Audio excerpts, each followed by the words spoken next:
Shabba. Mr. Loverman. Shabba. Yes, sir. Mm-hmm. Yeah, copy that. I prefer to sing Tom Petty. Our main event stuff first, yeah? Can you just show me that shot? Okay, got you. Got you. Okay, cool. So if I'm... Yeah, cool. Okay, so we start with obviously, yeah, you're right. We're here for the main event. Start with that. But obviously with Devon and... Is it definitely going to be Devon and Andy?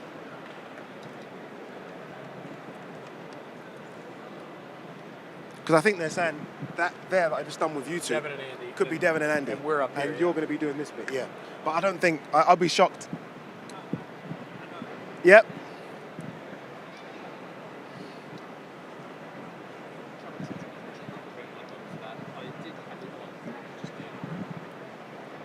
Okay, where are we? Are we looking at this from... So we're okay to do this with our back to... Okay, cool. So we can then have a look. And we're focusing on these four mainly, yeah? Okay, cool. Cool, so we'll just go down the line, guys. We'll start with this one. Let's do that, blah, blah, blah. Let's go down the line. We're walking with you then? Yeah, Okay. yeah, so we'll just do this. We'll start... Thoughts on each one? Yeah, faults on each one. Okay, cool. They're the three. So we're only doing those three. AJ, okay, cool. So we'll stop at Bivol, Arthur. We're not doing Dubois, Miller. Okay, cool. All right. Right, let's do it. This is not VS. What's this bit? Is this? This is after I've done the run through. They're going to be here right at the end. Yeah. And they're going to be waiting. You call us over, right? Yeah, and then I'm going to call them over. I'll call them over. Yeah. 2 minutes. Okay, cool. Where's he going? Okay. Oh, really? My body's towards camera. Okay, so what, like this? This side? Okay, so they'll come, and then we'll all be like this way. Perfect. That's good. I think that's better, isn't it? Yeah. So I will come like that. Oh, because I'm like this anyway. No, I've turned, haven't I? Oh no, we're not gonna. No. Yeah, we will. And then I'll call them both in to get their view. Chris, come in. A bit closer. Okay, cool. Chris, look, 2 main events, 2 fantastic fights as well. Look, we know what is planned and what they hope will happen in March, Deontay Wilder versus Anthony Joshua. But in terms of the banana skin, who's got the toughest assignment, do you think? Look, I might be in the minority, but I'm going to say Anthony Joshua does. Out of Wallin had... Wallin. Is it Volin? What are we doing? Do Wallin. Volin, okay. Out of Wallin is coming in here with some momentum. He's won 7 fights in a row, 2 fights already this year, coming off arguably the biggest win of his career against Murat Gassiev. He's got Joey Gamache in his corner. He is going to be a tough out for Anthony Joshua. Indeed. Let's move on to Deontay Wilder versus Joseph Parker. Again, we haven't seen the former WBC heavyweight champion in the ring for a long time. Weighed in at 213 pounds. He's light. He's always been light. He put on size for Tyson Fury. What'd you make of this version of Deontay Wilder, 38 now as well? Look, still powerful. And I think the operative question in this fight is, can Joseph Parker stay away from the big right hand? If he can stay away from the right hand, Parker has the skill to outbox Deontay Wilder. But that's a big if. Cool. And Dimitri Bivol, my fight of the year in 2022, fantastic wins over Gilberto Ramirez and Canelo. But we haven't seen him in the ring since November 2022. Still, though, I think a pound for pounder, top 5, top 6. Big favorite, too, against Lyndon Arthur. I think the biggest question I have for Dimitri Bivol is, can he win this fight in style? He is hoping to get a big unification fight of his own in the first half of next year. He wants to not only win, but be impressive in this fight. Yeah, so many fantastic people working on this card. Olivia Bazaglo is backstage. Olivia, what's going on backstage? So, Addy, yes, we're going to have so apparently you say something, I'll say something, I'll just throw back to you, how are you feeling, and then you throw back to me, and then I'll take it away. That's correct, yes. Cool, okay, so I'll be like, yes, I'm backstage, I'm so excited to be here. How are you feeling, Addy? One sec, John, go on, John. Yeah. John? Okay, fine, so okay, fine. And take it away. Okay, perfect. Okay, cool. Yeah, all good. Okay. Okay. So I'll say, Olivia, backstage, how are you? And Thank you very much, Ade. Yes, I am great. I am backstage. What a night of boxing we have. But tonight I'm here and it is all about the fan zone. We want you guys to get involved at home. We want you to answer polls, who you think is going to win each fight, how they're going to win it. All you have to do is scan the QR code on your screen. That's for UK and US viewers. And we'll be bringing you the answers to all of the polls a little bit later on. And I'm going to do so in the company of this man, Sonny Edwards. Sonny, thank you very much for joining me. I'm going to first ask you, which fight are you looking forward to the most? I'm pretty sure I think I know the answer to this. Yeah, well, for me personally, obviously, it's Lyndon and his unification fight against Dimitri Bivol, but there's a few good fights on this card, so take away my personal interest. The actual fight I'd probably want to look forward to the most, probably Dubois Millie, you know. That push was mean. I heard the slap. I didn't see the push. I heard the slap, watched the video. Oh, God. Yeah, I'm probably getting fined for that one, I think. I don't know. Yeah. Well, you mentioned Lyndon Arthur, but you're actually going to be in his corner tonight, aren't you? Yeah, I'll be holding the spit bucket or putting the stall in, whatever Uncle Pat wants. Yeah, and offering some advice, whatever I can tell him. But as he reminded me yesterday, there's only one world champion between the group now, and that's him. So I went, yeah, you better win. You better win tomorrow. Well, make sure you guys join in on the fan zone. Make sure you use those votes. All you got to do is scan the QR code on your phone. And I know this guy likes a walkabout, but best believe, no, he's not going anywhere. He's not going anywhere. Thanks, Olivia. All right, let's get this night underway. I know you guys have been waiting for this one. It is Day of Reckoning. Let's throw to your commentary team of Sergio Mora, Darren Barker, but first, it's Mike Costello. Yeah, and that's it, isn't it? Show's on the way. We're done.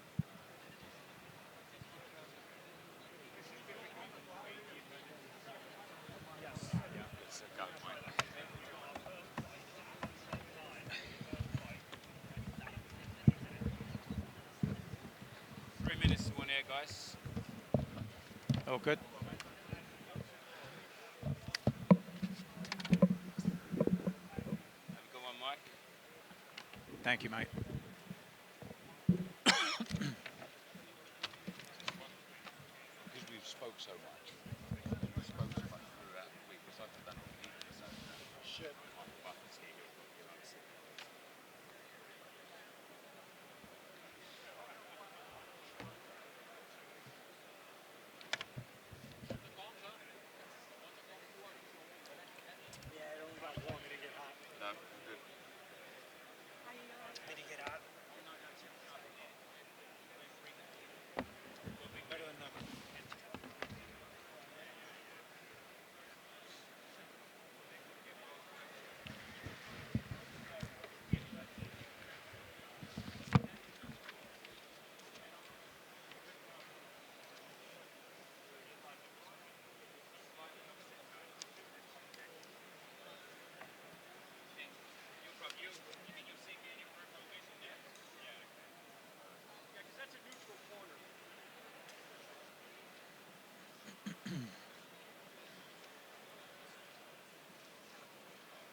Ladies and gentlemen, good evening and welcome. From the four corners of the world, to the four corners of this ring, the fight starts now!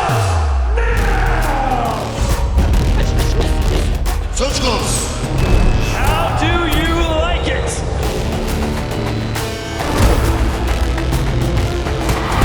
Off the shoulder. So aggressive, so focused. Look at these two guys! Still the undisputed champion of the world! The time has come!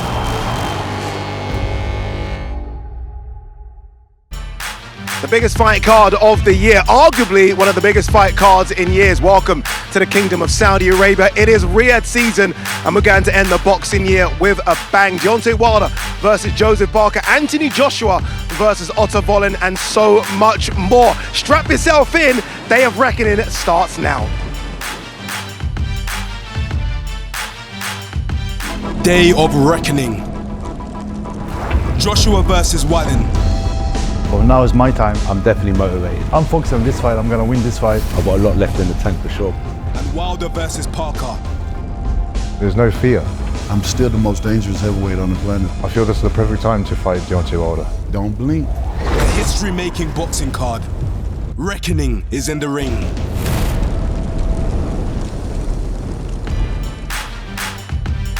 Welcome to the Kingdom of Saudi Arabia, the magnificent boulevard city. Saudi Arabia fast becoming the home of big-time boxing. It is Riyadh season.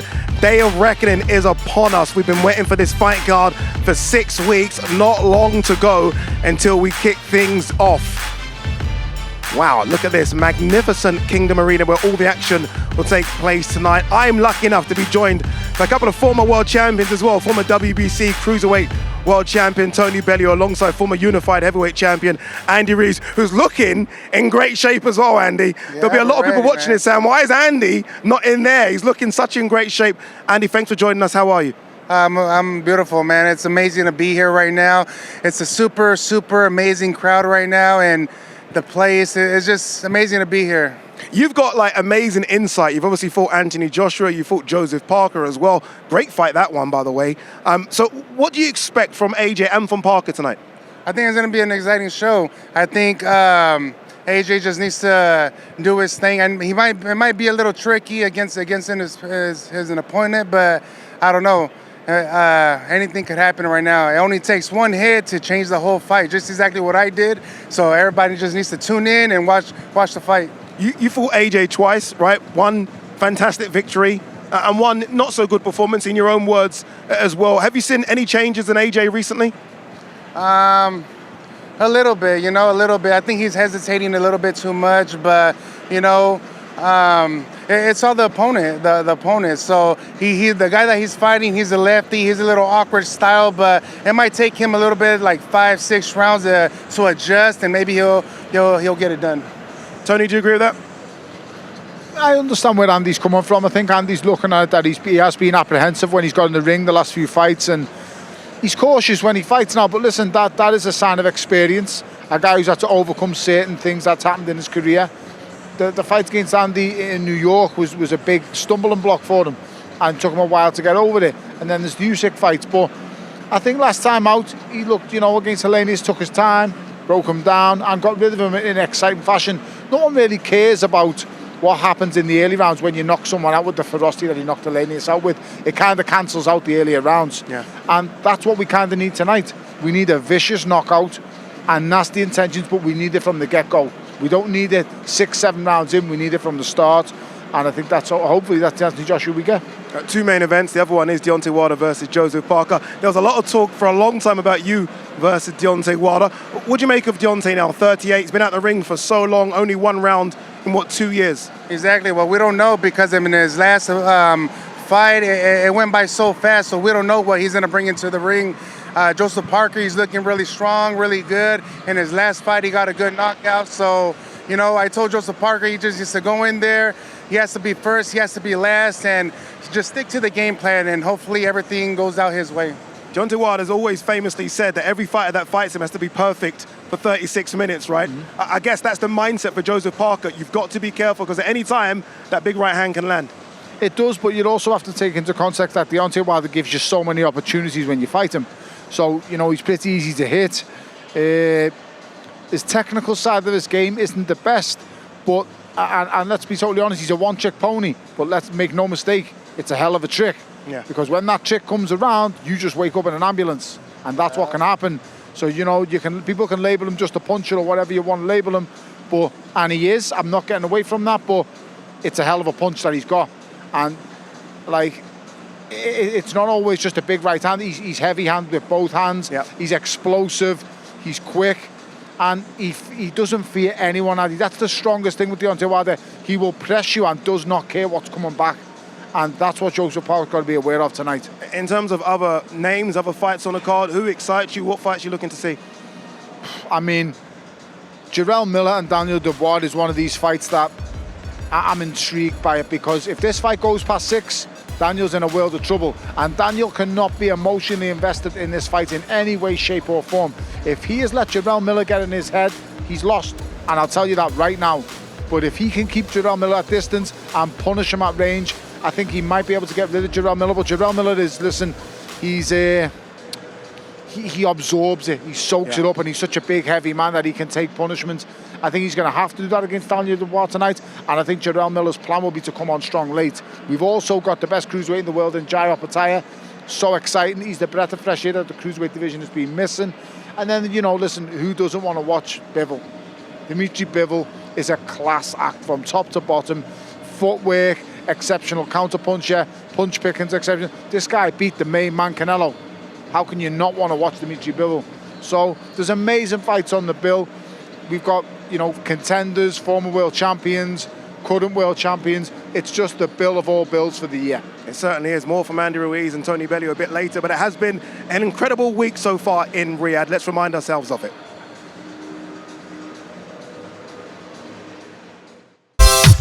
Let me look at him. He's an ugly motherfucker. Pretty boy, you lost on 7. I you love me. I you Saturday night. Don't forget that you're working for me Saturday night.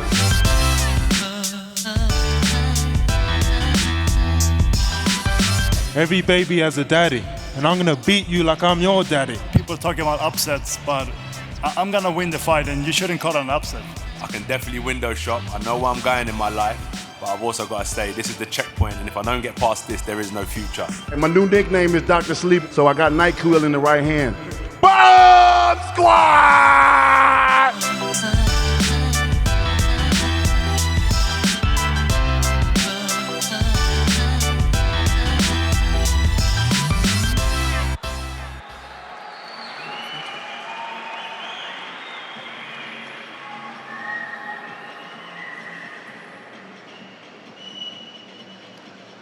His Excellency has arrived in the arena, Turkey Ala Sheikh, who's obviously put on this incredible fight card for us, the chairman of the board of the General Entertainment Authority. He's here. It's great to see him here as well. He's put on some incredible events and more incredible events to come as well in the next few months, hopefully the next few years here on DAZN.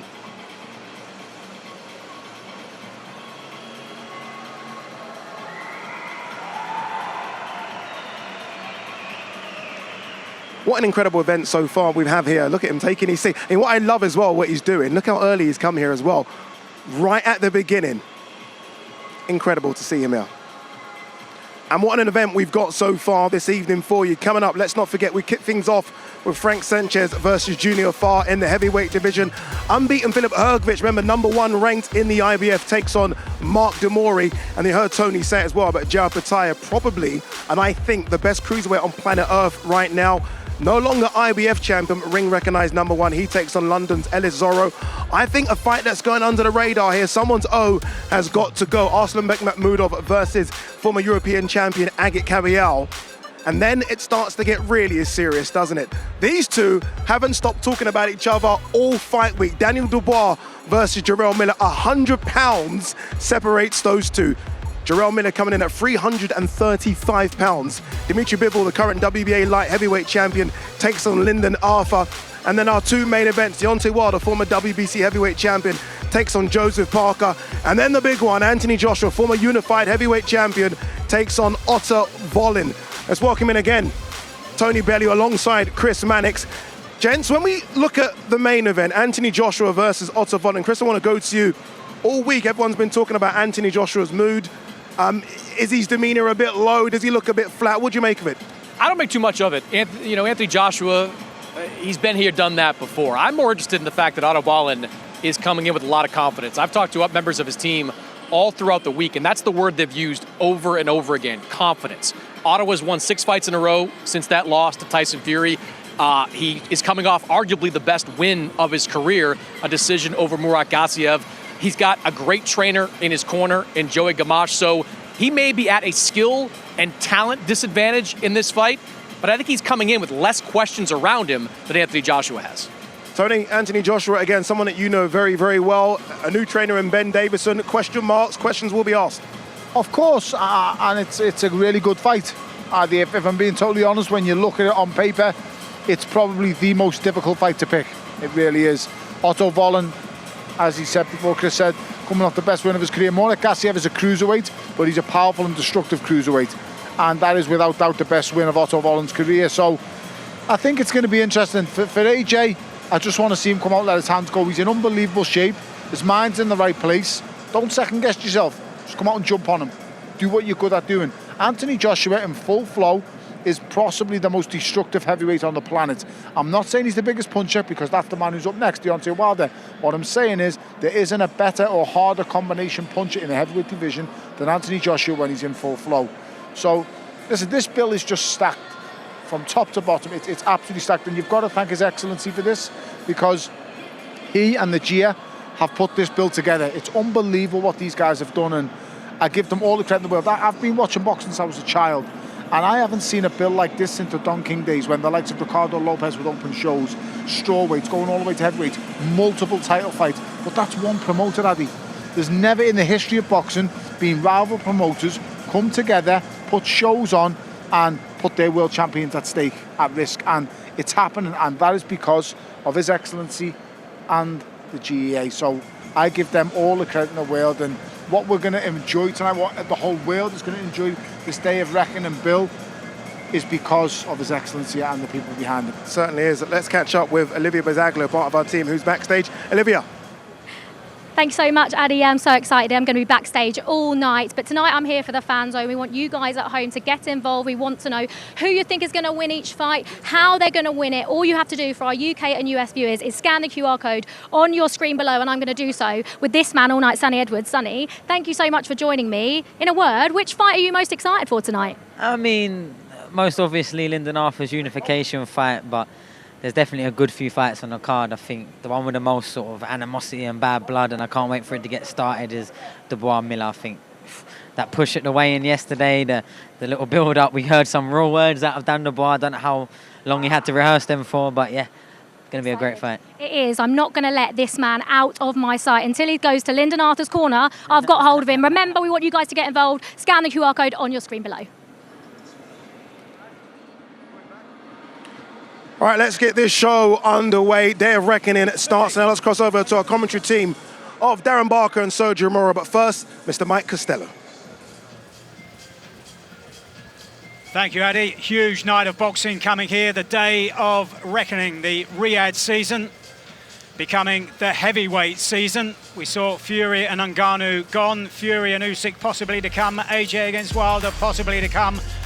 All dependent on tonight's results. And Addy, you were saying how there's £100 between Jarrell Miller and Daniel Dubois. Well, the best part of £35 and more between these two, Frank Sanchez and Junior Farr. 3 years between them in age. A number of unbeaten fighters on the card here tonight. Frank Sanchez is one of them. Junior Farr looking to upset that relentless run of Sanchez's. So let's hand now to tonight's MC, Thomas Treiber.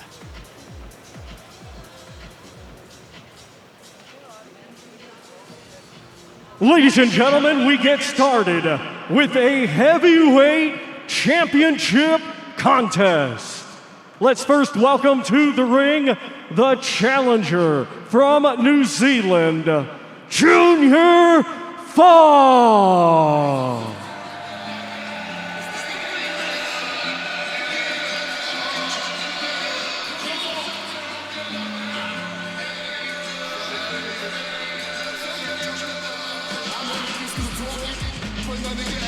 Well, as it is for any of these heavyweights, however experienced, a huge night in their careers. Potentially, for some of them, a defining night. And for Junior Fa, it's an attempt to get his career back on track. The 2 defeats on his record have happened in his last 3 fights.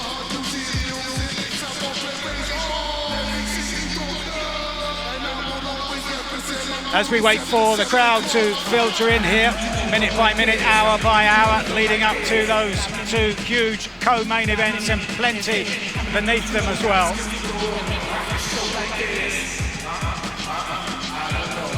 This man, Junior Fa, clambering through the ropes for the first time in 14 months.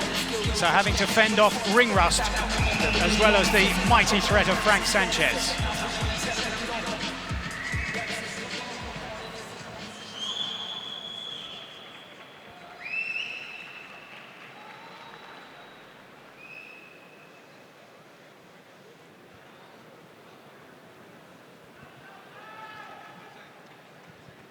And now let's welcome the defending champion from Cuba, Frank the Cuban Flash Sanchez.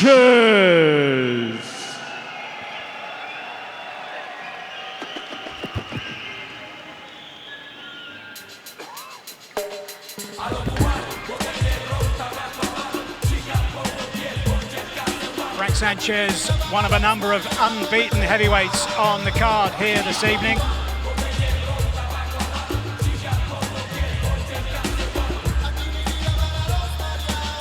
Emerging from the corridors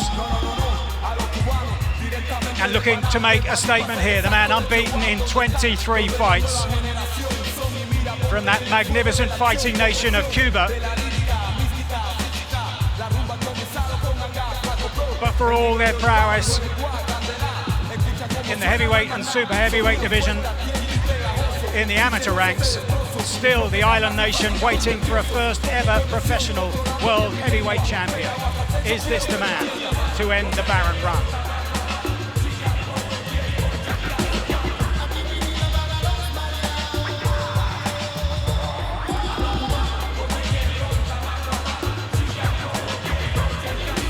Making his way to ringside outside the United States for the first time in his professional career. And so much at stake here tonight for the man who's ranked loftily within all 4 of the main sanctioning bodies.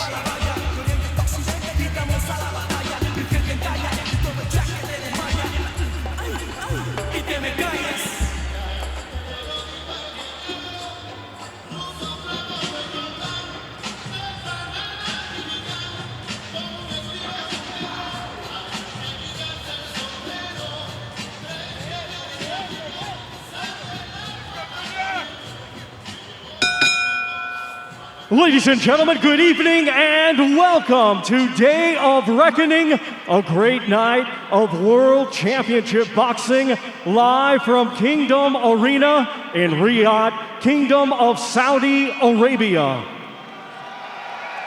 We would first like to extend a big thank you to His Royal Highness, the Crown Prince Mohammed bin Salman, and His Excellency, Chairman of the General Entertainment Authority, Turki Al-Sheikh.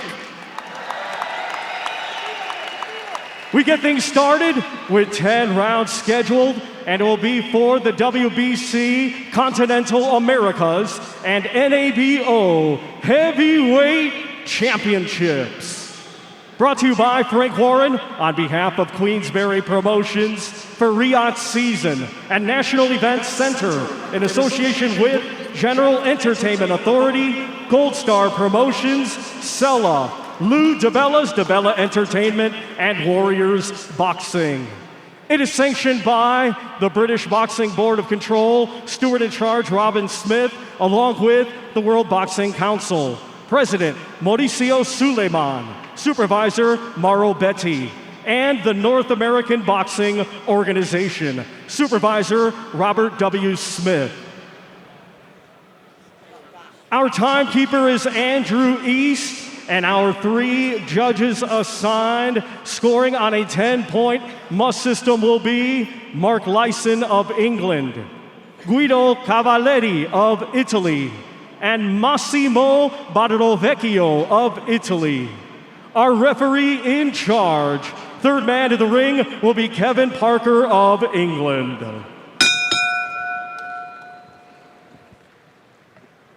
Introducing to you first, the challenger, fighting tonight out of the blue corner. He comes to the ring wearing black with gold and weighed in officially at 268.5 pounds. Coming to us from Otahuhu, New Zealand, he brings a professional record consisting of 20 wins, 2 defeats, with 11 wins coming by way of knockout. Ladies and gentlemen, please welcome Junior Fall. And his opponent across the ring, he is the defending champion, fighting tonight out of the red corner. He comes to the ring wearing white with gold and weighed in officially at 241.5 pounds. A native of Guantanamo, Cuba, he is now making his home in Miami, Florida, USA, and brings an undefeated record with 23 wins, 16 of his 23 wins coming by way of knockout. Ladies and gentlemen, here is the reigning and defending WBC Continental Americas and NABO Heavyweight Champion, Frank the Cuban Flash Sanchez.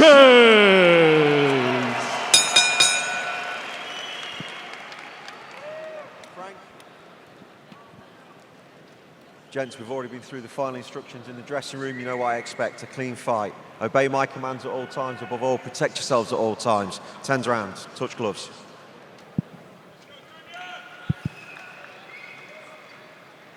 No boxing, no life. The mantra we saw there on the tracksuit top of the trainer, Eddie Reynoso.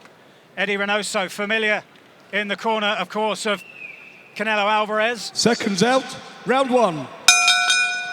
As Frank Sanchez now looks to make another statement in the heavyweight division, highly ranked within all 4 of the sanctioning bodies, against a man who has been out of action for the past 14 months and has seen barely 3 minutes of ring action in the last 3 years. Can Sanchez take advantage of Junior Farr's inactivity?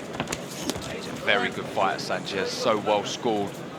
Razor sharp hands, quick reactions, and Junior Farr does the basics really, really well. Has a nice jab, but sometimes that lead hand position gets a little lazy. Has to be careful because Sanchez will be looking for the counter right over the top.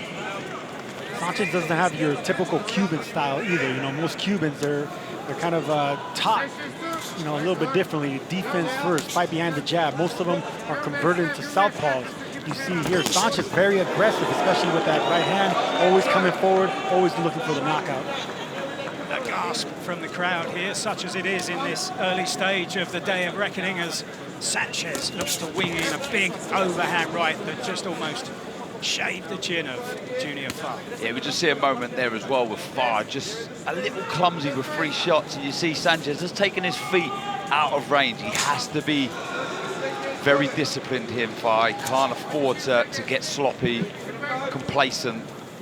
Looks unfazed here. Sanchez has a really good jab. I like to see him alternate it from the chin to the chest to the belly of Farr. You know, the belly of Farr looks a little soft, so you can touch him down there, start doubling up the jabs, pushing him back, then that big right hand can land. Yeah, especially the jab after he pierces it to the body. Look for the right hand upstairs. It's all about setting traps in this sport. Sanchez has a bag of tricks, that's for sure. So I don't think it'll be long till we start seeing that variation.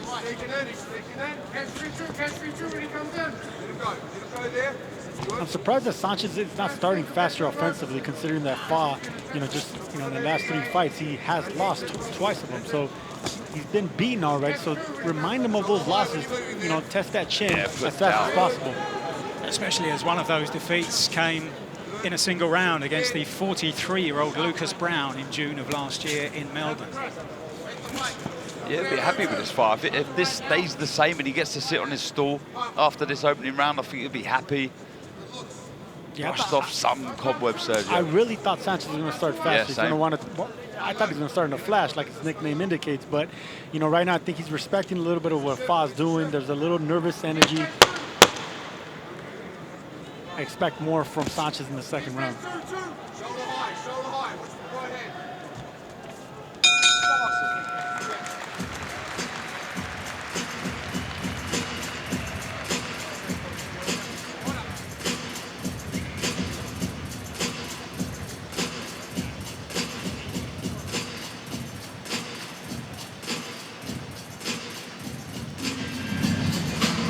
Ya viste que es lento, ¿eh? Le estás metiendo las izquierdas, pero él está así, porque te quiere agarrar con la derecha porque es más alto que tú. ¿Ok? Lo estás haciendo bien. Si vas a soltar tu izquierda, regrésala rápido para que no te meta la derecha, güey. Y te pegas aquí. Y una de esas lo agarras con la derecha tú. ¿Ok? Así, bloqueando, haciéndolo fallar, moviendo la cintura. Ve agarrando el ritmo, ve agarrando tu ritmo, hijo, ¿eh? Eres lento, güey. Throw something to put him off. They minus, catch minus. Okay, thanks. Seconds out, round 2. So if we're being polite, a patient start over the first 3 minutes by Frank Sanchez, now 31 years of age and bringing a record of 23 fights unbeaten into the ring. Most recently active in September on the undercard of Canelo Alvarez, with whom he shares a trainer, as I was saying earlier on.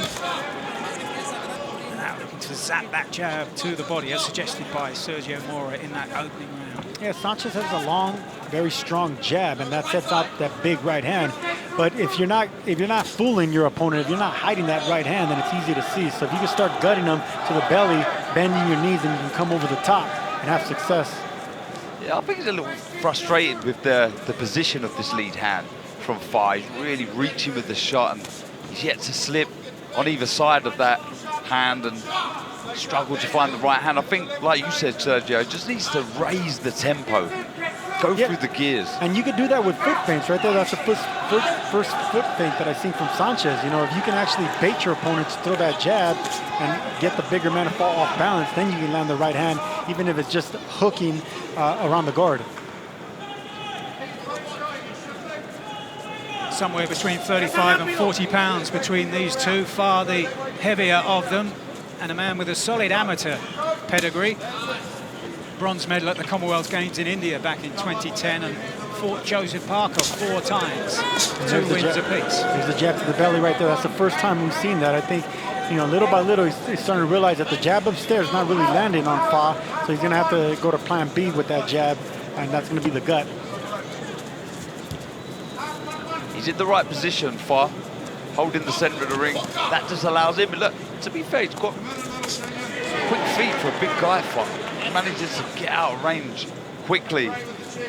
So his position in the ring is vital to stop Sanchez coming forward and landing those sharp counters. He'd be very, very happy with this start. That's a lovely jab, though, from Sanchez.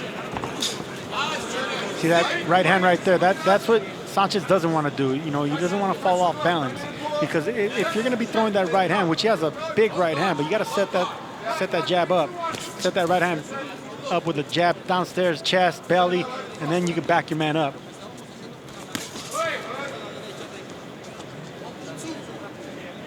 Yeah, more feints required from Sanchez.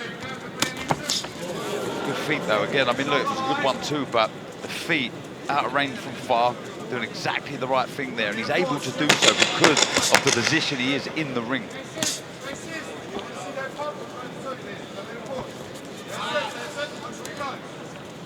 Sanchez pretty much bookending the round with that left hand to the body of Junior Farr.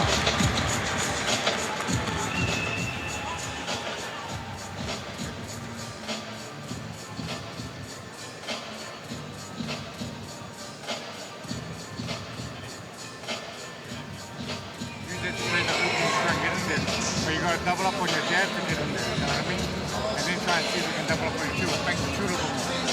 I'm glad Conor Ben on the comeback trail here on DAZN. Saturday, February the 3rd is the date. Up against the undefeated Pistol Peter Dodson. That's in Las Vegas, live here on DAZN. Keep your lead hand out a little longer. O vas aquí, o vas aquí. Pero bien cubiertito, ¿eh? Yeah, look, I think he's waiting a bit too much for me, Sanchez. He's a natural counter-puncher, but I'd like to see him just be a bit more committed to his work. That was a nice jab, and like Sergio said, there was a nice jab to the body, but I'd like to see him bring in his feet and really letting his hands go. And the way you bring your feet forward is by doubling your jab, even if it's to the chest. Just back up the fighter, and then you can start throwing that right hand with mean intentions. Yeah, like the feints as well with hands and feet. Get the reaction that way. This is better. This is a better tempo to the work of Sanchez, but Farr again looking unfazed, relaxed. And just the danger that he allows Farr to grow in confidence. Exactly what you said, Sergio, where he had that loss last time out, make him feel worried, nervous, tentative, and he hasn't done that so far. That's good work. That's the variation we know he has, Sanchez. Yeah, so far it's Farr actually controlling the middle of the ring and backing up Sanchez. You know, Sanchez really is showing a lot of respect actually to Farr. Patiently waiting for the right shot. We know that Sanchez has big power, but without setting up your opponent or fooling your opponent, you know, getting him to fall off balance or backing him up, you know, Farr's not going to fall for him. See, that's a heavy foot feint by Sanchez, and Farr's not going to fall for those either. He's taking his time, he's waiting, it's good. Check left hook there. Again, just want to see more. Such a big opportunity this to look good and showcase your skills. Each time Sanchez threatens to land the big shot, whether it's that overhand right or left hook just a few months ago, there's this collective gasp from the crowd. And now we see Farr on the back foot now. If Sanchez could actually start doubling and tripling up the jabs and getting Farr to go backwards, maybe he can open up the offense, because Farr's not as good on the back foot as he is on the front foot. Yeah, we're starting to see that now slightly, but he's a little hesitant. I'm surprised we're not seeing that. I think that's a good work. I think it's because Sanchez is a natural counter-puncher and always waiting for that lead to come out first, but I think it's going to be down to him now to up the tempo. You can see there's a gum shield dislodged beneath them on the canvas, as again Sanchez tries to find the timing with that right hand.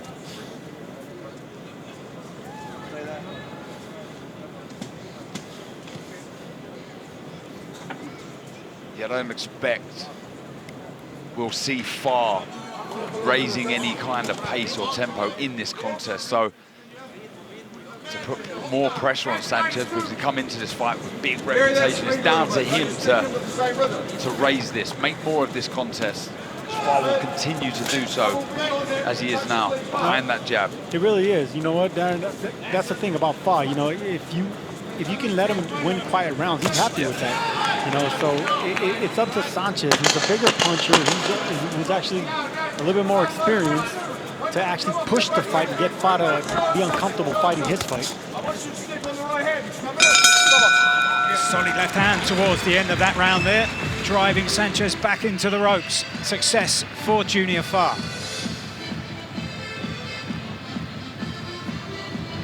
Relájate, güey, relájate. ¿Cuántos rounds apenas?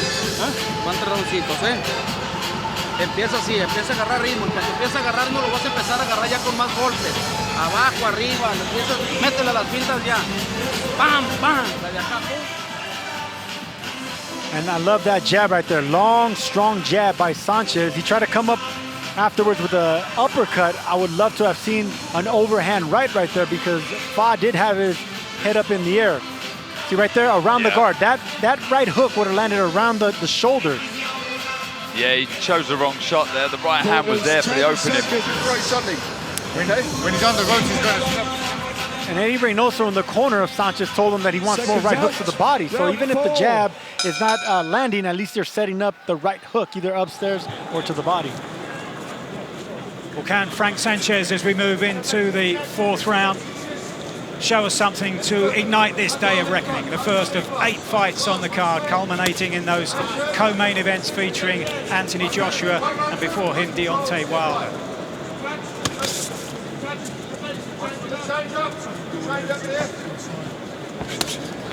Yeah, just waiting too long, Sanchez.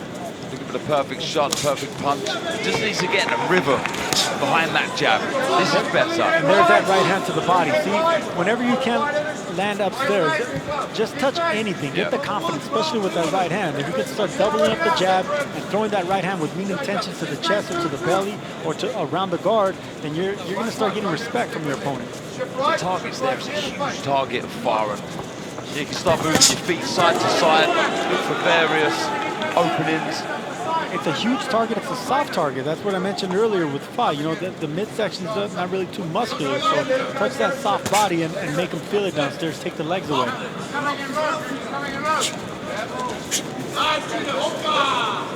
And that's good by Sanchez right there. Start, alternating his head, going up and down, moving that waist, making it more difficult for Fa to find a target.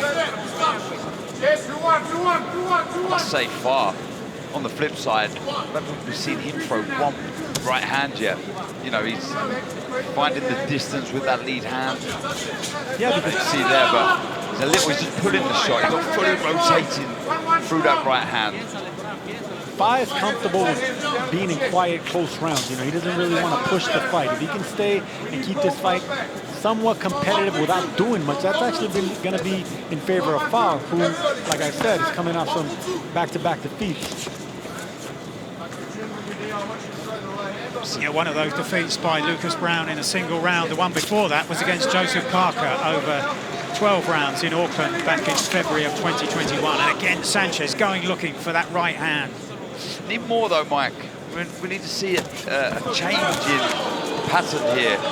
2 phases, let your hands go, 3-4 shots, go again. Far too comfortable, Farr, for me in this contest. Growing in confidence. No, I agree, Darren. The longer this fight goes, the better, of course, and more confident Fa's going to be. But Sanchez, it's just not going to be a good look for him, especially if Fa's coming off, getting knocked out by 43-year-old Lucas Brown. So if you want to prove that you're the goods, Sanchez needs to pick up the gas and look for another gear.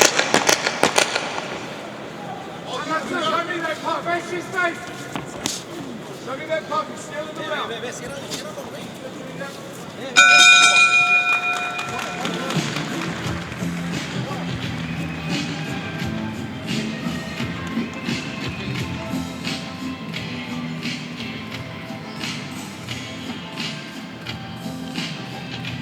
Well, we stay here in Riyadh for the Riyadh Season Tennis Cup from December the 26th and the 27th. Watch tennis icons Novak Djokovic, Carlos Alcaraz, Arina Sabalenka and Ons Jabeur all battling it out on court, live here on DAZN in just a few days' time.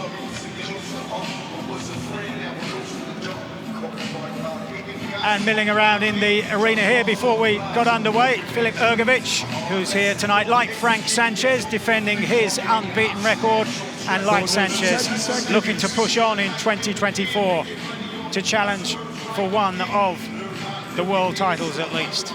Seconds out, round 5.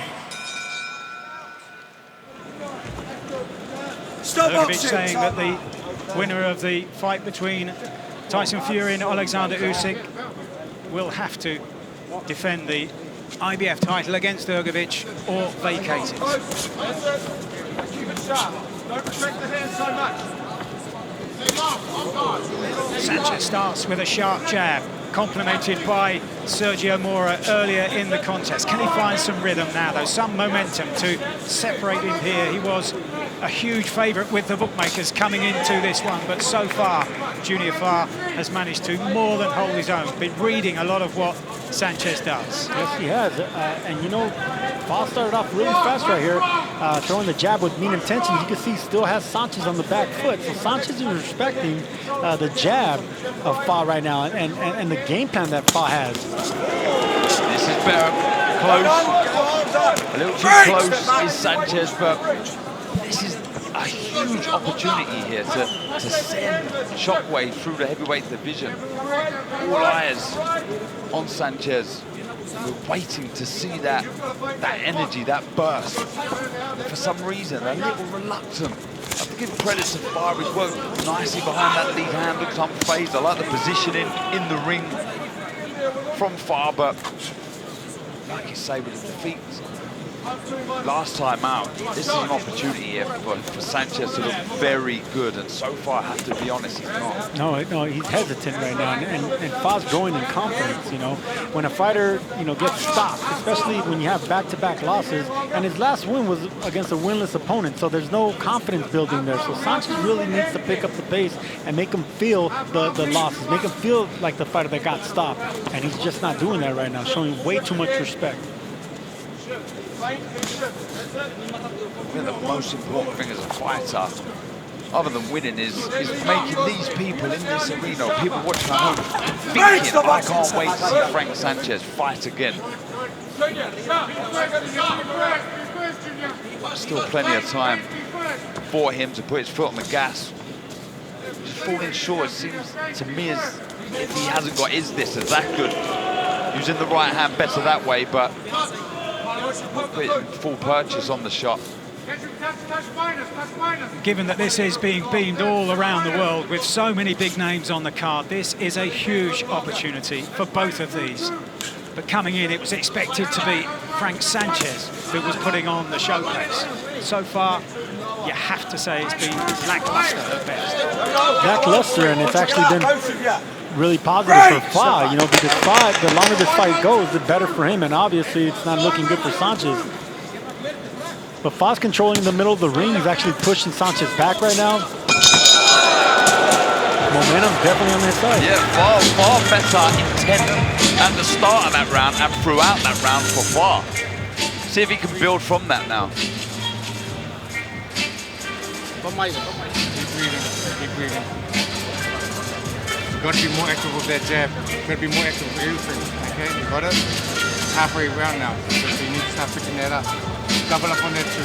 He's going down low, so you're going to do that strong frame, give it and look for a plus one or something. Okay? Right?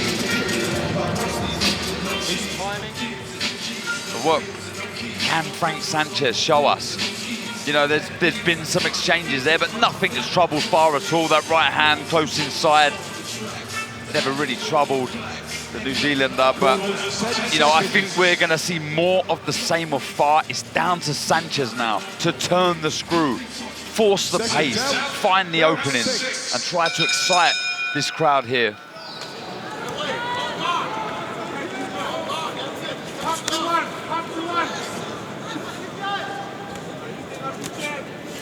If I was Sanchez, every time Fa threw one jab, I mean, Fa's not throwing the jab with mean intentions. He's not throwing it more than one time. He's not doubling it up. So anytime Fa throws one jab, Sanchez should come back with 2 or 3 jabs to back up Fa, get him on the back foot, and then after that you can start letting the right hand go with mean intentions, even if it's to the chest. As long as you start landing something, you get the confidence to start throwing more than just one shot. Yeah, it's all about rhythm here. Do that behind the lead hand, even if you're going to feint, just something to try and find those openings. Yeah, he's so well schooled, Sergio. I'm surprised we're not. I really am. See, that was a really good jab right there by Sanchez, but you know, both of them missed. If you're missing that jab like that, then you got to come with the right hand, even if it's just to the shoulder. As long as you're landing something, you can come around with the left and start alternating and throwing your combinations. But if it's just single shots like that, you're never going to get momentum and confidence. You know, they're just both, you know, kind of fencing right now, jab for jab, looking for openings, and that's not the look you want on the day of reckoning. You want to make something happen. That was a better right hand from Sanchez, but he took it well far.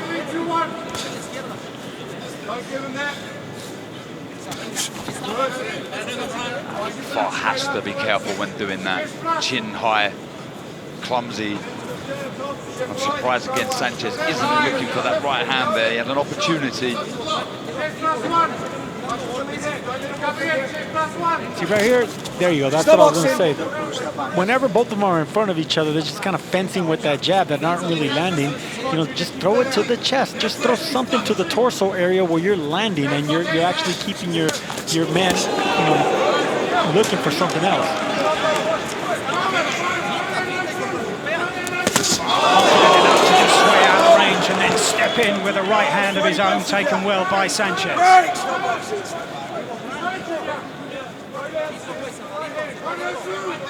You can see the confidence he's building with Fa. That's the reason he threw that right hand with big power, and there it is again. Yeah, this is better. He's starting to throw that right hand with real authority now. Definitely, like you say, Sergio, growing into this contest. Yeah, you don't want to give any kind of confidence to a man that has been stopped before.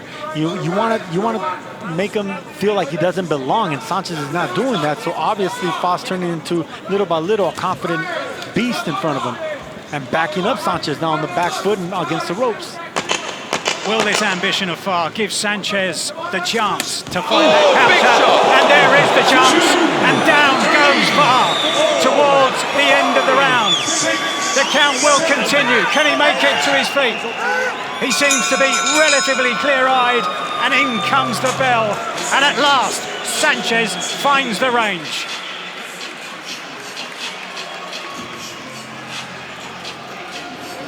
That only happened because you're dropping your left hand. You got to keep your left hand up.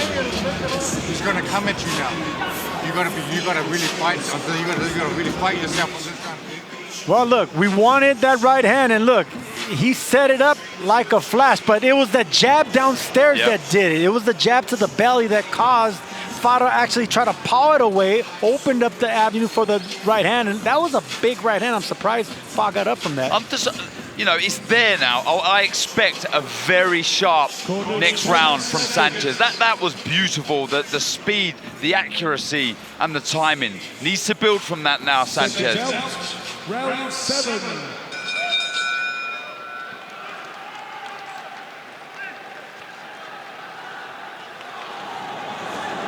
Credit to the chin of Fa. That was a solid, big right hand by the best punch in Sanchez's arsenal.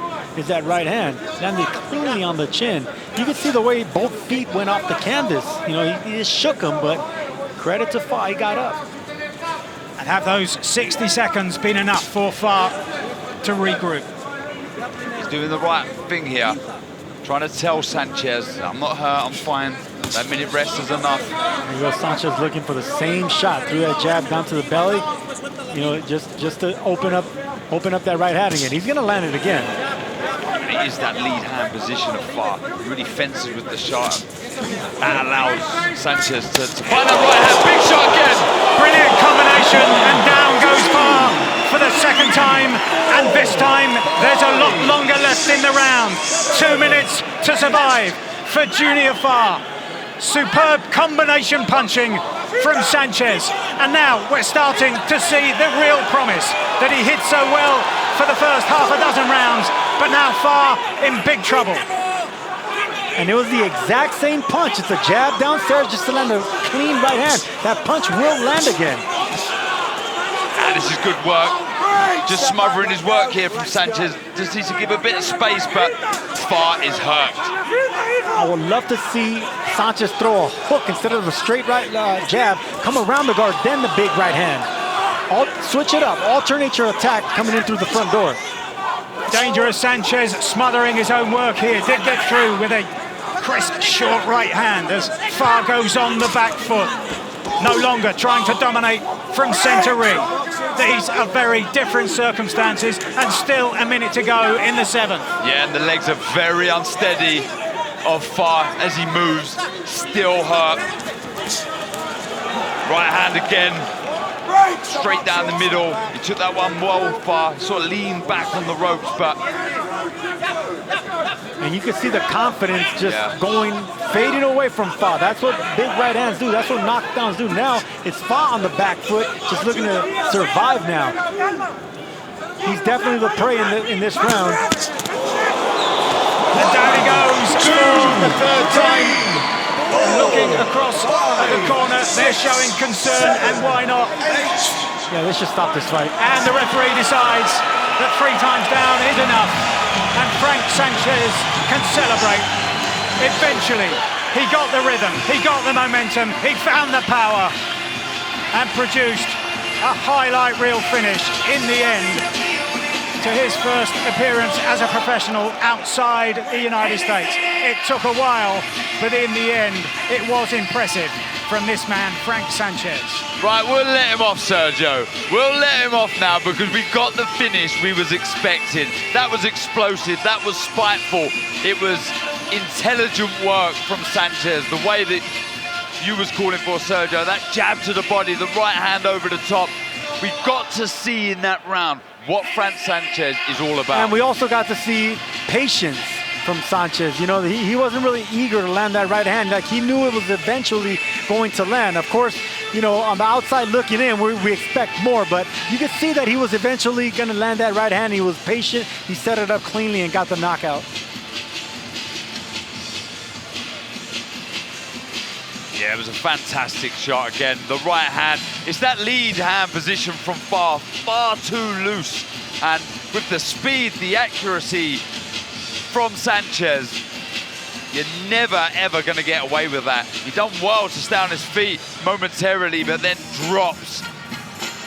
And enough was enough. And like I say, we'll let you off, Sanchez, because we was expecting big things. We got the big finish. We did see intelligence. We did see patience.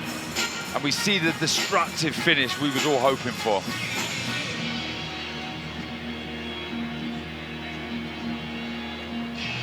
High on the tempo, that right hand, but a very hurtful shot still. And that was a smart jab by Frank Sanchez. It wasn't a jab to really land that punch. It was to hide the right hand. So look at how he extended that jab, paused. There was a slight pause, and then boom, that right hand off the temple. And that was the second time, the second knockdown right there.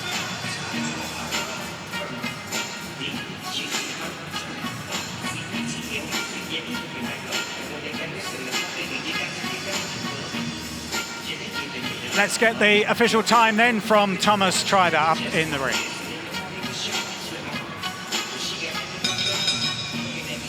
Ladies and gentlemen, here is the official time. 2 minutes 42 seconds of round number 7. Our referee in charge, Kevin Parker, waves off the contest. Therefore, your winner by way of technical knockout, still undefeated, and WBC, Continental Americas, and NABO heavyweight champion, Frank the Cuban Flash Sanchez.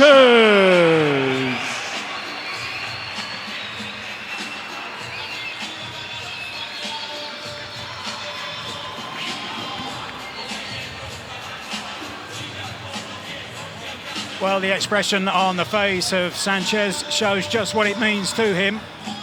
It was a very intense look, maybe even tense look of concentration as they came together to be given the referee's instructions at the beginning of the fight. And maybe his first appearance outside of the United States made him especially nervous. And we got to give Fa some credit because he was getting hit with some solid shots by a big puncher, got dropped, you know, multiple times. He kept getting up. These were clean shots, clean right hands by a big right hand puncher. So credit to Fa, credit for his determination, the chin, but ultimately there was just one too many right hands. Yeah, he was growing into the contest, Fa, for sure. Started to let the right hand go, but as I say that, so did Sanchez start to get his right hand into play, and you can see the damage it's done. Generates so much power from the speed and the accuracy of the shot. You can see it send shocks through. And normally when you see fighters dance like that when they're hurt with right hands like that, it's because the equilibrium's off. But credit to Fa, like I said, he was taking those shots good, kept getting up, kept wanting to fight back, and it was up to Sanchez to make him relent, make him not get up. Glad we got to see glimpses there of how powerful, how explosive Frank Sanchez can be. He really is. Great finish. I mean, he ended this fight in the flesh, and that's exactly what he needed and what this crowd wanted.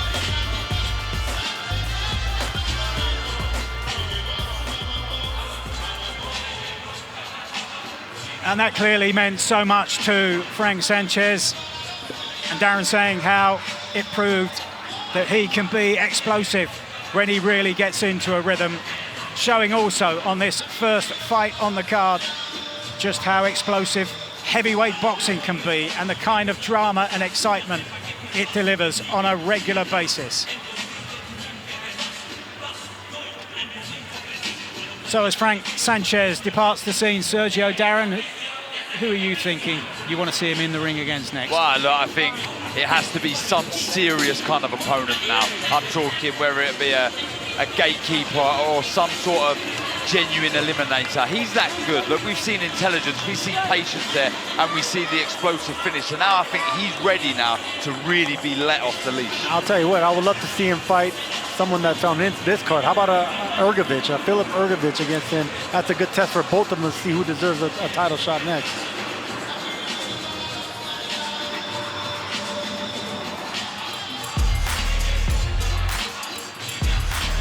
So Frank Sanchez then gets us underway with an ultimately very impressive finish against Junior Farr. Next up, it's Filip Ergovic, the name just mentioned there by Sergio. And then on to the first non-heavyweight action of the evening, Jai Opetaia against the Londoner Ellis Zorro. And Arslanbek Makhmudov, who we saw on the undercard of Tyson Fury and Francis Ngannou, also in action here this evening against the European champion Agit Kabayel. Then it's on to Daniel Dubois against Jarrell Miller. How feisty that's been all week. Dimitri Bivol, light heavyweight title on the line against Lyndon Arthur. Deontay Wilder then against Joseph Parker, and Anthony Joshua against Otto Wallin in those two co-main events. And ready to make his walk to the ring very shortly, Filip Ergovic in the colours of his native Croatia. And this is a man like Frank Sanchez, gradually making inroads into the heavyweight division. And here tonight to a huge audience looking to make his kind of statement. And these are the figures. His opponent tonight, Mark De Mori, a decade older. Ergovic having advantage in terms of the reach and the height. Very similar in terms of weight, but very dissimilar in terms of the quality of their opposition. And here now, Mark De Mori waiting to make his entrance, and likewise waiting up in the ring very shortly will be Thomas Treiber. Ladies and gentlemen, we continue with more heavyweight action. Let's first welcome to the ring, coming to us from Australia, Mark the Viking De Mori.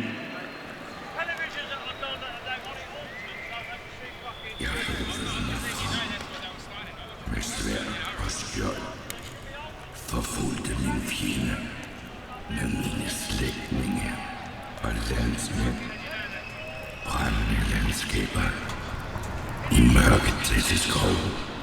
Well, the most notable name on this man's record is David Haye, former world champion at cruiserweight and heavyweight, who was beginning a comeback back in 2016 and dispatched De Mori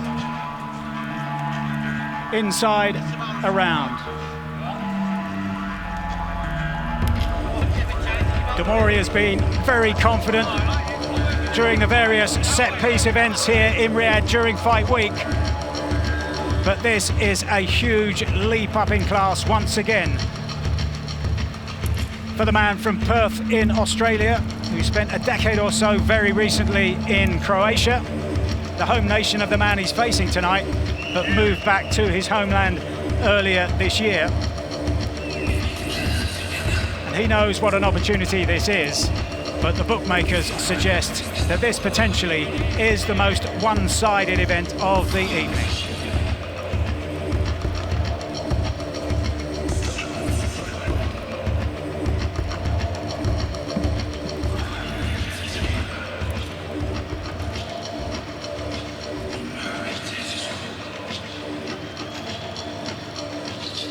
then the arrival of 31-year-old Filip Ergovic, Olympic bronze medalist, now looking to make a mark in the professional ranks. And now let's welcome to the ring from Croatia, the undefeated Filip El Animal Hrgović.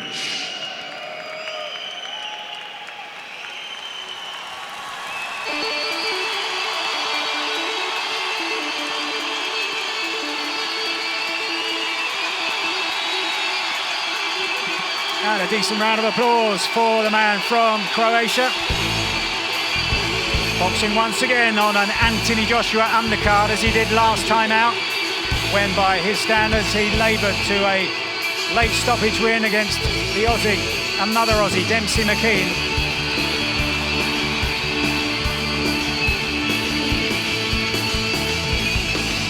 And if he's looking for a defence for that performance, then it was his first appearance in a year, and previously he'd beaten the giant Chinese heavyweight Zhilei Zhang.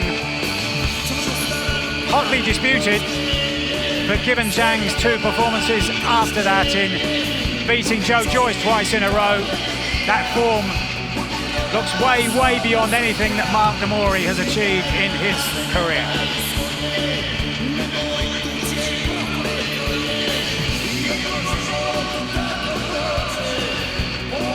Ergovic really must look good tonight. Deceptively effective, but not always easy on the eye. Tonight he has a chance to produce something very sparkling.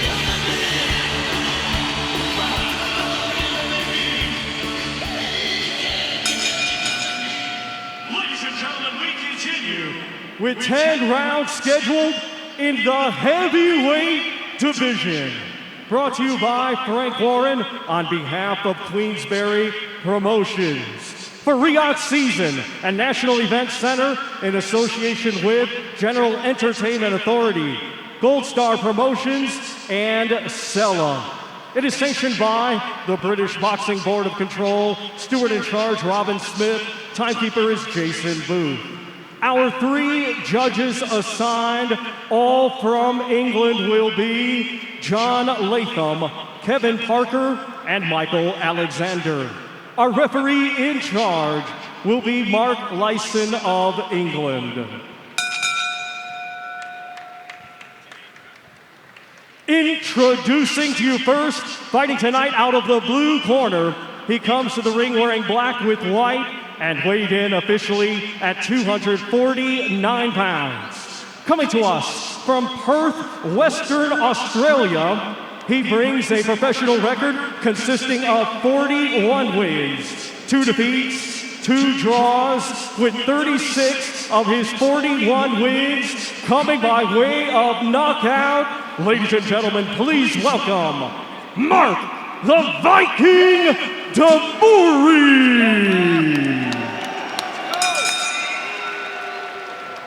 And his opponent across the ring, fighting tonight out of the red corner, he comes to the ring wearing white with red and weighed in officially at 243 pounds. Coming to us from Zagreb, Croatia, he was a 2016 Olympic bronze medalist and now as a professional is undefeated with 16 wins. 13 of his 16 wins coming by way of knockout. Ladies and gentlemen, here is Filip El Animal Hrgović.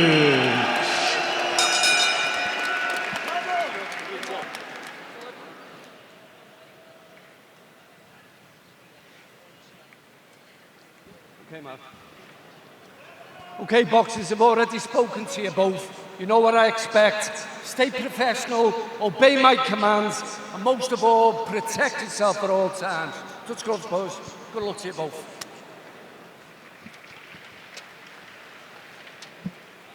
So this, as I was saying, potentially the most one-sided affair on the card. Bookmakers in the UK having Ergovic at odds of 1 to 50. In other words, you put on £100, $100, and you win just 2. For the first round. That's the gulf in class in terms of their records, going back to Ergovic's amateur days and that bronze medal at the Olympic Games, and now unbeaten in 16 in the professional ranks.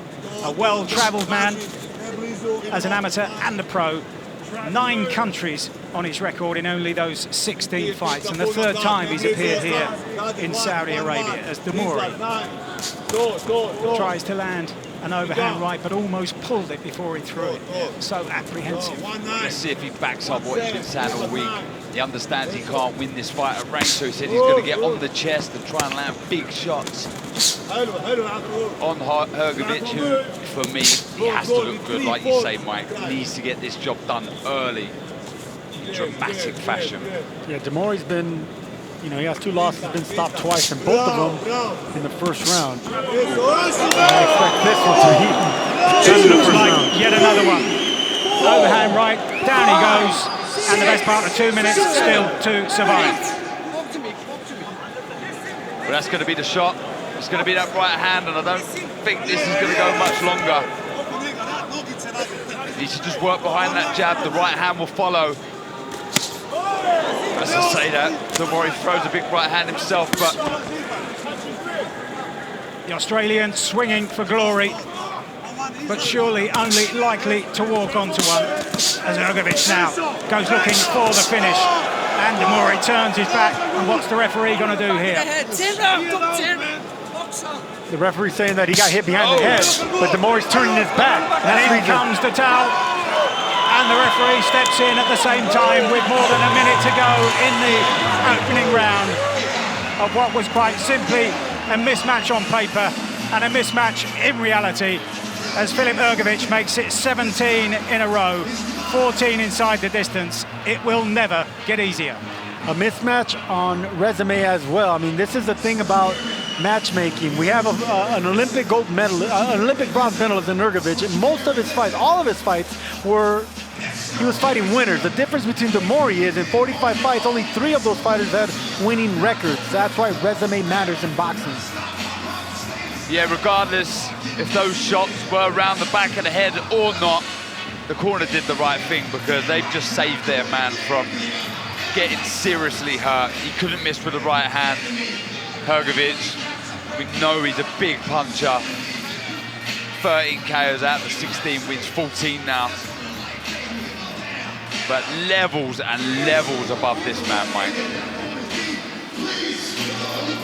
And in days gone by in the amateur ranks in Eastern Europe and beyond, they would go back after this and make him have a decent workout in the locker rooms to just use up and absorb the energy that he's built on the way to the ring and all through fight week and the preparation in general. Absolutely. And here's the thing, look, he got hit with that big right hand. That was a clean right hand up right on the temple.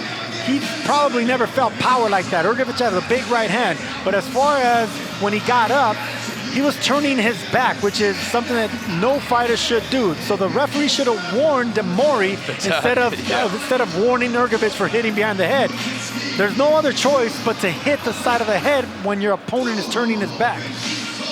Yeah, like I say, the corner doing the right thing. That's an absolute fine shot there. That's on the temple of Demori. That one slightly round the back of the head, but there was absolutely no chance that Mark Demori was winning this contest. He landed some big right hand, but had no effect. And you could see Hrgovic was going to throw that right hand again, but he knew that he was going to land it behind the head. So credit to Hrgovic for being a gentleman right there, because he could have thrown that right hand, but he knew he had a wounded fighter in front of him that really didn't come to fight more than 3 minutes.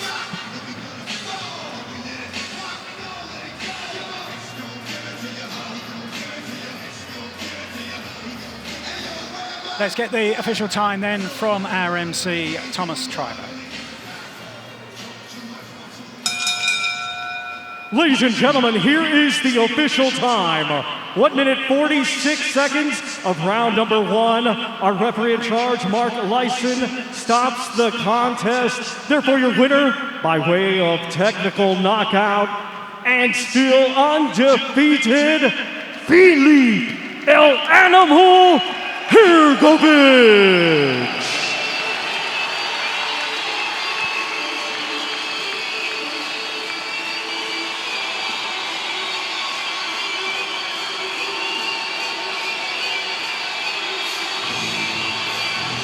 17 unbeaten then for Filip Ergovic from Croatia, Olympic bronze medalist back in 2016.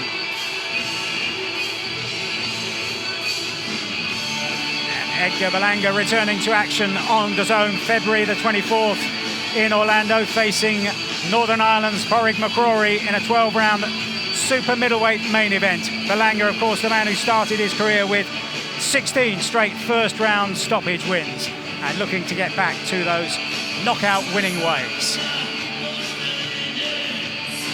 So Filip Ergovic then, winner of a very, very comfortable night for him, and he's talking now up there in the ring to Chris. Philip, congratulations. I think you probably expected coming in this was going to be a short night, but did you expect it to end this quickly? Yeah, to be honest, I expected this kind of scenario. It was more like a stay busy fight, and I'm looking forward for my title shot and for the big fight in the future. You knocked him down in the first round, or early in that first round. He came up swinging right away. You surprised he had that attitude? Yeah, he's a brave guy. Thanks to him, to his team, to accepting the fight. I want to say thanks to Saudi Arabia, to His Excellency. Thank you very much for everything. I think this is what boxing needs, and I'm looking forward to be part of this.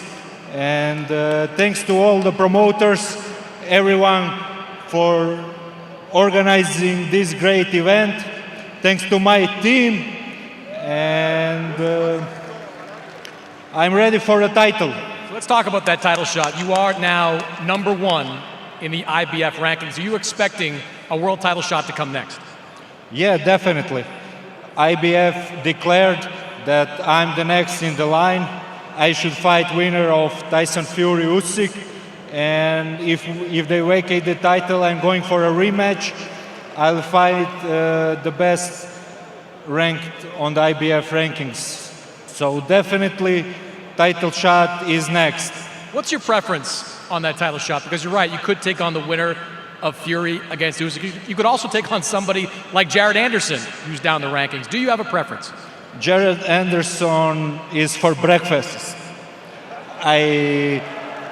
For this kid, is not smart to fight with me, you know. But it could be winner of Joshua Wallen. It could be Jared Anderson. It could be Fran Sanchez. I'm open for all these fights. They are all big names, and I'm ready, man. Congratulations, Philip. Thank you. Mike?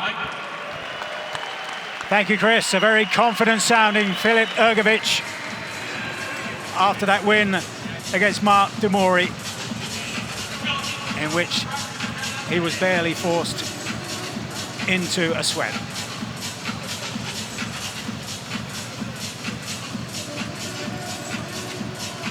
Sergio, the phrase there was that Jared Anderson would simply be a breakfast meal. What do you reckon? Yeah, that was a hearty breakfast he just had, because you know, he really didn't come to fight. Now that is what you call a formality. I think that's what everyone expected there from Ergovic. It was just a kind of brush off any kind of cobwebs that there may have been, just a tick-over fight for him to look forward to what would be something that he's dreamt of since he turned professional, and that's to fight for a world title. And that, excuse me, that's the reason resumes matter. You know, if you look at the resume of Demori, 6 of his 7 first wins were pro debuts. Normally, you don't want that in a fighter to start off with. And in 45 fights, only 3 had winning records. And the flip side of that, Ergovic, every single one of his fights are winning records. So that's why resumes matter in sport. But does he take Jared Anderson for breakfast? Is it a surefire win for Ergovic? No way. No way. Jared Anderson is the goods. I mean, that's going to be a solid fight if and when it happens. It just goes to show that there are fights out there to be made. Yeah. The heavyweight division is thriving like it hasn't been for a long, long time. Definitely, and Ergovic, with the way he fights, when he's on top form, he's destructive and people want to see him. So 2 stoppage victories getting us underway here on the day of reckoning. Next up, it's Jai Opataya, generally regarded as the best cruiserweight in the world right now. Then the battle of the unbeatens, Makhmudov against the European champion Kabayel. And of all the heavyweights in action tonight, Daniel Dubois, the only one still in his 20s. The rest have moved into their 30s, including Jarrell Miller. And it's been a feisty build-up between those two this week. Dimitri Bivol defending his light heavyweight title before we head into the co-main events, and Deontay Wilder and then Anthony Joshua.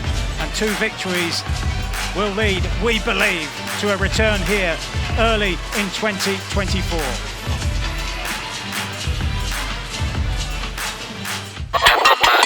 These undercards are fun, but I know you're all here for the main event.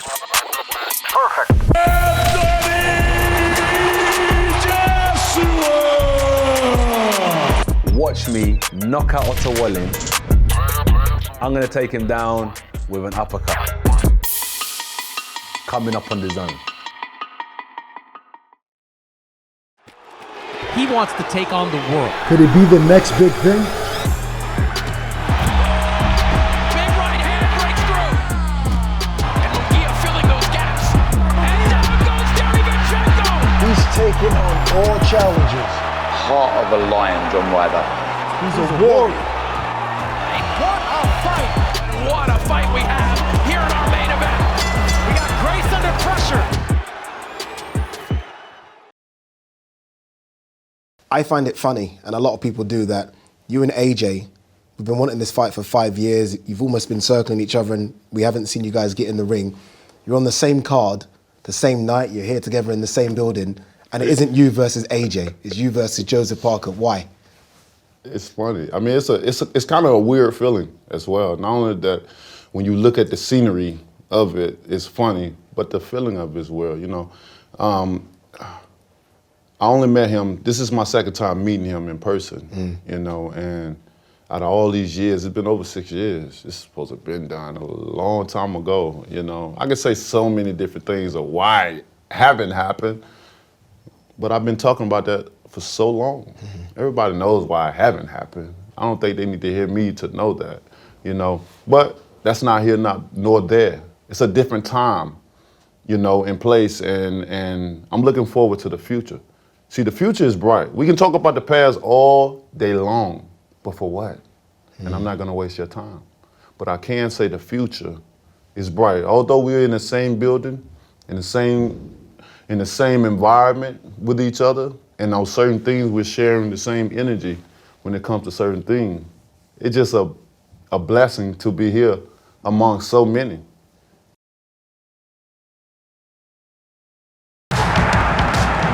Looks like they mean business here.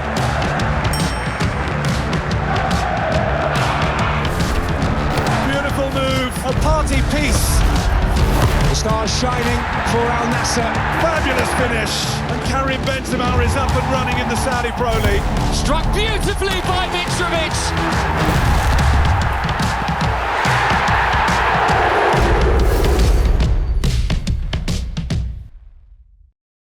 The stage is set and we are here. Oh, this is exciting. Look at these two guys. And still. On the biggest stage of all. It's a great run. Great chance for Pyro. What a finish. Talk about world-class striking. Somebody has to win. I created this monster. This is a big step up for you. The resume has been sensational. This is what we wanted, and they're delivering. This kid they think is going to be sensational. The real deal. A natural-born puncher. A young star. But legitimate contender. Ortiz knockout express. Too big, too strong, too good. Picks up another victim. His 19th knockout and his 19th win.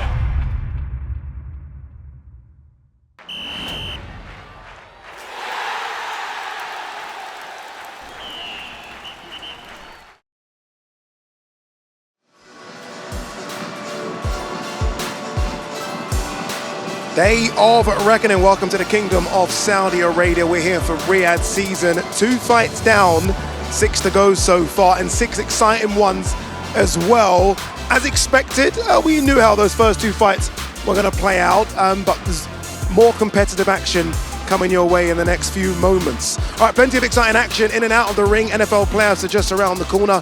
We've got UEFA Women's Champions League as well. X Series and PFL pay-per-view super fights all available right here on the Zone in 2024. Up next, the best cruiserweight on the planet, Jai Opetaia. They can take my title, but they can't take my status. And I just cannot wait to step in the ring. I've worked so hard to get here. Jai Opetaia, a class apart. I've trained so hard for this fight.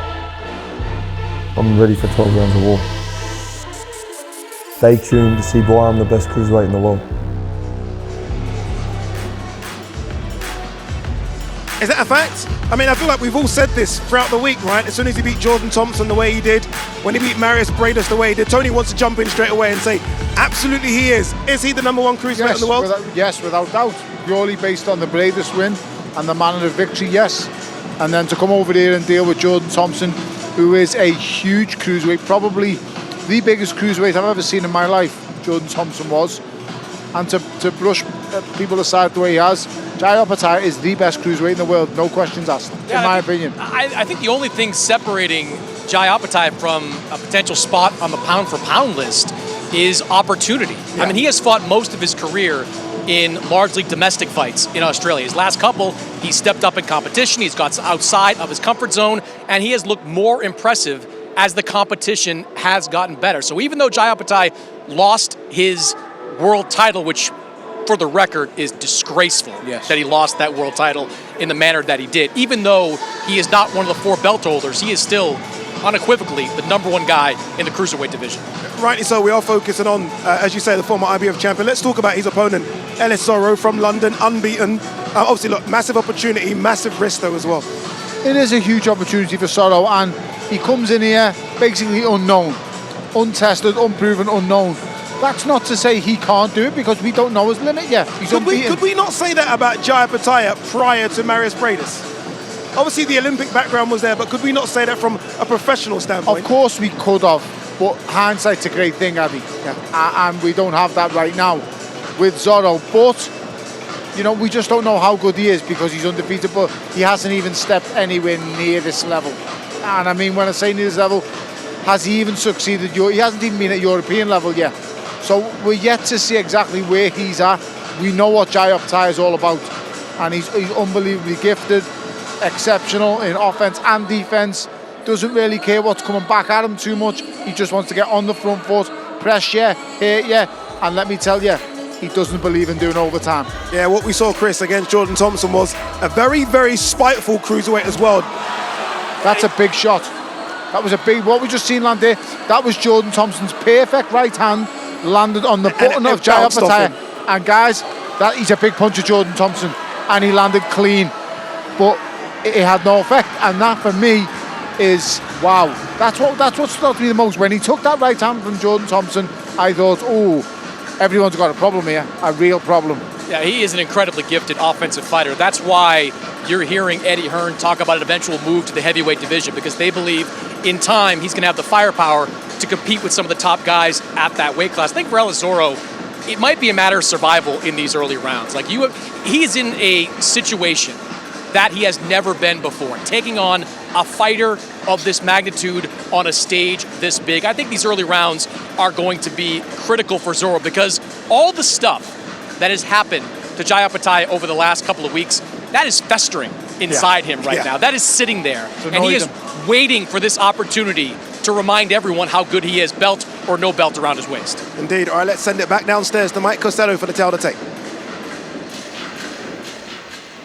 Thank you, Addy. And as you've been suggesting, 2 men here with unbeaten records, but with very different quality opposition in getting to those figures. 23 unbeaten for Jai Opetaia, you see there above his name. 17 unbeaten for Ellis Zorro. Zorro, a relative latecomer to the sport. 3 years older than Opataya, with a very limited amateur career, just 3 fights. He won them all, and so says he hasn't yet lost. Is there a surprise to come from Zorro? So here it is then. Not only hasn't he fought outside the UK, but has barely fought outside of London. Huge opportunity, but a huge step up in class.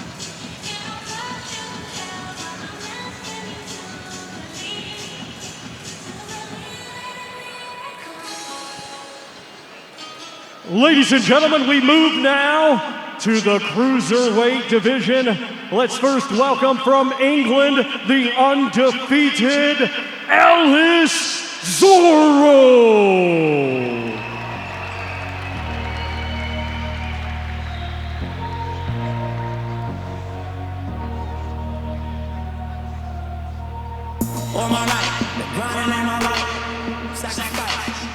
Well, Ellis Zorro didn't hesitate when first offered this opportunity, which at the outset was for the world title. But he says belts collect only dust.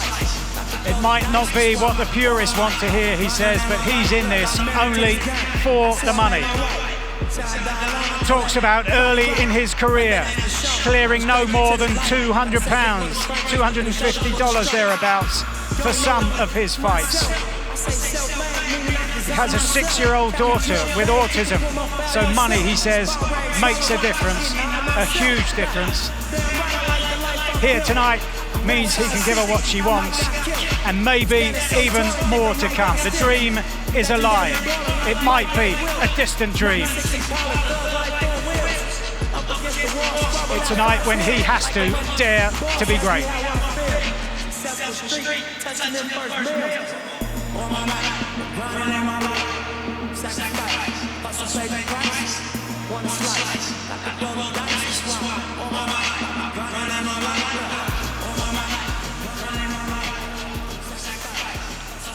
Well, this is the man who's drawn rave reviews around the boxing world. Talks about being hidden away in Australia. Australians, he says, are so often underestimated because they are so far away from much of the boxing world. But another chance to showcase his immense talents here tonight. And now let's welcome to the ring from Australia, the undefeated Jai Opataya.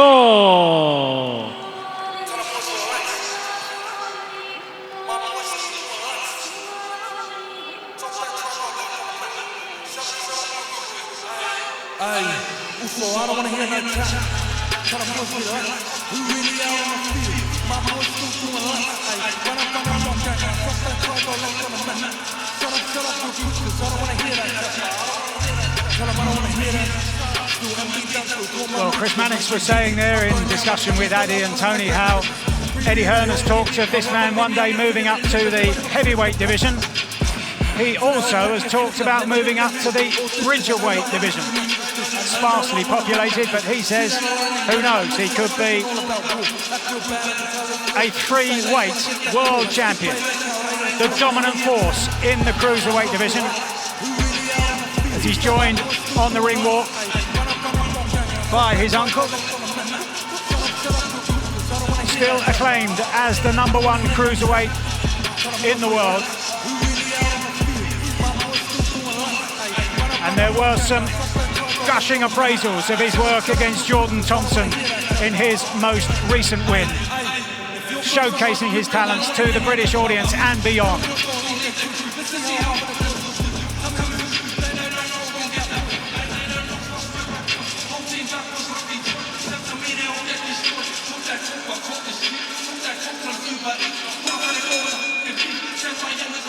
Ladies and gentlemen, we continue with 12 rounds scheduled in the cruiserweight division. Brought to you by Frank Warren on behalf of Queensberry Promotions. For Riyadh Season and National Events Center in association with General Entertainment Authority, GIA, Gold Star Promotions, Sella, Matchroom Boxing, and Tasman Fighters. It is sanctioned by the British Boxing Board of Control. Steward in charge, Robin Smith. Timekeeper is Andrew East. Our 3 judges assigned, all from England, will be Steve Gray, Mark Lyson, and Kevin Parker. Our referee in charge will be John Latham of England. Introducing to you first, fighting tonight out of the blue corner, he comes to the ring wearing white with black and weighed in officially at 199.5 pounds. Coming to us from Bromley, Kent, England, he brings an undefeated record with 17 wins. 7 of his 17 wins coming by way of knockout. Ladies and gentlemen, please welcome the current WBO European Cruiserweight Champion, Ellis Zorro. And his opponent across the ring, fighting tonight out of the red corner. He comes to the ring wearing white with silver and weighed in officially at 198.5 pounds. Hailing from Sydney, Australia, he was a 2012 Olympian and now as a professional is undefeated with 23 wins, 18 of his 23 wins coming by way of knockout. Ladies and gentlemen, here is the current Ring Magazine champion and the undefeated former IBF Cruiserweight Champion of the World, Jai Opetaia.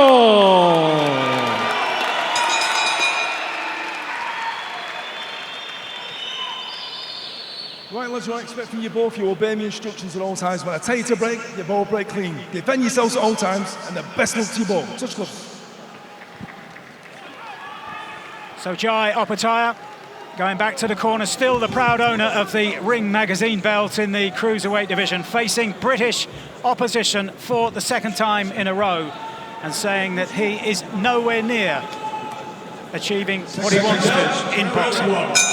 The latest step here then against the Londoner Ellis Zorro. 12 rounds, no longer for the IBF Cruiserweight belt. Still, plenty of intention, plenty of ambition in the mind of Jai Opetaia. I agree with what the guys were saying in the studio, without a shadow of a doubt, the best out there at the minute, a very, very good fighter. The footwork, Opetaia always has a spring in his step that allows him to get into range and out of range very quickly. A lovely jab. Punches very hard with both hands, but Zorro, he can fight, he can move. He has a nice jab. My only concern with Zorro is he likes to lean out of range to miss a shot and come back with counters. He has to be very careful that he doesn't lean back into a shot. Opetaia is a perfect prototype of a southpaw sniper. I mean, he has, like you said, a beautiful bounce and a rhythm to his lower body, his footwork, and that creates openings. You know, he doesn't always need to be feinting. It's that nice little bounce that he has from that southpaw angle that actually intimidates opponents like Zorro. You know, they don't know when he's going to pounce and come with that straight left hand. Yeah, that presents an added dimension of difficulty for Zorro. Already a golfing class in terms of the opponents that they've faced, but he's never been up against a southpaw in the professional ranks. Yeah, the feints, the head movement, always moving. Has brilliant variation with that left hand. You see him there come wide with the shot. Has to make sure that right hand's tucked high, Zorro. The crowd sensing that that left hand from Opetaia might be the precursor to something more detonating. It definitely is going to be detonating sooner or later because he alternates it from a straight left hand to the chin. He turns it around to a hook just like he did there, and he also throws it downstairs to the body. You know, so it comes from every angle, and it's very dangerous at all times. Just like that, beautiful shot. He's always changing the levels with his shot, and it makes it very difficult for opponents to read his work. They have no idea where the shots are coming from. And that's because of the footwork. It's the footwork. It's brilliant lower body. The foundation of Apataya is just something special. And those shots right there, that intimidates opponents to cover up the body, and that's why he went for the home run upstairs.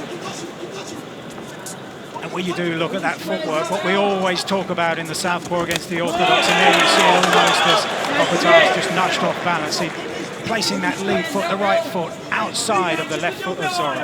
I like where he's positioning himself, though, Zorro, in the ring. He's not getting bullied too far. Back. Oh, big shot! Single shot, left hand. Zorro is out. Zorro is out. His head hit the canvas. That's bad news. He gave an indication of what was to come earlier in the round. And in one decisive moment, it's all over for Ellis Zorro. The golfing class described here by one single punch as Apataya now walks over to his stricken opponent, who is sitting up, being tended to by the medics here at ringside and his own corner. But that was truly devastating. Devastating and scary. That punch right there and the way that he reacted. I mean, this was an undefeated opponent who wasn't accustomed to losing in Zorro. To get knocked out by one shot like that, that's brutal, that's devastating, and that's intimidating. And that's the reason this is the #1 fighter at cruiserweight. Huge power, huge shot. The variation we said with that left hand, he was targeting the body of Zorro. It's very, very hard for the Englishman to read where the shots were coming from, and the shot that closed the show was thunderous. The way he brought his feet in. In any weight, at any level, that was as clinical as it gets in this sport. This is some talent. Jai Apataya is a bad man. The feint downstairs, the eyes, the jab to the body that doesn't come, and then the left hand upstairs. You got the reaction from Zorro, and he made sure he did not miss with that left hand. The commitment to the shot was spot on, Sergio. But the reason that punch landed is because he set that up to the belly first. The very first punch that he threw was a straight hand to the gut. Then he threw it upstairs to the body. Then he looped it around the guard. Wow. So he alternated that left hand. It totally fooled Zorro. Didn't know where it was coming, what direction. Beautiful shot. Pound for pound star there, Mike. Ringside last time, you and Tony Bellew, Darren, were purring about this man. And Sergio, you've seen him live now for the first time. Incredible. This is the #1 cruiserweight on the planet. Scary pound for pound talent. This division better watch out. This is a bad, bad man in Apataya.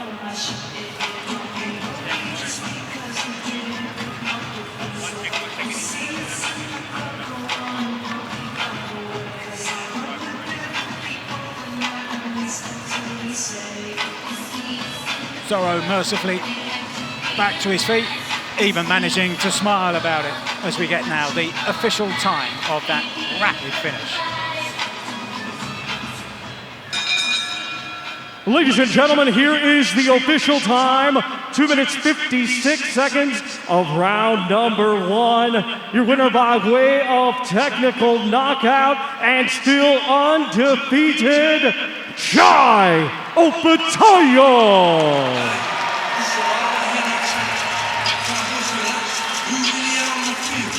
Not surprisingly, Ellis Zorro can't help but applaud that sensational performance by Jai Apataya. And yes, the opposition will get tougher, but he dismissed Zorro with the minimum of fuss and the maximum of power. Can't promise anything as dramatic at the Riyadh Season Tennis Cup, but high quality action for sure. The first Riyadh Season Tennis Cup from December the 26th and 27th. Tennis icons, Djokovic, Alcaraz, Sabalenka, Jabeur, battling it out on DAZN just in a few days' time here in Riyadh.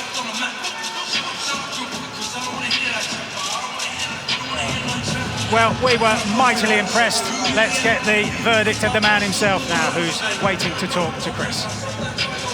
Jai, congratulations. I think if you were looking for an example of your explosiveness, we just saw it in the ring right now. Was this the performance that you were looking for? Yeah, you know, I trained for 12 rounds. I was prepared for 12 rounds. And if the knockout comes, it comes. Take me through that knockout shot, because it was a pretty quiet round up until that point for you when you landed that big punch. Yeah, he was very hesitant. You know, he wasn't engaging much. But he was a bit too hesitant and he got clipped. So that's just how it goes. This has been a strange week for you. You land in Saudi Arabia as the IBF champion. You step into the ring without your world title belt. Did you take some of that frustration into the ring tonight? I did, but, you know, look at this place. It's beautiful, you know. I'm happy to be here, happy to perform in front of the Saudi Arabian people. Thank you for having me. Thank you, Chief. Your Excellency. Man, I'm pumped. First round knockout, I'm ready for the next fight. What have the last 18 months meant to you? Because you knew for a long time you had the talent to be on this level. Over the last 18 months, you've gotten bigger and better opportunities in terms of opponents and on stages like this. The last 18 months is just all part of the journey. You know what I mean? I'm here, I'm in the ring. This is all that matters. You know, that's all in the past and it's all built to where I am now. So I'm just excited to be here and I'm excited for the next step. All right, so what is that next step? Because you're unquestionably the #1 guy in the cruiserweight division, with or without a world title right now around your waist. Do you want to go get your old title back? Do you want a different one? What's on your mind? Man, these dudes put the people in front of me and I just knock them out, so that's what I got to do. Congratulations, Jai. Thank you very much. Eddie, we're going to turn to you. He said he kind of put the onus on you there to find something for him next. What'd you think of that performance, and what can you do with a guy like that? Yeah, you're talking about already, I believe, a pound-for-pound talent. You know, you got a guy in Alexander Usyk that became undisputed in the cruiserweight division, moved up and became unified in the heavyweight division. I believe Jai's going to do exactly the same thing. He should be standing here as IBF world champion, but it doesn't matter because everybody knows, every fight fans know, he's the #1 cruiserweight in the world. We'd love to be back here in Saudi Arabia in the first quarter of next year and win a world championship. I'd like to see him become undisputed in a cruiserweight division before he moves up to the heavyweight division, and that is inevitable. This is one of the most exciting fighters on the planet. Appreciate it, Eddie. Guys?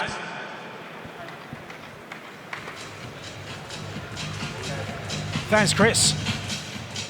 And they're posing for the photographs, Jai Opetaia. Just another day in the life and professional career of one of the best fighters on the planet right now.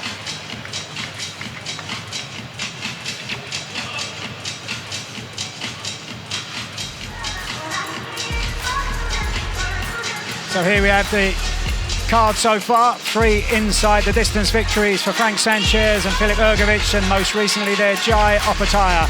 And next up, potentially one of the most competitive fights on the card, Makhmudov against the European champion, who's holding that title for the 2nd time in his career, Agit Kabayel.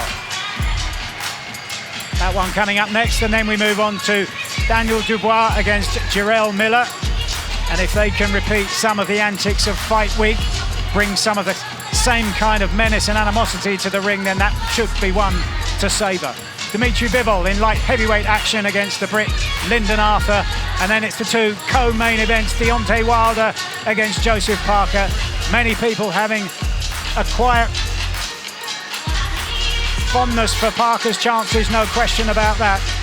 And Anthony Joshua then against Otto Wallin. How will he cope this time around against the Southpaw? Failing twice against Alexander Usyk, but of course beating one in Charles Martin to become world champion for the first time. Still so much to come. Adi.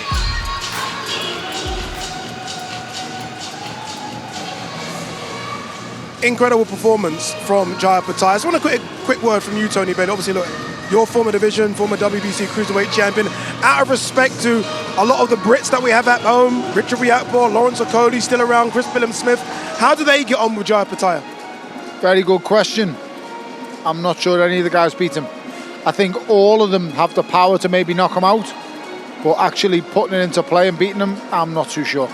Right, from one superstar to another, January 6th marks a new beginning for Mr. Virgil Ortiz.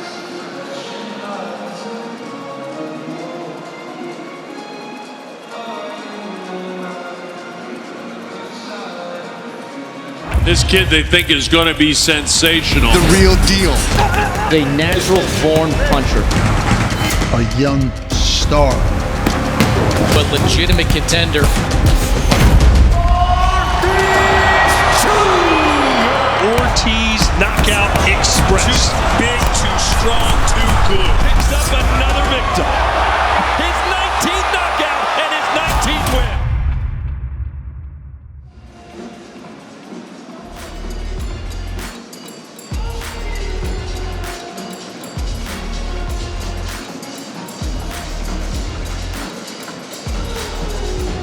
Yeah, plenty of action coming over the holidays and into the new year right on the Zone. Saudi Pro League, Riyadh Season, Tennis Cup, and of course Virgil Ortiz returning to the ring at 154 pounds as he takes on Ghanaian Frederick Lawson. But up next, the big boys, Arslanbek Makhmudov versus Agit Kabayel. Tony, I feel like this one's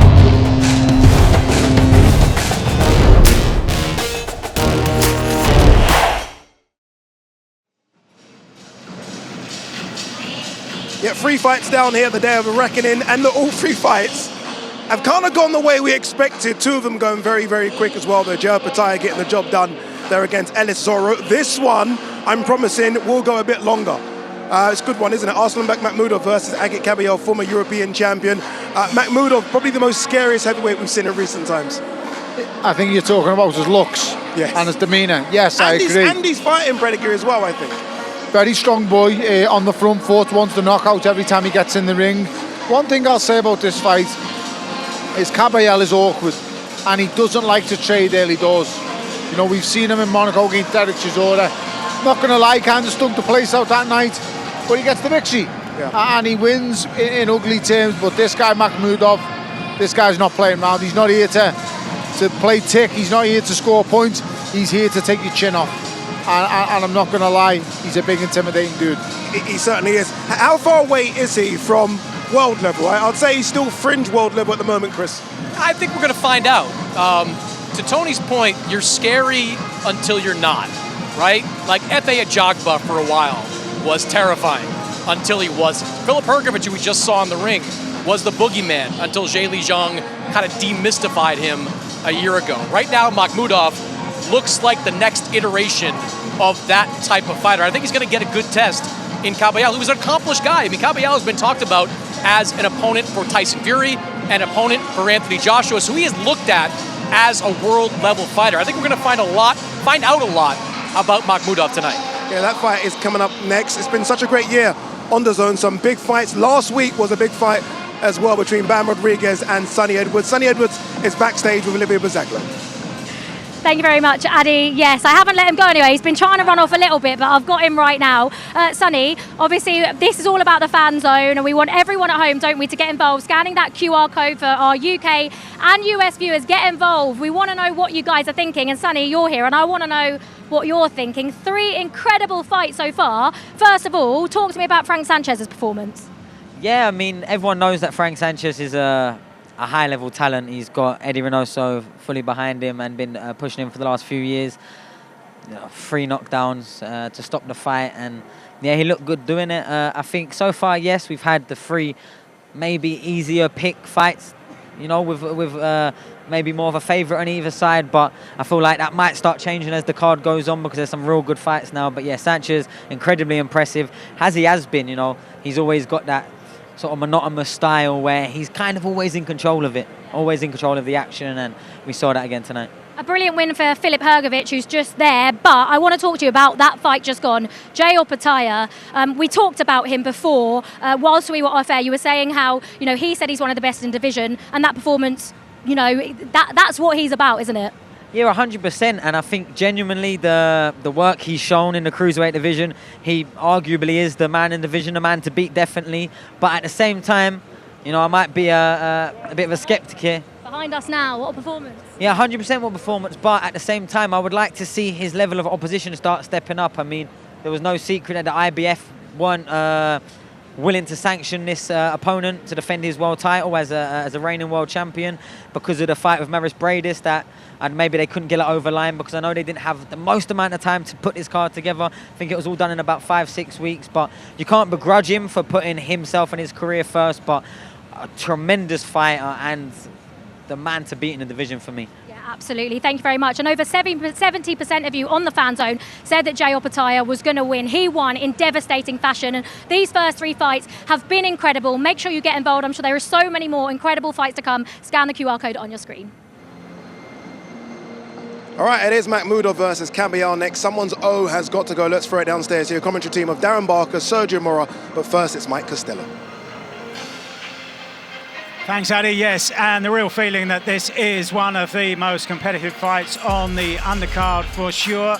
Arslanbek Makhmudov against Agit Kabayel. Kabayel, European champion for the second time around.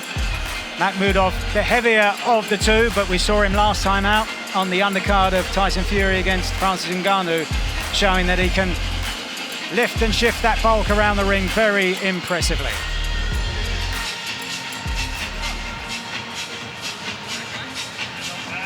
And here is the man who has just become European champion for the second time in his career. He's unbeaten, as is his opponent here tonight. Kabayel from Germany, very proud of his Kurdish origins.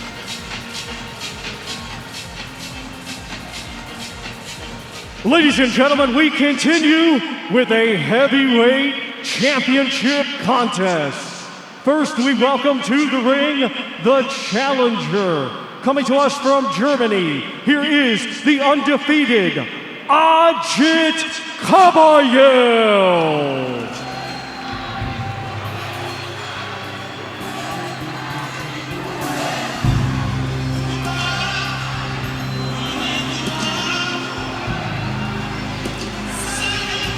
Well, Tony Bellew talks a lot about how inactivity can be the downfall of any fighter at any level, and this man has had only 6 fights in the past 5.5 years. He's been affected by a shoulder injury, like so many fighters by the pandemic, and 1 or 2 other issues, but now looking to really inject some momentum into his career, even though, as I say, he's twice the European champion.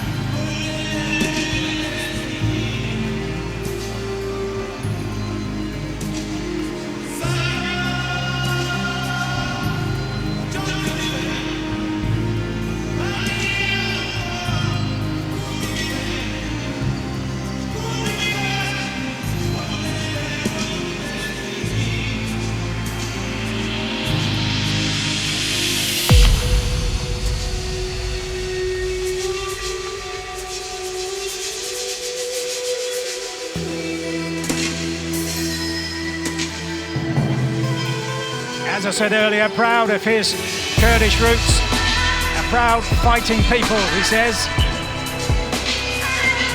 Although he himself is based in Germany. And his record as European champion includes a win against Derek Chisora in Monaco back in 2017. Returning to the ring for the first time in 9 months and bringing to the ring an unbeaten record of 23 fights. And he's reckoned by many to be more than capable of providing the toughest test so far in the career of Arslanbek Makhmudov. How will Kabayel respond then to, like the occasion is for so many, one of the biggest of his career here tonight?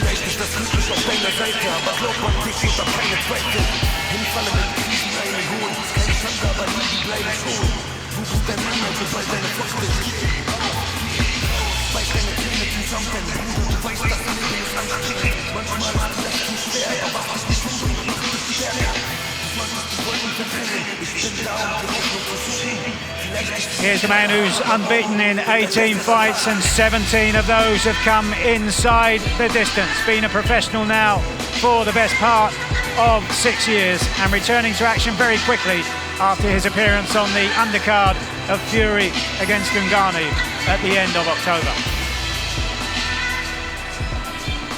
And now let's welcome the defending champion coming to us from Canada, Arslanbek, the Lion Makhmudov.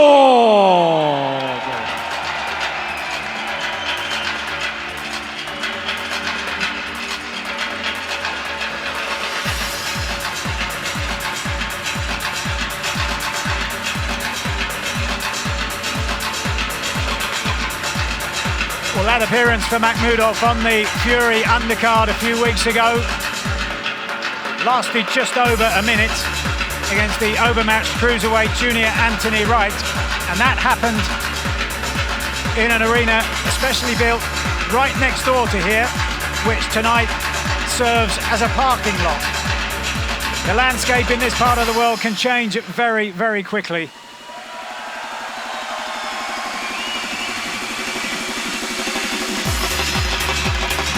Makhmudov,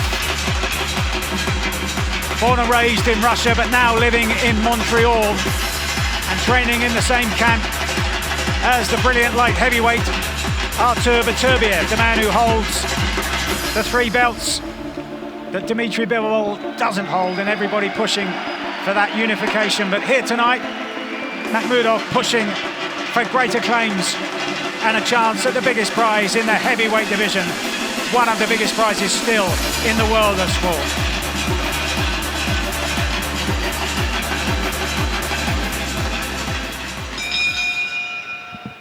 Ladies and gentlemen, this bout is scheduled for 10 rounds, and it will be for the WBA Intercontinental and NABF Heavyweight Championships.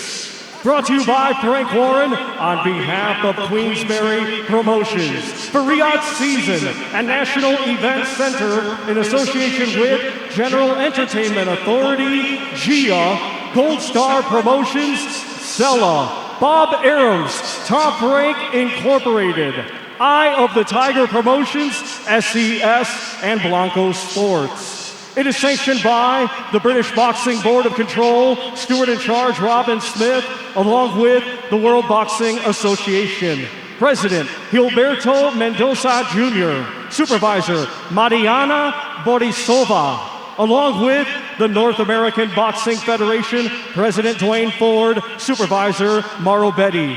Timekeeper is Andrew East. Our 3 judges assigned will be Kevin Parker of England, Guido Cavalletti of Italy, and Massimo Barrovecchio of Italy. Our referee in charge will be Steve Gray of England.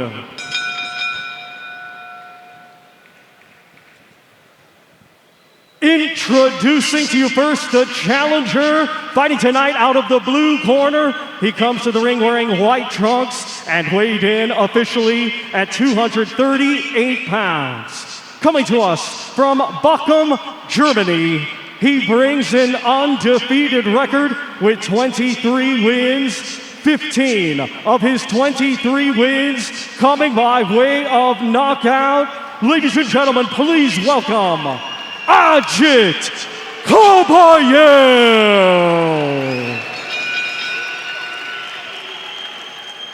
And his opponent across the ring, he is the defending champion, fighting tonight out of the red corner. He comes to the ring wearing black trunks and weighed in at an even 260 pounds.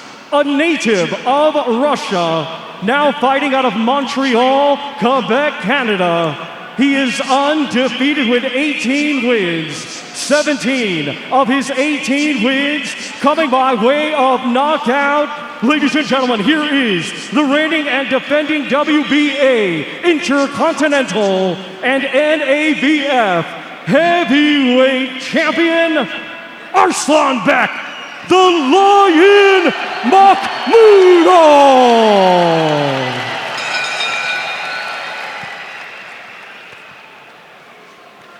Okay, boys, have a cold break.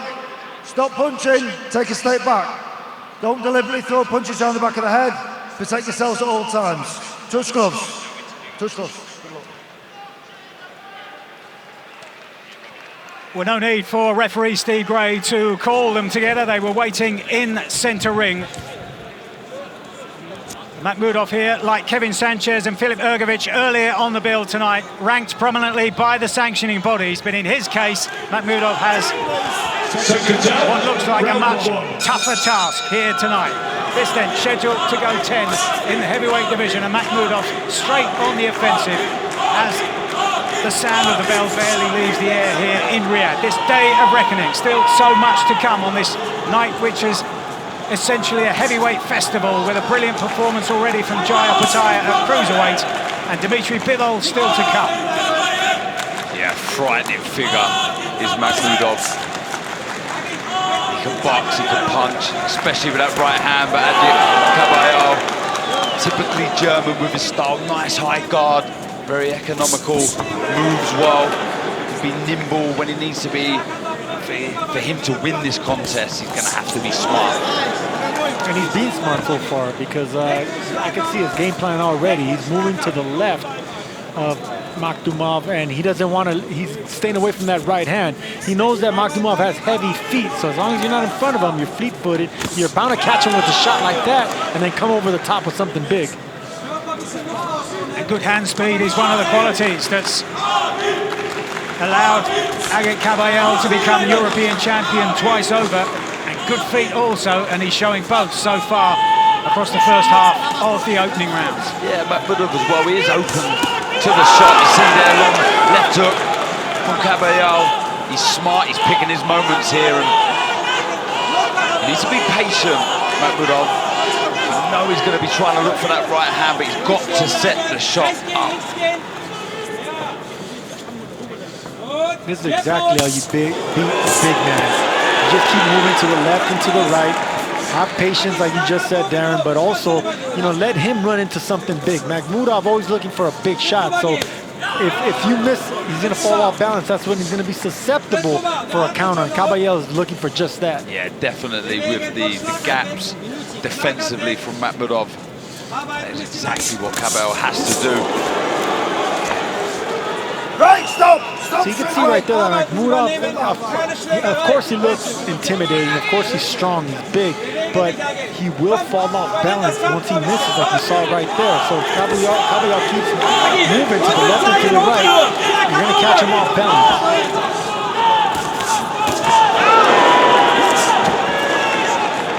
Two big hooks landing simultaneously. They took it well, Kabayel.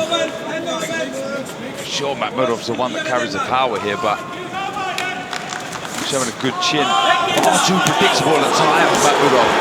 Bad balance. See, this is the thing that I'm talking about. Really bad balance, even when he misses. This is exactly what Kabayel needs to do to win. And touching him to the body downstairs, because he will land it over the top. There it is. Makhmudov trying to time Kabayel on the way in.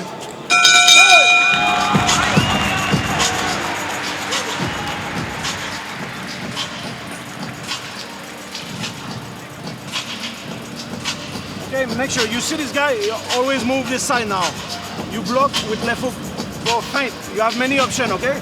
He's going this, you're going jab body is good, feint is good, or block movement and after right, okay? But you need to block this movement first. Like, can be like good jab to the body, jab to the head, and the right, or with the left. Okay? Looks good. He's trying to counter punch. Yeah. He's smart, okay? The only thing he tried to do is let you finish offense and try to surprise you. You know that.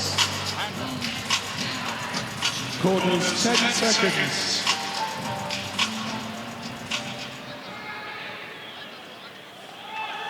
Seconds out, round two. Well, Kabayel showed in the centre of the ring before the first bell that he wasn't going to be outstared, outpsyched, and backing up that with his performance in the opening round. I expect more of the same from Kabayel. Good movement, selective with the jab. He landed some hooks, misses with that one, but he's got to be more cute, Makhmudov. Too clumsy at the minute, falling over the front foot when he throws the right hand, and someone who's well schooled like Kabayel, he will make you pay. Kabayel's right in front of him now. See, I would go back to moving left to right, using the entire ring, because that's what Makhmudov doesn't have, his footwork, and he's very slow. So you can catch him with counters, especially when he's off balance. Kabayel should be jabbing at the body right now, jabbing at the chest and the body, focusing on the torso of the bigger man. That's going to drop the arms and set up the overhand shots. I also think the feint as well, because he will take the bait. Makhmudov. You feint, he will look to fire back. Better pressure from Makhmudov, but the footwork, Caballero, very good. That's a dangerous punch right there by Makhmudov, the lead uppercut. It's a dangerous punch if it lands, but most of the time, you're at risk of getting hit with something big. Caballero at the moment seeing a lot of what Makhmudov is trying to throw land. Yeah, it's different in speed. I like the body language from Caballero. Opted to hold his feet a little bit, Sergio, in the center of the ring, then he'll move. He's, I think, just levels above when it comes to speed. And you're seeing that so far. No, speed and footwork, and you can tell he has a game plan. This is exactly how I would fight a bigger, much bigger man. Is throwing shots like that to the body, moving around the ring, moving laterally. Big men don't know how to move laterally. They can go forward and backwards, but going side to side is really difficult for them. And being content with single shot success. Yep. Yeah. Cannot be greedy here. No need to be trading with Makhmudov. On the flip side, Makhmudov, I think he needs to vary up that right hand. I think the uppercut, I've seen him in the past, he throws a very good right uppercut. I think where Caballero's shorter, the shot could be more effective than chopping down with the right hand, but very calm, very relaxed, patient approach by Caballero, looking good. Yeah, he is. Caballero landed a nice right hook to the body. You can tell that got the attention of Makhmudov. Keep going to the body. As long as he's giving that up, keep going downstairs, focusing on the left and right side of the torso.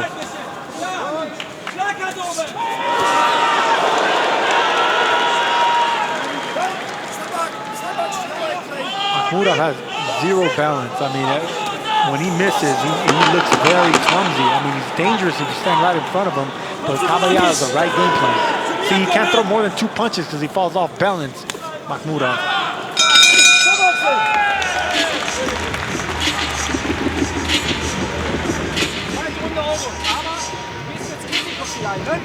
Muss nicht sein. Kein Risiko. Geh von Schlaghand, warte mal. Geh von Schlaghand weg und arbeite trotzdem. Hintere Bein nach vorne, Schlaghand ist mal drinne. Haut der hart. Ja, also dann gib mal ein bisschen Druck. Ja, der Junge steht K.O. Der hat keine Kraft.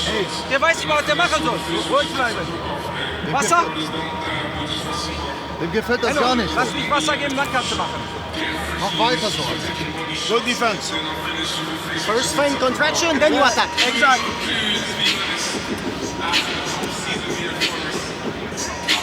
It's really good, Arslan. It's good. That's smart. Good defense. Very good. Come on, champion. Yeah, it's been a good, composed, comfortable start so far from Caballero.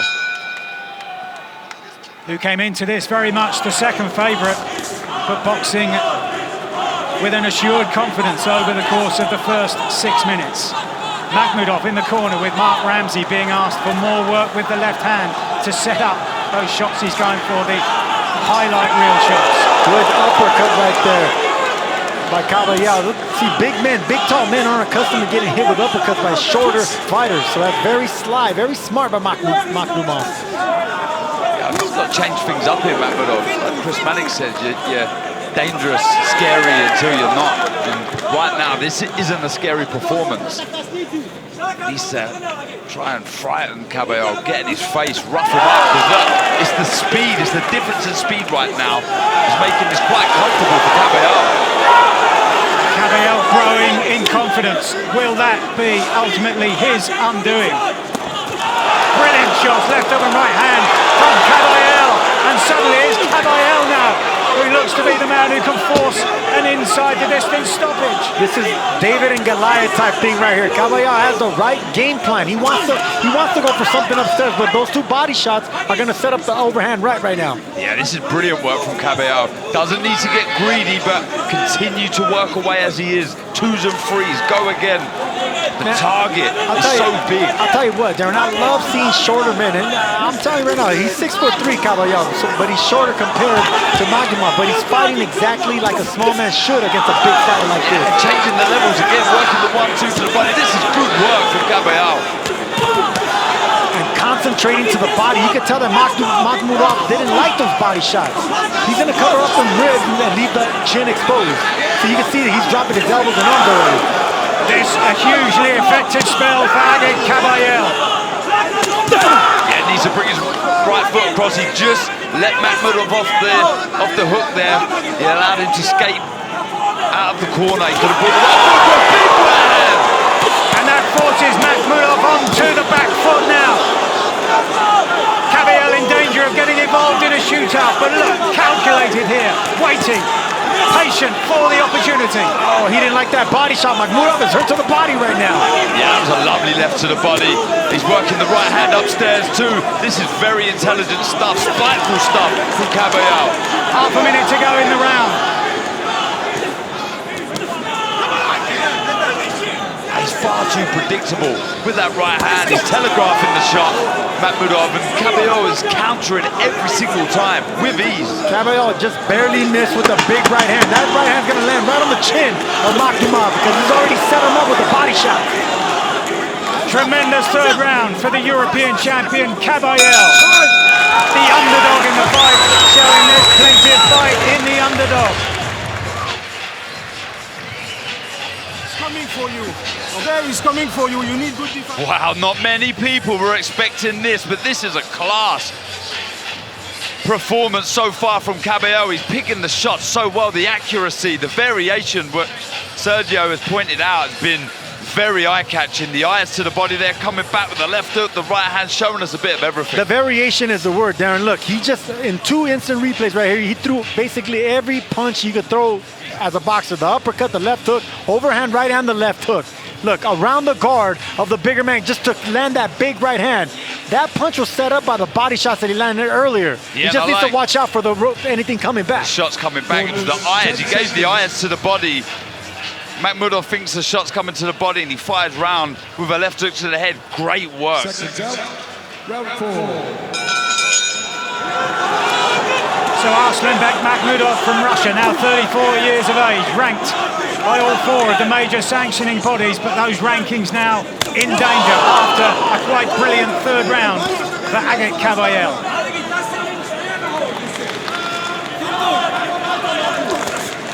Again, big right hand. He cannot miss right now, Kabayel. He's finding this far too easy.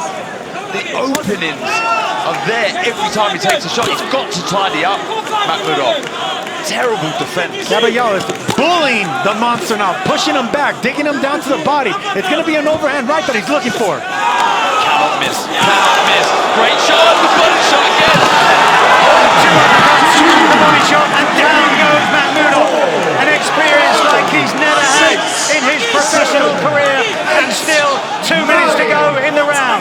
He looked so tired at the end of the third, and now a mountain to climb to get back into this contest for the man mountain. Can he find something? But Kabayel, so accurate, so powerful, holding his ground in the center of the ring. He's just looking for the right hand over the top, Makhmudov. Fair play, he's game, but he's getting caught with that left to the body again. Makhmudov with nothing left but a desperate swing for glory. And it's the body shots again that Kabayel is going for. And down again goes Makhmudov. Only just into the second half of the round. I don't care how big and strong and scary and intimidating you are, body shots make cowards of us all.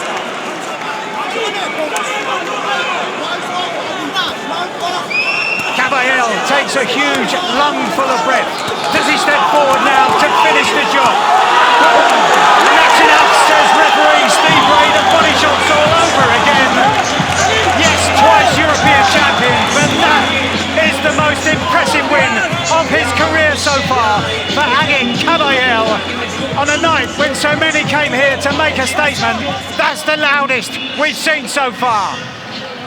Yeah, that was a one-sided fight for as long as that lasted. That was easy, far too easy for Kabayel. And again, like Manik said, you're scary until you're not. And we've seen the giant, the lion, the monster humbled there by hurtful body shots. There was variation in abundance. He even took some big right hands, Kabayel. That is I mean, even with 23 fights, 24th fight now behind him, that is a coming-of-age performance from Kabayel. Sergio, it's one thing to come in with a game plan, which he clearly had, but to to play it out, to execute it like that. Very, very smart. That takes confidence, and you said it earlier, patience. That's exactly what Caballero brought to the table. He came out moving around the ring. That's what you need to do as a smaller fighter. Then he started picking them apart, dissecting the bigger man downstairs, and then finally found the bullseye with the body shots. And I'm telling you right now, I don't care how big you are, those body shots will bring you down, just like a tree. And you have to say that in the heavyweight division, body punching is not only underrated, but it's so rarely seen Yeah, to it's effect. neglected. It's neglected, and you see the damage there. You throw the shot correctly, as Caballero did, the damage it does. And like Sergio said, you chop the tree down. So smart, the variation. The right hand over the top, the hands come higher, the left to the body. And here's what I was talking about earlier, Darren. Look, it was an overhand right, and then he came under the top. You can see right here, Makhmudov didn't want nothing to do with body shots anymore. Those two shots right there took the spirit, took the tough guy out of the tough man. And he took a shot there. We've seen his chin tested, and he passes with flying colours, and another sickening right hand straight down the middle. It was also variation with the body shots. He wasn't predictable. It wasn't just hooks. He was setting the traps, and you can see the grimace on the face of Makhmudov. And you know, on a night like we've seen so far tonight, a couple of one-sided performances, this is just a reminder as we get towards the real heat of the bill that anything can happen in this game. No, little by little, it's escalating into what's going to explode. I mean, it's going to be something big. These were two undefeated fighters, and this is exactly what we need to see. Makhmudov, known as the Lion, well, Caballero was the lion tamer tonight.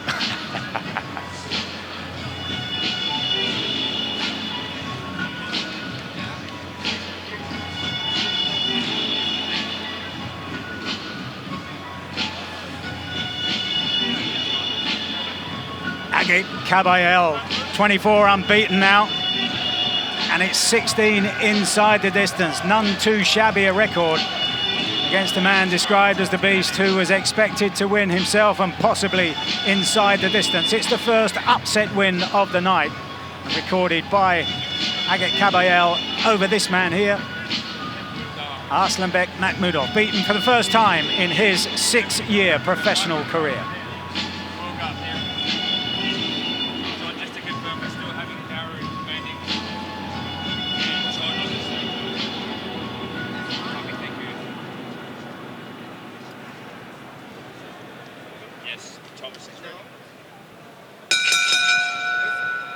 Ladies and gentlemen, here is the official time. 2 minutes, 3 seconds of round number 4. Your winner by way of technical knockout, still undefeated, and new WBA Intercontinental and NABF Heavyweight Champion, Agit Caballero.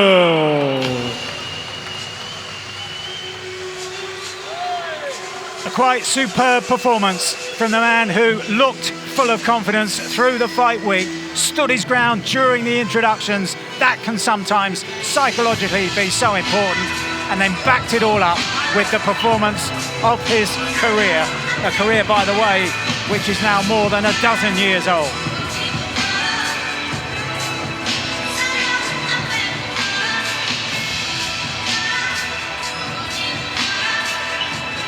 Well, the real deal, Amanda Serrano making her long-awaited return to Puerto Rico on a co-main event with the problem child, Jake Paul, here. And it's from the legendary Coliseo de Puerto Rico on March the 2nd, live here on DAZN.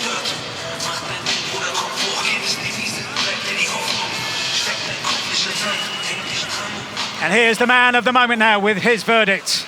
All yours, Chris. Agit, congratulations. I think a lot of people this week looked at the size of Makhmudov, looked at the size of you, and believed this was going to be maybe a showcase type of fight for him. Instead, you reminded people that you are right there on that world level. What did you think of your performance? First of all, thank you, Turkshar, for the great opportunity. Yes, I give my best and win the fight. We're training for this, you know. I shock the world maybe, huh? When you talk with 10 guys, 9 guys say Agit never win. Today, alhamdulillah, we win. What was your game plan coming into the fight? Because you knew he was bigger, maybe a little bit naturally stronger, but your quickness was certainly a factor. Yeah, my movement was a game play, the body shots, and after come to the head, yeah, see, the labor kick. At what point could you tell that the body shots were hurting him? I don't know. I win the fight, I'm happy, and the training camp is finished, the fight is finished. Now I have a rest. We see you soon, inshallah. When you look at let me ask about the fourth round, the final round of this fight, did you feel like you were hurting him every time with those shots in the body? Yes, I see on the face, he's not here, you know. I see him and I finish the fight. You have been mentioned many times as a potential opponent for the likes of Anthony Joshua and Tyson Fury. You remain undefeated. What do you want to do next? I don't know. When they give me the great next opportunity, I'm ready. I come for everything. We are ready. We shot every day. Congratulations. Alhamdulillah, thank you. Mike? Thank you, Chris. Delighted, and why wouldn't he be? Agit Kabayel still has the European title, but with a performance like that, will soon be moving to more lofty honours in the heavyweight division.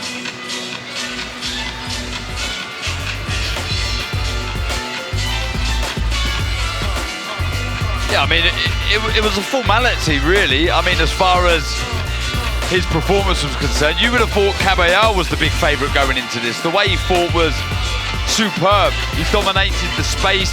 He was the sharper puncher out the two. And the more hurtful puncher, Sergio. He was a smarter fighter. He came with the game plan. He systematically broke down a big man, just like you're supposed to beat down bigger men. You move, you don't give him a target, you use your feet, and then you dissect them to the body to land upstairs. I don't care how scary this man was. Once he felt those body shots, that's it. The grimace on his face told the exact same story. He couldn't take him anymore.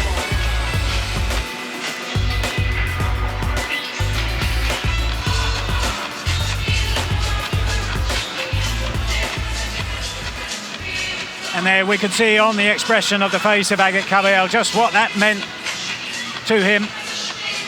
As I was saying, a long-time pro, 12.5 years.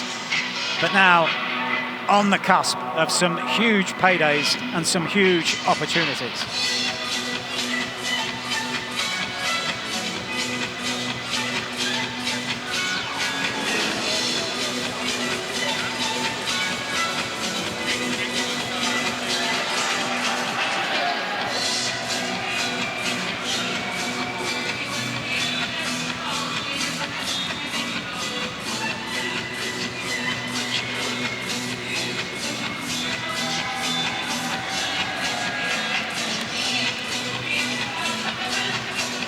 So Kabayel making his mark in the heavyweight division. We're halfway on the day of reckoning as he makes his way back to the locker rooms. Very few expecting a performance like that. There might have been some out there who were suggesting that Kabayel could win, but there weren't too many predicting he would win in that fashion.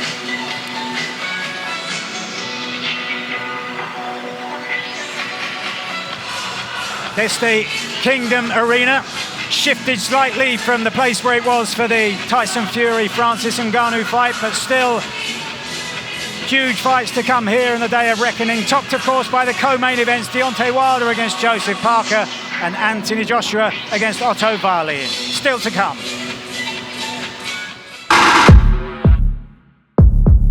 You think you're being entertained? The bronze bomber is gonna bomb when I knock him out.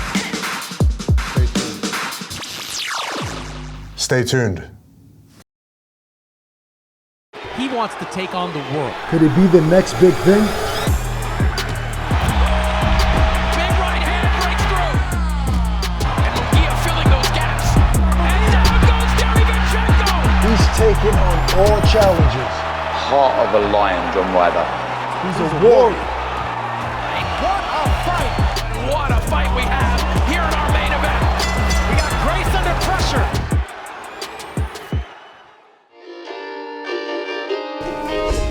How come you're in the land of Essex, mate? Training for fights. AJ's about it. He's never like this at presses, and this is the first time in a long time I've seen him at it. I just basically told him, I'ma f you up. I don't really like the talking stuff. There's a different look in Josh's eyes. You're digging your own grave. Just up. What he wants to destroy Otto Volland. When you want to talk, I'm gonna tell you to your face. I'm gonna f you up. The news of the Day of Reckoning is big in my opinion. It's one of the best cards I've seen, and it's a great opportunity. Boxers need more opportunities. Some people ain't fought in a year, 2 years. Some people ain't fought in months. So to get these opportunities to keep active and keep busy, it's definitely good for the landscape. Both hands. Yeah. I'm a fighter by nature. I look myself in the mirror and all I see is a fighter, so it's just what I do.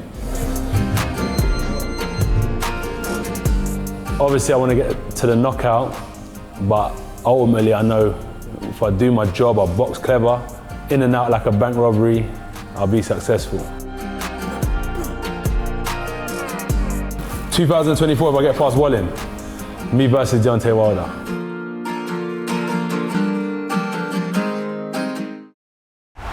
This is the moment of truth, and there's no turning back. No World Championship belt on the line for Anthony Joshua. And still, Body shot. And down goes Derrick. For legacy. Meanness and the intensity. What a shot from Lee Ward. Accurate return on unsteady legs. Boxing history is about to be made. 12 3-minute rounds. This arena feels like it's about to explode. And look at that shot right there. Perfectly timed. Devin Haney is going to be dangerous. It was just unbelievable. An absolute privilege to watch that was. We've just witnessed greatness here. You only have two options. Either run with us or run from us. So many great matchups on this night. Oh, it's gone in. Let battle commence. My goodness, what a knockout. I'm the baddest motherfucker on the planet. Jake Paul can have a very bright future in the PFL. What a strike. This is the zone, and there's plenty more miles to go before we sleep.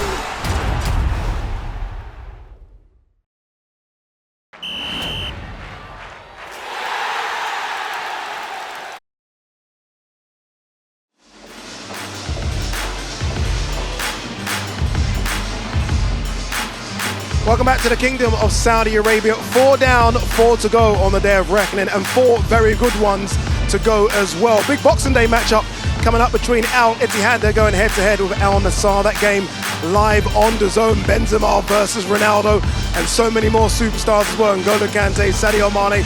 Make sure you tune in for that one. Up next with us, big heavyweight boys, Daniel Dubois versus Jarrell Miller.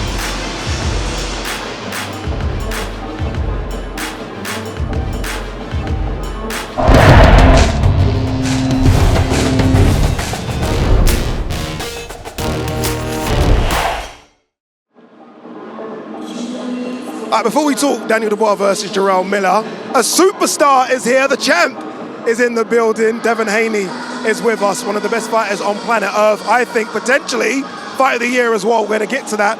Devin, look, before we talk about all of this, it's incredible, isn't it? I've got to congratulate you, sir, on that incredible performance against Regis Prograis. I knew it was going to be good. I didn't know it was going to be that good. Yeah, me and my team, we worked super hard in training camp. We studied Regis Prograis, and we went in there and I executed the plan to the T, and here I am. How does it feel when you move up in weight like that and you ask for the number one man? I thought Regis was the number one. Some may say Teofimo Lopez, but 1A, 1B. You ask for the number one, you get the number one, and you dominate the way you did. Yeah, I mean, I'm here to take over division, so I want to fight the best fighters in the world, and every division, I want to take over eventually. So at 140, the plan was to go to 140, take on the best guy, and become the king of the division. A lot of people, Tony, talk about his power. We see it here. You can see he hurt Regis many times. Is that a case of he was boiling himself down? It's, I guess, a question for both. To make that 135 limit, we are now seeing a stronger Devin at 140. I've always said this, that the higher the weight class Devin goes through, the better you will see of him. Devin's technically a perfect flow. You can obviously never be perfect. We all make mistakes, but Devin is technically almost perfect. He makes very few mistakes in the ring. Offense and defense are very equal. So, you know, he's perfect, as I say, front foot, back foot, counter punches really well. Always thinking about what's coming back. So, as he's landing, he's looking to exits as well also. Fighters, he's old school, Devin, the way he prepares, the way he does things. And what I also love about him and his father is that they're willing to work with other people. It's not like they're sitting there saying, we know everything. You know, we've got it all covered. They're willing to work with other people. And that, for me, is the sign of a relationship which says we're very comfortable with each other, but we also want to learn. Because no one knows everything. Not one trainer knows it all. And I give you so much credit. You've been a shining star. You know, listen, he's doing things like Floyd Mayweather, but in a quicker amount of time. Like Floyd went through. I admire Floyd and I love Floyd Mayweather, but what Devin's doing, he's doing it at a quicker rate. And he's got the weight of the world on his shoulders, because he is now the big name in American boxing. He is the face of American boxing. And that is a heavy weight to carry, it really is, and you're doing it so well, so I can only give you credit. You know, from going to Australia to beat George Kambosos in his backyard, not once but twice. People forget that. And then also, you know, wanting to fight the best all the time. Goes against Vasily Lomachenko. Now you're up against, you know, last time I read just spoke, who, let's just be straight, was the best in the division at that present moment. Yeah. And, you know, I can't give you enough credit. You're a credit to boxing. You and your father's relationship is amazing to see as well. So good on you. Okay, Tony, okay. We know he's very, very good. How would you sum up your year? Vasily Lomachenko, tough fight, but you made adjustments in that fight. And Regis, is that a perfect year for you? Yeah, I mean, you know, like I said, I want to make the biggest fights happen. I want to fight the best. I wanted to fight the best fighters in the world, and I feel like I had a great year. I think I had the best year in boxing, you know, so far. We know Inoue and some other fighters still have some fights coming up, but I think I definitely deserve Fighter of the Year. Yeah, it's a tough one. I think I'm kind of between you, Inoue, and Crawford. I'll make my mind up by the end of the show. Ryan Garcia's had a lot to say about you on social media. Are we going to see that one? Two guys in the same division, both of you come up from 135? Yeah, well, I mean, it can very much, you know, be possible to be next. You know, Ryan Garcia has called me out, which I've been calling him out for years. But I think the fight may have finally come.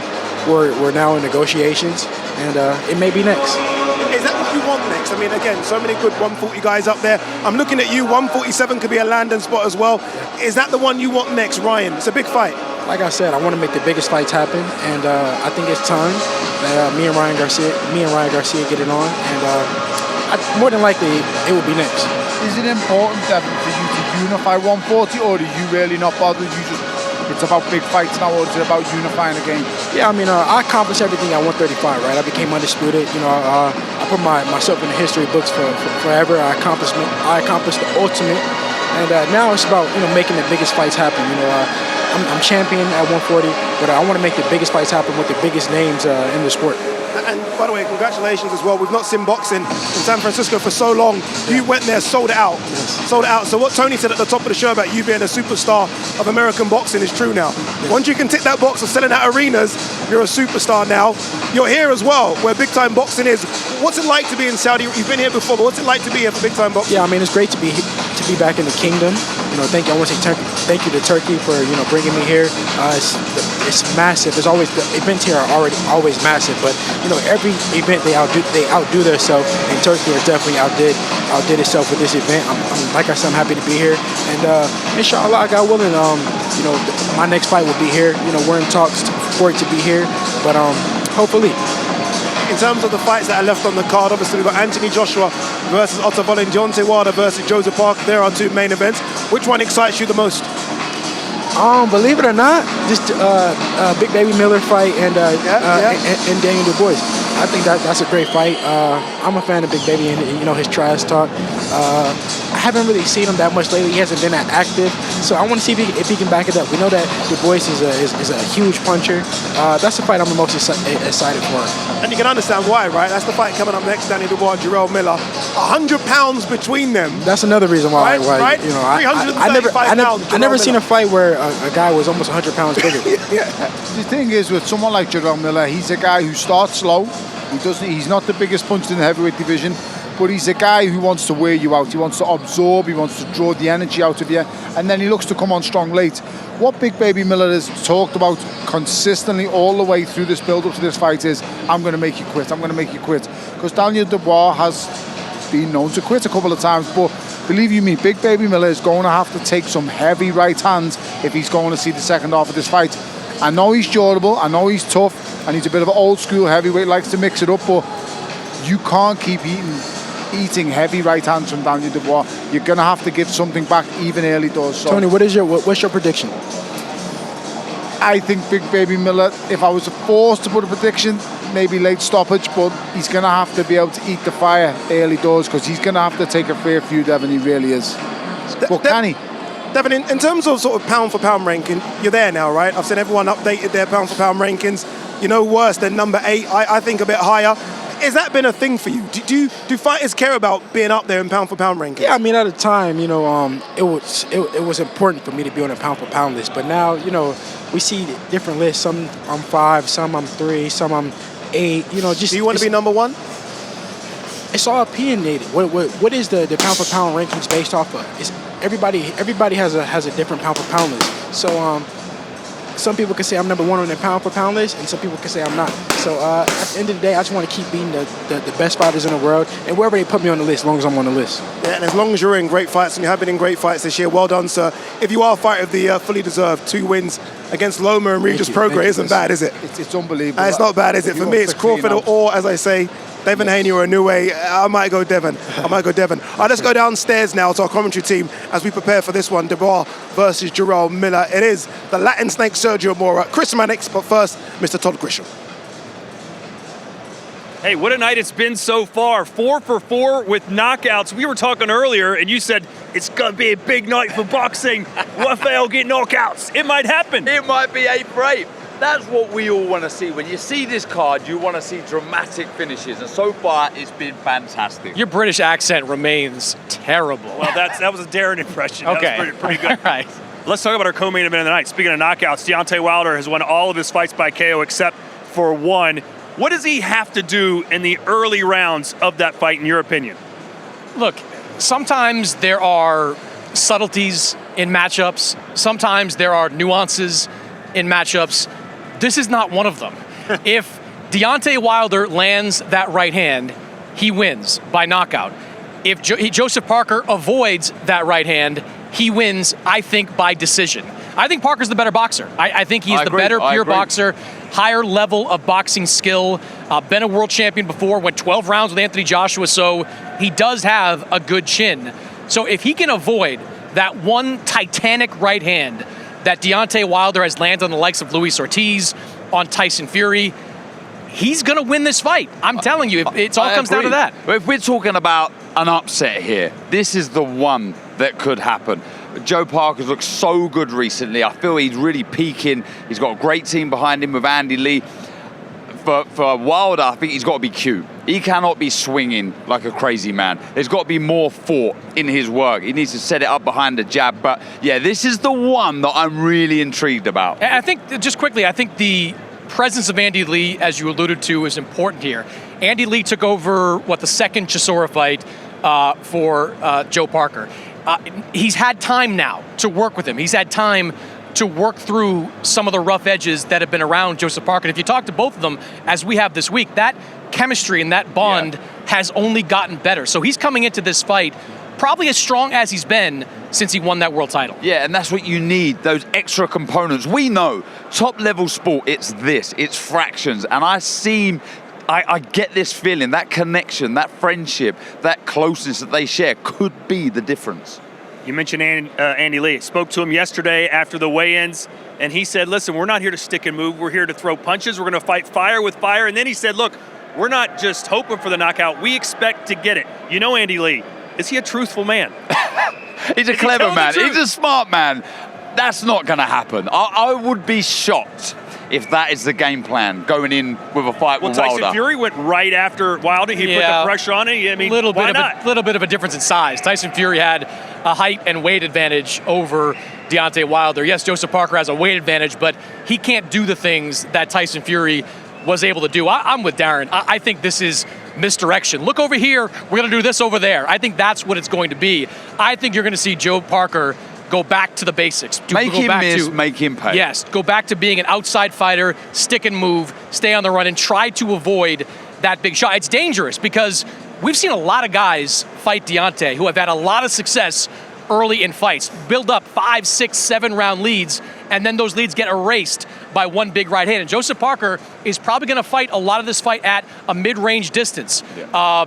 He's putting himself in harm's way, but I think it's the right strategy to get a win. Yeah. Feet are absolutely crucial for Joe Parker. I'd actually say for Wilder also. If he falls over the front foot, let me tell you, Parker will make him pay. He's got to be switched on though. He needs the focus of an eagle. He needs to remain switched on for every second of every round. Let's talk about the main event. Speaking of big right hands, the last time we saw AJ in action, he crushed Robert Helenius with that right hand.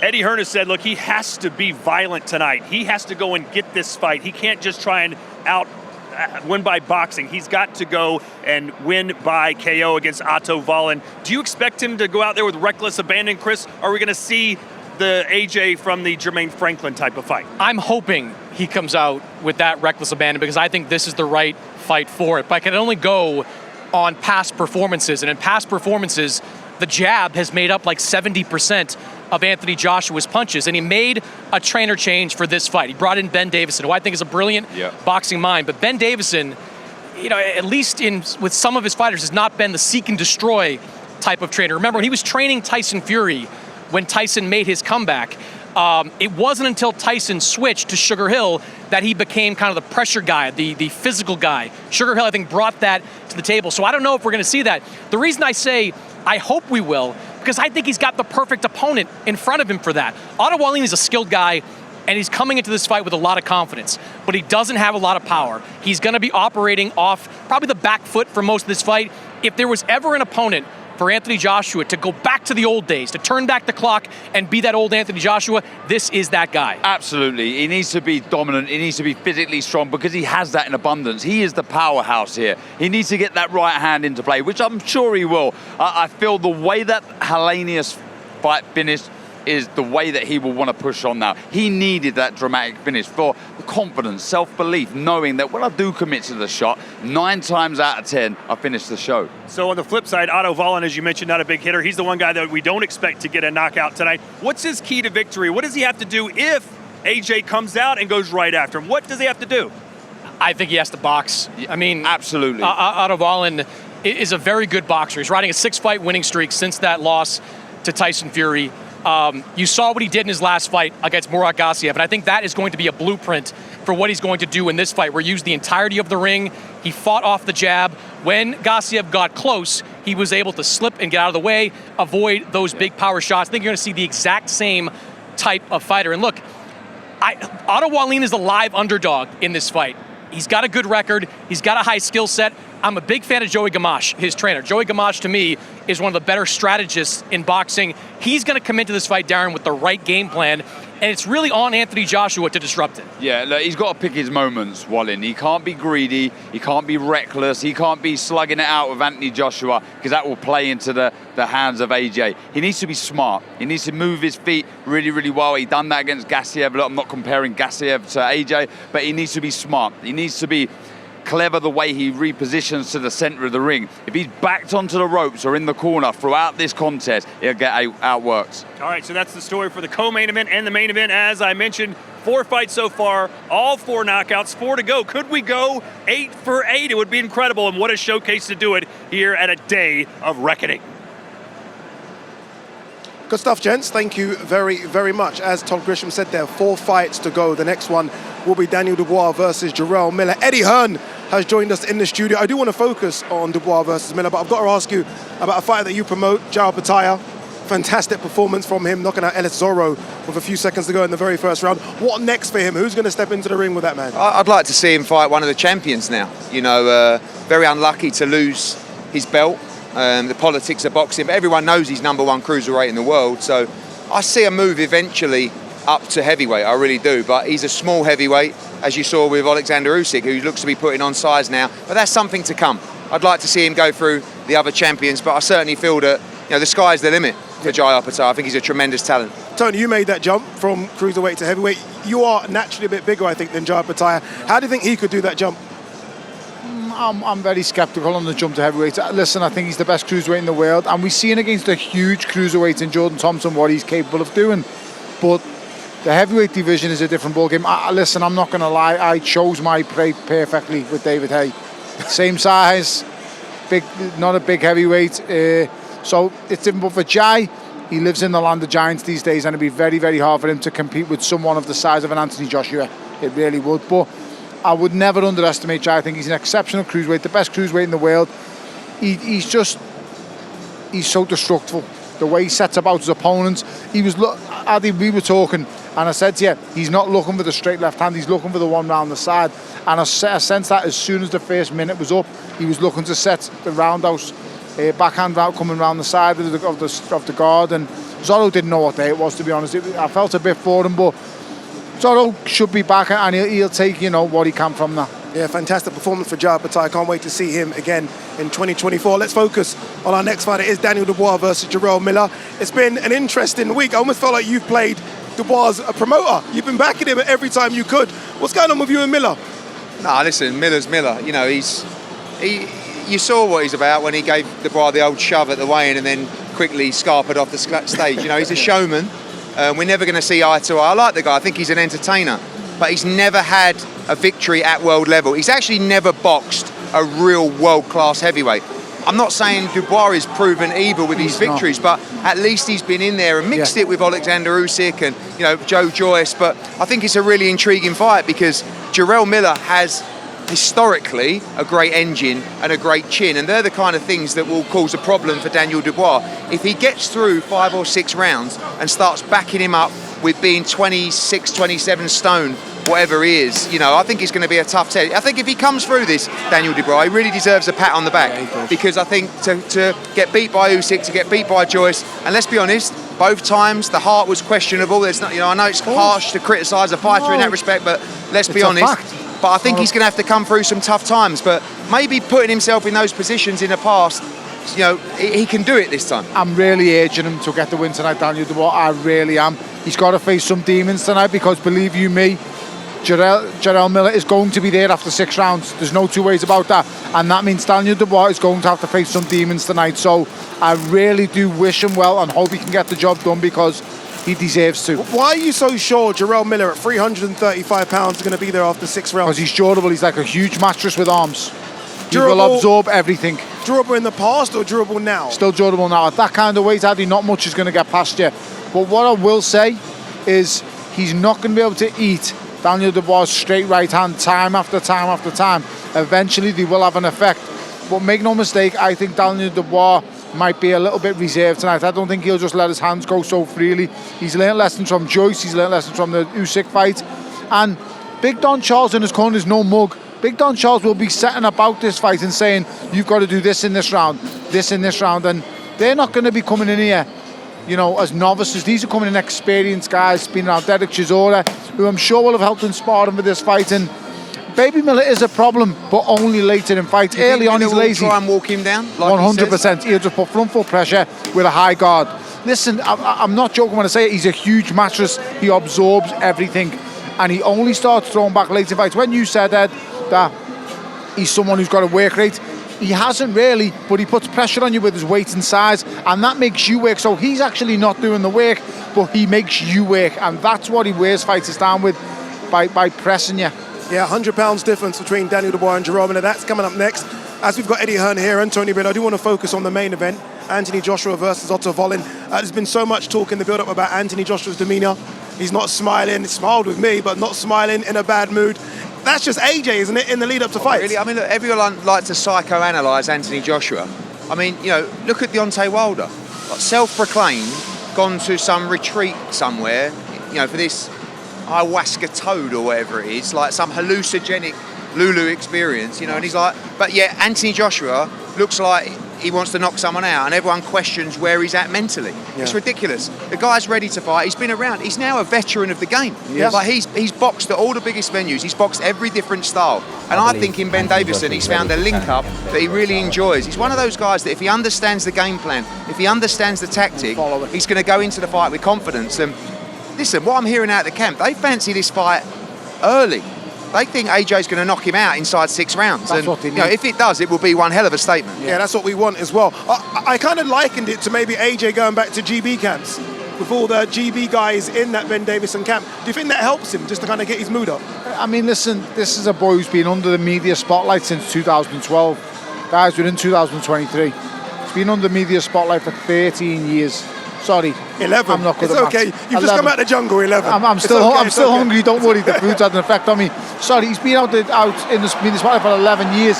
He's been at the top of the game for a long time, and listen, I want to see this AJ here. I want to see the AJ that was in with Dillian White, the guy who presses and when he lets his hands go, he's the most destructive heavyweight in the world, with hands down.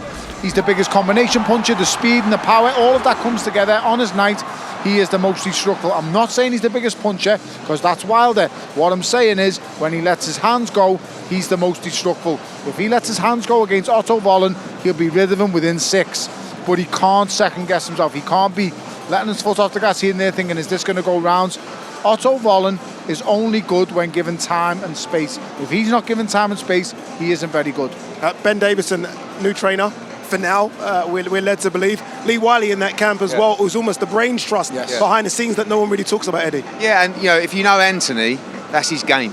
Loves to study fighters, new and old. Probably a little bit too much sometimes. But I think in Lee, he's got a guy who can study the form, study the data as well. Listen, it's not for everyone. Yeah. Downloading data for a fighter is not something that every fighter can do or every fighter wants to do. Don't forget, Ben Davison and Lee Wiley working behind the scenes with Devin Haney as well, in the same capacity. Devin is another intelligent fighter that likes to input that data, as does Josh.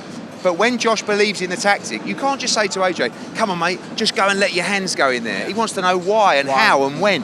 And Lee and Ben do that. And he's really bought into that. And you've only got to look at the run that the Ben Davison camp have been on to know that it is working. Like I said, it's not for everyone, but it's worked well for AJ. It's given him that confidence. And what we're seeing in sparring is something very different. An aggressive AJ that's packing people home. Yeah, let's hear from AJ's new trainer, Ben Davison. I believe Anthony Joshua is ready to challenge again for the heavyweight title. I don't think he ever wasn't. AJ's had 2 camps this year with Derek James, who's already in good shape. He's professional. And I think that's played a factor here, because before there was any announcement of a fight, he'd already started renting a house that was nearby the gym just to keep on it, which was fantastic, because when this opportunity did arise, he was in a fantastic place to be able to capitalise on it. I think it's really important that you work smart. So you pick the days to work hard, you pick the days to deload, recover, and you manage that. You have to manage that. If you let him, he'll just keep going. So I'm trying to rein him in and make sure that he peaks for fight night, and I think so far we're doing a good job of that. He's a 1%er. That excites me because that tells me that he's in love with the game, and that tells me that there's plenty more to come on this Anthony Joshua story. I was a part of Tyson Fury's team when he fought Otto Vollen. I wouldn't say specifically being in the opposite corner to Otto is a huge factor. I would say the fact that we now have a number of fights to go back over and look at and study. We didn't really have that with Tyson. I think I had 2 fights and 1 no contest, which happened in the 2nd round. So I didn't have much to look at to get to know Otto as a fighter at that time. However, now we've got the fight against Tyson, we've got the fight against Brazil, we've got the fight against Gassiev. So there's a number of fights for us to be able to look at, and I think that that's really important.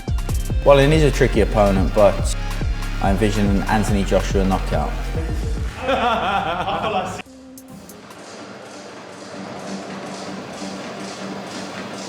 A happy fighter, they say, is a happy man. AJ certainly looks like a happy man. Great to hear from Ben Davison. All right, let's go to Oliver Bazaglo, who's with Sonny Edwards. Remember, Sonny is here cornering Lyndon Arthur, who takes on Dimitri Bivol. This is what he has to say about Lyndon Arthur. Thank you very much, Adi. By the way, he's repping an Al Hilal. Is that an Al Hilal shirt? Neymar's new side? Well, breaking news, I will be playing some minutes next season in the supporting cast of Neymar. Okay. I'll be playing just behind him, filling in the gap in the middle. So, yeah, it was good to get that deal over the line. What I was really over here for, believe it or not. Of course, you are in Lyndon Arthur's corner. What will you say to him when you go into his dressing room in a bit? Will you say anything to him? Will he be completely in the zone? I've already gone in and spoke to him. He's very calm, like he always is. Just basic instructions of what to look out for. I'd like to see him keeping his feet strong, edging back, and then punishing Bivol when he's trying to do anything. I feel like he doesn't have to look for Bivol. I think Bivol's going to want to impress and entertain. Although he's very adamant of how he sets about his boxing, at the same time, if there's small periods where not much is happening, I'm sure Bivol will be trying to not force the pace, and that will give up the openings for Lyndon, I think. So, yeah, just stay confident, stay optimistic with what's going on in the fight. Maybe to expect some storms to come. Bivol's a hell of a fighter, but as we've all seen throughout Lyndon's career, when he sort of starts getting backed up is when he really starts getting dangerous. Yeah, absolutely. Obviously, Bivol, huge favourite going into this fight. What does Lyndon Arthur have to do if he is to beat him? Yeah, I feel like not trying to force anything. I feel like no matter when or who you're getting in the ring with, it's always just, 2 arms, 2 legs. It's the same blueprint. As long as he can fight on his terms as much as possible, you've always got a chance against anyone. Yes, we know Bivol is up there, pound for pound, one of the greatest fighters. But that's why Lyndon, and that's why the team wanted this challenge. If not now, when? He's here, he's ready, he's confident. He made weight fine. Okay, he wasn't given the most notice, 5.5 weeks. But like I've been saying all week, he's a proper fighter with true, genuine desire and heart. So, yeah, I think he's got every chance as much as anyone else that's had in the ring. Look, we've seen Craig Richards have a good performance against Bivol, and when he stands off him and make him think, and sometimes Bivol was making the wrong decision and putting the wrong step forward and getting caught on the counter. So I think Lyndon's every bit as good, if not better than Craig Richards, in my opinion. And Craig is a very good fighter, but yeah, I think he's got every same chance. And our next fight coming up, of course, Daniel Dubois versus Jarrell Miller. This has boiled over in the build-up to this fight. Why do you think it's boiled over so much, and how do you see it? What are you thinking about this fight? I feel like recently Daniel Dubois has come through a level of maturity, and I don't want to talk about no rumours or hearsay, but we all heard what Jarrell Miller was saying at the press conference, and by the looks of Daniel Dubois' Instagram, he might be right. So he's probably come in the last 12 months a lot of maturity and a lot more confidence and belief in himself. He's only been in the ring and not become the winner against very, very good fighters, Joe Joyce, Alexander Usyk, and he had more success than a lot of people had against both, really. But like I said, Frank's just walking in the back. I genuinely believed when it happened, I'm a big fan of Usyk, but I genuinely believed that when he got caught with that shot that was at the top of the protector, that it was a legal shot, and he tried jumping straight up and he had no chance of jumping straight up. Here he is, we're just talking about you, Frank. But yeah, like I was just saying then, I genuinely believed it hit him, in between the belly button and the bottom of your stomach. So for me, it was a legal shot, and he had him down, and you could see when he tried getting up straight away, Usyk, that he couldn't really move his body.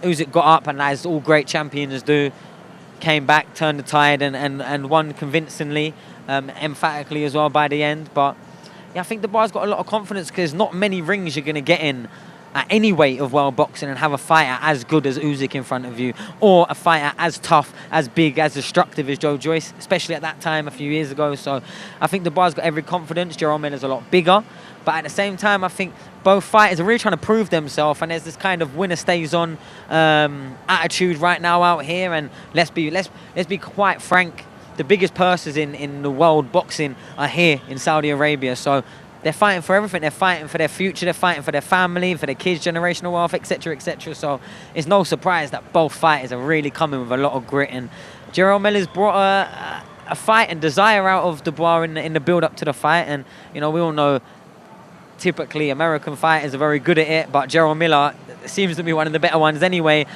They're good at trash talking. They're good at getting in your head, making you personally feel it. And say, look, Jarrell Miller, he's recently turned Muslim this week as well. Obviously, he's in one of the strongest Muslim countries in the world right now. So he's going to be wanting to really make an impact and clean up his reputation a bit from how his name got dragged through the AJ saga, how he failed a drugs test, and this is his redemption chance right now. If he doesn't take it, where does he go? Where does he come back from? Who would even really want to work with him again? I don't know, but I think it's a great fight. I'm edging towards Dubois, but if by the second half of the fight Miller's still there and making it hard, then who knows with Dubois' track record. Yeah, absolutely. Well, 75% of the DAZN fan zone are saying Daniel Dubois is going to win this fight, but Jarrell Miller looks in the zone. We're getting ready for the next fight.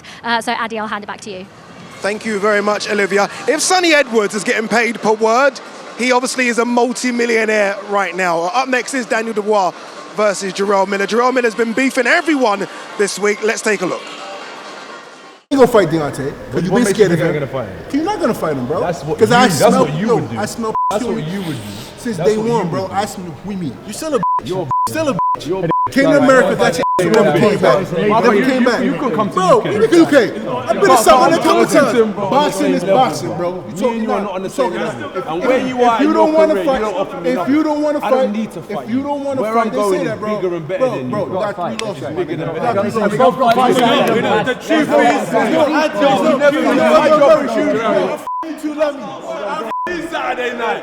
Don't forget that you're working for me Saturday night. Exactly. Humble yourself. Let me look at him. He's an ugly motherfucker. We're gonna wash him up. We're gonna beat him up. And I applaud you that you know what the gushy feel like. Well, I'm gonna make your face mushy come Saturday night. So all you guys, please tune in, and it's gonna be amazing. Thank you. Have a good night.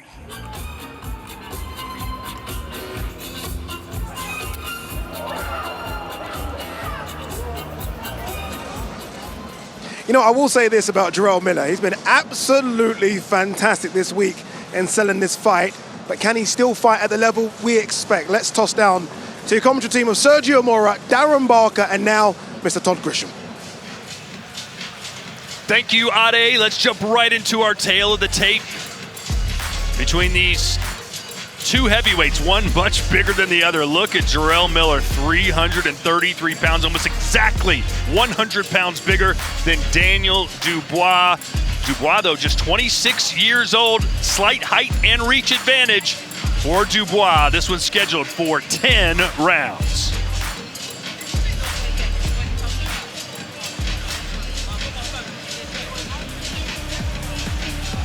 And here comes big Jarrell Miller. And Darren, you learn two things about Miller as soon as you meet him. He's got a big mouth and a big waistline. 333 pounds. 333 pounds. That is ridiculous. But can he roll back the years? Can he do it? We'll find out this evening.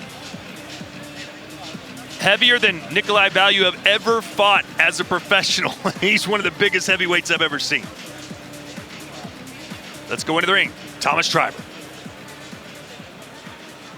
Ladies and gentlemen, we continue with heavyweights. Let's first welcome to the ring from the United States, the undefeated Jarrell Big Baby Miller.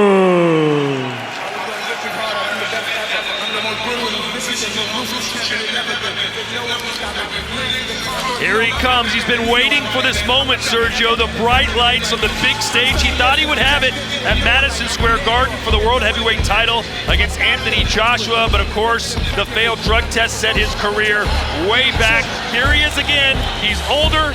He's a little heavier. Is he as good as he once was? Listen, man, this is a promoter's dream. Jarrell Big Baby Miller sells his own fight. Now the talk is over. Now it's time to produce. Put your promoter hat away, put the gloves on, time to shine. Can you do your thing with the bright lights on you? It's a big opportunity against a guy who has to prove himself. There's a lot of question marks about Dubois' commitment, his heart, his desire. And it's down to Dubois now to make this man feel old, make this man feel heavy. But can this man back up the words? With quotes like, I'm gonna break him down, take his heart, I'm gonna dissect him. I mean, you better back up what you preach and what you promoted. Since his suspension, he's had 3 fights, and Darren, you weren't too impressed, especially when he had to go down in Argentina and face Ariel Bracamonte. No, it was awful. I'm not, I'm not going to beat around the bush. It wasn't good at all. It wasn't good enough. I mean, if you're at any kind of mid-range level, you beat Bracamonte. You don't have a war with this guy. And look, Miller, if he's talking about fighting the likes of Anthony Joshua, etc., you got to be wiping the floor with those guys. Can he do it against Dubois tonight? That is the big question. I love the music that he's coming into, DMX. I mean, it just sets the tone. I thought he was going to come out to What's Beef by Notorious B.I.G. It just makes sense. Pun intended, by the way, on the beat.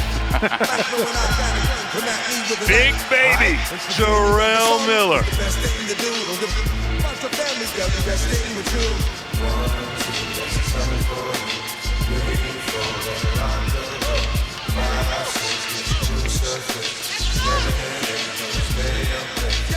And on the opposite end of the spectrum, Sergio Dubois doesn't talk much. He's much more fit, but he's been called the one thing as a boxer that's perhaps the most disrespectful. He's been labeled a quitter. Absolutely. That's a big no-no, big taboo. He has a lot of pressure not only to shine, but to regain his reputation and his momentum. He's got a lot of self-proving tonight. Forget everybody else. It's down to him now to prove to himself, I can fight, I can withstand anything that comes my way. No one could really fault Dubois for taking a knee and being counted out against Joe Joyce as he broke his orbital bone, but a lot of questions, as some felt he surrendered to Alexander Usyk. And now let's welcome to the ring from England, the former world champion, Triple D, Daniel Dynamite Dubois. Sergio, do you have a story about this song as well? What, Big Pimpin'? That seems like more of a Jarrell Miller song. But hey, speaking of Big Pimpin' though, Daniel Dubois said, you know what? When I win this fight, I'm going to take care of myself. I'm going to treat myself. I'm going to buy a brand new Porsche. Good for him. Good for him. But look, it's in his hands now. Prove to yourself that you're not a quitter.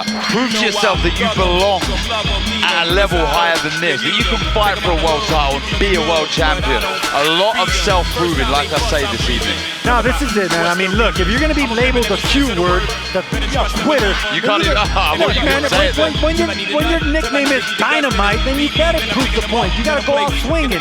So you got to prove it whether you're a dynamite or just a dud. Tonight is a big chance, and probably the last chance for Dubois to prove just that.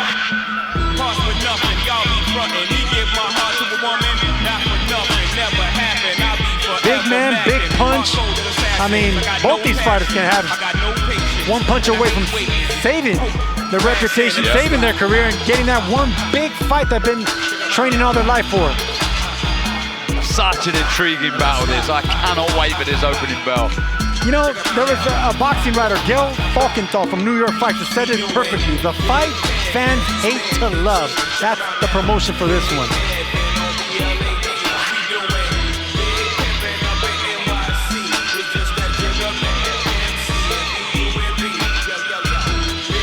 There is Cristiano Ronaldo next to his Excellency Turki Al-Sheikh, the chairman of the board of the General Entertainment Authority of the Kingdom of Saudi Arabia. He is the man behind all this madness, the day of reckoning. 4 fights so far, 4 knockouts. We look to continue that story in this one. Big Baby Miller and Daniel Dubois. Ladies and gentlemen, this bout is scheduled for 10 rounds in the heavyweight division.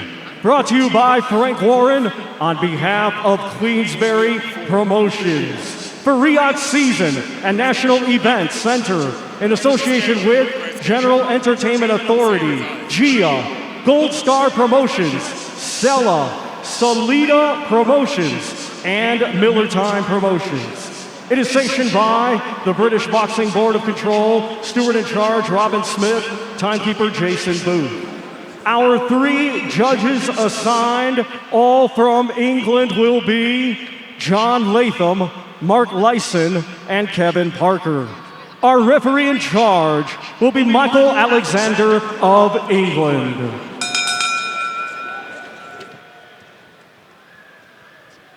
Introducing to you first, fighting tonight out of the blue corner, he comes to the ring wearing black trunks with red lettering and weighed in officially at 333 pounds. Coming to us from Brooklyn, New York, USA, he brings an undefeated record with 26 wins, 1 draw, 22 of his 26 wins coming by way of knockout. Ladies and gentlemen, please welcome Jarrell Big Baby Miller!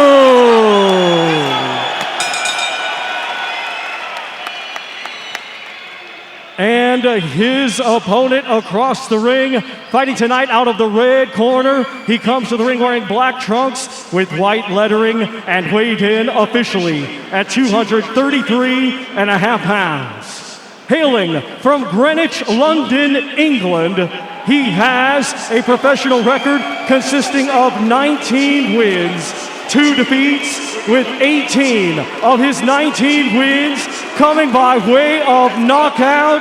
Ladies and gentlemen, here is the former WBA regular heavyweight champion of the world, Triple D, Daniel Dynamite Dubois.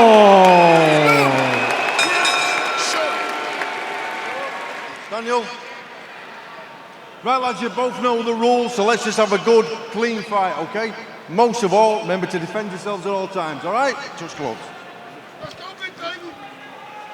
Big Baby Miller disrespectfully labeling Daniel Dubois a quitter, said once a quitter, always a quitter. He won't be able to handle my size and pressure. And there's Dubois who says, listen, I'm gonna make him quit. I'm gonna flip the script. Let's see what happens here. Big battle in the heavyweight division.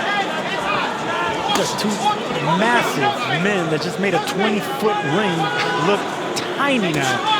There's the shot, straight right hand down the pipe there by Dubois, and he's going right after Miller, who's walking right towards him. That's exactly what he needs to do, Dubois. Keep the shot straight. Jab, jab, drop the right to the body. Variation with the levels. Move when you need to, but the jab is key here. Chris Mannix also joining us here on commentary. What do you expect to see here in this one? Jarrell Miller in this fight. At his best, Jarrell Miller threw around 80 punches per round.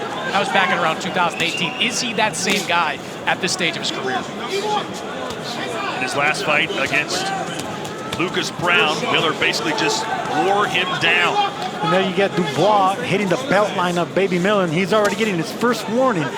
Those trunks are really high on Big Baby Miller right there. I don't think it should be a problem here because Dubois already had problems with belt line low blows. Already you can see the tactics from Miller, trying to walk down Dubois, maybe thinking get this fight to the later rounds and try to use that keyword again, get Dubois to quit. Not offering too much in offense right now. You could see it in Miller's trunks. He wants war, but that's exactly what Dubois needs to avoid. He needs to make it guerrilla warfare, fight on his terms. What do you make of Dubois constantly pushing Miller back? That's going to tire his arms out. Yeah, he's trying to find space, but do that by using your feet and using the jab. There you go, jabbing downstairs. If Miller's going to have his hand that high up, you're going to open up the body, keep digging downstairs. Don't wrestle with it. It's like hitting a human heavy bag. See, there's a first belt line warning by the referee. Concentrate that. Concentrate. Although Miller might weigh more than a heavy bag, I'm not sure. The size required of Miller, huge, solid base, but again, not offering too much coming forward, but I can see what he's trying to do here. Right hand around the guard, a stinging shot from Dynamite Dubois. Dubois needs to start alternating that jab. He's throwing the exact same jab. Miller's bound to time that jab. He needs to start doubling the jab, throwing it to the chest, foot feinting, lead right hand. You can't just keep throwing the same punch. See Miller try to counter it right there. Miller always has that scowl on his face when he's in the ring.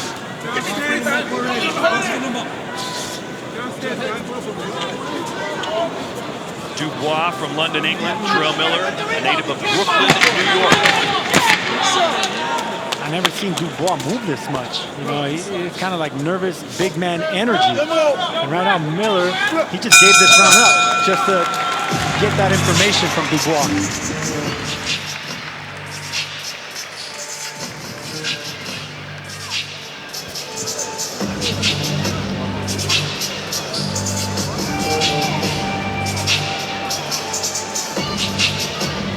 How are we? Good. Well, you're looking good in there. But do me a favor, especially in these early rounds, don't let him lean on you. Don't go into a wrestling match with him. That's what he's going to try and initiate. Yeah? Use your footwork. Yeah? In and out. Sting him. Don't load up on your shots yet. Fast hands. Okay? Good man. Keep using your feet. Keep moving the angles. Exactly how you're doing it. Yes. Keep moving the angles and sting him up. Fast hands. Don't load up yet. All right? 10 seconds. Seconds out. Round 2. You know, maybe I'm overreacting, but that was a very tired-looking Daniel Dubois in the corner, breathing heavy after the first round. Because that's not his style of fighting. Like I said, this is the most I've seen him move laterally. That's a big man moving sideways. It's like nervous energy, and when you have nervous energy, that burns stamina faster. Yeah, and there's more intent now with the feet coming forward from Miller. In that first round, Miller employing the Homer Simpson strategy. Just absorb and tire out your opponent and then turn it on him. Yeah, he's doing it with more authority now on that front foot. Homer Simpson, huh? Tough. You haven't seen that episode?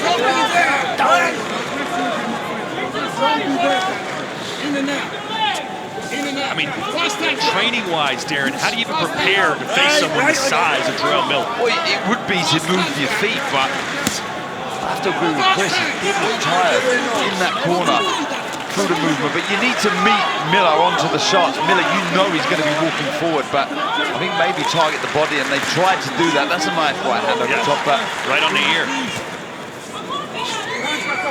Every time he does throw the body shots, he seems to catch that waistline, and the referee warns him, so you can see him now headhunting. He looks a little lost here, Dubois. Not too sure what his tactics are at the minute. I see the same, Darren. It's kind of like it's nervous energy, I said initially, but it's like he's trying to find a way in. You know, Miller's blocking everything up with those big arms. Nothing's really penetrating through. You know, it's interesting to hear some of the pundits. Some said, listen, the longer this fight goes, the better for Dubois, because Miller's going to get tired out. And others will say, no, the longer it goes, the advantage is for Miller. Mannix, what say you? Yeah, I would say the advantage is for Jarrell Miller. Look, Jarrell Miller is not at the weight he wants to be at. He's probably 15, 20 pounds above. Oh, nice jab, and that backed him up. Yeah, that was a stiff jab. He felt that, Miller. He needs something to build from, Dubois. Could that be it?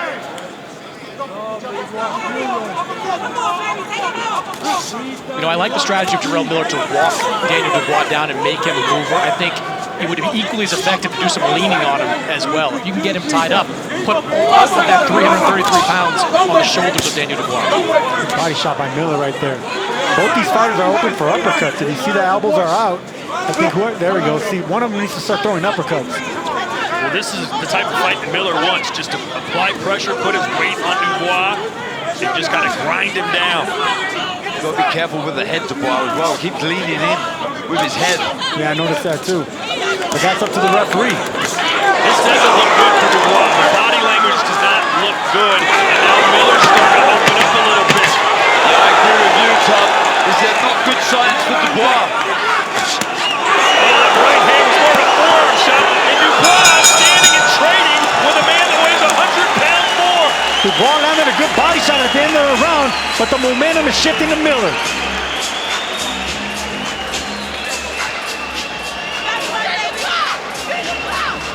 Pull the cup out. Pull the cup out. Good work, but you got to keep those hands out. The same pressure, same punches, all right? But you got to be careful with the shots, all right?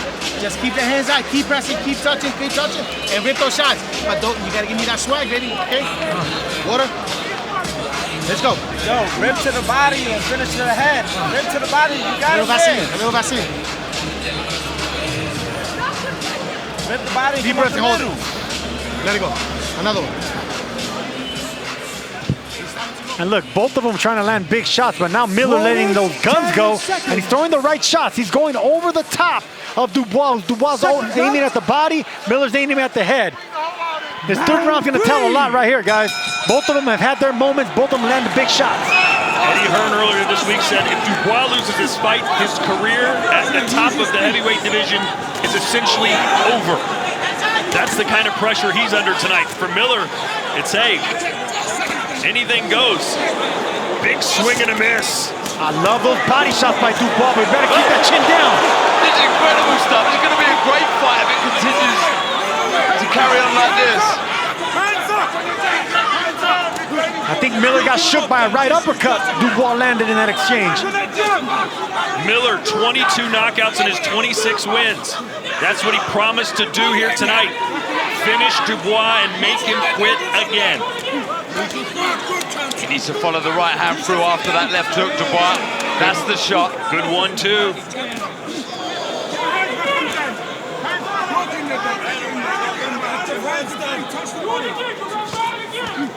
A little low again.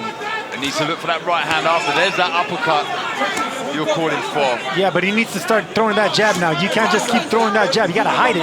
Hide that jab. And you can see Miller just wants to get on the inside, so frustrate him. Keep him at range. Keep him at bay with that big, long jab. Then set him up with that uppercut. Deep breaths from Dubois. Still 7 more rounds to go. He's got to be careful, Dubois. Keep pouring with the jab top. Miller, just when you think he's been backed off a little bit, he starts coming forward again like a big raging bull. Relentless pressure from Miller. The jab, so effective.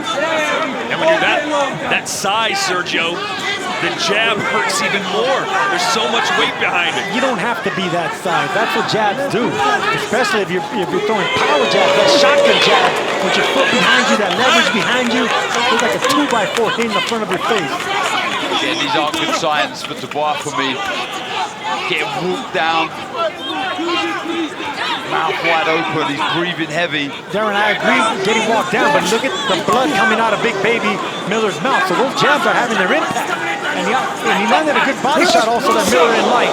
And they both sat down on those punches. You gotta give Dubois credit, he's not backing away. This is where he's got to let his shots go when he's holding the center of the ring. Good jabs there by Miller. 3 solid jabs right there. Has to try and look for the right hand over the top, Dubois, as Miller throws that jab. He's had 2 or 3 opportunities there, Dubois, to throw the right over the kick. Right, a clubbing right hand, didn't quite score effectively.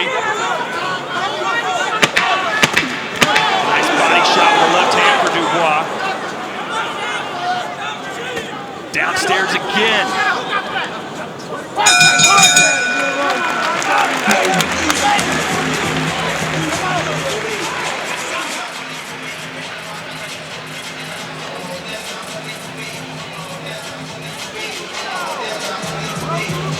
The inside game has to pick up. You understand? We staying in the middle and we're not picking up the inside shots. Breathe deep. Come on, breathe. So the inside game has to pick up. You understand me? So you got to go to the sides and come up the middle. Straight shot. 1, 2, 3, like pop, pop, pop. Disengage. Yeah, I mean, look, it's good pressure from Miller, but the jabs, that's the shot I want to see more from Dubois. The right hand over the lazy jab, he paws with that shot sometimes, Dubois, as does Miller. So one of these guys is going to start looking for the right hand over the top. I just don't like this pressure from Miller if you're a Dubois fan. Seconds out. Round 4. Round 4, and again, they start out right where they left off. Head-to-head, toe-to-toe, good left there from Big Baby Miller. Chris Mannix, you're scoring this fight. How do you have it through 3? I've got a 30-27 in favor of Daniel Dubois. Now, if you ask me which of these 2 fighters I would rather be right now, it's Jarrell Miller, because I think his pressure is eventually going to pay off. But it's pretty clear to me that Dubois is landing the cleaner shots in the first 3 rounds of this fight. Warning there from the referee, but Miller plodding forward, methodical. Oh, nice step in jab from Dubois. See, that jab right there proved the power of a jab. I mean, he put everything behind it, caught him coming in. That shook Jarrell Miller. It took Miller 6 rounds to wear down Lucas Brown in his last fight in March. Can he do the same here against Dynamite Dubois? I like it now. He's adjusting Dubois. He's getting set into this tone of fighting now, and he's boxing nicely. Get behind the jab. He's burying the right hand to the body. Miller's looking for a big overhand right now. You see him cocking it. He's losing respect for Dubois and what's coming his way. Miller's done most of the trash talking building up to this fight. 99% of it, but Dubois didn't have a good line yesterday saying, listen, you may be big baby, but I'm going to be your big daddy come fight night. That pressure so relentless from Miller. He's holding his feet a little bit too much here for me, Dubois. Ooh, little right cross on the inside for Miller. There's the left hand. He's starting to score the big punches, Sergio. Yeah, short shots right there. The perfect shot. It was a right uppercut, left hook. That's the perfect shot when the fighter's getting tired to try to hide in that little spot. Dubois getting caught with more now. I said both these fighters are moving with uppercuts. Miller's finding a home for that right uppercut right now. Yes, the elbows. They're way too wide from Dubois.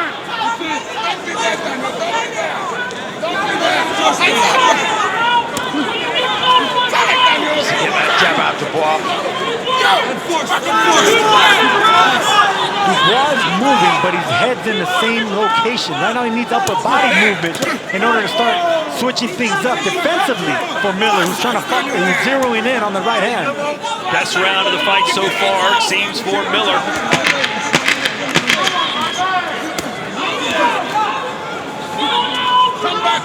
There you go. There's some head moves by Dubois right there. Big men hate to miss. The tires come out even faster.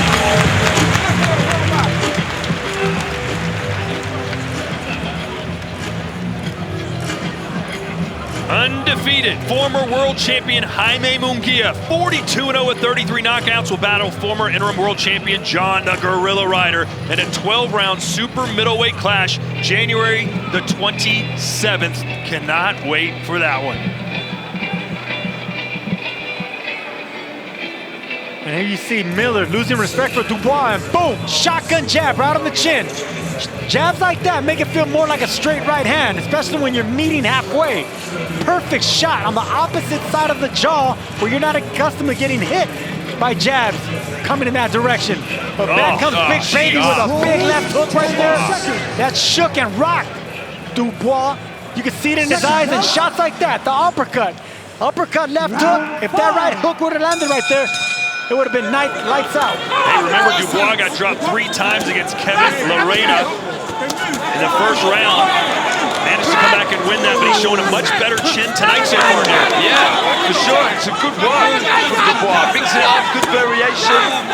This is where he needs to be, holding the center movement away. I love this from Dubois. He feels like maybe he let that round slip away, and he's coming back as Miller starts to talk trash in the ring. There you go. That's Dubois' fight right there. Just jab. Shotgun jab. Miller's going to keep coming in with his hands down. Keep popping that jab in his face. Double, triple it up. Look how low the lead hand is of Miller. The right hand is there. The right hand is there, the uppercut is there. Both these guys are flawed defensively. I mean, that's what happens when you're that big, that much mass to carry. You get tired, fatigued earlier.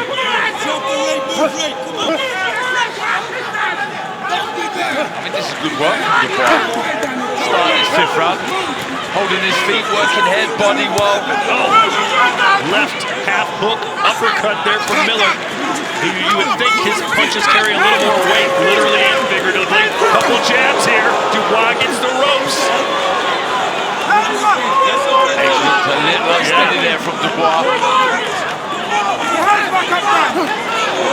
You know fatigue has to be setting in for both these fighters. Yeah, for sure. He's lost his shape a little bit, Dubois. Because Dubois not used to moving this much. He's used to being a Terminator, coming forward, looking for the knockout. Now he's the one that's being hunted, being pushed back. This may come down to who has the better chin? Who can take more of the beating? That conditioning is going to play a big part here. Both tired. That's usually the case. Who can take a bigger shot? Who has more conditioning? Who has more heart? Get the rhythm behind the jab again. Start again, Dubois.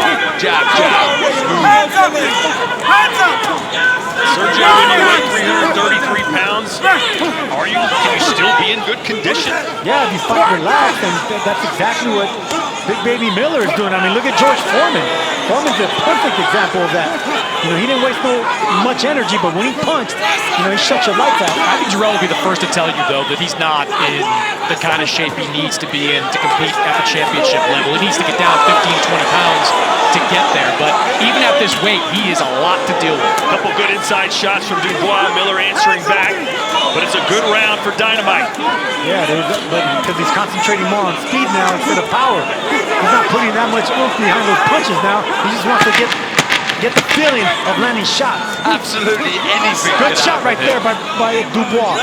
That rocked Miller with that right uppercut.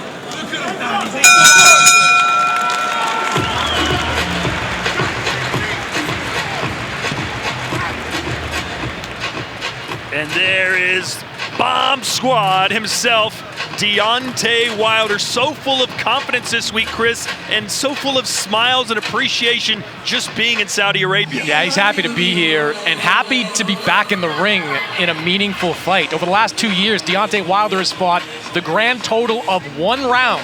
He's 38 years old. He's hoping to get back into that world title picture, hoping to get back into the Anthony Joshua picture. So a big night tonight for Deontay Wilder. And he looks so cool in slow motion. He looks cool either way. I mean, look at him coming in with Gucci, sunglasses, slow motion. Everything looks cooler in slow motion, especially when you're as big as that man right there. That's some good action inside there from both guys. Miller looking for the uppercut, but there were some good signs there from Dubois early in that round. There was good signs, absolutely, John. We were hoping this would be one of, if not the best fights on the card, and it's pretty darn good through 5 full rounds. Yes, delivering for sure. Looks like it's going one way, then it goes the other, really ebbing and flowing. Dubois better keep that jab in the face of Miller. See, Miller's gonna tire out himself. Oh, big right hand from Dubois, but Miller, you can't tell if he's hurt or not as he just plods forward. It's not even about getting hurt, it's about getting frustrated, not being able to close that range of your Miller. So Dubois, it'll serve him best, just keep popping that jab on the back foot. That's all you need to do. Run Miller into some big shots, run him into the uppercut or the big right hand. Yeah, good pressure again from Miller, but he's a bit busier with his hands. You mentioned the weight side. Can he let his hands go like he used to? No. It's the question. There's good pressure, but more work required to end again from Dubois. And to that point, the power punches landed so far favor Daniel Dubois. 87 of 224. Jarrell Miller, 68 of 204. So Daniel Dubois getting some good work done. Miller looks tired now. He's falling off balance. He doesn't have the same speed behind his punches. His legs look weary. It'll serve Dubois right to keep boxing on the back foot, keep popping that jab in Miller's face. Keep busy with the jab. That right hand will follow. You can see the hands are lower now of Miller. That's the team. That's exactly what it is. You can see it in his body right there. The legs don't have the same bounce on Miller. There's a 10 forward from Daniel Dubois, who was warned earlier by the referee. 2 swings and misses by both athletes. I want to see that punch again by Dubois. Keep throwing that right overhead hook. Miller's keeping his left hand down because he's tired. There's a perfect shot around the guard right there.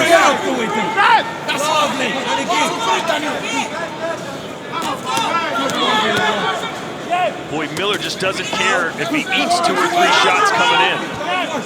He's got to be careful, though. In a 10-round fight, can't give away too many rounds.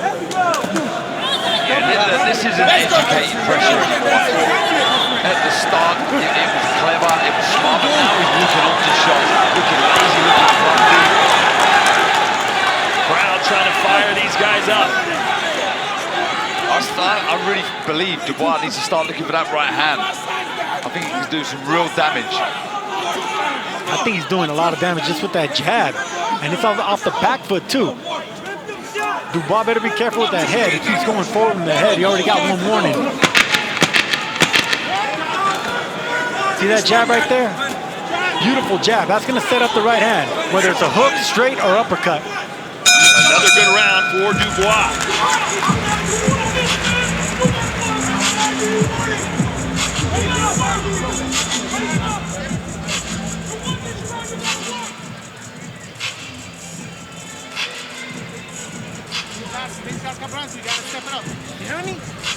We showed you Wilder. Here comes Parker. He's in super slow motion, Darren.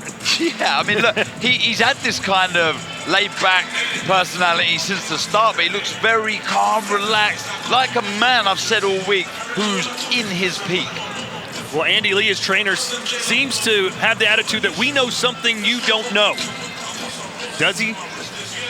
I don't know.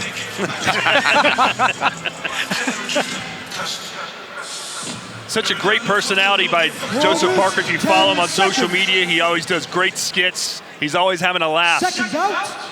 But tonight he'll be all business once that bell rings, as he's in with perhaps the toughest challenge of his career.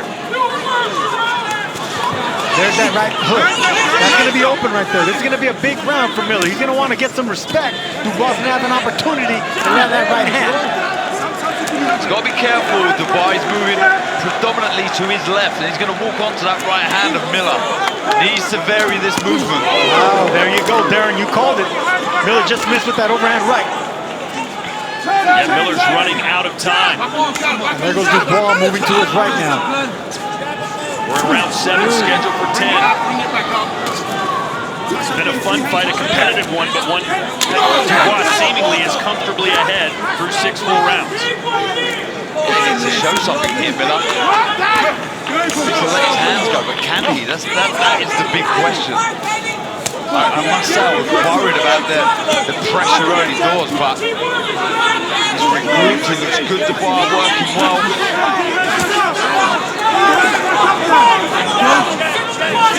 Let's take a look at Chris Mannix's updated scorecard. Yeah, I got Daniel Dubois with a slight edge right now. Gave him that 6th round, 58 to 56. Terrell Miller had some moments in the 4th and the 5th where it looked like he might be able to take control, but the gas tank for Terrell Miller starting to diminish. Yeah, that's fair. The scorecard there's fair. There are rounds where the pressure, the relentless pressure of Miller is eye-catching. He landed some good shots, but I think predominantly the cleaner shots have been from Dubois, noticeably the jab.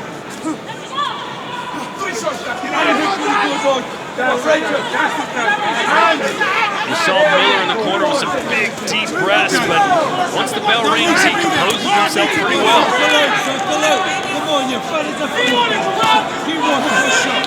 I'm glad that the referee's not warning Dubois for those belt line shots, because the belt line is really high on the belly of Miller. No warnings, no point deduction.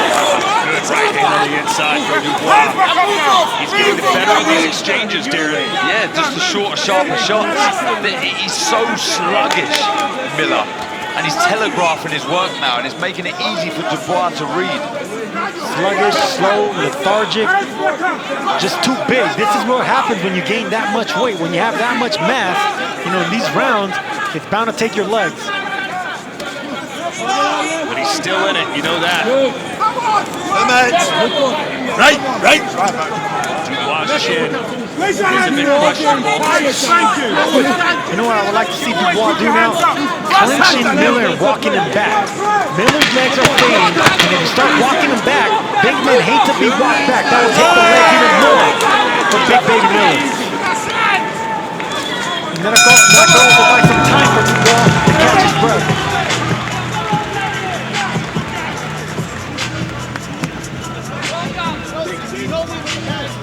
They're too close. Yeah, lean back. They're being too close and you're not picking it up. You're giving those rounds up at the end, baby. Breathe deep. There's the straight shots, there's the sluggish return from Miller. I mean, the body language in the corner from Miller isn't great, breathing heavy. And he's just missing with everything, Sergio. Well, the body language is saying it all from Miller. Breathing with his mouth open, bloody nose. You can see how he collapsed in the corner on his stool, getting hit with shots like that. Both these guys are vulnerable. Both of them are still dangerous with that power, though. The uppercut is still open on both sides. Who's going to capitalize on it? Round 8. Will this be the first fight of the night that actually goes the distance? 4 fights so far, all 4 ending by KO. 3 rounds left here in the Kingdom of Saudi Arabia. Downstairs goes Dubois. He's fighting with a lot of confidence here. It was that body shot that set it up, then that right uppercut. Miller didn't like none of those shots. Brilliant work from Dubois. Fantastic variation. He's a very, very confident fighter right now. Now he's bouncing on his toes. He's found that second wind. Nice left. You can't tell if Miller's hurt or not. Oh, I think he's unquestionably hurt. At this stage, he's been more a punching bag than anything else. Hurt, frustrated, tired. The trifecta of a losing effort on Big Baby Miller. He's a walking punch bag right now. Literally walking onto everything Dubois is throwing. Dubois doing everything right in this round. Boxing backwards, keeping that jab in the face, not forgetting the body. The only thing is I want Dubois to stop leading with his head. He already got a warning. I would hate for him to get a point deducted. What can Jarrell Miller do differently to turn things around, or does he have that skill set? He's telegraphing every single shot now. The right hand is the shot because, like I said, predominantly Dubois moves to his left. But every time he throws the right hand, too wild with it. I'd maybe even target the body with the shot if I was Miller, but again, just showing the shot. If I was Miller, I would throw lead right hand. Let's look at the power punches through round 7. Dubois landed 80 for 43%. Miller 66 for 35%. Similar output, but Dubois much more accurate. Under a minute to go here in round 8. He's got to show us something here, Miller. He really does. You know, we mentioned Dubois has nowhere to go after this fight. If Miller loses this fight, this is the end of Jarrell Miller. I think it's the end for both men if they lose on the big stage. Again, being warned for using his head. Yeah, he's been using his head a whole lot. I'm surprised the referee hasn't warned him even more, even taking a point away. It's accidental. He's such a big man. He doesn't know how to move his head properly to the left or right. He just collapses forward. It's not that he's doing it intentionally. It's just he doesn't know how to clinch and fight on the inside. Miller trying to put his weight on Dubois. Nice right hand over the top. Another one from Dubois. And downstairs to the body. There's the right hand. That's the shot. Lead hand of Miller far too loose, too low. Another good round by Dubois with that jab. Yep. Miller just seems out of ideas. Cheer from Dubois as the bell rang. Who knows what that could have led to? Oh, Miller's shook. He's tired, he's shook, he's hurt. He's finished. He's finished. I'm telling you, he is exhausted, absolutely exhausted. The way he stumbled back to the corner there, worrying signs. That's when 333 pounds starts turning against you. Beautiful. That's what the doctor ordered. Listen to the referee. Look, low blow there by Miller right on the belt line. Both these fighters have been landing shots on the belt line. Credit to the referee though. He's been letting these guys fight like big men. Big punches. They're one fight away. Shots like that, you know, if they're not blatant and the fighters aren't complaining, don't stop the action. Good job by the referee. Yeah, agreed. He's let the action flow. Missing with shots, but another good round, damaging round by Dubois. Seconds out. It's amazing that Dubois looks much more tired a few rounds ago than he does now. Yeah, I did think it was worrying signs early from Miller, the pressure he was putting. He was gasping. Ooh, the good shot by Dubois going around the guard, forgetting the straight shots, going with the hooks now. Can you imagine if Dubois is able to finish Jarrell Miller, who's undefeated? Well, signs at the start of this 9th round that he could. Cannot miss with the shots.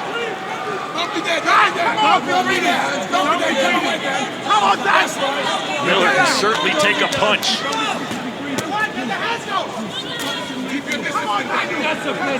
But he's having trouble landing it. There's another head forward. The referee let it go.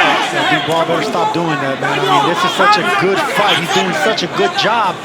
I would hate for him to get a point deducted. I've never seen it before like this. The way he leads with the head is he's straight. He doesn't need to be doing it. Touch the body again. Test the body. They want Dubois to go downstairs. I would like to see the jab. Stab him downstairs. When you have Miller, whose legs are fading, he's fatigued, he's walking forward, just stab him to the gut. That will stop him from coming forward, and it will be effective, taking some wind away. You know, Daniel Dubois has been branded a quitter by a lot of people, including Jarrell Miller. He's digging deep in this fight. Got to give him credit for that. Right hand. Dubois. He said before this fight that Miller was tailor-made for me. I love guys that stand right in front of me, and that is exactly what Miller has done. See, he cannot miss with that right hand. I said it time and time again. That lead hand of Miller far too low. Nice jab, and that's where you can follow the right hand straight down the pipe. Does Miller even have the power left, Sergio, to knock Dubois out? No, I don't think he does. I think his arms are weary. He doesn't have the leg strength. I think even if he does land a big shot, Dubois has so much momentum right now that he'll be able to take it. Momentum and confidence. Two of the best things a boxer can have in a fight. The only momentum that can go against Dubois is if he gets a point deducted, because the head's still coming in and still clashing with Miller's. If he's to get the win here, Dubois, this will do so much for his self-belief and his confidence. Absolutely. It must have been rock bottom before this fight. Absolutely, because then he could prove that when the going got tough, he still had enough to pull out and muster out the win. A body shot from Miller right on the belt line. But he is running out of time. We've come to the end of round 9. One more to go from Riyadh, Saudi Arabia. Right.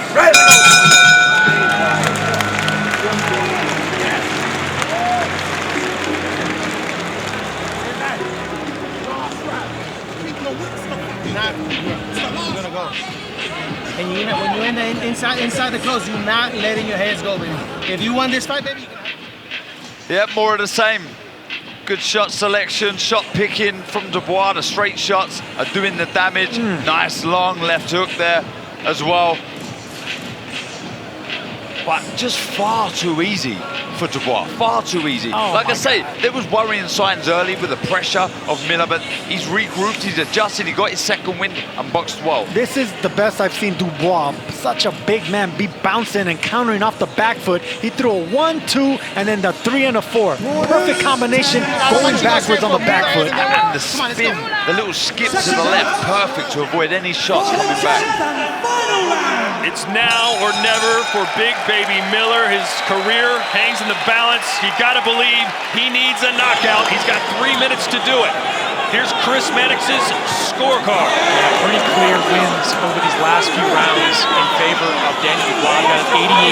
88-83 entering this final round. Jarrell Miller does need a knockout to win on my scorecard. And look, he's got some knockouts in his career, but he's not known as a one-punch knockout puncher. So it's going to be difficult. Dubois just landed 2 big right uppercuts and a body shot right there, and he dipped down and missed the big left hook by Miller. Beautiful boxing by Dubois right now.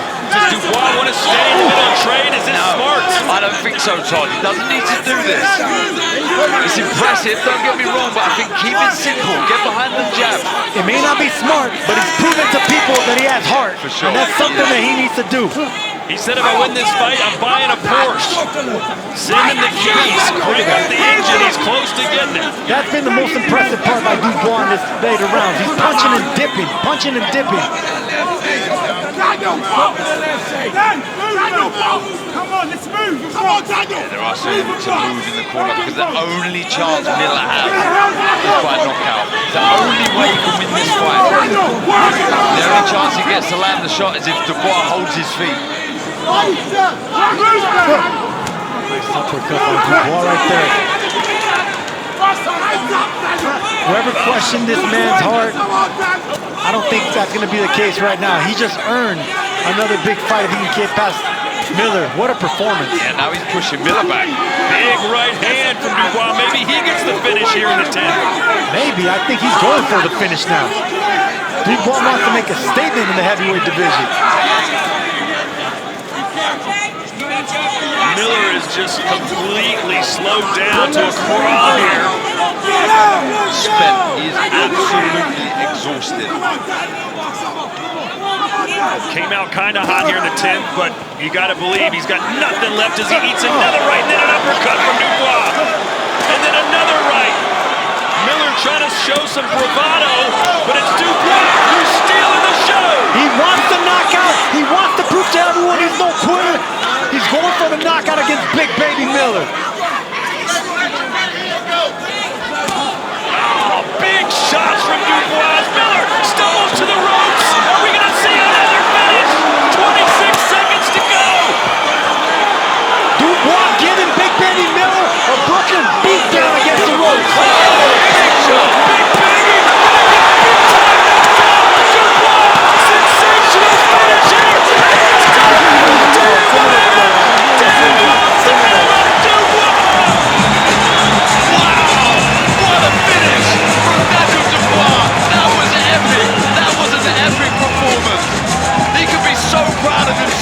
Everybody's saying he's a quitter. Now look at him, what it means to him and his team. Fantastic stuff. When it comes to men with a big mouth and a big punch, that doesn't mean nothing. The promotion Big Baby Miller was doing, he didn't back up what he preached. What a shot, what a performance, what a game plan. Perfect execution by Daniel Dubois. It was indeed a day of reckoning for Dubois. He was on a mission and he did it. He finished Big Baby Miller, the first man to stop him, and he weighed in at 333 pounds. That right there, we have just seen the end of Jarrell Miller. You can't see that guy in the ring anymore. That is so one-sided. I was worried early doors, Sergio, about the pressure of Miller. I was concerned that he was looking tired, Dubois, but he just got his second wind and boxed so well. And you know what I say to that, Darren? Good riddance. That man has had too many opportunities on the big stage, failed too many PED tests, cheated too much, given too many chances. He got the beat down he deserves. And Daniel Dubois is going to get the Porsche he deserves. He's been driven around town by his dad. He's taken a lot of grief that he's a daddy's boy. He said, you know what? I'm going to finish Miller. I'm going to buy a car. And that's the story here tonight. Watch this finish. Well, listen, he's going to buy a Porsche. It was Dubois who had all the horsepower right there, all the muscle behind those shots. The uppercut, the right hand. Big Baby Miller was looking for a way out, and I called it earlier in the fight. It was the uppercut. Both these men were susceptible to uppercuts.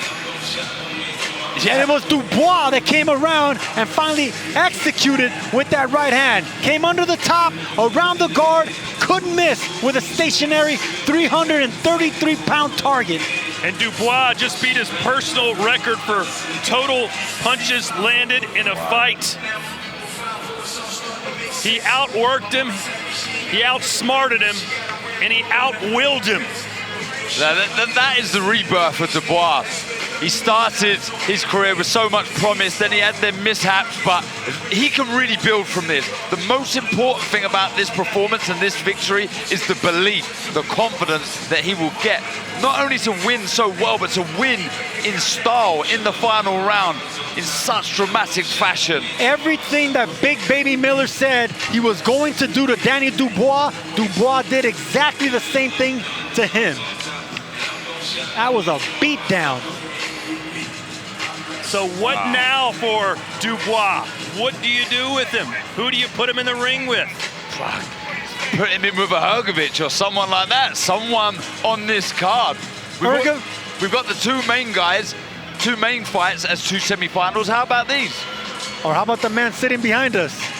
Andy Ruiz. That's what this card has done. It's opened up so many exciting matchups. And kudos to Daniel Dubois. A lot of people wrote him off, Darren. That was And you can see what it means. There was a lot of question marks over Daniel Dubois. He's proved everybody wrong there. What a performance. His promoter, Frank Warren, in the ring saying he showed heart, and he did indeed show heart. And that's what he was being questioned over, Sergio. Labeled a quitter by a lot of people, not just Jarrell Miller, but a lot of people in boxing. What's the label you give him now? You know, there's a saying in boxing, you quit once, you're gonna quit again, and quitting's gonna get even easier. What that man just went through proved that he's not a quitter. That man learned how to follow a strategy. He got rocked, he got hurt. There was moments he was shaky, but he passed that test and he got the knockout. That was impressive. Absolutely agree with you there. There's moments in this fight, if he was a quitter, that he could have quit with the pressure. He could have held his feet. He could have stood in front of Miller, but he chose not to. He boxed nicely. He boxed sensibly. And when the time was right, he pounced and got the finish. And hey, most fighters, let's be honest, if they know they're way ahead going into the last round, they play it safe. That's right. Dubois rolled the dice. To be honest, John, I was saying he should coast the final round. Stay out of trouble. The only chance for Miller in that fight, if he was to win in that final round, was by getting the knockout. So why stand? But he did, and he got the finish. You know what? And I was actually preaching the opposite. I didn't like the body language of Miller. I didn't like the way that his legs weren't there. He was bleeding, his mouth was open, the way he was collapsing in the neutral corner. I love the fact that Daniel Dubois detonated with those punches. Good sportsmanship in the ring. Always love to see that. And now we turn our attention to January 27th, hoping for a similar type of dramatic encounter in the United States. Jaime Munguia and John Ryder in a 12-round super middleweight clash. Let's go into the ring and make it official. Ladies and gentlemen, here is the official time. 2 minutes, 52 seconds of round number 10. Our referee in charge, Michael Alexander, steps in to stop the contest. Therefore, your winner by way of technical knockout, Triple D, Daniel Dynamite Dubois.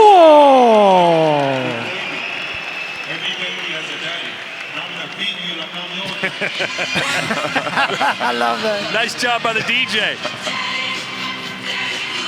It's interesting, Dubois basically said one sentence of trash talk this whole week, and he backed it up. He gets the last word. He gets the win and the last word. Well, Chris Mannix is about to get the last word with Daniel Dubois, who now improves to 20-2 with 19 knockouts as he gets the KO officially with just 8 seconds left in the fight. Here's Chris Mannix. Well, Daniel, congratulations. In the most important fight of your career, you get the biggest knockout of your career. What did you think of your performance? It really mattered tonight. I had to dig deep. But baby, he came for work, and it was a great fight. And I'm glad I came through it. I showed my heart. You knew coming in the kind of pressure you were going to get from Jarrell Miller, which meant you were probably going to have to fight off your back foot for a lot of this night. How difficult was that for you? You know, I'm a prideful fighter, and I always want to come forward, so I'm learning new things every day, and I'm just glad I came through this. This was an important win for me, and God bless. All glory to God, man. I came through it. You were winning those first couple of rounds, but every time you went back to the corner, you looked tired. You looked like it was taking a lot out of you. How deep did you have to dig tonight? Very deep, you know. I had my dad screaming in my corner, and I knew I had to get out there and work. So, you know, all glory to God, but I'm glad I did it. You've been branded, a guy that gives up by a lot of people over the last year or so. How much was that in your mind as you went through this fight? I had to prove it to myself, really. I had to show myself and that I was a real fighter and I could be a champion. So, you know, I've silenced all the doubts tonight. Take me through that last round where you had to know coming out in the 10th that you were up on the scorecard. It would have been very easy to maybe cruise through that round and get a decision. Why was it important to you to go out there with that kind of aggression and pursue a knockout? I had to finish strong, And, I always look for the knockout, but, Big Baby, all respect, man. You gave me a good fight tonight, brother. Go show, brother. We're friends for life now, brother. Let's go. One thing I gotta say, Daniel D's no quitter, man. Listen, I've been in activity for a while, and I took this fight on, 4 weeks notice, and that's how I'm gonna give it all I got. But the main thing is we back in the ring, we gonna be active, and Triple D, you got my motherfucking respect, boy. Yeah, you came in here, you banged out. He's gonna be back, don't worry. Man, listen, man, we gonna get in weight, we gonna get in better shape, have a longer camp, and all respect to Daniel D, man. I wish you nothing but love, baby. You're gonna be back, baby, back to the gym. Yeah. Well, Daniel, you're now once again a player in the heavyweight division. What do you want to do next? Fight the best. I want to fight with all the best fighters. And after this fight, I'll excel and I'll get, the confidence that might have been missing before. I've regained it tonight. And, thanks to my team and especially to my dad for, always supporting me. Congratulations, Daniel. Thank you. Guys? Yeah, incredible performance from Daniel Dubois. The performance of his career, the performance that he needed to get his back on track, to get that heart, desire, unquestioned, and that's what he done this evening. Let's jump into the highlights of this one, and there's plenty to show, Sergio. Man, there was highlights. Both fighters had their moments, but the highlight of this fight was how Dubois reacted when things weren't going in his favor. He got rocked, he got shook, and punches like that by Big Baby Miller. There was a moment where there was a little doubt in the eyes of Dubois.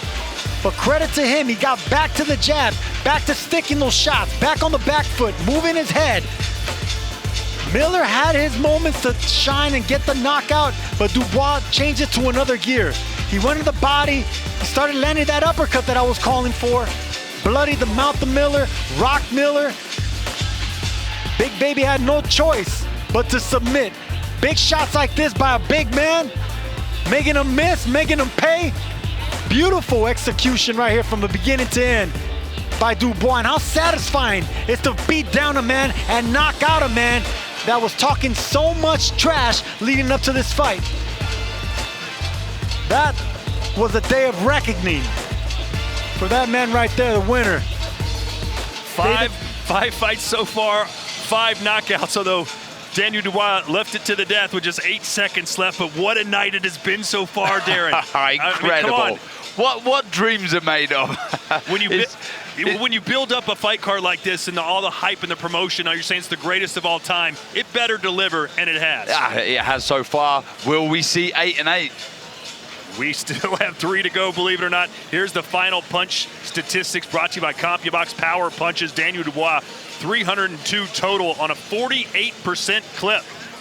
Close to 50% was a dominating performance, and it doesn't get better than that. I mean, 302 total punches, almost half of those landed. That was a beatdown. That was a beatdown by Daniel Dubois. All right, we send it back up now to Ade Oladipo. Wow, what a performance. We've been waiting for Daniel Dubois to show us that, and he did. And look, he surprised a lot of people. I think a lot of people, including myself, if I have to be fair, had Jarrell Miller as a favorite going into that one. Daniel Dubois proved me wrong, maybe you wrong, and a lot of people wrong as well. Definitely proved me wrong. I thought this was not going to be his fight in the second half of the fight. Yeah. But I've got to give Daniel all the credit. He boxed absolutely brilliant tonight. Showed he can box on the back foot. He showed us things that we didn't know he had in his arsenal tonight. So I've got to give a lot of credit to Don Charles, because Dave came up with the game plan. At times he boxed, he fought when he needs to fight, and he boxed when he needs to box. So it was a complete performance by Daniel Dubois. Got asked questions a couple of times, got nailed.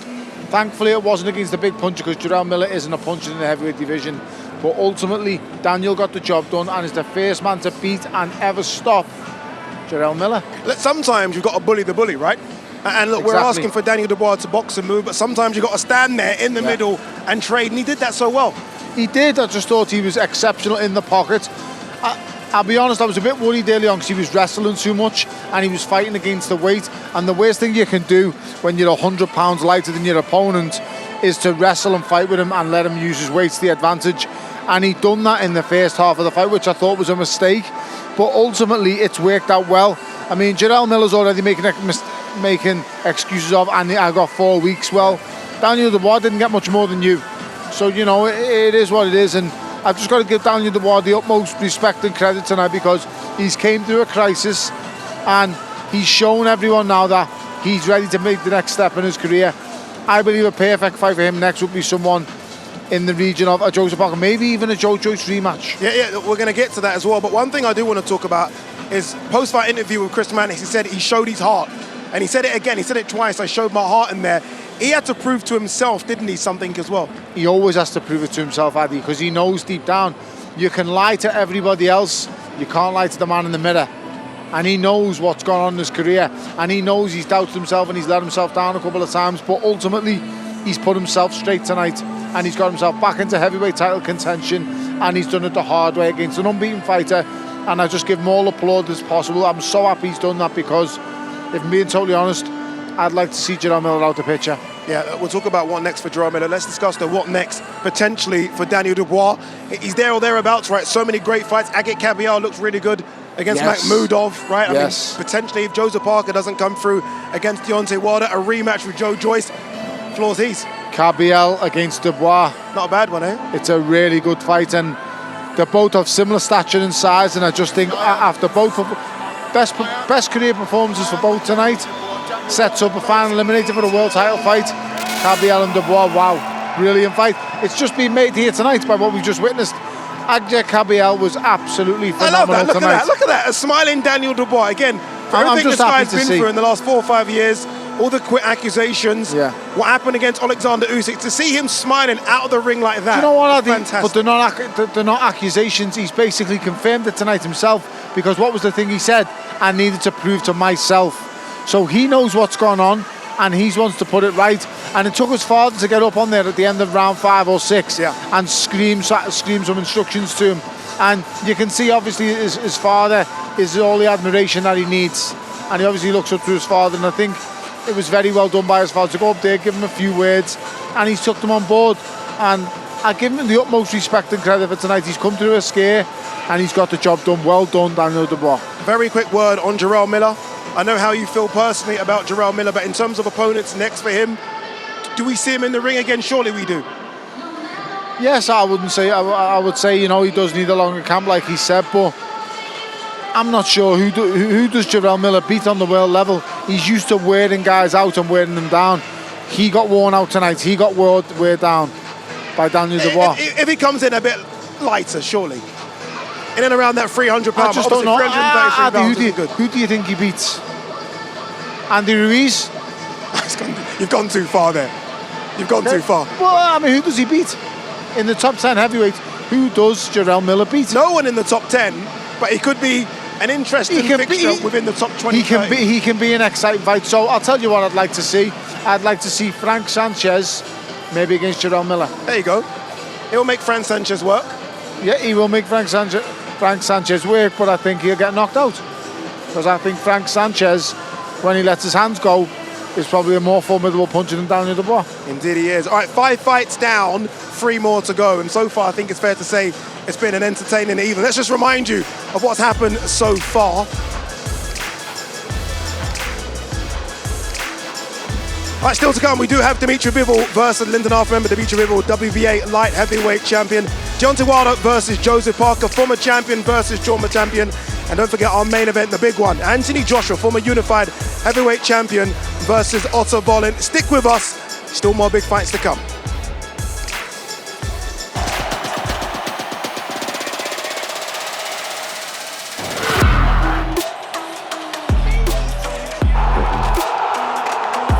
Goes for goal from distance. Oh, what a strike that is. It's going to be a game changer for the women's game.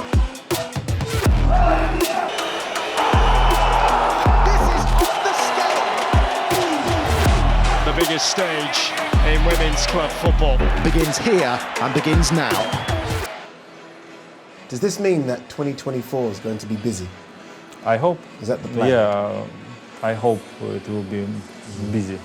It will be minimum as 2022. I hope.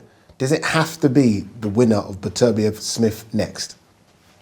Is that like the ultimate dream? Of course, it's a dream to fight for another belt. I can't disrespect Lyndon. Yeah. I can't disrespect myself to look forward.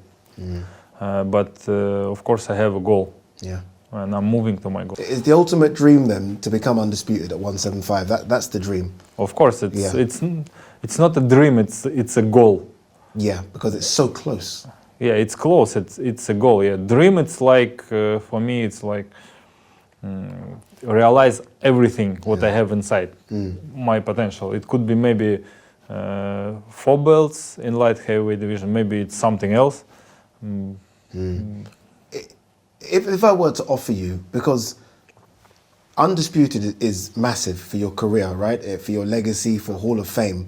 But the big money fight is Canelo. That's the big fight. Las Vegas. Canelo 168 or 175. If you have the option of Canelo at 168 to become undisputed there, or Beterbiev 175 undisputed, which one are you taking? To be honest, now I focus on 175. Okay. Because I beat it Canelo, the subject close. We could. It's not closed for him. It's closed. It's not closed for him. It's closed. No, not for him. No, we could make this fight, Yeah. but we didn't. Okay. Now it's subject close. I have my goal in my weight class. Yeah, and there are some good challenges in your weight class as well, Yeah. starting December 23rd against Lyndon Arthur. Ladies and gentlemen, good evening and welcome. This is the moment we've all been waiting for. The fight starts now! You love the speed, you love the power. Landed by Pacquiao. Look at that! What an incredible back. Floyd knows every trick of the That's trade. with great veteran skills by Bernard Hopkins. She's impressing me here. They respect each other's power, speed, and timing. Terrific work from Amir Khan. One big night, you can turn your life around. Alvarez, certainly the future of boxing. What a fight! How do you like it? How do you like it? The fight is over! She's still, pound for pound, the best in the world. Well, there is a stunning outcome. An upset, a huge upset.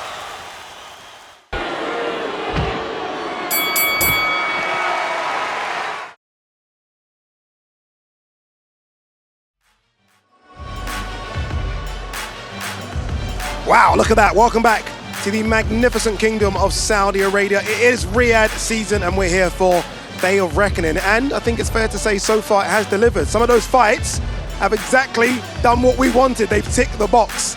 And we still got 3 more big ones to go as well. Don't forget, WBA light heavyweight champion Dimitri Bivol is next. And then our 2 main events, 2 big ones as well. Deontay Wilder versus Joseph Parker. Anthony Joshua versus Otto Volin. And don't forget as well, is the inaugural Riyadh Tennis Cup right here on DAZN.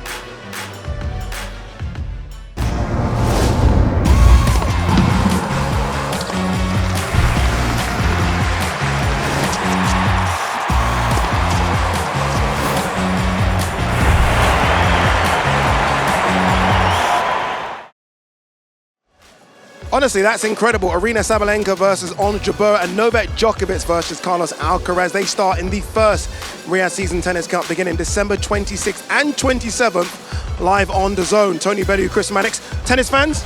Big tennis fans? Of course. Yeah? Who's your favourite tennis player? I'm putting you on the spot. Serena Williams. Serena Williams? It's a big Pete Sampras guy. Pistol Pete. Yes. Pistol Pete. Mine's Roger Federer.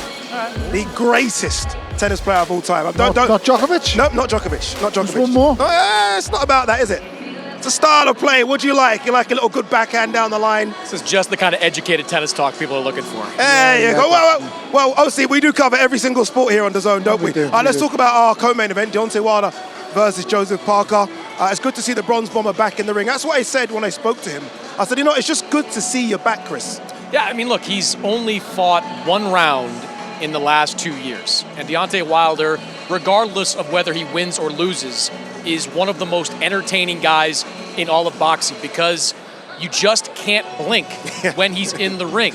He could be down 11 rounds to none. We could be down to the last 10 seconds of the 12th, and he can still win any fight because he has that equalizer. I think he's coming into this fight with a little bit of something to prove to the people who think that maybe at 38 years old, after 3 tough fights with Tyson Fury, maybe he doesn't have anything left. Chris, do you believe he's a lot more of a thinker now? Because I don't see any more silly statements coming out about, I want to hurt people on a permanent basis. Or do you think he's grown up, matured, and he's a different person now than he was 5 years ago. We all grow up and mature, but I still hear some of that same stuff where, whether it's coming from Deontay Wilder. That's more from Malik, though, isn't or it? more from Malik at this point, but it is coming out of Camp Wilder, saying stuff like Joseph Parker's corner had better be careful, which I find a little ironic since Deontay Wilder fired the man that was looking out for him in that second Tyson Fury fight in Mark Breland. So, regardless. Brilliant coach, by the way. Brilliant coach. An amazing He's excellent. fighter. I think Malik Scott has done a nice job with Deontay. I think he's proven to be in recent years to be a really bright boxing mind. They clearly have excellent chemistry, but Deontay is coming in with some question marks, no doubt about it. We didn't really learn anything in that Robert Helenius fight except that Deontay's right hand is still incredibly powerful. I want to see if Joseph Parker makes him work tonight. The man that's making all this possible, His Excellency Turki Al-Sheikh there. Don't forget the work that he's done, Tony, in putting all this together. It's absolutely huge. His Excellency Turki Al-Sheikh has done massive things for the sport of boxing. The strides he has made are unprecedented. They've never been made before. For rival promoters, and I mean huge rival promoters, to come together like they have, it's truly unbelievable. I think the booing is for Cristiano Ronaldo. No, that's Sue. That's the obviously that celebration. It's the Sue. Indeed. You know what I really like about Turki Al-Sheikh as well? Don't forget the chairman of the board of the General Entertainment Authority is that he was here from the very first fight, the very first bell at 7 o'clock, Chris. Top the Frank Sanchez Junior Fa fight right from the very beginning. It was. He maybe wished he missed that one. Impressive, and we know he is a big boxing fan. I know he wants to bring big fights to Saudi Arabia, not just including the heavyweight fights. Look, we have a huge light heavyweight fight coming up featuring Dimitri Bivol. And Dimitri Bivol and his team know if they get a big win, there's a pretty good chance they could be back here in the first quarter of 2024 fighting a unification fight against either Artur Beterbiev or Callum Smith. Yeah, Devin Haney was with us a few moments ago. You guys saw, and he spoke about the fight against Ryan Garcia, which could potentially happen here as well. Let's focus on Joseph Parker, who's obviously coming into this on a bit of form, on a run now with Andy Lee as well. I've always said that it must take about 4 or 5 fights to get in sync with the new trainer. I agree. We are now at 4 or 5 fights. We are. One of them was a shattering defeat to Joe Joyce. Yeah. But, he's regrouped, come again. I really like Joseph Parker as a person and as a fighter. Well-schooled, former world champion, got some good wins on his resume, and Andy Ruiz. So, listen, make no mistake, this is the biggest puncher he's ever faced in his life. And tonight, he's really up against that. I'm really struggling to make a case for him winning this fight. Yeah, you can see both fighters getting their hands wrapped. That's to come. Up next, though, it is Dimitri Bivol versus Lyndon Arthur.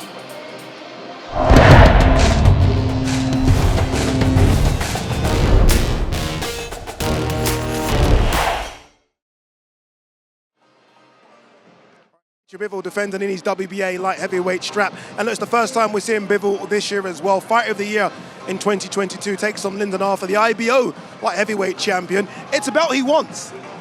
Obviously, look, Beterbiev versus Smith winner is what he wants, but he also wants every other single belt.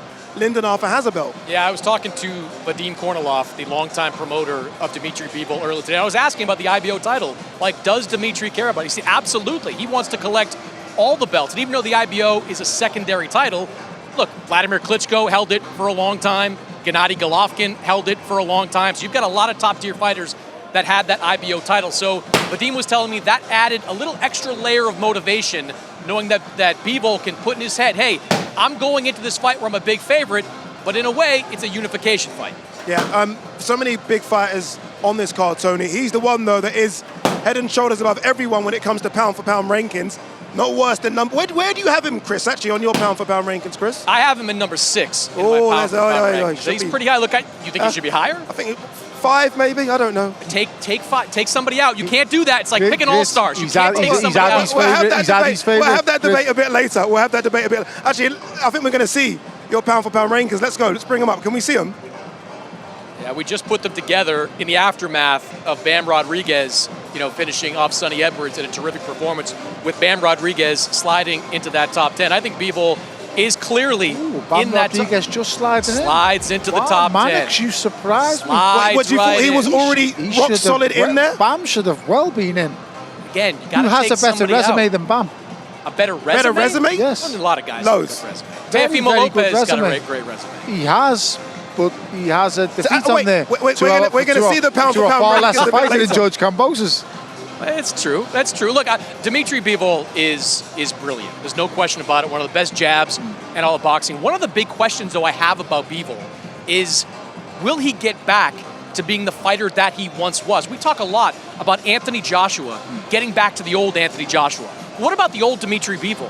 It has been 5.5 years since he scored a knockout. Remember, he came to the U.S., 7-8 years ago, and he was compared favorably to Gennady Golovkin back then. People were talking about Bivol being this next destroyer, this time at light heavyweight. In recent years, he has gone to more decisions. And I can think, Tony, of a no better time for the old Dimitri Bivol to resurface than here to make a statement going into a unification fight. I get that, but you also have to take into consideration the level of opponent goes up, and it's a lot harder to stop them.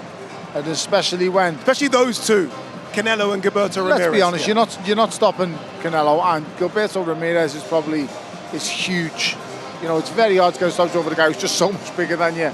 So I wouldn't read too much into the stoppages. What I would read into is the convincing manner he defeats people, and he defeats top names. The win over Canelo was just exceptional.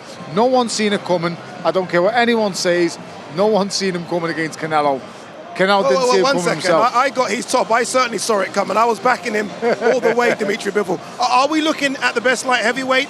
I mean, should we show respect there to Beterbiev, who stopped every single person he's fought? I think Beterbiev still maybe has to be number one.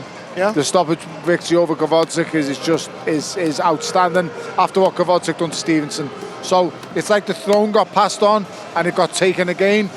Make no mistake, it's number 1A, number 1B. And if you want to compare, resumes, yes, both of them have some big wins, but Bivol went the distance with Joe Smith. Artur Beterbiev walked right through Joe Smith. So if you're going to make a list, it is 1 and 1A. Yeah. But right now, I think Artur Beterbiev, I would put him at the top of that list. Tony, how big a task for Lyndon Arthur? We're seeing him there very relaxed, right? Getting ready to have the biggest fight of his career against Dimitri Bivol. Just lost just the once, and that was to Anthony Yard. A good win against Anthony Yard as well. What chance do you give him? Do you want my honest opinion? Of course. If he's to win tonight, I would put this on the same scale as Lloyd Honeyghan defeating Don Curry. Okay, it's big. That's one of the biggest upsets ever by a Brit. That's how highly I rate Dimitri Bivol and the wins in his career and where he's at the moment to what Lyndon Arthur's shown in that Anthony Yard rematch. A bit of rust, perhaps, with Dimitri Bivol. Obviously, no fight since November 2022. I think there could be a bit of rust. It really is amazing that the consensus fighter of the year in 2022 is only now just getting out in 2023. Another variable in all this is back in April, Bivol had a small procedure on his right hand. So I'm curious to see just how confident he is throwing and letting that hand go. As you know, when guys have injuries to their hands, that very first fight back, it's not always the kind of punch that you're ready to throw. Let's see if Lyndon Arthur can take advantage of it. All right, let's see what they can do. Let's throw it downstairs. Here's the commentary team of Darren Barker, Sergio Mora, but first, it's Mr. Todd Grisham. All right, Ade, we now go to the light heavyweight division as Dimitri Bivol faces Lyndon Arthur. Here's our tale of the tape. One of the best pound-for-pound fighters in the world today is 21-0, 33 years old, 6 foot tall, with a 72-inch reach, 2 inches shorter than Lyndon Arthur, who's also 2 inches taller. 12 rounds for the WBA Super Light Heavyweight Championship. And there's Lyndon Arthur. Darren, what were you picking up from his vibe this week? Yeah, look, he's been relaxed. He knows the task at hand. It doesn't get much tougher. Even in there with a very good pound-for-pound fighter, an exceptional fighter, rather, in Dimitri Bivol. But look, he kind of said to me, let me find out how good I am. You got to get him there with the best to find out if you're capable of mixing it with these guys. So, yes, he'll be nervous. He'll be slightly tense, but a capable fighter. Let's get the introductions now from Thomas Trotter. Ladies and gentlemen, we now continue with a light heavyweight world title contest. First, we welcome from England, he is the defending IBO world champion, Lyndon King Arthur.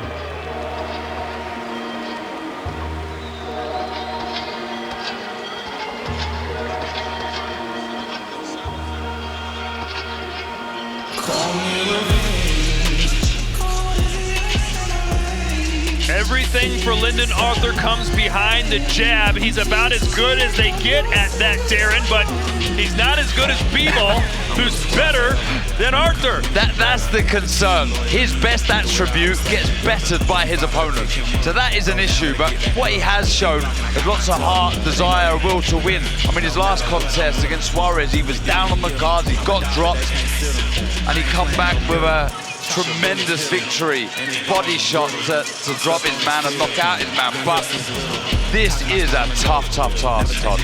Well, the odds are stacked against him, and how, according to Vegas, Bivol a 25-1 favorite in this one.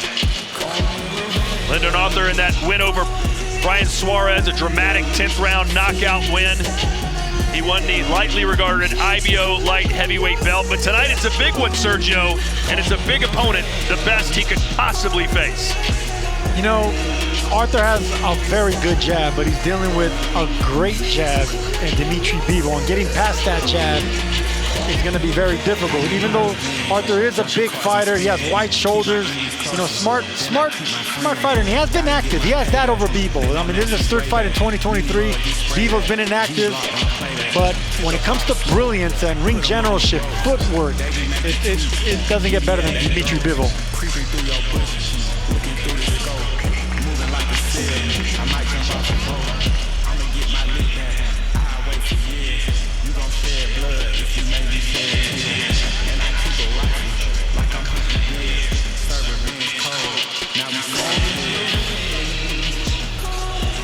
And here comes Dimitri Bivol. He seems to get better and better each time we see him, not only as a boxer, Sergio, but his English now. He speaks pretty fluent English, and that's opened up a whole new world to him.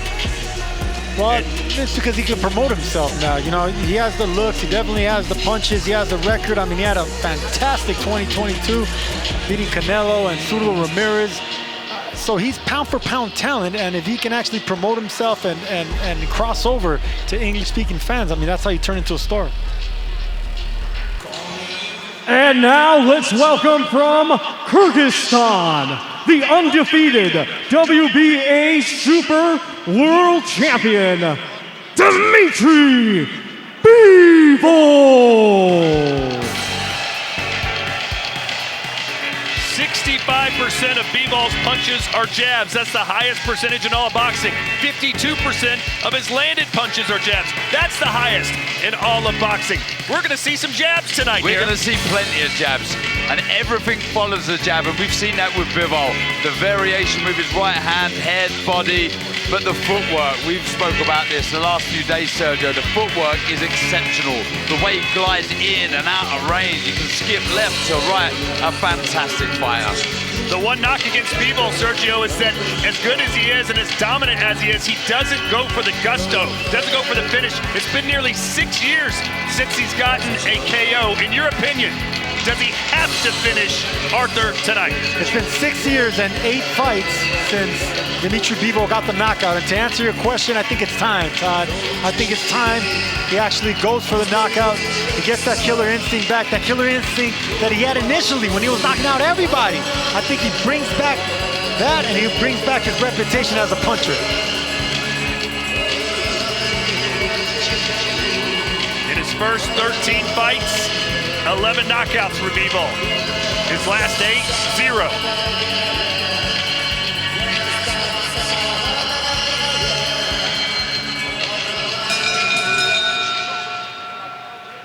Ladies and gentlemen, we would first like to extend a big thank you to the custodian of the two holy mosques, King Salman bin Abdul Aziz, His Royal Highness, the Crown Prince Mohammed bin Salman, and His Excellency, Chairman of the General Entertainment Authority, GIA, Turkey Al-Sheikh. Day of Reckoning is one of Riyadh Season's events with the support of Quality of Life program.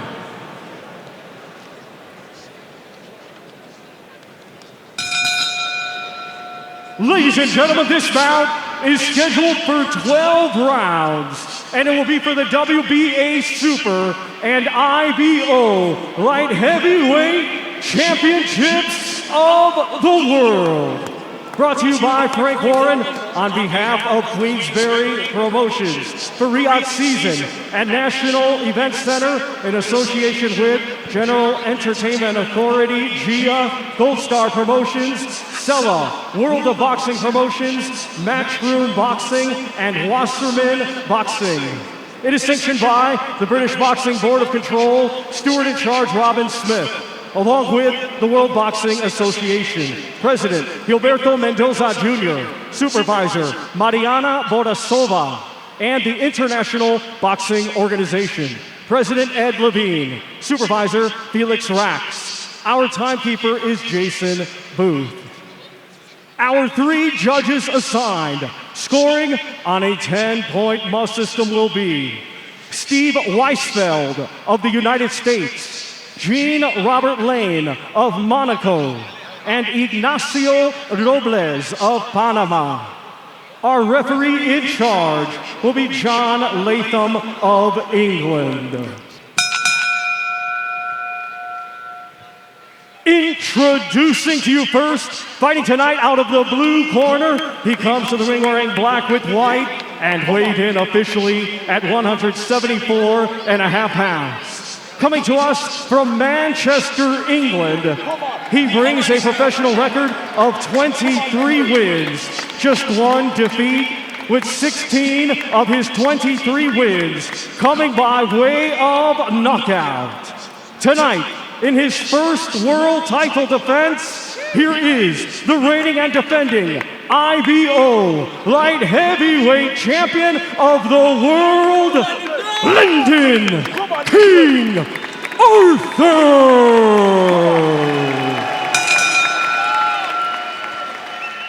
And his opponent across the ring in his championship contest, fighting tonight out of the red corner. He comes to the ring wearing gold trunks with black and weighed in the same as his opponent, 174.5 pounds. A native of Tomac, Kyrgyzstan, he is now fighting out of Indio, California, USA, and brings an undefeated record with 21 wins, 11 of his 21 wins coming by way of knockout.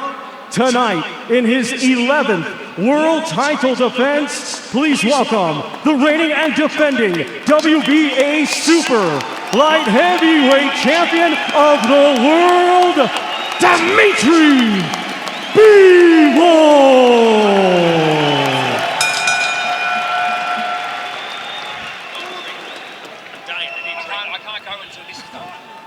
Right, lads, you know, expect from you both, you obey the instructions at all times. When I tell you to break, you both break clean. Defend yourselves at all times, and the best luck to you both.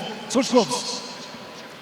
Lyndon Arthur telling us yesterday, listen, I know exactly how good Bivol is. I can't worry about him. I've got to worry about me. Stick to my game plan, not worry about my opponent, and get the job done. As for Dimitri Bivol, his mindset, he turned 33 on Monday and celebrated by having 2 training sessions.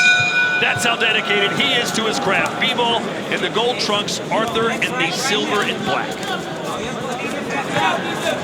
Everything is on Bivol's terms. Distance, pace. And aggression came out really strong, already backing up Arthur. I mean, it's not even 20 seconds into the run, Arthur's already against the ropes.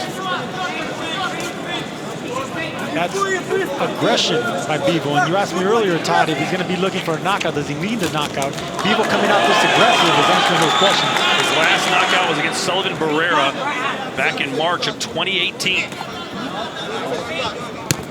Yeah, this is a lot of pressure being applied by Dimitri Bivol. It's foot pressure and presence. Is it maybe a little lack of respect for what Arthur has? Well, I mean, there has to be the respect. I mean, Arthur, he's a formidable opponent. He has a good jab. But for Bivol to come out so aggressive, that's a sign of confidence and maybe a little disrespect. He wants to impress himself. Hearing him this week, really wants to turn some heads, make a real statement.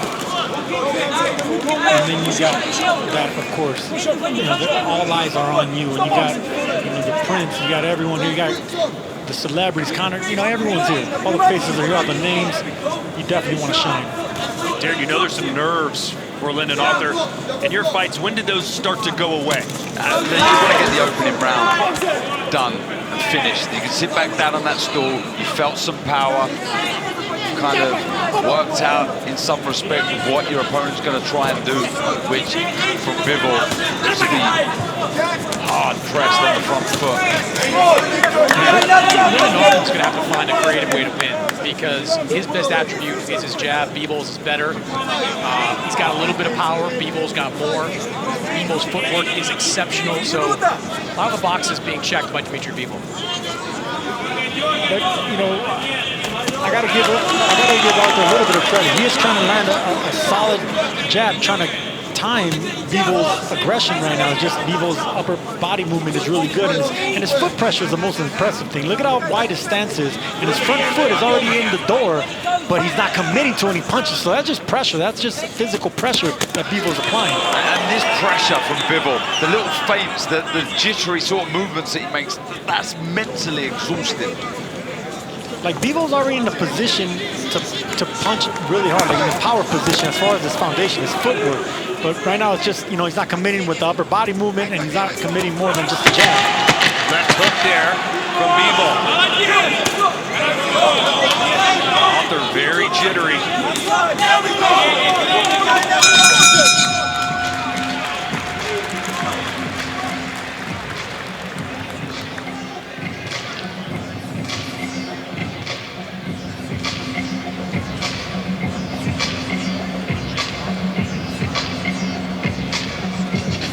Нагрелся. Хорошо, хорошо. Свой левый боковой. Видел, все там. Только средней дистанции бьет. Подлиннее бей его, понял? Он все там. Раньше начинай. Подседик, и бам туда поднял. Туда левый. Опять подседик левый. Он бросает, смотри, хватает. He's trying to get into range. Once he gets into range, he's trying to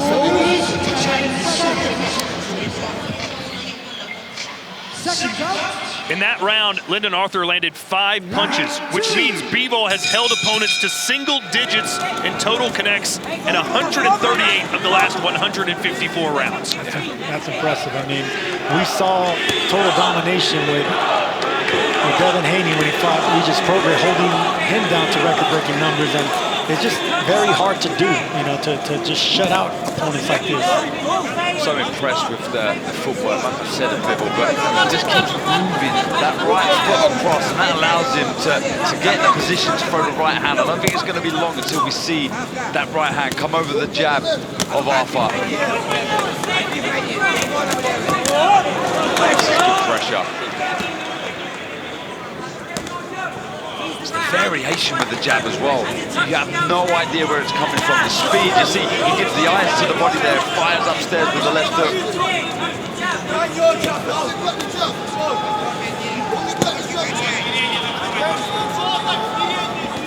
Everything's straight coming from Bivol right now.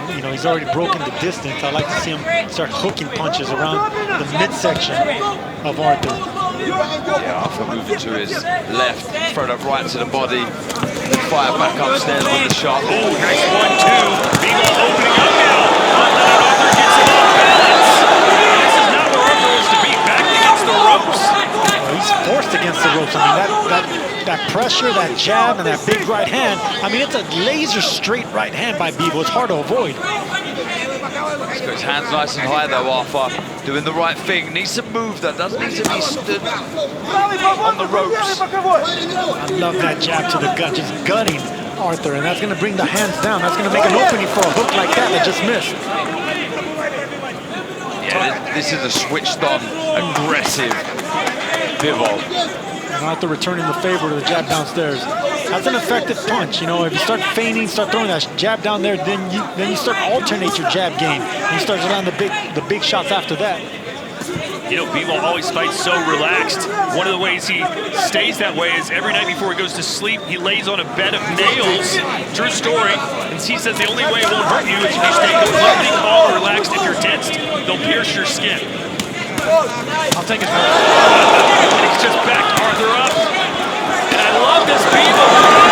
Bivol punches with mean intentions. That was coming around the guard. So the straight punches went out the window for right now. And he's going with the left hooks and right hooks, trying to come around the guard of Arthur. The variation, you see this, how he springs into life, Bivol. Split second, he's landed 3-4 shots. Great variation, great speed. Look at the concentration on the face of Bivol. Shotgun jab right there. Those are power shots. That's not a jab, that's a power jab.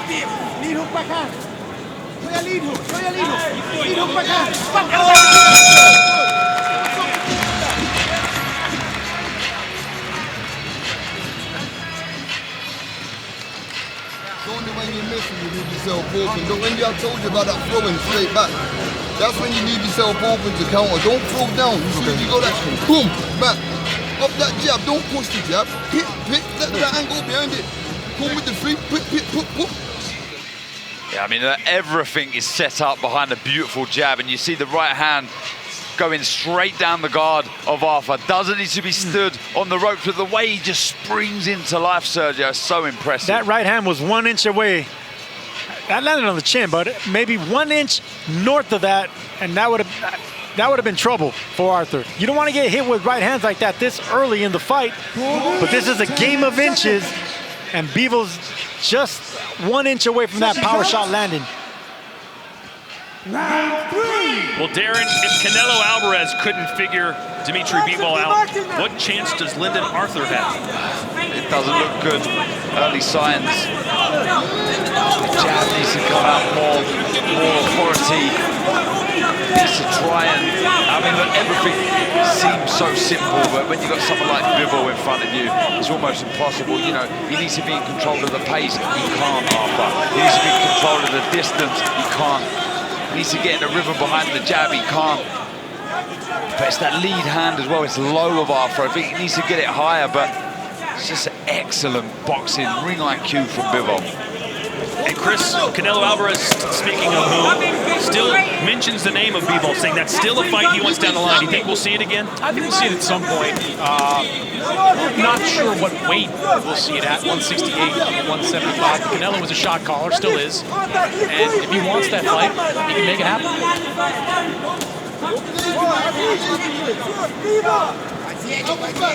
At least Lyndon's off the ropes right now, trying to keep in the center of the ring. You know, you got to give Arthur some credit. He is doing what he has to do to try to keep Bivol off with that jab, but just the onslaught is too much. The accuracy of those punches is giving Arthur issues. He's unloading here, catching with the right hand as well. The jab setting it all up. Lyndon trying to smile his way out of this. Bivol is peppering him. Peppering him and digging him to the right onto the body, the gut. That's going to open up the shots upstairs. Yeah, levels. They're raining in from all angles, straight up, downstairs. Nowhere for Arthur to hide. He's just getting beaten up by every punch in the book. Fantastic fight, Bivol. He really is. Seeing him in full flow is a joy to watch. It really is, because he throws every shot, and then he always finishes with stabbing you to the torso area, just cutting you in half, forcing you to keep your arms defensive posture. This is the 11th defense of Bivol's WBA title, and so far, so good.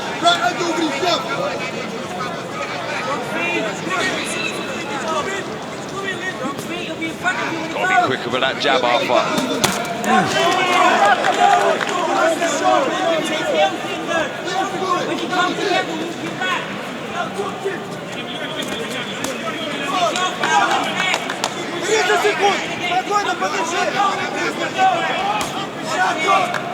Lyndon still throwing the jab. Right now, Bivol's looking to counter something big.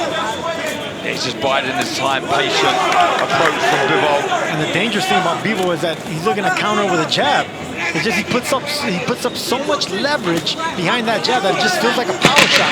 The way he bends his knees now, and he just fires it up from the hip. I noticed that as well. When he's bending that knee, the lower he bends, the more leverage he's going to get shooting it up. So much leverage. There it is right there.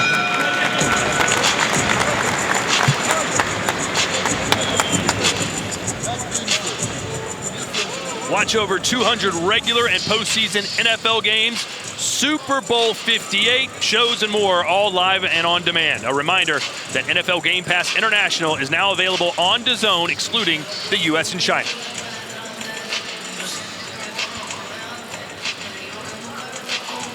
Here we see Bivol walking down Arthur. Arthur trying to hold his own, trying to keep range, trying to keep that jab in Bivol's face. But Bivol has no respect for him because he has his front foot already in the door. So that's the right hand I was talking about against the ropes. Cutting Arthur in half, boom, right there. That's going to open up all the other shots. You can expect to see Bivol throw more of those right hands right in that torso area. Just does not let the man breathe. He's just in your face. He's always got that right distance as well. Doesn't smother his work. He suffocates you with combinations. Here we go, round 4. This is the first time Lyndon Arthur has ever fought outside of the United Kingdom. That's what we need to see more from Arthur. More authority behind the jab. Immediate eyeballs onto a left hook there. Good shot from Bivol. And by authority, it doesn't have to be power. You know, it could be speed, it could be timing. Because the more authority as far as power that you try to jab back, you're going to be vulnerable to a heavy counter shot. Bivol's got that right hand locked and loaded.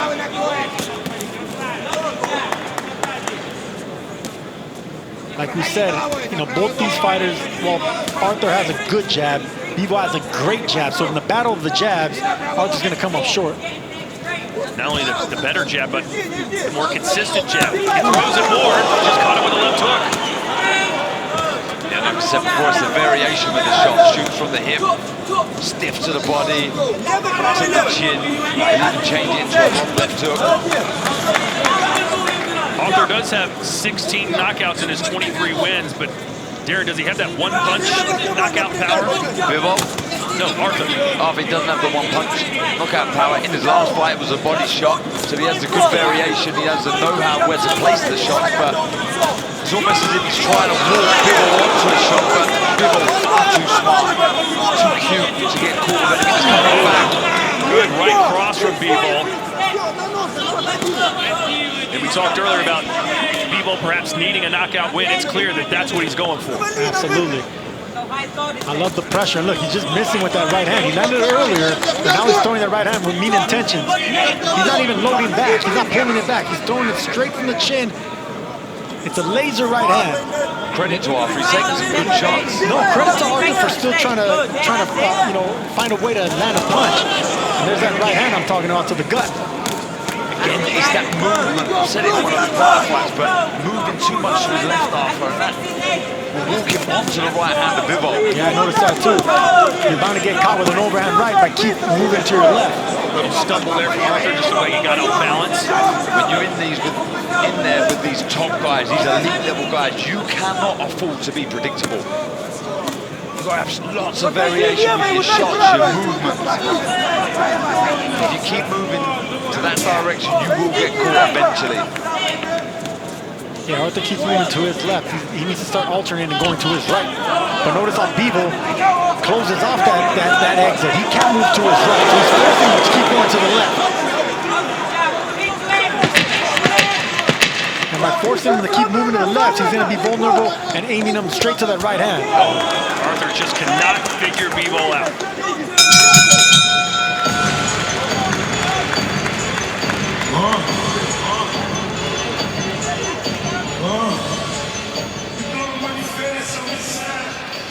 And the main event of the evening, 2 fights away, Anthony Joshua.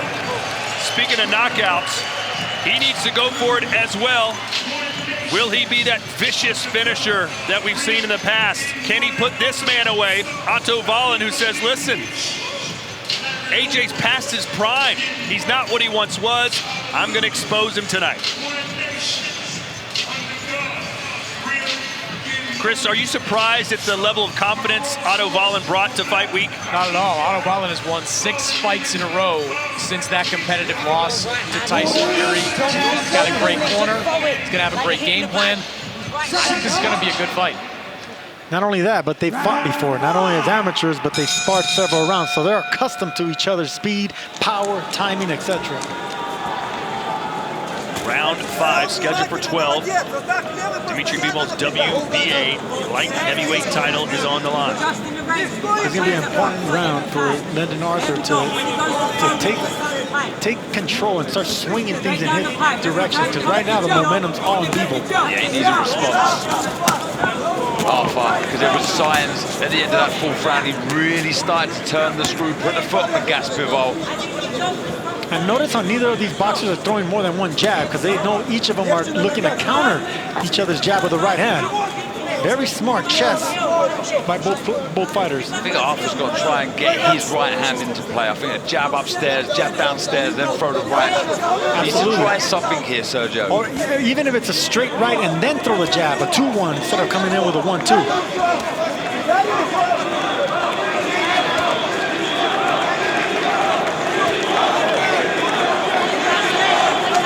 Closing the distance as he has all fight long.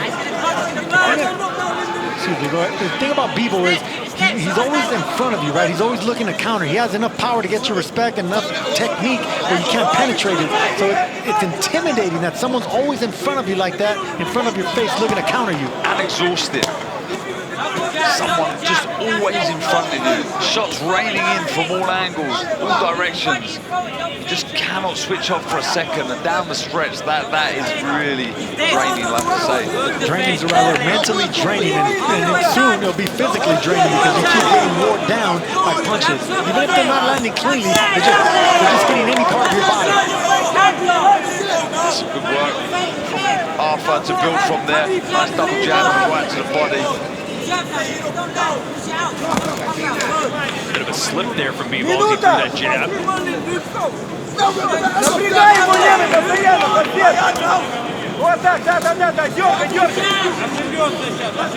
Be careful on the scene, he's pouring along with the right hand to protect from that jab. Be wide open to a hook.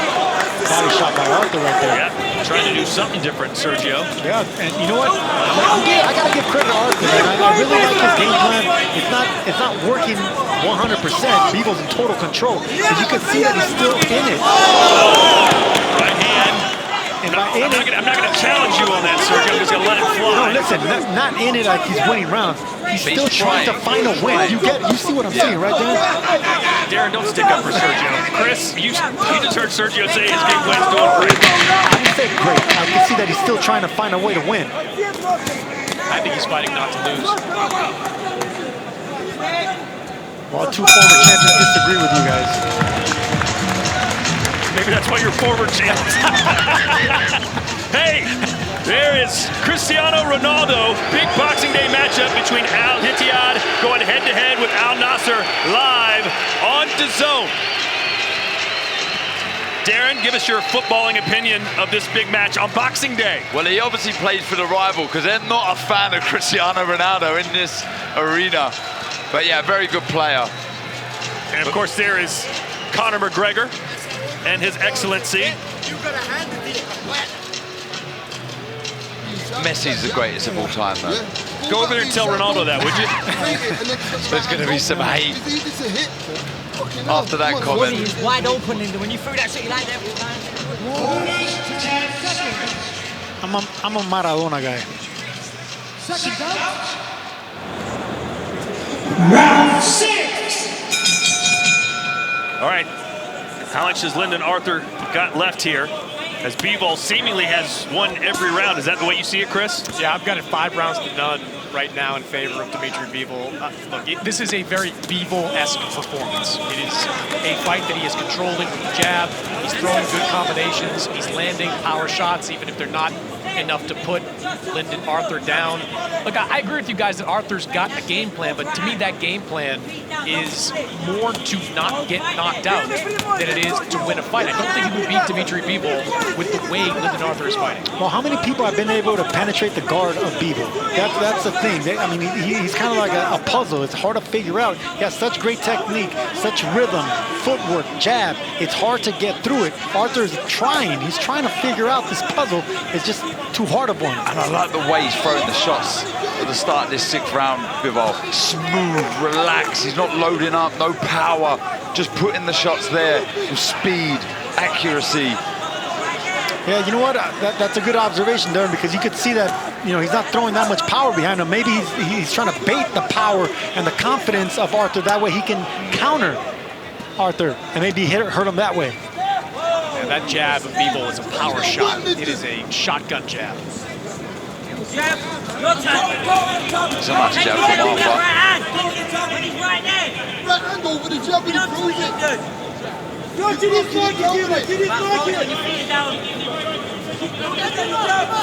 not southpaw versus orthodox, but there's a big foot battle, front foot battle between these two, constantly stepping on each other's toes. Seems to me as if Bivol's trying to get to the left side, his right side of Arthur, so he can try and find the range with that right hand. Then he follows everything through afterwards. And again, you're just seeing the demonstration there of just putting the shots out there. Nice right hand, though, from Arthur. Both these fighters have, you know, they're looking for the same punch, which is a jab and a right hand. There was a ray of sunshine for Lyndon Arthur. But if you notice, none of them are trying to throw any other punch. No hooks, no uppercuts, no body shots. It's strictly power jabs and looking to zero in on that right hand. It's a fencing match between one good jab, one great jab, and looking for that right hand. Yeah, you wonder what's going to happen if Bivol hits him with a crisp, straight right hand down the pipe. He did that in round 2, I believe it was. And there's the first investment, a hook to the body of Arthur right there, and that's what I want to see more from Bivol, because Bivol does have heavy hands, but he's been headhunting this last 5-6 rounds. So start taking the body and bring down the guard of Arthur. Maybe the right hand will open up then. Yeah, and the jab to the body to bring the hands down. I think that will help him fighting the right hand, but better signs there from Arthur.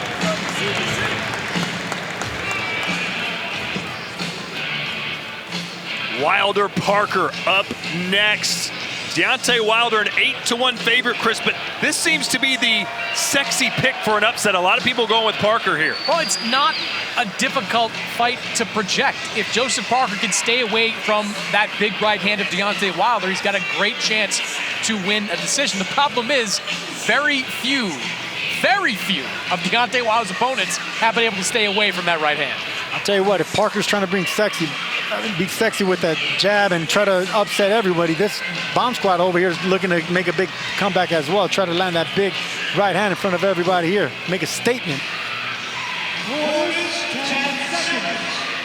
His prediction tonight, Deontay Wilder, good night, just like everybody. I put him to sleep. Mr. NyQuil is what he's calling himself. I think it was Dr. NyQuil, wasn't it? Was it Dr. NyQuil? They both put you to sleep. Round 7. I've been informed that I think that it's not booing for Ronaldo, it's these celebrations. That's what it may be. Really? You guys would know, would you? You don't follow soccer. Well, not the Saudi league. What league do you follow, Todd? MLS.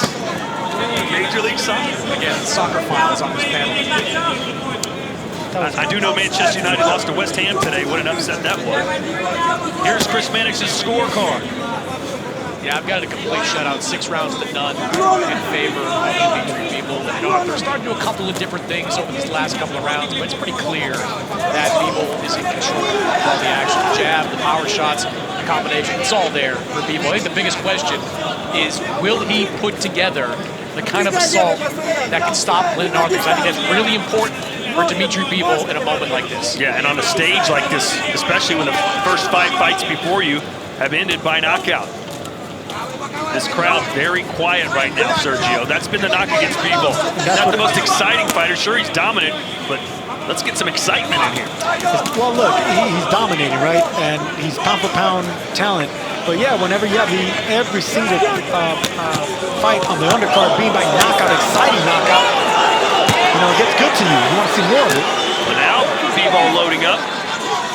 Trying to bulldoze Arthur against the ropes. And there you go. You want a physical, Maddox? That you're getting it right there. Bebo against the ropes. You don't see him wrestling like he normally does, but he's trying to find a way to break the guard and the technique of Arthur. Yeah, I'd like to see Bebo get a little more separation in a situation like that, not smother his punches quite so much. Well, he's the king of separation and range control. Now he's trying to wrestle. He's trying to make it physical in there. Well, in them instance, instead of getting close, just skip either side, left to right, find openings that way. The big fight in the light heavyweight division that everybody wants to see is that unification bout between Bivol and Beterbiev. How likely is that to happen, Chris? Well, if Artur Beterbiev gets past Callum Smith in mid-January, which I think is going to be a terrific fight between Beterbiev and Smith, I think there's a very good chance that the winner of that fight is back here at some point in the spring fighting for all the belts at 175.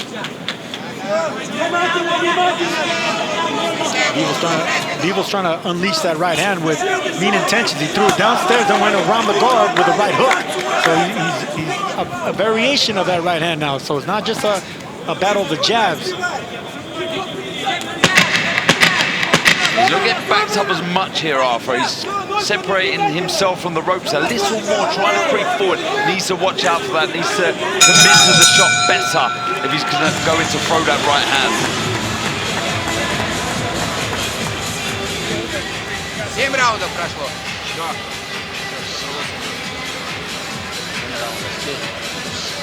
Воды холодной надо. Холодной воды там, дай. Yeah, I think it's got to be a raise in tempo. If you're a fan of Bivol, or the team of Bivol, should be in the corner now saying, look, raise the tempo. Put your foot on the gas. Let's see how Arthur responds to that. Because there's not a great deal in tempo coming from Arthur. He's landing a good jab now and again, but I think if anybody is to up the pace, it's this man here. Yeah, and I say this a lot, Darren, that when you're in a situation like this where you're dominating, put some pressure on the referee. Like, throw some punches. You got him against the ropes. Make the referee make a decision when a fight is this one-sided. Let's see if Bivol takes off the cruise control and starts driving manually.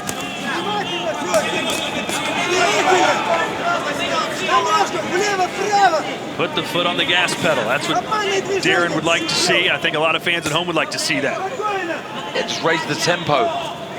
Go through the levels, go through the gears. We've seen good variation, picking the shots well. That's not in Bevel's temperament. You know, he doesn't change variation. He has 2 gears, right? But those 2 gears are enough. He's that talented. It's the jab, and then he goes looking for that laser straight right hand. It's a winning formula. He is putting a little more pressure here on Linden.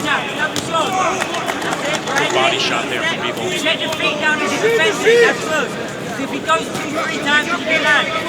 He just makes it look so easy, doesn't he, Sergio? Absolutely, and here's the thing. Notice how he's not throwing more than a few punches. Look, against Canelo, he was throwing combinations, right, when he had Canelo against the ropes. That's because Canelo wasn't looking back to come back with a counter. You can see Arthur's looking to counter Bivol, so you got to give Bivol credit not only for ring generalship, aggression, body shots, trying to find a way in, but also the IQ, the intelligence, knowing that, you know, I'm dominating, but something still going to come back and hurt me. 4 straight wins for Lyndon Arthur since his only professional loss. That was to Anthony Yard in a rematch of a fight that Arthur won by decision. He was stopped by Yard in December of 2021. And the punch that done it was a body shot. It was a left hand to the body, and then it was an uppercut. Those are shots that Bivol, you know, he headhunts. That's the one thing that... There's a body there shot. You go, and look how heavy it was. Stop him with his guard. He needs to throw more of those. Bivol loves throwing shots to the head because he's a marksman. He's so accurate upstairs. That was a nice shot. He met Lyndon Arthur as he threw the jab, right hand straight over the top. Can you imagine if Bivol starts doubling the body shots to the left side of the body? Right there, 2 shots to the body. That one hurt him. Felt that. That one hurt him. The first one hurt him. The second one would have done more damage. And the shot afterwards is the left uppercut. From the left to the body, the left uppercut right through the guard of Arthur. Yeah, Arthur has, you know, long arms. He keeps good range. He has good pop in his jab. Is Bivol hurt, or is he just playing possum? He kind of backed up there after that body shot from Arthur.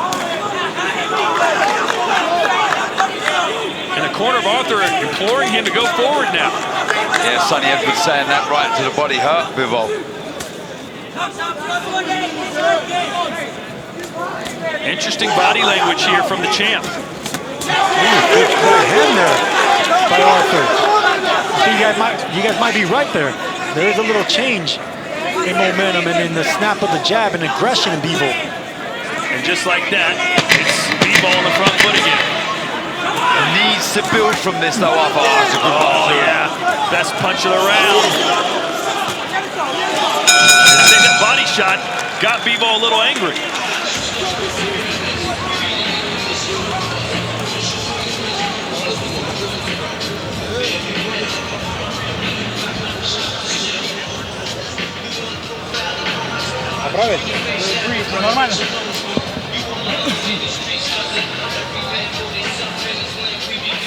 Yeah, again, there were signs there, better signs for Arthur, but the work to the body was better from Bivol. He needs that, more variation with the shots downstairs. He can bring the uppercut through. We see here the pressure behind the jab, the right, and it's that left there.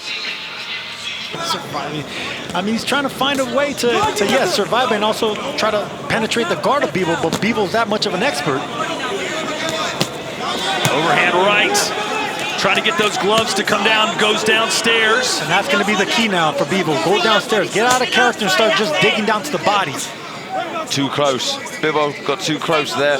Smothered his work. That's where you want to see the angles.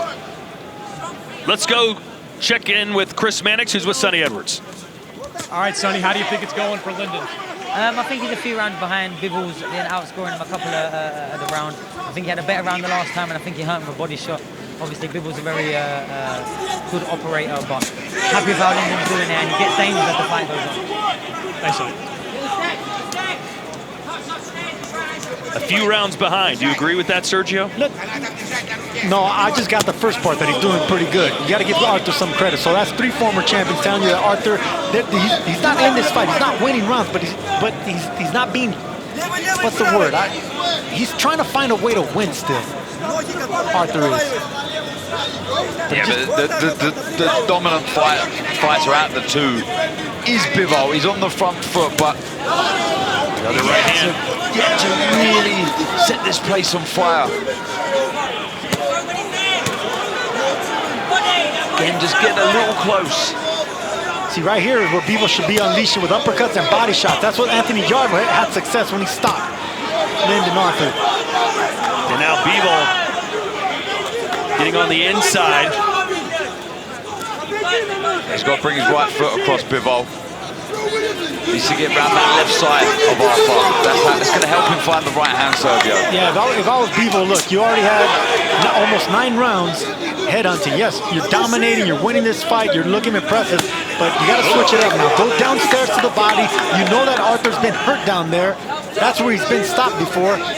That's when you got to go back. Hey, Arthur having a little success when he pushes forward on Bivol and then gets on the inside, clinches and throws some shots to the body, Darren. Yeah, look, he's got to try something new. Why not try to put some pressure on Bivol? I think when they get close here, Bivol likes to get close, tie Bivol up, spin him onto the ropes, then work away.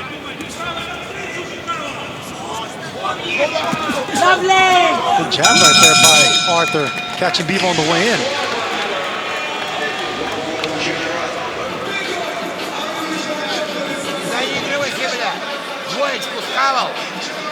Хорошо. Шаг назад или вниз? А не оттяжка здесь головой просто. Хорошо. Хорошо. Сейчас мне нужна легкая работа на ногах. Легкая работа. Nice jab right there by Arthur, and that's what I wanted to see more of by Bivol. That straight right hand, good, but I want to see him going around the elbows of Arthur. Lefts and rights, both sides. That's actually going to open up the headshots that he's been looking for. That's the thing about Lyndon Arthur. He's pretty good at defending straight punches. You got to go around the guard now. Switch it up if you're Arthur. Nice right hand, if you're Bivol. Nice right hand landed there, but switch it up and go around the guard now. Let's see if Arthur can push forward a little bit himself. He's trying to not give up as much space. You can see here, we see some signs of that in that 9th round, but it's just the feints. Eventually, Bivol gets you where he wants you. The thing about Bivol is the foot feints, of course, but then he, with his lower body, with his foot positioning, he puts you in the place he wants you, not the place you want to be. Let's look at the total jabs from both of these fighters through 9 rounds. 76 landed by Bivol, 35 for Arthur, and that's basically what the stats said coming in, Chris, that Bivol throws and lands about twice as many jabs as Arthur. This is a very Dimitri Bivol fight. It is, in a lot of ways, a carbon copy of a lot of the fights we've seen Bivol in over the last 5-6 years. He's waiting a lot more now, Bivol. Just want to see him up the tempo. How would Arthur react? Lovely jab. That was a sharp jab from Bivol. I still think he needs to get that right foot across. Good jab there by Bivol. He caught Arthur getting a little bit aggressive coming forward, and that's the thing. That's what keeping Arthur in check. If you're wondering why isn't Arthur coming forward trying to land a big right hand, it's that jab. It catches him midway. That shakes Arthur.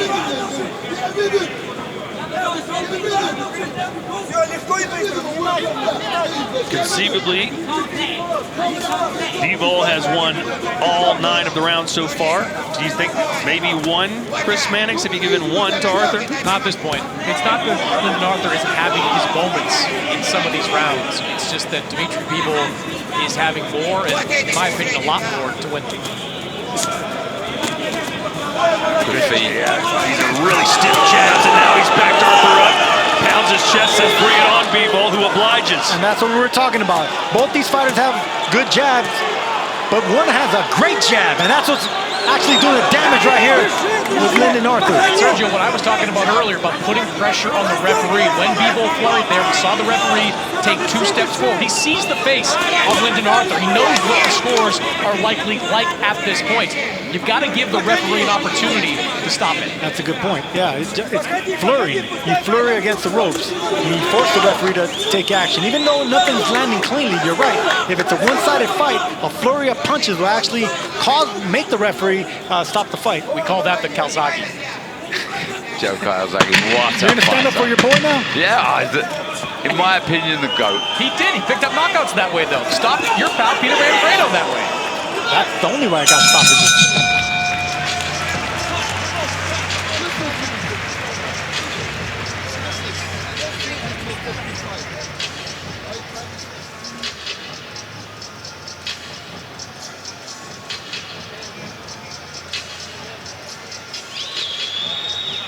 Okay, come on now. You don't need to be sitting back. Yep. Can he raise the tempo? Can he get to finish Bivol? We see an opportunity there, I felt. We touched on it here. When he had Arthur backed onto the ropes, it was a good flurry of shots. Don't get me wrong, he took the shots well. Nice high guard, Arthur, but he stepped off Bivol and he allowed Arthur to exit off the ropes and kind of get back into the round ever so slightly. Didn't land a great deal, but there was an opportunity, I felt, like you guys, that there could have been a moment there that he could have worked a bit harder, Bivol. He just hasn't done that as much as he has in years past. I mean, you saw early in his career, he was a destroyer, especially when he came to the U.S. and started winning some of those fights. He's still been a pound-for-pound talent, but he's been a very different fighter in the second half of his career. You know, a lot of eyes on this card that maybe wouldn't watch boxing normally. They saw the hype, they saw the names. And after the performance of Daniel Dubois, I'm sure fans can't wait to see him back in the ring. Jai Opetaia can't wait to see him back in the ring. Are people looking at Bivol now going, I can't wait to see him back in the ring? Yeah, but look, I appreciate this. As a boxing purist, I appreciate the skill that he shows. Maybe not for the armchair fan, for entertainment value, I understand the dramatic KO, the big finish, but there's so much to respect from what Bivol does. You know, he's a great technician, tactician, very, very good. But I think that's why you want to see more, because you know it's there. It's not like we're asking him to do something we know he can't. Right. It's there, it's in his locker. Go and show us. But the reason he's so good, the reason he's a pound-for-pound talent is because Bivol has discipline and discipline has got him this far. If he breaks out of character just to make a few more fans or be a little bit more popular, that can cost him sometimes. I get what you guys are saying, man. You want, but will it cost him in this fight? Will it cost him right now in the 11th round when conceivably he's won all 10? Probably not. So yes, I'm playing devil's advocate a little bit, but I'm sure. I get you. In this case, I would say yes, especially when you're in front of this crowd. You're in front of the excellence. You want to put on a show. You want to put on a show for everybody. All eyes are. But I think, look, he's boxing well. You know, we're seeing every single shot in his artillery. He's in control. Whenever he does start to really force the pace, it looks a real joy to watch. The only question is we want to see more of that. Well, you saw Daniel Dubois, who was very much ahead of Big Baby Miller, but in that last round, he went for the gusto with 8 seconds left, got the finish. That's a good point. Let's see if Bivol can do the same. Still some time to go. Because not all wins are created equal, right? Like, there's a difference between a spectacular win like Daniel Dubois picked up and what's looking more and more like a decision win for Major Bivol. And keep in mind, Bivol was listed as a 25-1 favorite. He was expected to dominate this. The only question was, can he get the finish? And right now, he's starting to land some power punches. This is good work. Is he going to let Bivol, or is he going to let Arthur off the ropes? He's going to work it. And that body shot sends Arthur down. And that's what I've been calling for, the body shots. Sometimes when you can't get the headshots, go downstairs. That's exactly how Anthony York stopped him. So Bivol gets the knockdown, but not quite the knockout. He'll have 3 minutes left to try and seal the deal. 3 minutes is an eternity when you're hurt to the body. That's what we want to see. The variation there, the way he was targeting the head, he dropped the left to the body, beautiful shot. He's gonna go with that body now, you know that, don't you? Showing us, showing the crowd that he wants to close the show in style. Yeah, good work. But look at what it did. That right hand to the body brought the left elbow down, and then he came around the right elbow. Those body shots. See, the headshots aren't going to do it anymore. You got a sly fighter in Lyndon Arthur. You know, he's accustomed. He's rangy. He has good guard enough to cover his head and his body. But it was the straight shots that made the guard close up slightly, so he allowed Bivol to get, see, that left round the body. The right hand sort of closed up, got closer to the chin of Arthur. And honestly, Arthur going down in that moment might have saved him from that fight being stopped. The referee was right there, ready to step in.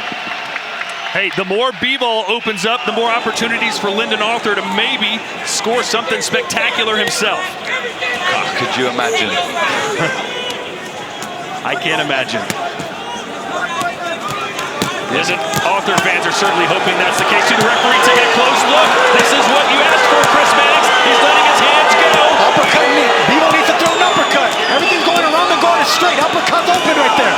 Left hand from Bivol. The referee's having a stern look. But this is a great onslaught of shots. Head, body. Arthur's got to throw something back, and he does. This is right here. Bivol needs to get on an angle now. You see the corner of Lyndon Arthur is on the ring apron with the towel in hand right now. One more flurry's coming in.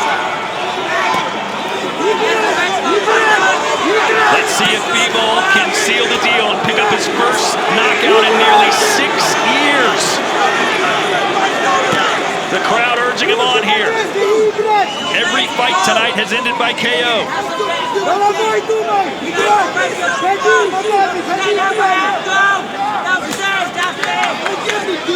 You get the feeling that maybe Dimitri Bivol is trying to recharge a little bit to make one more run at in the final 90 seconds. And I mean, the referee was literally starting to step in and stop it when Arthur finally landed a punch back. Huge respect to Arthur. Still standing here with a minute and a half to go in this final round. And now he's on the front foot. Get your licks in, Arthur.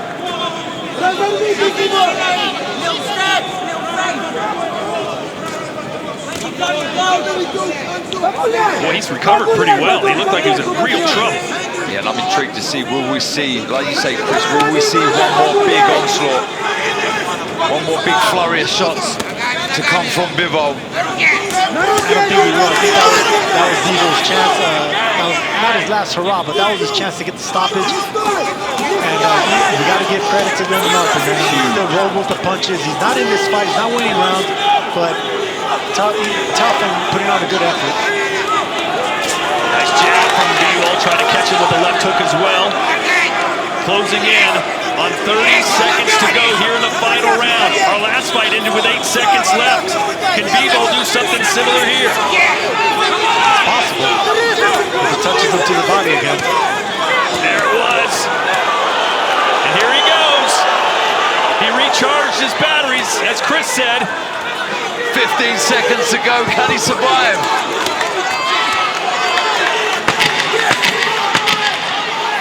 Will Bivol slug it out at the bell? And Lyndon Arthur, to his credit, is going to go 12 full rounds with one of the best pound-for-pound fighters in the game. Yeah, he can be proud of himself for sure.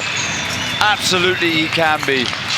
But Bivol there's more. We know there's more. We see glimpses of it there. I agree with you. You know, that was a one-sided performance, a brilliant performance, right? I wouldn't quite say it was a shutout, but it was a one-sided fight. We got to give a little bit of credit to Lyndon Arthur. I mean, this is one of the best pound-for-pound boxer punchers in the game, and he held his own. He got some licks in, and he definitely got hurt. Arthur had to come back from that. You got to respect that. Yeah, it was brilliant work. Work in the head, the body. You thought at any moment, you look at the referee here, any moment. Watch him step in. Watch the referee, he right? was so close. Right here, watch this. The only thing missed. Just keep your eye on the referee. He was just waiting for that one clean shot. I don't know if he's it was talking. Arthur. He's talking. Arthur then lands there he was. He was about to step in right there. Yeah, he was so close. And he done the right. He found a little right uppercut inside Arthur. Then he grabbed hold of Bivol, and that stopped the force of Bivol in front of him, just landing shots from all directions. He had a nice high guard also. The only thing Bivol was missing right there is an angle.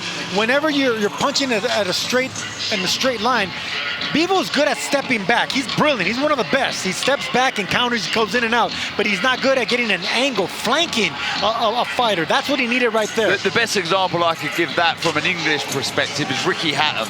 The way he used to skip to either left or right to throw the hooks to the body. Yeah, no, that's an excellent point. So for the first time tonight, we will go to the scorecards. Let's see what Thomas Triber has to say.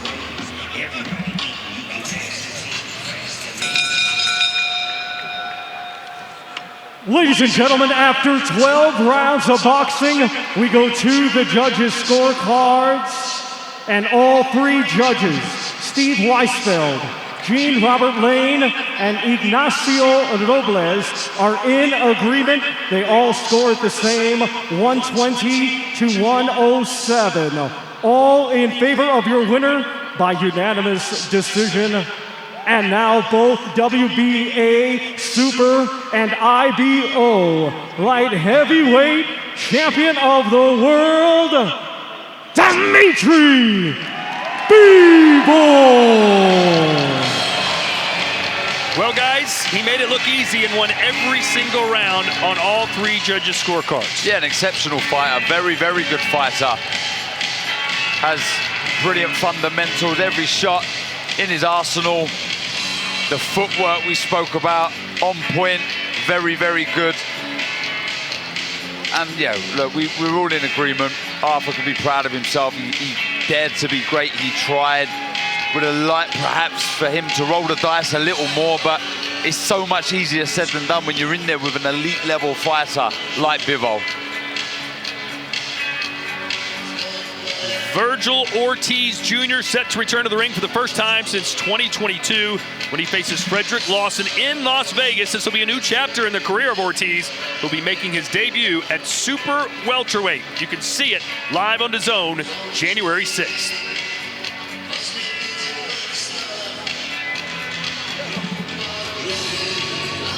Chris Mannix is with our winner. Dimitri, congratulations. Thank you. You went for it there at the end, but you settled for a lopsided wide decision. What did you think of your performance? I could say that it was good sparring for me. Lyndon was using good jab, and I'm glad that at the end of the year I got this fight. and now I see my way to my goal, to undisputed against the winner, Bitterbeef Smith. I hope this fight will happen in 2024, next fight. First fight in 13 months, first fight since having a procedure on that right hand. How did you feel physically in there? I didn't push sometimes myself too much but I wasn't sure will I have power or not. And I look at his eyes. He kept something inside of him too. I mean, strength. He was ready for 12 rounds. It's been a while since you picked up a knockout. How bad did you want it in that final round? Долго было, как сильно ты хотел этого боя вернуться? 13 months I won this fight. We see you with another piece, the IBO title around your waist. Kind of a secondary title in the world of boxing, but is it an important one for you to pick up in your career? Yeah, it's important. I made 11 defense. I didn't get from my opponent nothing. Now I got this belt. I'm happy. You got one belt, now two. We know you want the other three belts that are out there. Artur Beterbiev faces Callum Smith in January. Do you believe you're going to get the winner of that fight? Yeah, I believe. When I was signed the contract for this fight, Saudi was interested to make great fight because we see they want to make great fights for boxing fans. And undisputed fight in the light heavyweight division, they won this fight. His Excellency won this fight.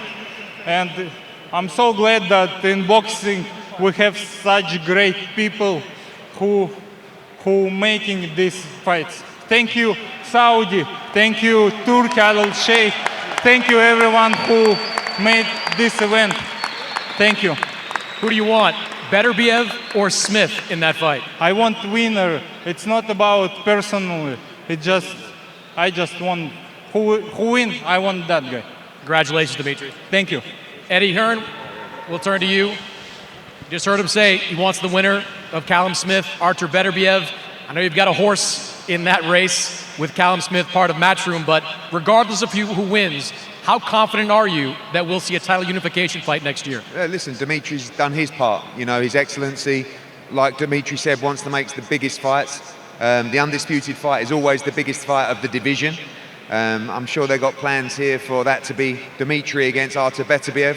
We do have other plans. I believe Callum Smith's going to knock him out on January 13th, and it'll be Bivol against Callum Smith. But let's see what happens. That's the natural step for Dimitri now. He's been out of the ring for 13 months, 12 good rounds tonight, and he was ready now. He's ready now to fight for all the belts. It's one of the best fights in boxing. But let's see what happens January 13th. As I said, we've got other plans, but Dimitri's committed now, you know, with Saudi to make that fight. It's over to them. Appreciate it, Eddie. I'm going to turn to Lyndon Arthur quickly. Lyndon, you were as tough as they come tonight, going 12 rounds and taking those types of shots from Dimitri Bivol. What went wrong for you tonight? Oh no, man. I performed as good as I could with the time I had. I felt like I did all right. Obviously not good enough, but like I said, I have 4 weeks. This is pound for pound one of the best fighters in the world at my weight, probably the best. So I don't know, it is what it is. Now that you've gone 12 rounds with Dimitri Bivol, what's your assessment of him? How good is he? He's as good as everyone thinks he is. Yeah, as good as everyone thinks he is. I believe he'll beat Beterbiev, but we'll see. I'm proud of him. I'm proud of what I did. Like I said, I have 4 weeks to go. No excuses. He's a great fighter. I did what I could. Appreciate the effort, Lyndon. Thank you. Todd? Hey, I love the honesty there from Lyndon Arthur. Basically said, man, I did as good as I could do. That's just the way the cookie crumbles, so to speak. And he said it. He's proud of his performance. Even in defeat, a one-sided fight, for a fighter to admit that he's proud of his performance, you could tell that he gave it everything he had. Yeah, I mean, look, 12 weeks to prepare for someone like Bivol is probably not enough, let alone 4 weeks. So, like I say, he can be proud of himself. that, you know, he held in there, he tried, but this man here, I mean, did show levels above. At times we did think we was going to get the finish, but he was tough, he was rugged. Arthur, he knew how to grab hold of Bivol at the right time, and maybe it was the inactivity from Bivol, who knows? You know, maybe his time in distance was a little off. Maybe he wanted the rounds, who knows? Well, you heard Chris Mannix ask him, and he said, I've wanted a knockout for the last 13 months. That's the last time he saw him. So he did try for the KO. He knocked Lyndon Arthur down, but just couldn't seal the deal in the last round. As we look at our highlights from this light heavyweight showdown, Sergio. Yeah, man, I tell you, and it started with Dimitri Bivol being uncharacteristically aggressive. You know, he was trying to push this fight, looking for the knockout. In those first 3 rounds, you can't tell me Bivol wasn't trying to fight on another gear, looking to stop, you know, someone like Lyndon Arthur. But, you know, credit to Arthur. You know, he was cagey. He was strong in the inside. He got hit with some clean shots. He got hit with 2 shots like that against the ropes. That was the only time he was getting punished. In the middle of the ring, he was holding his own, you know, with the jab. Bivol was getting the better of it, but he was holding his own. Bivol had to respect something. After the first 2 rounds, I did not think we was going to go this far in the contest. So that's where the credit lies with Arthur. But again, we're seeing the variation, which I was so impressed with Bivol. What I'd like to have seen, you touching it, Sergio, the angles. There was the shot to the body, the head shots, and then drop into the body, that left round the side of that right arm. Yeah, because look, when you're as talented as Bivol and you got the brilliant footwork as a Dimitri Bivol, you're allowed to get angles, and that's the only thing missing in his awesome arsenal. You know, he has everything, but if he can get angles on performances like this, he will get those stoppages.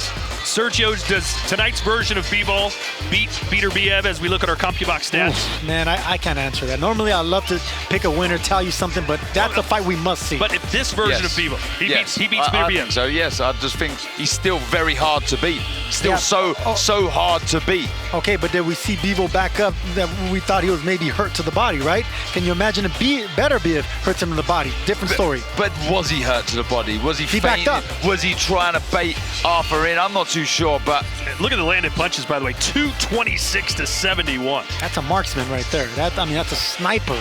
That's someone that was relentless with his jab.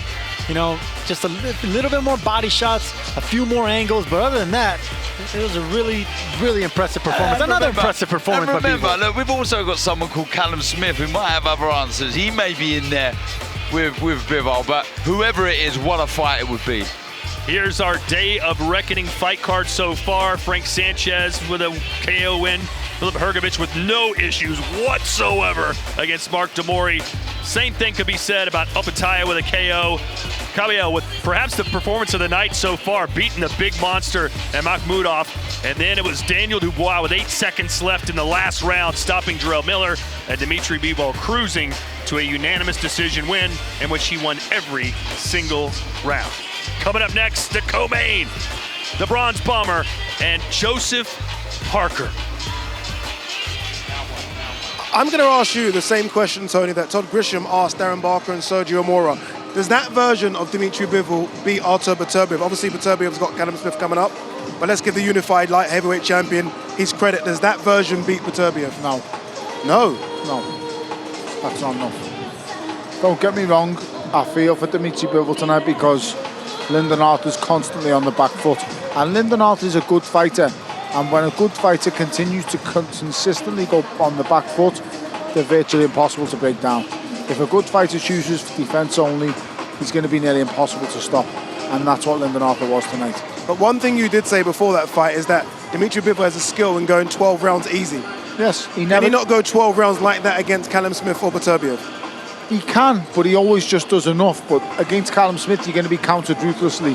And against Beterbiev, you're going to be hit a lot harder. So, you know, you've got to weigh it up differently. I mean, Callum Smith brings a completely different skill set to any other light heavyweight in the world. Yeah. He's a vicious counter puncher, especially with the counter left hook. And when it comes to Beterbiev, he's the most ruthless puncher, one of the biggest punchers, if not the biggest puncher pound for pound in the world. Yeah, every fight he's won has been by knockout. It speaks for itself. So they both posed very different problems for Dimitri Bivol. But ultimately, I think it'll come down to Dimitri Bivol is going to have to go through the gears better to beat either of them fighters. He's going to have to show us something else. We've seen it against Canelo, but then once again, he just does enough to beat Canelo. He always just does enough, Addy, and again tonight, he's clearly just done enough. But in all respect and with all due honesty, he just wasn't there. He just went on the back foot consistently. And maybe we can say part of that reason is he's not fought for more than 13 months. His last win was November 2022 against Gilberto Ramirez. So there could be a bit of ring rust there as well. There could be. Word on Lyndon Arthur? Commendable. 4 weeks notice. You're going against, one of the best light heavyweights in the world. You've gave a good account to yourself, but make no mistake, Lyndon Arthur wasn't going in there to win tonight. He went in there to survive first, and he was hoping to spring an upset late on. He only started putting shots together in the 11th and 12th round, and that's how he got himself dropped when he tried to attack Dimitri Bivol.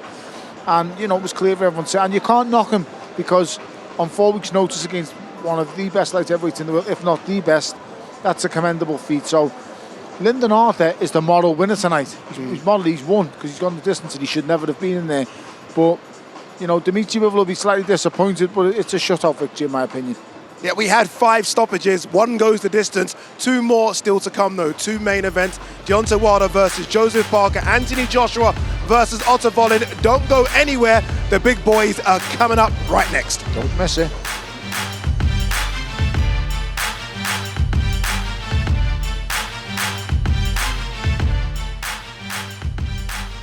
Tonight. What a big one this could turn out to be. Wow, what a strike.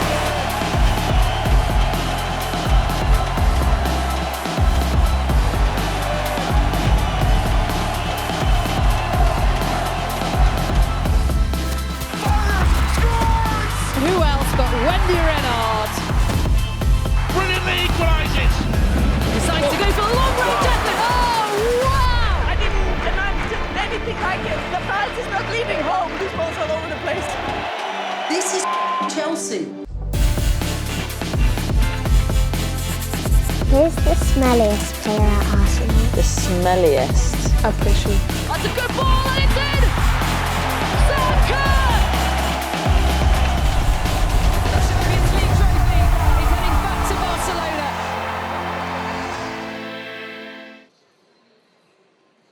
Joseph Parker, former world champion, coming off a good win as well. Obviously, he had that defeat against Joe Joyce, but he's rebuilt himself back up. What do you make of Joseph Parker as a fighter? I like Joseph Parker as a human being. You know what I mean? I like him as a human being. I think he's a well-mannered, respectable man, and he's a good family man. He's a great fighter as well, too. He got a big heart, and he's willing to give it all he got, that's all I can ask for a fighter, to just get in there, give it your all, give it your best, give a great performance for the paying customers, and we go home happy and enjoy our family. So I'm looking forward to fighting Joseph Parker on December the 23rd, live on the DAZN pay-per-view. Should be a good one. Should be a good one. I wish you guys at home knew what he was doing there. Did you watch the Fury and Ngannou fight? I didn't get a chance to watch that fight. A lot of people don't know, but when I'm away from work, I'm away from work. I shut everything down. You've seen the highlights of it, though. I've seen the highlights for sure. Are you surprised by Ngannou? Not necessarily. I'm not, because magic happens in the ring. Sometimes you may think it may go one way, but then certain things end up happening, and that's the thing about getting in the ring. You never know what's going to happen until you get in there. You know what I mean? And that's the one thing fighters get scared of. They worry about losing. They worry about, staying defeated because a certain character has built off of this is how you have to do it to gain fortune or whatever. And that ain't necessarily the module of what you have to follow behind, And with that being said, it leaves a lot of great fights from happening. It certainly does. Hit list, final question. If it is, and I would love to see you fight 3 times in a year, I know it's difficult with training and politics and boxing. If you could pick your 3 fights next year, not looking over Joseph Parker, but if you come through that, what's your hit list? Anthony Joshua, Anthony Joshua, Anthony Joshua. Good answer. That was a test. You passed it. You passed Deontay Wilder. Good luck, my friend. Blessings, December 23rd. blessings. Thank you, brother. Appreciate it. Appreciate you.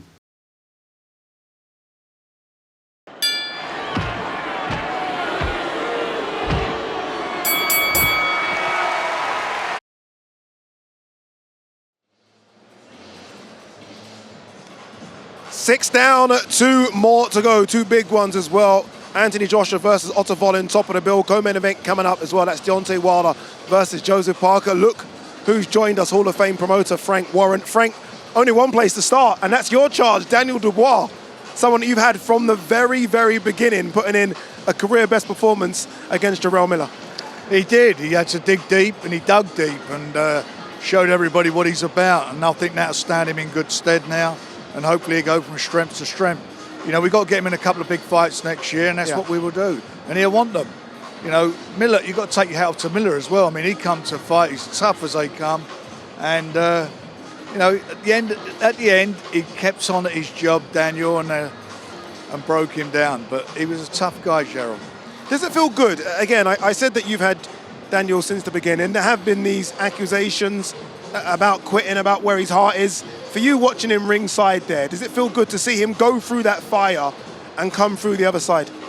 Well, he had to do. I mean, he had to fight his demons, and he also had to fight, as you say, to prove people wrong. You know, a couple of people who work here have been very critical of him, and I think he shut everybody up tonight because he had to dig deep, and he did dig deep in a very grueling fight, and he threw a lot of punches. A lot of punches were thrown in that fight. Frank, for decades, it feels like boxing promoters have tried to establish a foothold in the Middle East, in Saudi Arabia. I've lost count of the number of conversations I've had with Bob Arum about the subject, about getting a deal almost to the finish line and then it falling apart. How have you been able to do it? How have you been able to establish this foothold, and what has changed as a result? I think what has changed is His Excellency is a massive boxing fan to start with. And he also sees the value of boxing, what it brings to the Riyadh season. The Riyadh season's a multicultural event which takes place from October to March, beginning of Ramadan. And as far as he's concerned, it's become an important sport for them. You know, they've got stacks of different events and entertainment, from music to opera they've got classical music, obviously a lot of rock, hip-hop, all the different bands. And as I say, absolutely everything. But he is an absolute boxing nut. He loves his boxing. So that's helped. And plus the fact that because it's a Riyadh season and they're bringing the big events there, they have big budget to do it.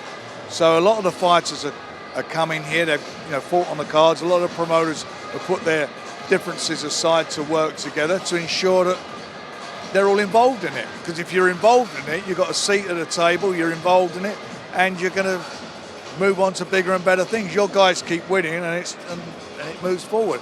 And we've had some fantastic fights tonight already, some good performances. I said there'll be an upset, and I thought the Makudov fight against Kabayel, that a lot of people fancied the big guy to win it. I thought Kabayel boxed really well. And we've got the two fights coming up now, which I think are going to be really intriguing. How challenging was it for you to put differences aside to make shows like this? Because promoters, yourself included, all have egos. They all want to do things oftentimes all by themselves. Like, how challenging was it to put all that aside? That is true up to a point, but you've got to remember, us promoters serve our masters, who are the TV companies. So the Zone won't want to be giving up fighters to TNT and vice versa. But we've got you guys to work together on the show. So it works always. So it's not just us, it's also the fact, and you can understand it from a business perspective. If you're investing in a boxer and a TV company's investing in a boxer, they're not going to say, oh, it's all right to go and fight on the other channel. No more if it's a film studio going to save their top star. They're going to let him go and fight for another film studio. Not fight, mate, unless it's a fight movie, to go and be in a film for another company. That's how it is. That's how life is. Frank, you put on some really good shows back home in the UK. I speak to all the fighters that have been here this week, and they all love being here. How difficult is it to keep them wanting to fight in the UK and not wanting to come over here? Well, look, there's a number of shows going to take place here next year. We've got a big one on the 17th of February, the big one. It's the first time this century we're going to get a unification fight of the heavyweights. And obviously it's a number of spots on the card, but everybody can't fight on here. Yeah. And you've got to fight to get here. So our shows back in the UK or anywhere else we do them in the world, you know, we're going to be working, building fighters, and we have a big market in the UK, a big market, and we'll make sure in the future that we look after that market and we'll nurture that market and do as we always do, and bring our fighters through. It's a little bit like going back years ago when Vegas cracked it. You know, British fighters would do really well in the UK, make a name for himself, and then go off to Vegas and fight Vegas. I mean, Tyson did that. He had 5 fights out there, one after another, and then came back to the UK. And that's really what's happening here. So this is almost a prize. Perform well, this could be the prize. Get over here. This is the prize, and I genuinely believe this will be the home of boxing. Big fights. This will take over from Vegas. I'm convinced of that. So we've got a big one coming up next with Deontay Wilder and Joe Parker, a guy in Parker you're very familiar with. I think this fight is pretty simple, Frank. I think if Joe Parker stays away from the right hand, he can win a decision. If he can't, it's going to be a bad night for him. Do you think differently? I mean, how confident are you that Joe has it in him to spring this kind of upset? Well, Tyson Fury, who's Joe's big friend, big mate, he said, he asked him for a bit of advice, because obviously Tyson's been in the ring with him 3 times. He said, don't let him hit you with that right hand for 36 minutes. And that's really what he's got to do. In America, we like to say, other than that, Mrs. Lincoln, how was the play? But the truth of the matter is, we don't know what Deontay Wilder's going to show up. And a little bit like AJ as well. We don't know, because certainly as far as Deontay's concerned, he's had 1 fight in 2 years. And he went to a retreat to find himself when he was doing this. I can't remember what they call it. I'm not even going to try to pronounce it, but yes. I can't pronounce it, but whatever it was. But it was, so who knows what the effect that's had on him. And look, Joe's a competitor. He's tough. He's only ever been stopped once, and that was by Joe Joyce in a very, very good fight. If he puts pressure on Deontay, who knows what's going to happen? We know Deontay's got that big punch. I mean, Tyson confirmed that last fight, which Tyson went into as a big favourite. He had Tyson on the floor twice. He is dangerous. He's very exciting, and that's why people like watching him, because you can't if you blink, you may miss it. And I think, I don't know, Joe has got to get behind his jab, and he's got to be making sure he's a hard target, keep moving his head, and he's got to force the pace. That's what he has to do. He's got to somehow keep, I think, Deontay on the back foot, take the centre ring, push him back. Can he do it? We will find out, and we will see what Deontay's got left in the tank. Cheers, Frank. Great to speak to you as always. I'm getting used to seeing you hold that DAZN mic as well, by the way. Look, plenty of excitement in and out of the ring coming up in 2024 right here on DAZN.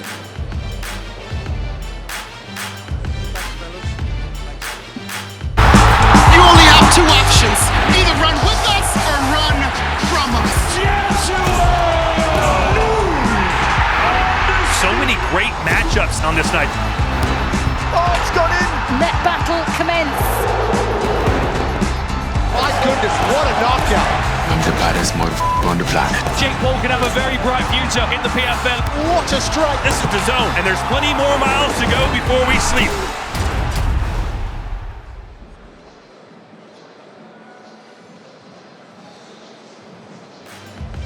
All right, this is it. I feel like we've all had starters, right? All starters. The main course starts right now. It's the big one. Deontay Wilder, former WBC heavyweight champion, takes on Joseph Parker, former WBO champion. Both guys want their belts back. Co-main event coming up next.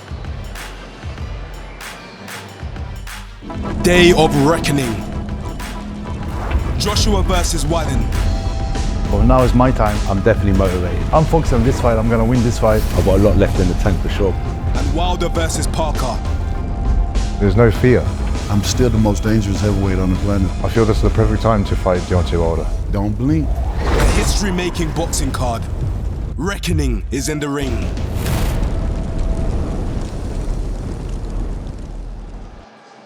I feel like we've got the perfect man to talk to us about this one. Former unified heavyweight champion Andy Ruiz, who fought Joseph Parker way back in, 2014? Yeah. Was it in New Zealand? Was rumoured to be fighting Deontay Wilder as well for the last couple of years. You just said to me, off air, off camera, this is going to be a good one. Why? This is going to be a good one because it could go either way. It's a 50-50 fight. It only takes one punch to change the whole fight and to win the fight, and I think that's what we're going to see today. Chris, I feel like in the lead up to this fight, everyone initially, as you would, went with Wilder. All of a sudden, throughout the week, the chat has changed. All of a sudden, people thinking, 1 second, Joseph Parker could do this. Well, look, Joseph Parker has got some momentum on his side at this point. He's won, 4 fights in a row since that loss to Joe Joyce. He and his trainer, Andy Lee, have gotten some good chemistry going, whereas Deontay Wilder has been kind of out of the mix for most of the last 2 years, fighting just 1 round. And Andy, that to me is the biggest variable in all this. We don't know what Tyson Fury took out of Deontay Wilder. We didn't learn anything really in that Robert Helenius fight, which lasted less than 3 minutes. I have some questions if Deontay Wilder at 38 is still the same fighter we saw in his early to mid-30s. Well, we don't know, we got to see today because, like how you're saying, Joseph Parker is coming out of good wins. He has momentum, he has confidence, and when I saw him, I was telling him, stick to your game plan. You could do it. Try to get him with those rapid punches like Tyson Fury was doing, but you never know. Like I said, it only takes 1 punch to change the whole fight, and hopefully he executes it. I love Andy Ruiz calling for rapid punches. Love it. I love it. I just love Andy Ruiz being here. I want to see him in the ring next year, and I'm sure we will. All right, this is the one that I've been waiting for personally. Our main event. We've got 2, remember, Deontay Wilder versus Joseph Parker. Former champion versus former champion. Let's throw it back downstairs to your commentary team of Sergio Moria, Darren Barker, but first, Mr. Todd Grisham. This is the one a lot of people are most excited about, the Bronze Bomber and Joseph Parker. Let's look at our tail of the tape. Deontay Wilder, 6'7", but only 214 pounds, but he is a lean, mean fighting machine. That's what he told us, and he's got that massive 7-inch reach advantage. He's 3 inches taller, but Joseph Parker can get on the inside, use his footwork, and do what he does. But his trainer says, listen, we're not here just to go for the points when we're going for the knockout. Sergio, here comes the man from New Zealand. Yeah, boxer punch. I mean, he has good pop in his punches as well. It takes a good punch to the chin, good upper body movement, good footwork. He's been around the game. He's a former champ. You got to respect his accolades, but he's in there with one of the most devastating punchers in boxing history. So, like you were saying, Todd, Wilder could get lucky once. He could just land 1 shot, and it's over in a fight that he could be losing. Parker has to pitch a perfect game. He has to fight a perfect fight. Discipline is the word here for Parker to get a victory here. He has to stay focused, switched on, cannot get complacent for 1 second. Ladies and gentlemen, we would like to thank the custodian of the 2 holy mosques, King Salman bin Abdulaziz, His Royal Highness, the Crown Prince Mohammed bin Salman, His Royal Highness Prince Abdulaziz bin Turki Al Faisal, Minister of Sports, and His Excellency, Chairman of the General Entertainment Authority, Turki Al Sheikh. Day of Reckoning is one of Riyadh Season's events with the support of the Quality of Life program. So now, from the Kingdom Arena, Boulevard City, Riyadh, Saudi Arabia, let's go! Coming to the ring for our next contest, Joseph Parker!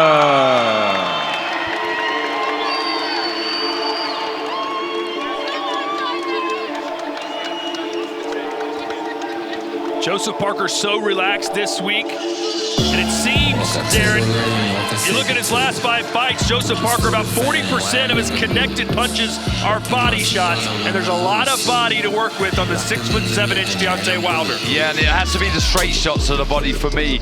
If you're Parker, that jab has to poke into the chest, the body of Wilder. Try and offset the rhythm. try and offset the footwork of Wilder, who's going to try and look to step in with big shots. That long left hook followed by the right hand. Again, focus is key here for Parker. He has to be switched on. Discipline, I use that word time and time again. Plenty of feints, try and draw the lead of Wilder. But a great opportunity here to rip up the script.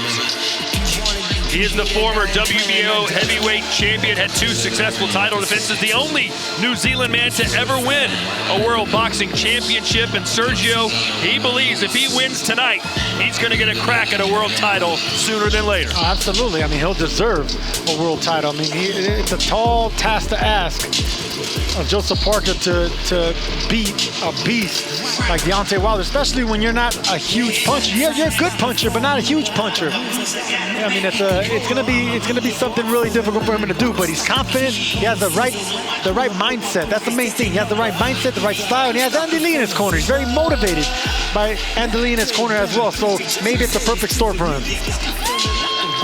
33 wins, only 3 losses, 23 knockouts for the 31-year-old Joseph Parker.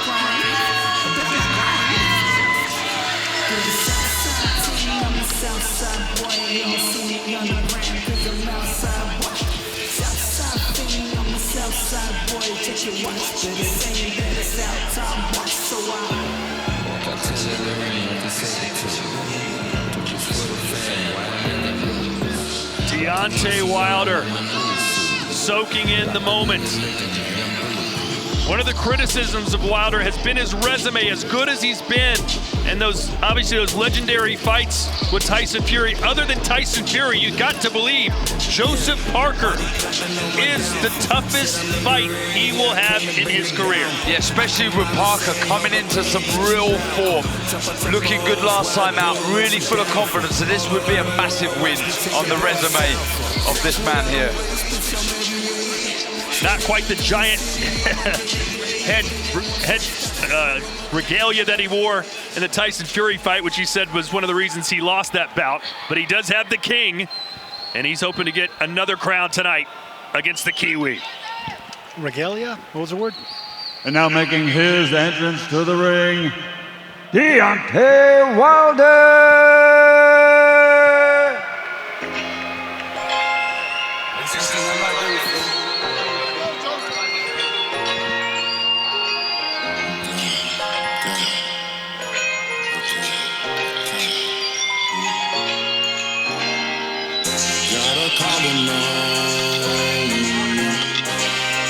Here comes arguably the most devastating knockout heavyweight of all time. 43 wins, 42 of them coming by way of knockout, including his last fight, which didn't even last a single round, as a one-punch shot to Hellenius left him flat on his back, staring up at the ceiling. Do you expect him to do the same thing here tonight against Parker? It's a lot difficult to land a punch like that on Joseph Parker. Parker is very good with his upper body movement, very good with his footwork. He has good pop to get respect, but he has also, good enough speed to box you. The thing about Deontay Wilder is he can be losing on points, but he has that eraser. He has that eraser. Now he's learning to box a little bit more, not just head hunting, not looking for that one-punch knockout. I think Malik Scott has been an excellent addition to his team, learning to box, so he has another element to his powerful game. He's got the heart of a champion as well, telling us, I'd rather die in the ring than have the towel thrown in again, which is what happened to him in a fight against Tyson Fury, the second fight. It's a new era now. Deontay Wilder, 38 years old. He's at the tail end of his career, at least you would think. But Darren, he said he's never felt better, never felt stronger. Well, now is his opportunity to show that. But I'll finish on this. The first thing that goes is your punch resistance. Now 38, how much is left? But the last thing that goes is your punch power.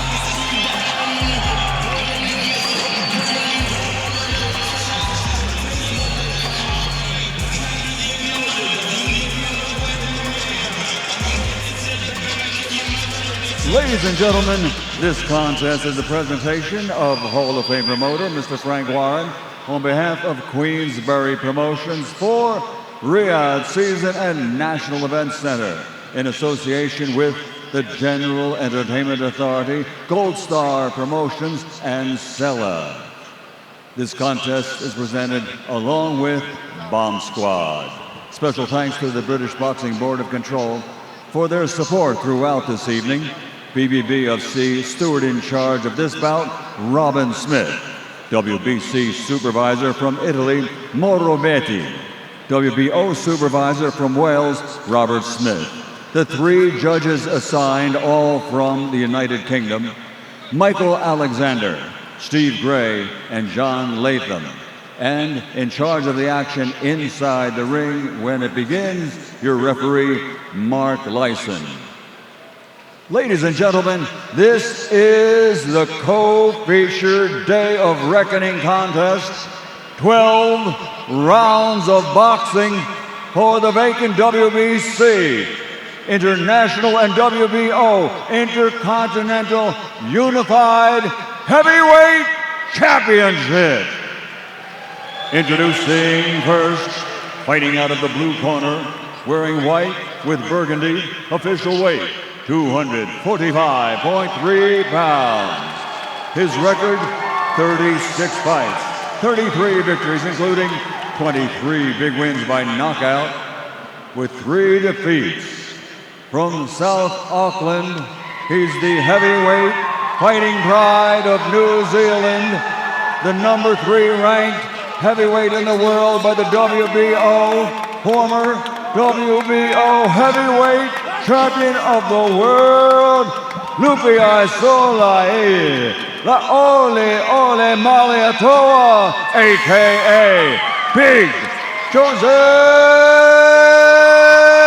Parker.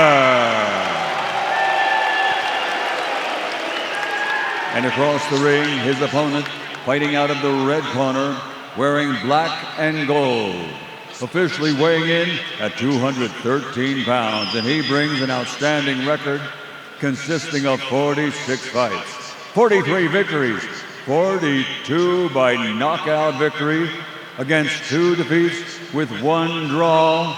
Born, raised, living, training, and fighting out of Tuscaloosa, Alabama, USA, the WBC and WBA number 1 ranked heavyweight in the world, the former WBC heavyweight world champion, the Bronx Bomber, Dr. Sleep, Deontay Wilder.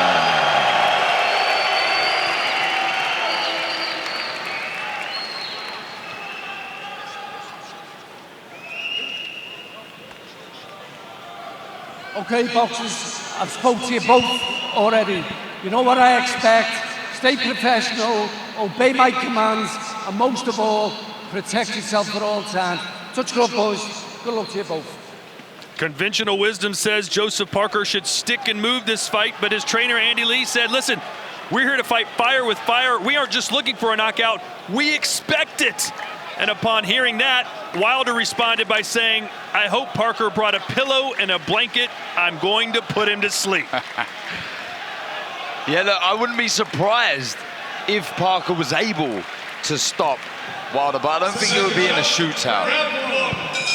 I think a shootout would be a bad decision for Joseph Parker. You got to pick your spots to be aggressive. Pick your moments to sling the power. Because we know who the puncher in this fight is, and that's Deontay Wilder, by far.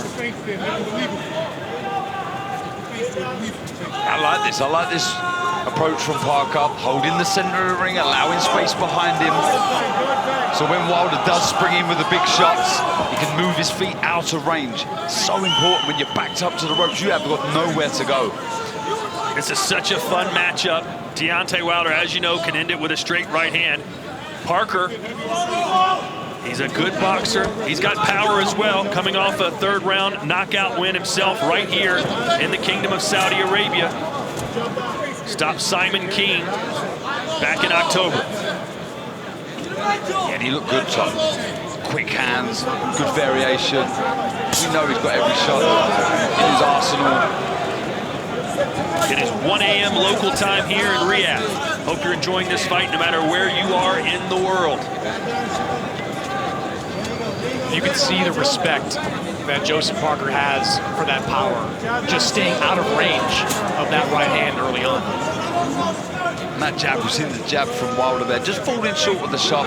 That's what he needs to do. Find the range with the jab, then he can look for that right hand. And I expect a lot of jabs to the midsection of Wilder. When you're dealing with a very tall, rangy person and a boxer like Wilder, you want to aim at the midsection, and that opens up everything else. Look how far away Parker is right now. Only Wilder could land a punch. Wilder with a 7-inch reach advantage. Very patient start from both. Well, I expect patience from Wilder right now since he's been inactive for over 2 years. So he wants to get the feel of the ring again, you know, being under the bright lights, get the quickness of the speed of the punches. You know, so this is a strategy by Wilder right now to not really go looking for anything big. Just get the cobwebs out and get the feel in the ring again. Yeah, on the flip side, I think Parker won't want to be gun-ho, doesn't want to get sloppy, careless. So I think that may be his reason. Nice right hand there from Parker. He lands the first consequential blow. Yeah, it was a good right hand. If he starts throwing the jab to the belly, that right hand was actually going to land a little bit more effectively.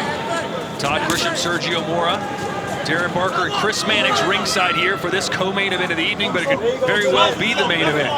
The danger about throwing that jab to the belly is, since Wilder's so tall and so lanky that he can be throwing the right hand down.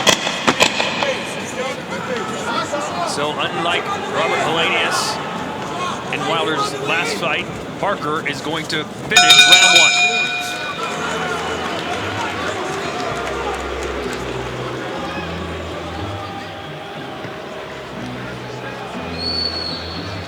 Good. You're staying patient. I don't mind it, and you're calm, cool, and collected. Before you give me a single jab, give me a double feint. Because he's cognizant of everything. He don't even want you to land a jab. Yeah. So make him comfortable with the feints. But when he take his chance, you got to look at the in-between to see what you can get there. Yeah. You know what I mean? Continue being patient, brother.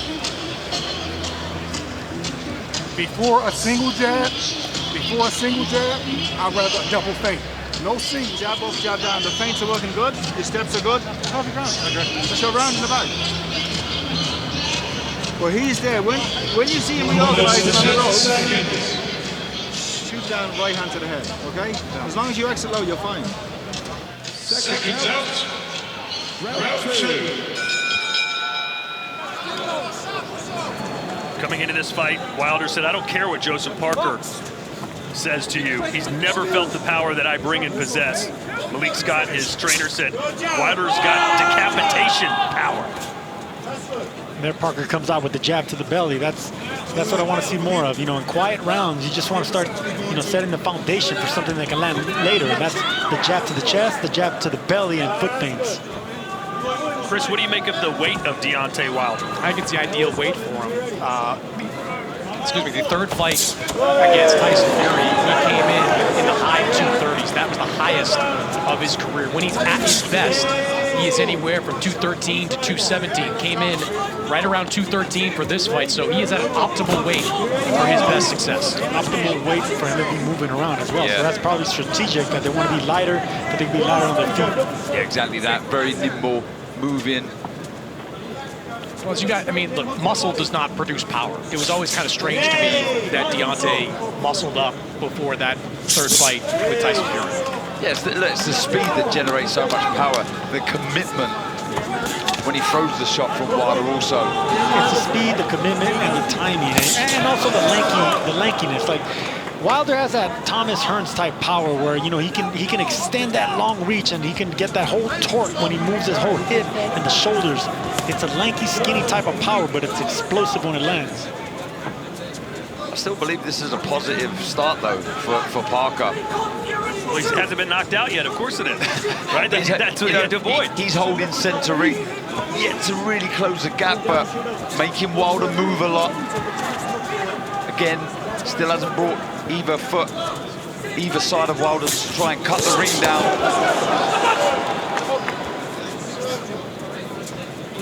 Does Parker want to get inside on Wilder and just try and bang it out?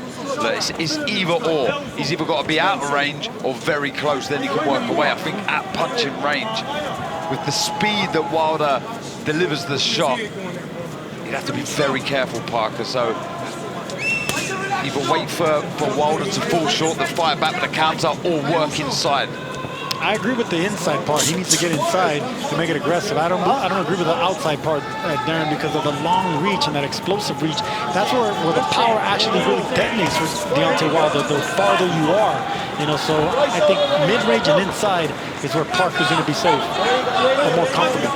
This is his third straight fight where Wilder's had a hiatus of more than a year, so perhaps some ring rust he's trying to shake off right now. Parker, on the other hand, fighting for the 4th time this year. And Parker should take advantage of these quiet rounds. Just, you know, a light little flurry can steal the round.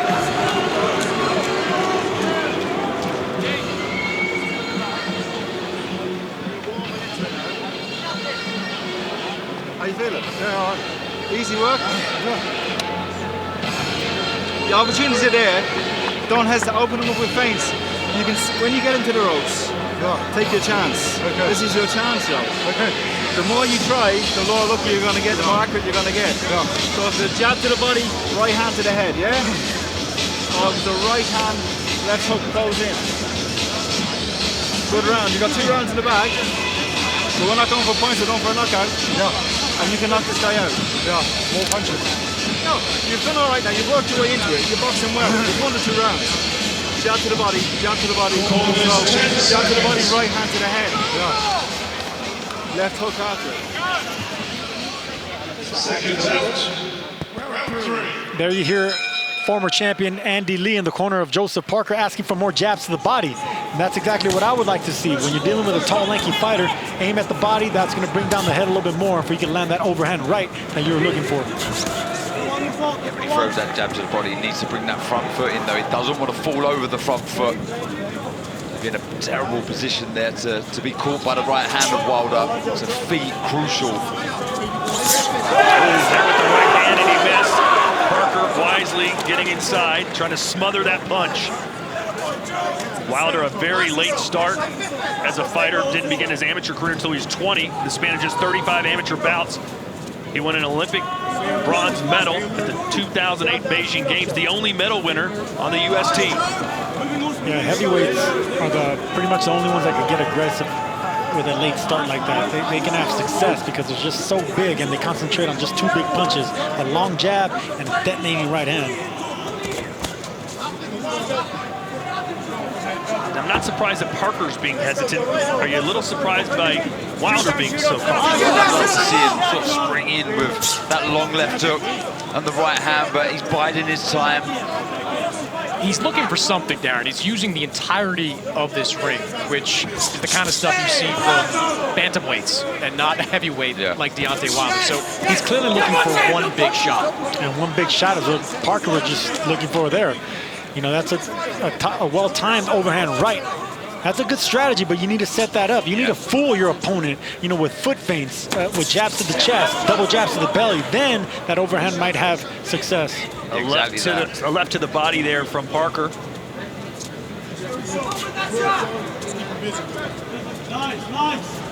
This crowd waiting for something big to happen. It'll come soon. Maybe some more feints as well from either fighter here. Try and draw out the lead from one another. I was Parker, I'll be feinting a lot more.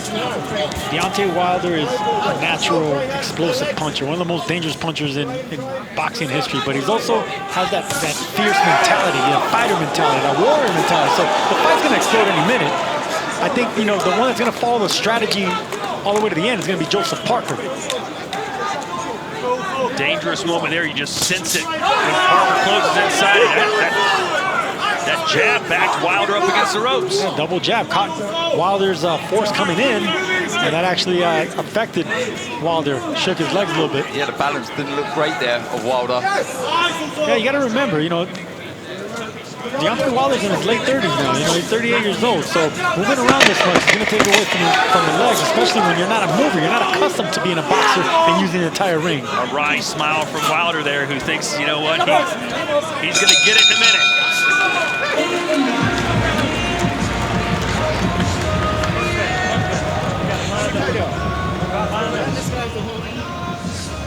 Let's check in with Olivia, who's with Devin Haney. Devin, the overriding favourite, according to our DAZN fan zone. So fans watching in the UK and the US think that Deontay Wilder is going to win this fight. How are you seeing it right now? Yeah, I mean, I think so too. I think that he just, you know, trying to set it up and trying to, you know, get Joseph to relax. But Joseph so far is boxing well, so can't be mad at it. Perfect. Thank you so much. Remember, if you're watching in the UK and the US, the DAZN fan zone, make sure you get involved. Join the conversation. All you have to do is scan the QR code on your screen below. And of course, we've got this fight coming up and of course the other main event as well. Back to you, Todd. Darren, from what you've seen so far, has your prediction changed of what kind of fight this is going to end up being? Who's going to win? I always knew it was going to be a difficult night for Wilder. With Parker in form, looking good last time out, full of confidence, needs to stay switched on though. We've touched on this all week. This can end in a blink. Yeah, I didn't expect Parker to go anywhere in the first half of the fight. You know, this is going to be a second half type fight, and it's sure unfolding that way right now. That's the shot there, the correct shot. The Parker just threw as Wilder moved to his left. But that's what we're waiting for, that explosive 1-2. That was actually a 3-2. You know, I'd never seen that from Wilder. It was a 3-2.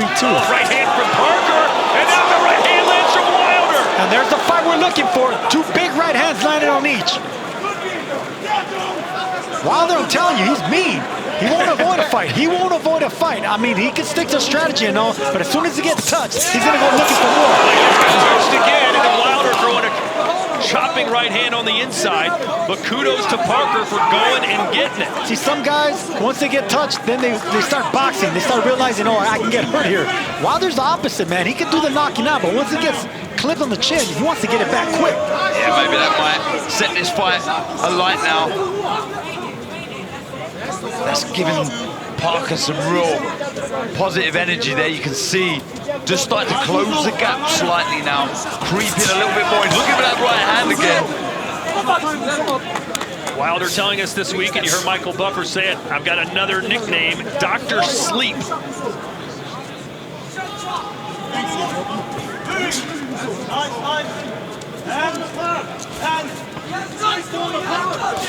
There we go. I want to see that from Wilder. If you're going to be moving that much and you start flicking the jab out there, not to land, but just letting it out there just so you can get the timing, the range, you know, set up and zero in on that right hand. There you go. That's what I'm talking about right there. That you get the feeling. You know, you get the feeling of boxing. You're just not backing up and backpedaling. You're actually boxing, sticking and moving. And you can start finding the distance slightly. He's falling short with the jab, don't get me wrong, but like you say, you get a feel for it, you can start getting the distance. That will allow him to find the right hand. And you look like you're actually trying to find an opening, not just backing up. There from Wilder. He's used that right hand very sparingly, but he's had his moments that he thinks he can land it. That was one of them, but missed. And now Parker coming in like a sprinter. That was a good 1-2, good attack from Parker, and he done exactly the right thing afterwards. He just kept his hands high, avoided anything that come back from Wilder.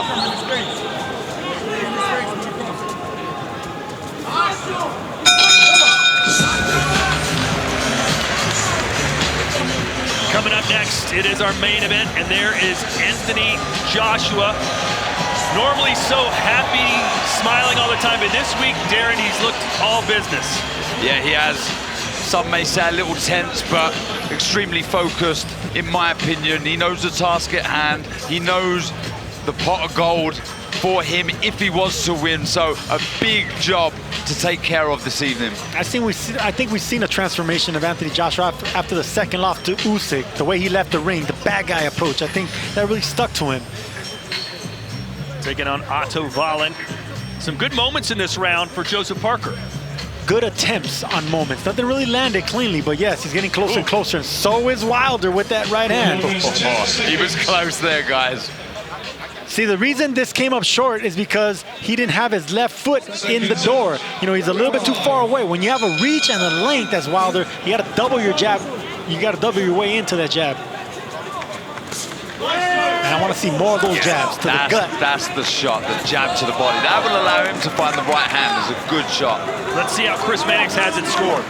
I've got it 4 rounds to none in favor of Joseph Parker. It's not like Joseph Parker is having this brilliant, complete fight. So Deontay Wilder really hasn't thrown anything up until this point. You see Joseph Parker being the aggressor more over these last couple of rounds. So right now, 4 rounds to none in favor of Joe Parker. And I would have to agree with that, because the thing about Wilder is he's not jabbing backing up. See, if he was jabbing, then he'll be boxing. But right now he's avoiding conflict. You know, he's not throwing anything back. He's not countering. He's not setting up anything. It's Parker that's trying to set up something. It's Parker on the front foot. Yeah, he's not being first, Wilder. He's trying to react to something that Parker's doing, but he needs to be first a bit more, in my opinion. Get behind the jab. Be positive. Make something happen yourself. Stop waiting. See, there's that jab to the belly right there. See, in quiet rounds, if Wilder's going to keep moving like this, just keep touching that, get that point. Get that point in the belly right there. Would you like to see Wilder coming forward himself instead of just letting Parker be the aggressor? Well, that's his style. I mean, his style is aggression and power and going after the knockout, but this is strategy that he's attempting to do. And we're not accustomed to seeing it really, but this is what punchers have to do when they start evolving into older fighters. They can't knock everyone out. They start boxing.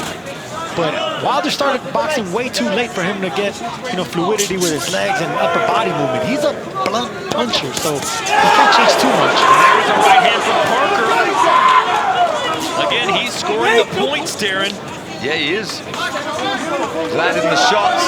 We see a moment ago, Wilder just poked out the double jab. He needs to double feint, step in twice, then look for the right hand. Almost any boxer you ask will say you're never going to get a knockout when you're looking for one. It just has to come. It seems like Wilder is only looking for the knockout. He's looking for something to pounce on. But I think he's got to be a bit more proactive. Be first. He's looking for the knockout, but he's not trying to set up the knockout. That's a big difference. So right, looking for it, it's Parker that's just doing this a little bit more that he can find success in winning the round. This is also not a new development with Deontay Wilder. I was in Vegas when he fought Luis Ortiz for the second time. He lost every minute of those first, I think, 6 rounds of that fight before connecting with a bomb that put Luis Ortiz down. So Deontay Wilder doesn't fight fights to win any of them by decision. He's looking for one shot. An overhand right from Parker seems to graze Wilder as we enter the final 10 seconds here of round number 5. Wilder listed as an 8-1 favorite in Vegas heading into this one.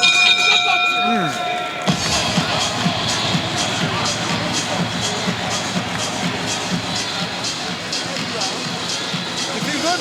Yeah. You haven't even tried hard yet. You're winning every round, and there's so much more you can do. Yeah. He's breaking down. The jab to the body's hurting, okay? Yeah. All you got to do is be alert, and there's no danger. As long as you're alert, don't be... I think Andy Lee in that corner would be thrilled the way that Parker's started. Like you say, not winning these rounds in unbelievable fashion, but he's winning the rounds. You know, he's taking the space away from Wilder. He's trying to make things happen, landing some good shots. And like I say, Wilder's trying to be reactive to what's coming his way. I feel he's got to be a bit more positive in his work. And I'll tell you what, if Parker would have looped that shot over the shoulder instead of throwing it straight, he would have landed and it would have way more effect on Wilder. Darren, if you're Andy Lee, who I know, you know very well, you've worked with him for years, do you just tell Joseph Parker, just keep doing what you're doing? Yeah, and a few more feints, a few more jabs to head, body, bring those feet in when you throw the right hand, but generally he'll be pleased with this. I agree. There you go. That's it. Jab up, jab down. Keep backing up Wilder. You'll get points. And on the flip side, it's so important now that Wilder starts to establish his own jab. That is the way he will find the right hand. And I'll tell you what, guys, you guys were actually frowning on Dimitri Bivol backing up, boxing, and not looking for the knockout. You haven't said one negative thing about Wilder, where he hasn't attempted to do anything here. We have him down 5-0. Well, yeah, but we're not saying what does Wilder need to do. How come he's not doing this? You know, he's following the strategy. Yeah, at some point he has to let his hands go. Exactly. He has to let his hands go soon. You know, he talks such a good fight. We're expecting so much. Show us. Show us that power. Show us why you're calling yourself Dr. Sleep. What will Wilder do if the right hand's not there? What if he can't score that one-punch knockout? What's plan B? I'm not too sure there is a plan B. Plan B is plan A. Plan B is plan A, exactly.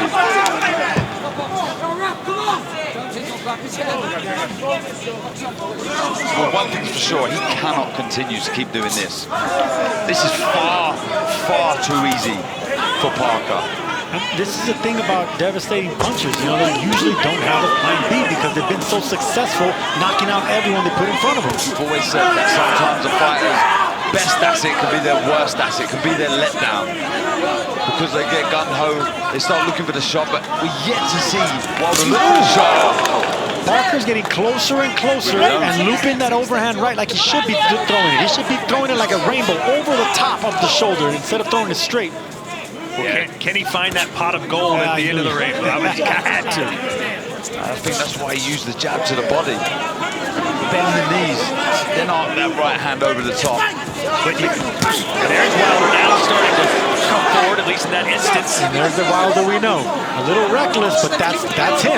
That's how he's dangerous. He's powerful and he's a little reckless, especially when he goes after a knockout, but he's effective. He just needs to graze you and hurt you.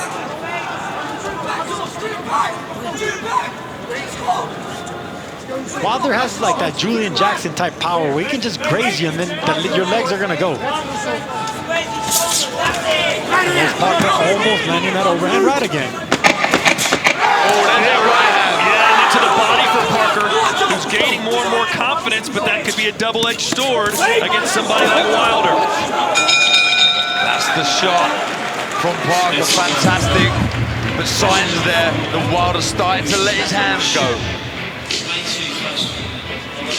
Make sure you check out the first Riyadh Season Tennis Cup from December 26th to 27th. Watch tennis icons Novak Djokovic, Carlos Alcaraz, and others swing, serve, smash, and battle it out on the court live on DAZN. And by the way, that tennis court is underneath us right now.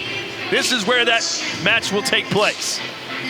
This really is. Also, big Boxing Day matchup between Al Ittihad going head-to-head with Al Nasser live on DAZN. Cristiano Ronaldo on your screen and in attendance here. Yeah, this is some arena. It really is incredible. It is breathtaking.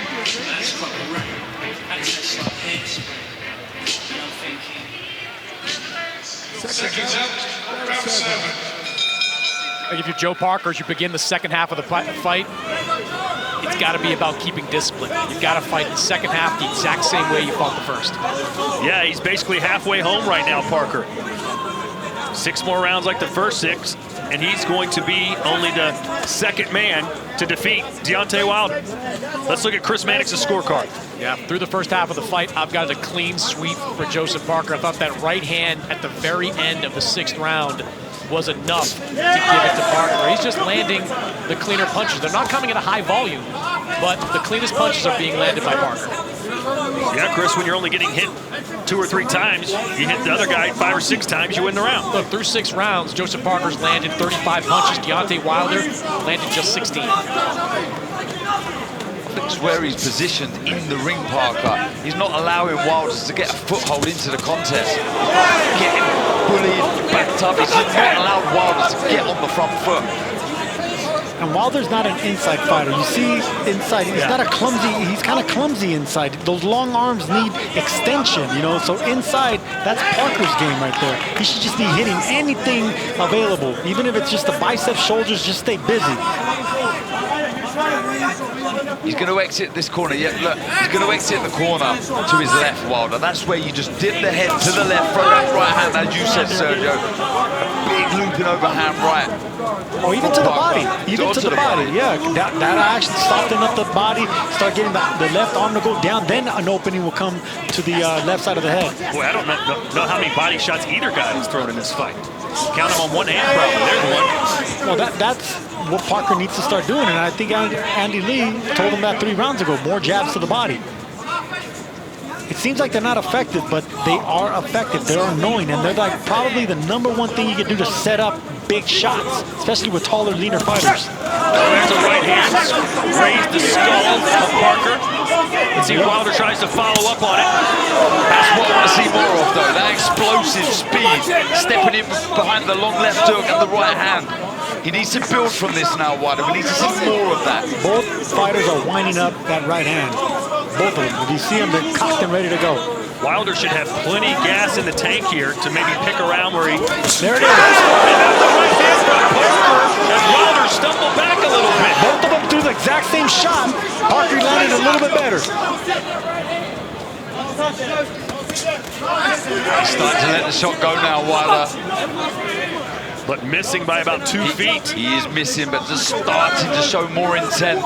This is where it's important for Parker to get back to the corner. Be told, stay switched on.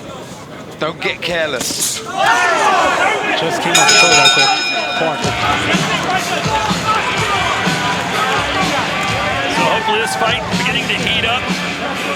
And Anthony Joshua getting his sweat on as he warms up, preparing to take on Otto Wallin. And in the back of his mind, AJ knows, at least reports say, he's supposed to fight Deontay Wilder in March of next year, but the best laid plans of mice and men may not allow that, as Wilder right now is getting beaten by Joseph Parker. And there's Otto Wallin, who hopes to pull off an upset of his own in the main event. And listen, we might be seeing 2 of the exact same performances, because Wallin, he's live dog as well. I mean, we're seeing a live dog in Parker possibly winning this fight.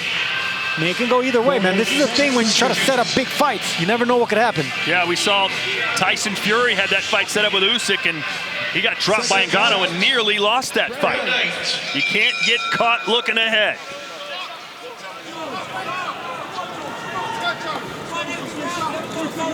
Round 8.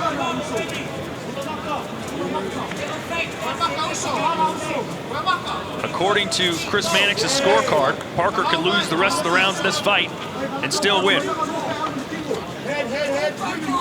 And if that's the case, if I was Parker, I would kind of just start switching my game plan to stay away from the right hand, because pretty much that's the only punch that Wilder has in his arsenal. So if Parker can start moving to his right and forcing Wilder to go to his right, stay on that flank and just keep jabbing, keep fighting this boring fight that you're winning. Yeah, by bringing his right foot across, that will make Wilder move to his left, enabling Parker to actually find his own right hand. So footwork is key here. Concentration, of course, also so important for Parker. But yeah, you can hear behind us saying, let it go. You've got to let the shot go. Bill Haney, I believe that was, the father of Devin Haney, shouting instructions to Deontay. But I think that's what everybody's saying at home right now. Let it go, Deontay. And listen, boring is a big shot.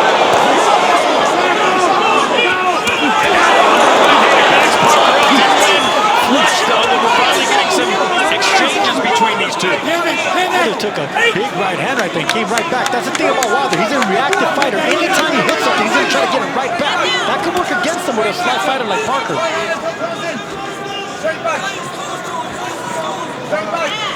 Again, he needs to build from that, Wilder. Work again, let your hands go. Just too many breaks. Far too many breaks. Waiting far too long. And if you notice, Parker's already breaking that distance a lot easier now. You know, he already got the timing and the speed of Wilder. Look, he's already in punching range. Just missed that right hand right there. Yeah, that's where you bring the right foot across. That's the right idea. That's the right shot for Parker. It just needs to bring the foot across. But again, Parker cannot afford to get too comfortable. You let your guard down for a second, and Wilder ends it. I love those 3 jabs right there. Up, down, up. That's exactly was going to work to land the right hand. I would love to see him do that exact same thing and throw the right hand right to the gut.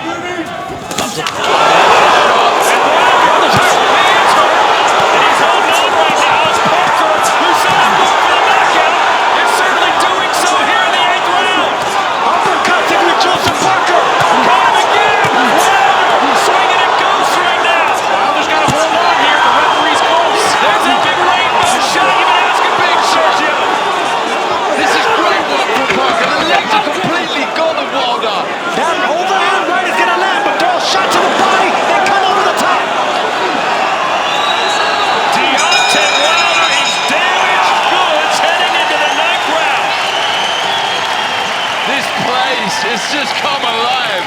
Incredible stuff from Joseph Parker. A man in form, a man with self-belief. You gotta be a little bit more alert. That could have been easily avoided. Incredible. And then look, there's that overhand right. And the reason it landed is because the left foot finally got in the front door. It got in the space of where Wilder was keeping Parker from. It barely grazed, but barely was just enough. The legs were gone, Wilder was hurt. And I love the intent as well from Parker. He knew he hurt Wilder and he went hell for leather to get the finish. That reminded me of when Sugar Ray Leonard was being outboxed by Thomas Hearns, and then that overhand right just grazed the head of Hearns, and then Leonard went nuts with the flurry. Boom! Wow. Darren, that's exactly what you said. Duck your head down to the right and bring that overhand right. Parker did it multiple times, and they all caused problems. That's the shot. Take your head off the line, out of the danger zone, and throw the right hand. Fantastic stuff. Deontay Wilder's dreams of recapturing heavyweight gold are in serious jeopardy here in Riyadh, Saudi Arabia. Deontay Wilder is still dangerous even when he's hurt. He knocked out Ortiz after being hurt in the first fight. He knocked down Tyson Fury after being hurt in their fights. Wilder is a reactive fighter. He is a prideful fighter. He got rocked in that round. He's going to come back and want to get his respect. Big 8th round for Joseph Parker, who so far has fought a brilliant game plan. That overhand right's going to land again, guys. It's going to land again. I don't like the upper body. There's no upper body movement by Wilder. He's stationary. He's controlled. His legs, his knees keep locking, Darren. The legs don't look good at all of Wilder. So that right hand is finding a home every time Parker throws it, and he's doing the right things that we've been calling for, Sergio. Working the body first with the straight shots. Anytime you're dealing with really tall fighters and they're hurt like that, they're visibly legs, they'll go out. That's the problem with big, tall, rangy punchers. Once they're hurt, they can't hide that they're hurt. Their legs betray them. I mean, I'd love to pay a penny for the thoughts of Wilder. What is he thinking inside there? What is he waiting for? Visibly hurt, unsteady. And I love the fact that Joseph Parker is staying disciplined. After that big round, after piling up rounds, he's still big left hand. Yeah, caught him against the ropes. Wilder just leans back over that top rope, and he's so vulnerable. If I was Parker, I'll just keep jabbing to the chest, jabbing to the belly, backing up Wilder. Let Wilder make the mistake. Let Wilder come with a right hand looking for something. I understand that Deontay Wilder is lethal with that counter shot, but at this stage, you've got to be more offensive oriented. You've got to force something in there because you're down big. And there's only 2.5 rounds, 3.5 rounds. Yeah, double feint, double jab. Let the right hand go. What on earth is he waiting for? As Father Time caught up with Deontay Wilder at the age of 38 years. And this goes back to the fragility of fighters once they get knocked out. You know, I don't care how much of a puncher they are, how devastating they are. Once they get stopped, once they get their chin cracked, they're never the same. And we're seeing examples of that with Deontay Wilder. Just started to bring his feet in slightly. Wilder looking for the shot. And now Wilder's coming forward for one of the very few times in this fight. He gets caught there, yeah. And this is where Andy Lee said Parker's not going to hide from it. You can bet Parker's going to swing in between the shots. You can see him right there, cocking up that right hand. Right now, I'm interested to see if Wilder will come out the next round and hold the center of the ring. He has to. Shades of Wilder and Luis Ortiz again.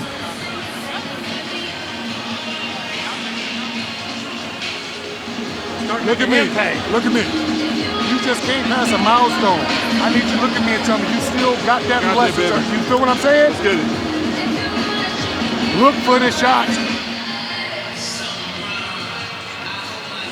And right here, Joseph Parker just holding on, just barely missed with that big left hook, ricocheting off the chin of Deontay Wilder. Better keep that chin down. That punch almost landed, and that almost would have been good night.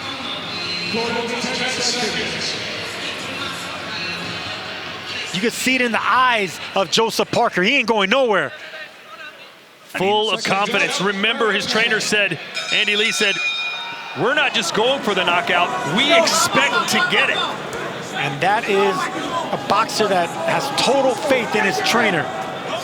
Total faith in the strategy and executing that strategy, and he's doing that to perfection, Joseph Parker. Almost very, very close to making it happen.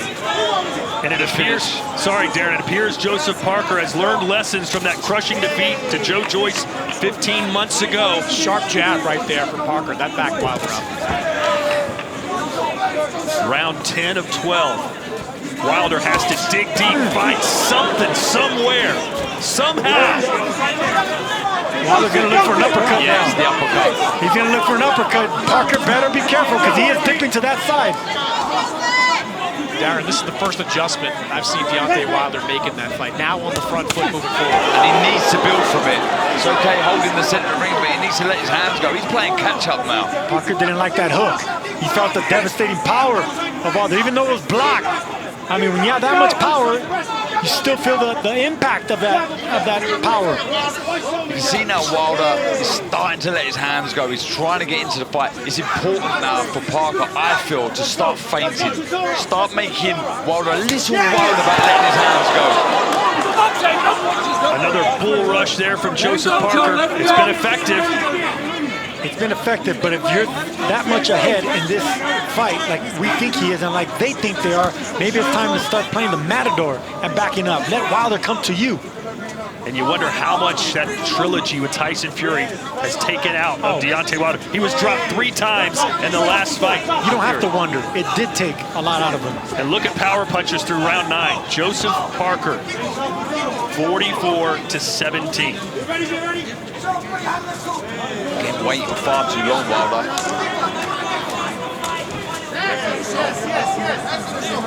Sergio, is this more because of Deontay Wilder's strategy, his age? No, strategy. Or what Joseph Parker's doing? Strategy's out the window. Don't blame age. This is all Joseph Parker. This is all Andy Lee's strategy, and they're executing to perfection. I completely agree, Sergio. I do think that Deontay's strategy is a little bizarre.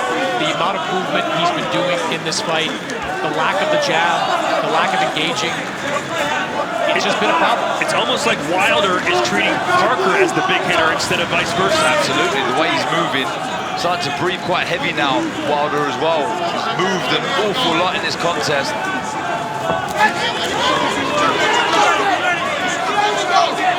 He's doing the right thing as well. He's tucking up, he's moving his head. Oh, big overhand right. And there was that uppercut that I said that he should go for, but look, credit to Parker. He knew that was coming, he came over the top. 2 rounds to go.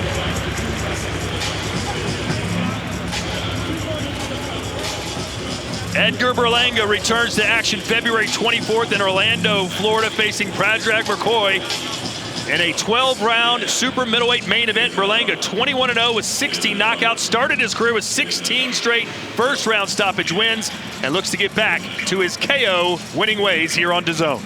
You're gonna let your hands go. He's gonna try and win the fight now. That's gonna play into your hands, okay? When you guys asked me, how do I see this fight going? I said, I like Parker. And the over, you guys said, so do you expect Parker to win the decision? I said, well, it has to be. Right now, we're seeing that unfold in front of our eyes. So close. He is so close to getting that upset, ripping up the script. and making a real name once again for himself. Hey, I know Joseph Parker, a former WBO champion, but would this, if he gets this victory, would this be a bigger moment than that? Huge, huge moment. Becoming a world champion is the goal for every fighter, but to beat a marquee fighter, one of the biggest matches this division see would be huge for him, his confidence and his career to push on and win a world title once again. But we expected this with Joseph Parker. He's accustomed to power. He's accustomed to fighting big, strong men. That wasn't going to intimidate him. It's speed, it's defense, it's backing up, fighting with the game plan, executing that game plan. Deontay Wilder hasn't done none of that in 10 rounds. These are the championship rounds. Remember, of course, Wilder got that dramatic 12th round knockdown of Tyson Fury. In their first fight, he's going to need some late drama here for sure, as he's down big on all the judges' scorecards, you would think. You know, I like how Joseph Parker is reacting when he sees that right hand coming. He's just dipping his head into the chest of Deontay Wilder to kind of blunt any sort of power. And that's where Wilder throws the uppercut. And he's throwing that overhand right when he's dipping his head in that chest. That's a game plan that Parker is doing. They told us, Andy Lee, Joseph Parker said, I'm not going to avoid a firefight. I'm going after Wilder. And you can see that anytime Wilder's looking for that big right hand, Parker's throwing his own. Nice jab there, getting the legs slightly unsteady at Wilder. And that was to the chest. There it is again. Parker's able to avoid that right hand because Deontay's sort of telegraphing it. He's stepping into it and giving Parker enough time to react. Wilder has always telegraphed that right hand. This is more of an executed game plan and footwork by Joseph Parker. Wilder's corner urging him to go after Parker to push the pace. Put Parker on the back foot, but he's just either unwilling or unable to do it.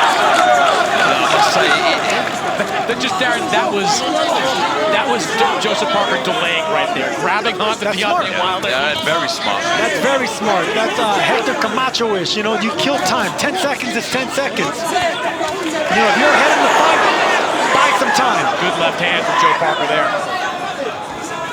And look at Parker still intimidating Wilder with that right hand. Not throwing it, just letting him know it's right there, cocked and ready to go. Yeah, it's there. He's letting him know this is good work. Smart, experienced work down the stretch from Parker. Parker better start dipping to his left now. I don't like how close Wilder got almost landed that right hand, throwing it down to the right side of Parker. Parker needs to start dipping to his left, moving to his left, and maybe even start backing up now. Let Wilder come to you. I'm so surprised we're not seeing Wilder throw the uppercut. Another overhand right from Parker, who's just beaming with confidence. 1 round to go here in Riyadh, Saudi Arabia. It's time for Malik Scott to have his Angelo Dundee moment here. You're blowing it, son. You're blowing it. That's all he wants. Yeah, you have to be on point with your high hand and just be tough with it. You shut it down. It's time to go to him, bro. Listen. You got to go to him, bro. Yes. And punch through him. Listen to me, D. Position yourself a little bit to your right. A little bit this way, okay? And go at it from that angle. That's where your right hand's going to be, and that's where his overhand right. Far more urgency required in that corner from Malik Scott. For me, it's the last round. You've got the opportunity to face Anthony Joshua if he comes through walling in one of the biggest fights in history, and this is far too calm. I need more. We need more from this man. You know, I thought it was notable in that corner, the loudest voice was Jay Deese. He was now the co-trainer of Deontay Wilder. He's the man that taught Deontay boxing. It was his final instructions as we go into the 12th. 3 minutes away from Joseph Parker sending shockwaves through the heavyweight division. Here's Chris Mannix's scorecard. I've got a complete shutout. 11 rounds to none in favor of Joseph Parker. Is this smart by Parker, who's going for a knockout here in the last round? Well, we see it with Dubois, didn't we, against Miller, but this is a different kettle of fish, and like you said, Chris, doing the right thing with his head position, Parker, when he's letting the shots go, or when Wilder throws his shots, just dips down. We see it again there. Right above us here in the commentary position, just rolling under the right hand. And now the bronze bomber is bombing away, But is it too little, too late in the last round? Why leave it so late? Respect. And that right hand right there. That's exactly why leave it so late. Why he left it so late. You boxing historians may remember when Billy Conn was beating Joe Louis, but he went for the knockout, and he lost. Will Parker make that same mistake here with under 2 minutes to go in the 12th? I'm telling you right now, Wilder, if he keeps throwing wild shots like that, he's going to get knocked out in this last round because Parker's not going anywhere. His feet are planted, and Parker's still looking for that overhand right. It's now or never for Deontay Wilder. And the reason I say Parker will get the better of it is because he has a better technique. Wilder's a lot sloppier when he throws that right hand. Doing the right thing there, Parker covering up well, grabbing hold of Wilder, nullifying the threat, that right hand again. I agree, Darren. I would love to see Parker walk him back now. Just walk him back and kill the time. You got a minute left and you shock the world. Part of Deontay Wilder's legacy is on the line here. He's been criticized for his opponents. Of course, he defended his WBC title 10 times. But the big, true champion he fought was Tyson Fury. Other than that, just Luis Ortiz until tonight. Joseph Parker has seemingly won almost every round.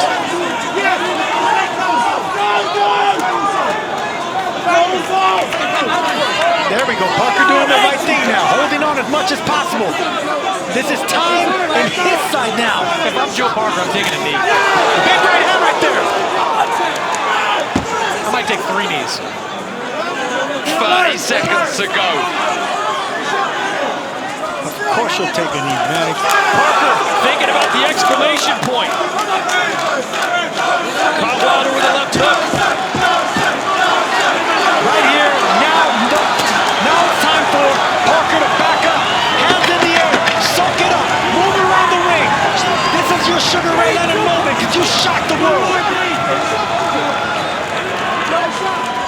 He did. Joseph Parker, the New Zealand man, has just seemingly beaten the Bronze Bomber and did it in dominating fashion.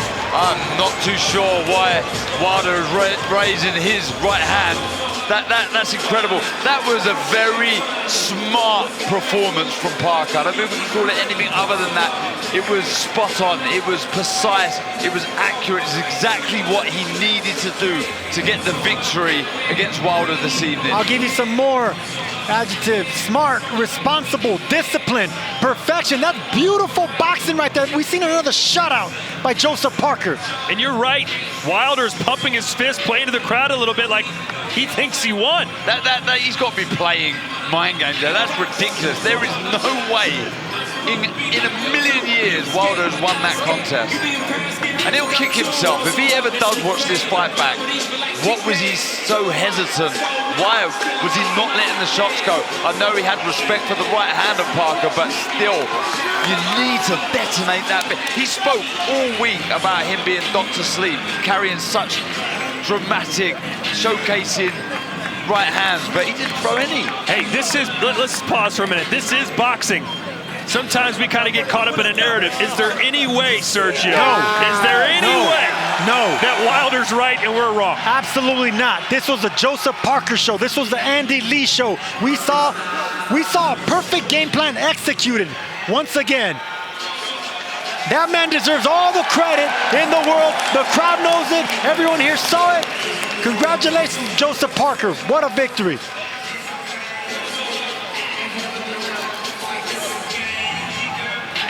I mean, it was more of the same. He tried to close the gap, Wilder. He tried to land some right hands inside, but every time he did so, Parker was firing back with his own shots. And it was the head positioning of Parker that was so impressive, just kept him out of harm's way every time Wilder threw the right hand. Nice left hook, and there's the position of the head, working the body, a couple of little low, but just showing total disregard for the power. And we gotta go back to what we believe in boxing. Activity is key, especially the older you are. This is what happens when you only fought one round in over 2 years. And when Parker, who fought this was his 4th fight in 2023. Activity is what makes fighters dangerous.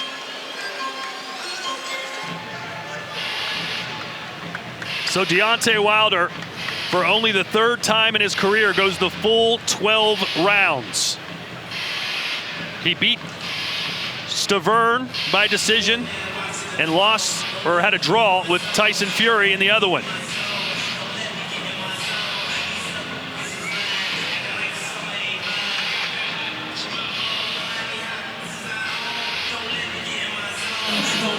How surprised are you, Darren, by the way this fight unfolded? Yeah, I mean, to be honest, I'm impressed with what Parker done, but I feel very let down by Wilder. I wanted to see more from this man here. I'm surprised at the body language, but this is true elation. You can see that they know they've won this fight. They've set out, like you said, Sergio, a perfect game plan to beat this man. Let's send it into the ring now, and Mr. Michael Buffer. Ladies and gentlemen, we go to the Riyadh season scorecards. Michael Alexander scores it 118 to 111. John Latham has it 118 to 110. And Steve Gray scores it 120 to 108. All three scores go to the winner by unanimous decision from New Zealand. He is Big Joseph Parker. Joseph Parker delivers in the biggest fight of his life, and now the heavyweight division is his oyster. What does he do next? Who does he take on? Perhaps it's the winner of our next fight, AJ versus Otto Wallen. Well, to me, that would make sense. We kind of pitched this as two semi-finals. Parker's won the first one, over to AJ and won it now. What a performance. Andy Lee over here shaking hands with Darren Barker and Sergio, saying, I told you so, and boy, was he right. Yeah. But I don't think even he knew that Wilder would fight quite the way he did. No, just showed far too much respect for the work of Parker and just neglected his own work, his own power. Just did not get going. Well, ladies and gentlemen, we expect a more competitive, explosive fight at the end of January as Jaime Munguia, the undefeated Mexican warrior, takes on the Gorilla, Sean Ryder, in a 12-round super middleweight clash live and exclusively here on DAZN.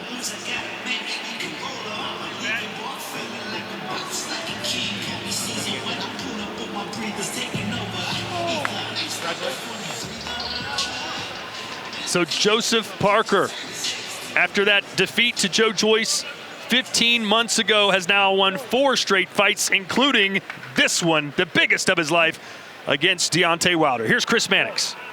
Joseph, congratulations. You were very confident that you were going to get it done coming into this fight, but did you expect to win like that?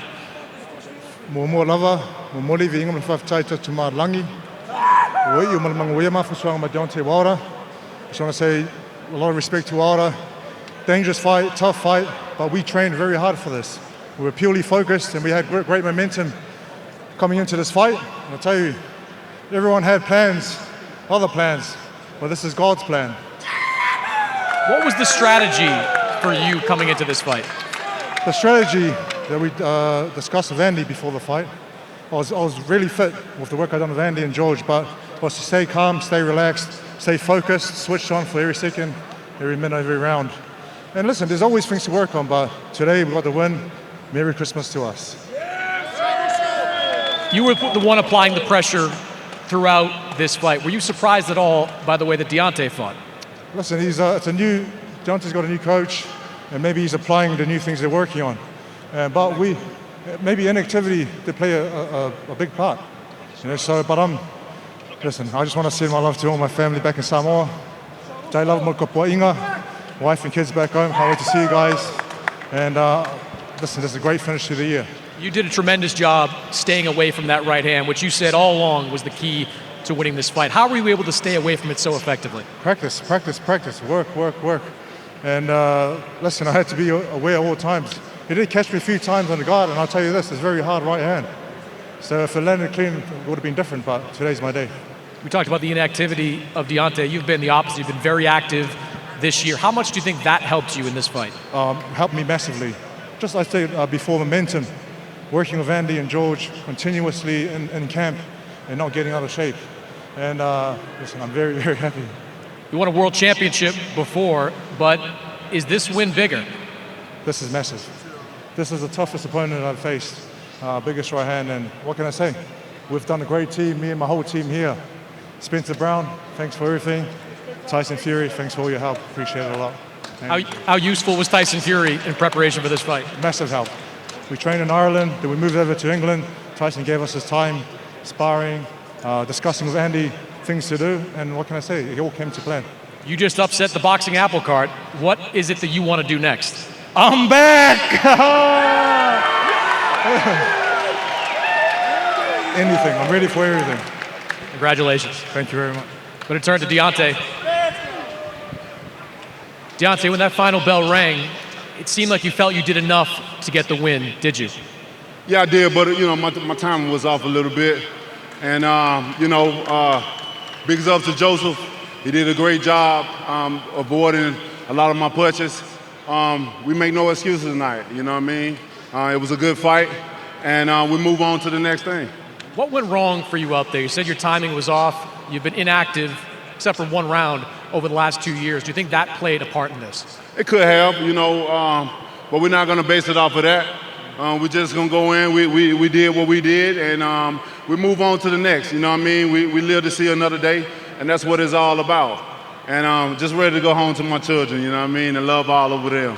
You've seen a lot of Joseph Parker over the years. What was your strategy coming into this fight? Because I felt like you wanted to move a lot more than we've seen you move in the past. Yeah, most definitely, just to stay calm and throw a couple of jabs and set up the right hand and stuff like that. Like again, like I said, time was off a little bit. He did a good job avoiding and ducking and stuff like that. I did feel like I had the upper hand, but things happen.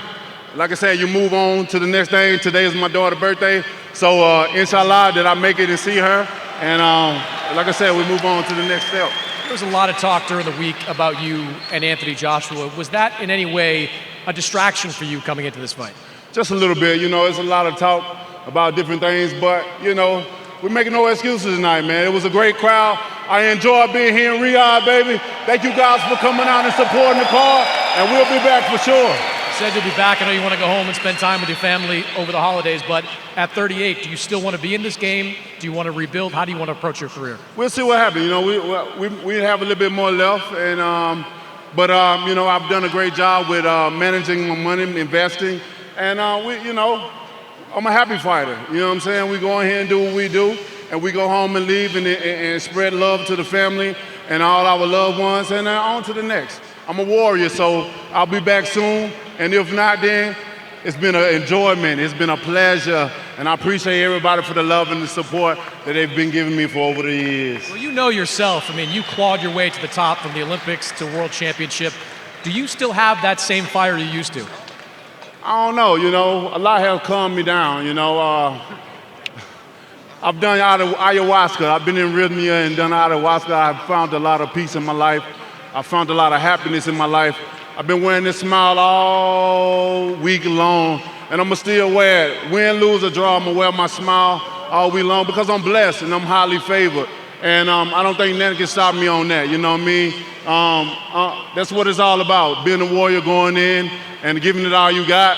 And if you come up short hand, you just get back up and you keep trying. That's what life is all about. Falling and getting back up, falling and getting back up. You can't quit, you can't give up, you must keep going. For we all have greatness in us. For greatness is only determined by service. And I'm gonna continue to apply my service, baby. Appreciate it, Deontay. Thank you so much. Guys. Well, it's great to see Deontay Wilder healthy and happy and safe trip home to Alabama. But what does it tell you, Sergio, when a fighter who on one judge's scorecard lost every single round doesn't seem upset and thinks maybe he won? Delusional? Content is the word. I would say content. Well, I was getting there too, Darren. I mean, this is a fighter that's already happy with what he accomplished in life, and you could see it right there. He's made a boatload of money. He's won a world championship. He's one of the most devastating punchers in boxing history. But whenever you can't admit that you lost a one-sided fight, then that's when you start thinking about maybe you don't have it anymore, that ferociousness. So I think that's what the content feelings that you're saying, Darren. Well, seemingly the end is near for 38-year-old Deontay Wilder, but for the 31-year-old Joseph Parker, the second phase of his career, Darren, seems to just be beginning. Yeah, absolutely. I said going into this fight, I felt Parker was in his prime because he's experienced an awful lot. He's mature now. He's experienced, still only 31. Already been a world champion. It's, like I say, so much, a wealth of experience that he can move on now. And with the kind of confidence that he can take from that win is huge. But yeah, it was more of the same from start to finish. But as the fight drew to a close, we started to see Wilder maybe start creeping forward. He reacted, Parker. He started landing big shots of his own, backing Wilder into the corner. This was the shot for Parker. The way he dipped his head off the line, throwing the big right hand over the top, it troubled and it stopped Wilder throwing himself. And that was a game plan. You could tell because from the beginning of the first round, the second round, he was looking for that overhand right. He never gave up on it. And he didn't overdo it either. Then he started going to the body, jabbing to the body. And there's that overhand right. Once again, later in the fight, in the 9th, the 10th round. And he never gave up. He never stopped looking for that knockout. Even when he was clearly ahead on the points in the 12th round, still going for gusto, still going for the knockout. It was a beautiful thing to see. He was not gonna be denied tonight. Joseph Parker came in as a winner and is leaving the ring a winner.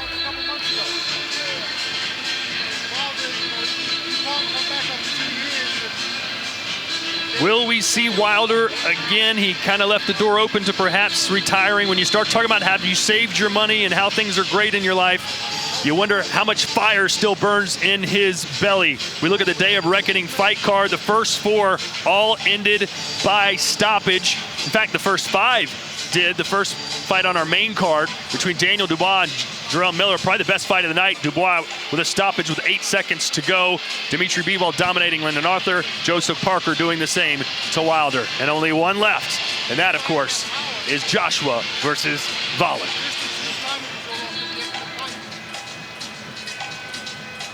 Coming up on DAZN, December the 25th. That's Christmas Day. How about these matchups? If you're an NFL fan, you know how good they are. Raiders at Chiefs, Giants at Eagles, and Ravens at 49ers. A great Christmas present to all the NFL fans watching DAZN around the world. Let's go upstairs to Adeola Depot.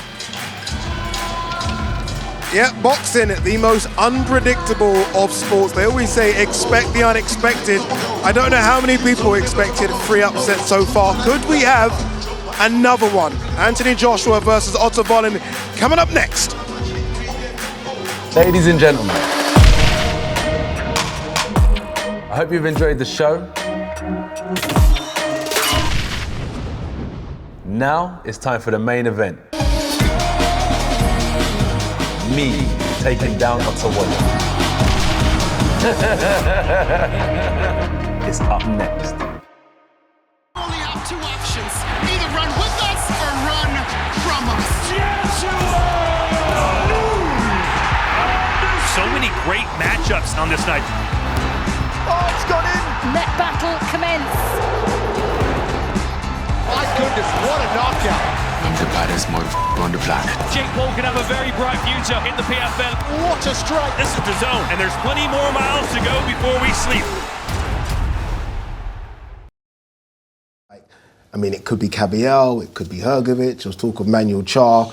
Otto Volin was almost that name, was like, no, you know, I don't really. Otto Volin's like, it's a steep upward curve for me from Hellenius.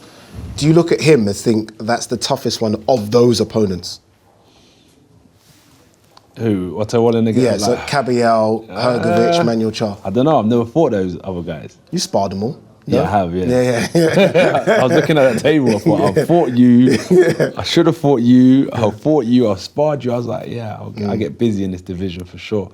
But good opponent though. Yeah, he's a good opponent, but I can't compare him to anyone else because I've never fought them before. Yeah. So I'm not gonna say, but I feel like they're all good, they're all talented. Was there any trepidation about fighting a southpaw again? No, none at all. None at all. You know, as I said, if I look at so my goal is turn what some will call like a negative and look at it from my perspective as how can I turn it into a positive. So the lessons I had learned from previous competitions against Southpaws I can take into this preparation and now to get better. So none at all. I can only get better from. And I don't think I've told anyone this, but at the Sheffield Training Center, they have a lot of cameras. So they film every sparring. So, and they have these computers. You just go in, you type Joshua, his sparring sessions comes up. And I was there alone one day before I went home. And I did that. So I found, at first I told McCracken, I don't want you filming the sparring. Because if you do, I want the tapes. Yeah. And he said, yeah, you can speak to the technician, I think he said. Yes, speak to him. But I never saw anyone, right? So before I left, I sat down with the computer. I found our sparring sessions. It was maybe like 5 of them. I filmed them with my phone, so I brought them with me. I was thinking, if he's gonna have the tape, I'm gonna have the tape too. This is the moment of truth, and there's no turning back. No World Championship belt on the line for Anthony Joshua. And still. Body shot. And down goes Gary Vaynerchuk. Jake is trying to fight for legacy. Can he call on the old Joshua? The meanness and the intensity. What a shot from Lee Ward. Accurate reaching on unsteady legs. Boxing history is about to be made. 12 3-minute rounds. This arena feels like it's about to explode. And look at that shot right there. Perfectly timed. Devin Haney is going to be dangerous. It was just unbelievable. An absolute privilege to watch that was. We've just witnessed greatness here.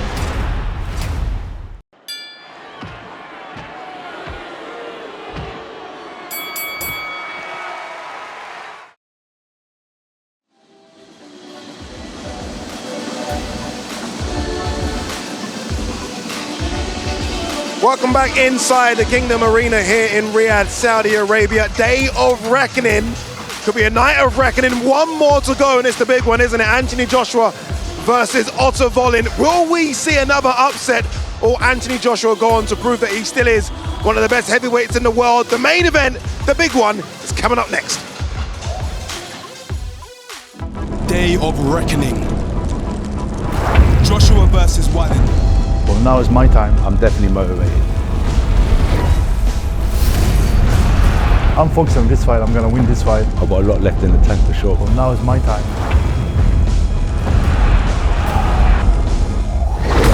The history-making boxing card. Reckoning is in the ring.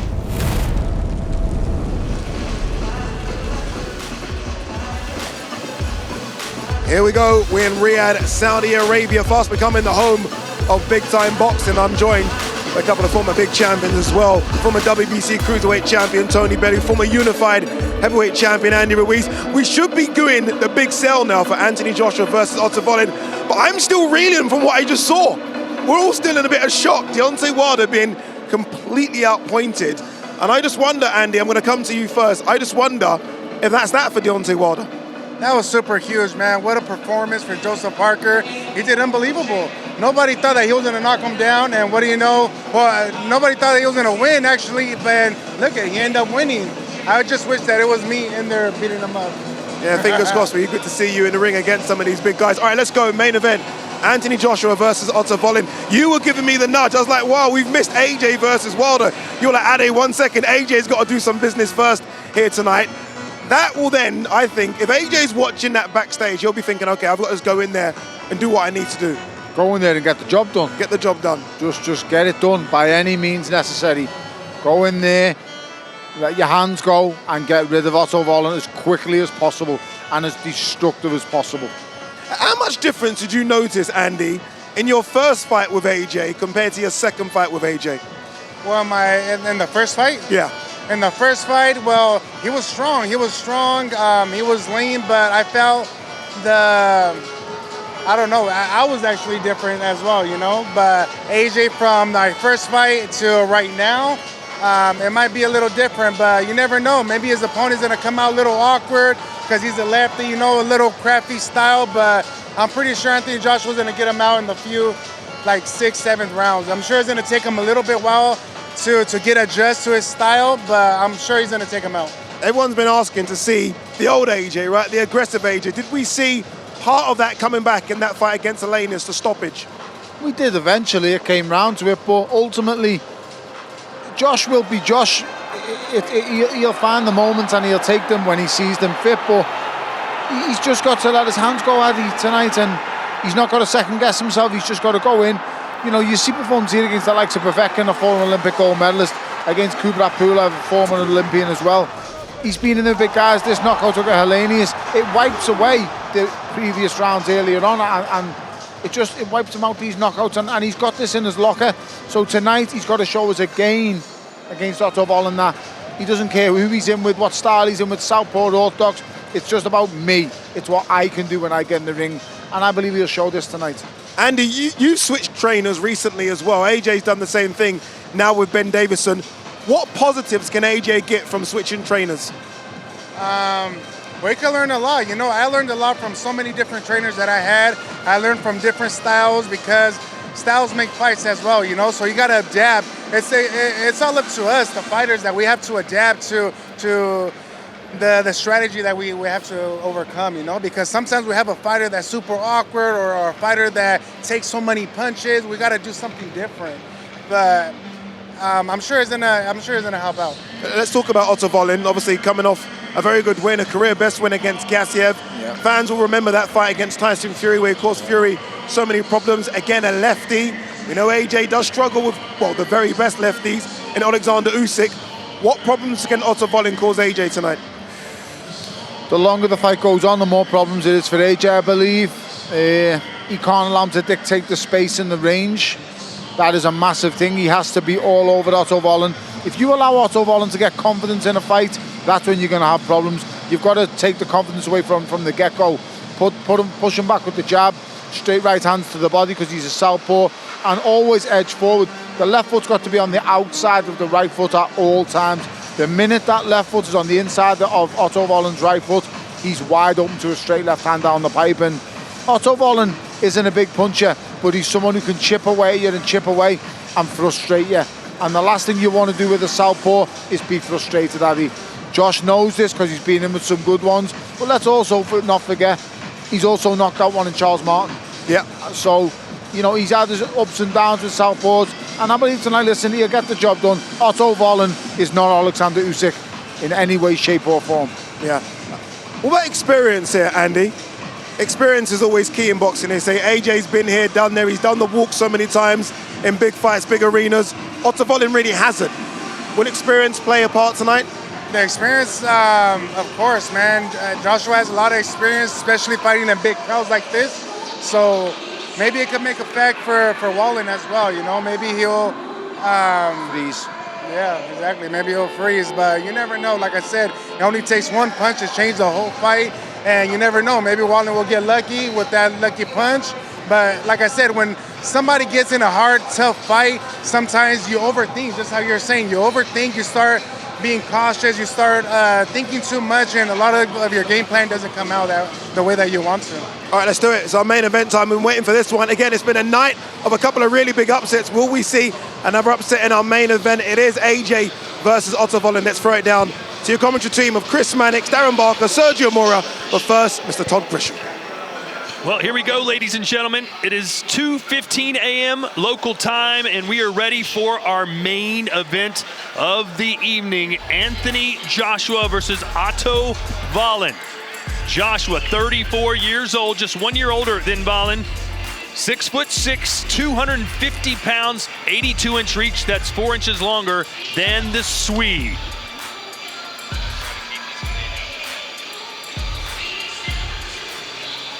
And there is the man from Sundsvall, Sweden, the Stone City in northeast Sweden. He's lived in New York City since 2017. And Darren, he's usually more quiet, more reserved, but this week, full of confidence, predicting a victory, and he doesn't seem to think it's going to be that difficult for him. Yeah, he's been talking about seeing a sports therapist helping him with his mindset, his confidence, and we've seen that this week.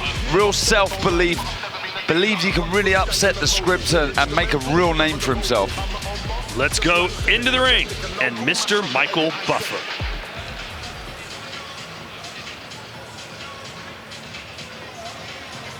At this time, ladies and gentlemen, we would like to honor our host nation with the national anthem for the Kingdom of Saudi Arabia.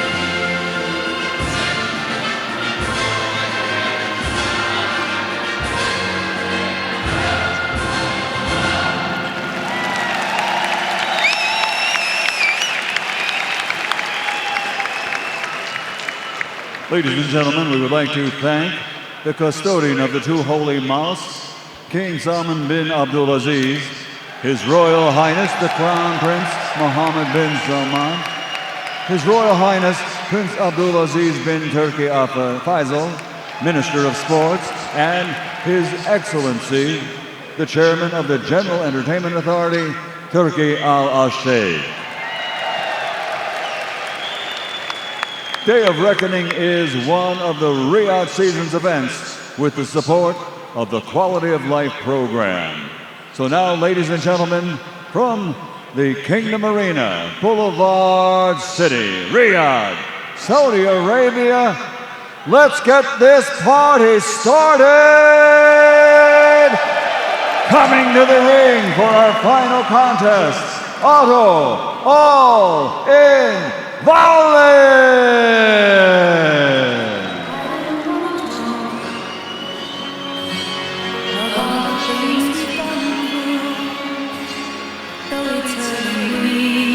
So here he comes, Otto Wallin, who throws over 20 punches around more than Anthony Joshua, has said AJ's just not the fighter he is anymore, Chris. Yeah, and if you're looking for some symmetry between Otto Wallin and Joseph Parker, just look at their careers as of late. Otto Wallin has been active in his third fight in 2023. Like Joseph Parker, Otto's got great chemistry with his trainer, Joey Gamache. So if we're to believe that Joseph Parker came into this fight with Deontay Wilder with momentum, Otto Wallin is coming into his fight with the exact same type of momentum. 33 years old, 26-1 with 14 knockouts. His only loss coming to Tyson Fury in a somewhat competitive fight where he busted Fury's eye wide open. He had to have almost 50 stitches. But it's since then 6 straight victories and believes tonight will be his night against AJ.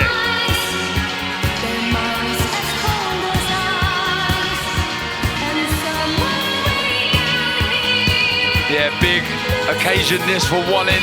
Lots of self-belief, confidence in abundance. You can see the smile on his face, but he has a huge task in front of him this evening. Yeah, 6 wins in a row for Otto Wallin coming into this fight. He has been begging for this kind of opportunity since that tough fight against Tyson Fury. Now he gets it. And here comes the former champ, Anthony Joshua. A much different demeanor than we're used to seeing from him. Seemed tense, seemed agitated all week, didn't smile that much. Darren, what did you feel when you spoke to him this week? Look, there's always pressure when Anthony Joshua fights. You know, they expect big things, and he'll expect big things from himself. He wants to put in a good performance here. He really, really want to make some noise and really turn some heads, do his part, get the job done. But he'll want to get it done in very, very good fashion.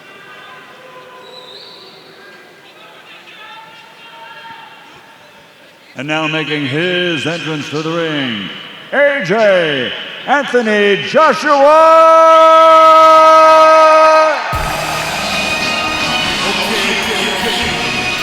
Yes, sir. L-Rap. Say alright.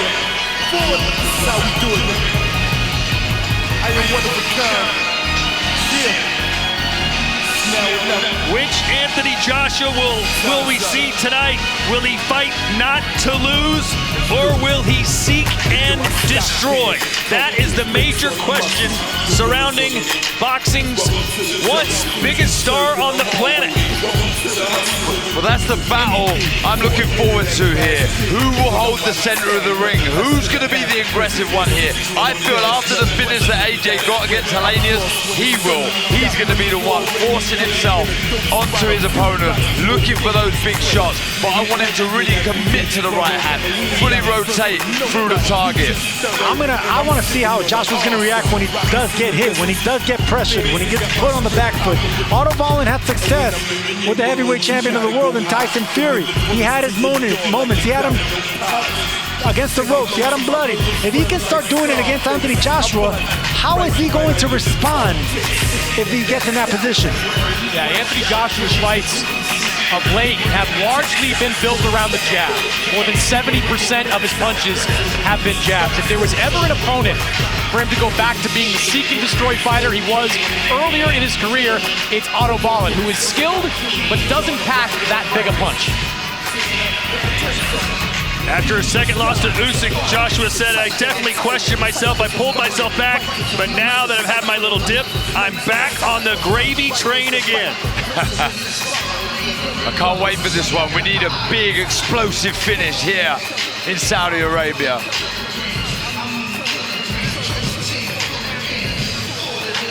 Ladies and gentlemen, for Riyadh Season and National Events Center, in association with the General Entertainment Authority, Gold Star Promotions, and Sella, Frank Warren, on behalf of Queensberry Promotions, and Eddie Hearn for Matchroom Boxing, in association with AJ Boxing and Salida Promotions, present the main event of the evening, 12 rounds of boxing in the heavyweight division.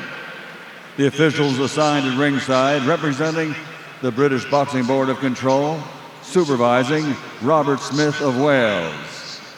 The three judges scoring this contest: from England, Michael Alexander; from Sweden, Andreas Stenberg; from the United States, Steve Weisfeld; and inside the ring, in charge of the action at the bell, your referee, Steve Gray.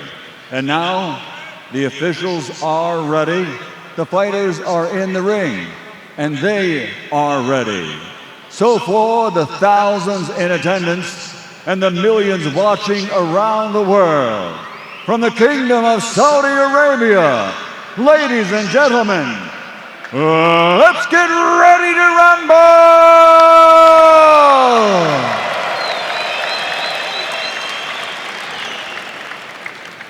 Introducing first, fighting out of the blue corner, wearing black with blue and weighing in officially at 238.6 pounds.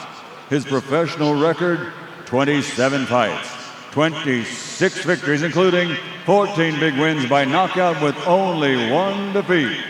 Originally from Sweden, but now living, training, and fighting out of the Big Apple, New York City, New York, USA.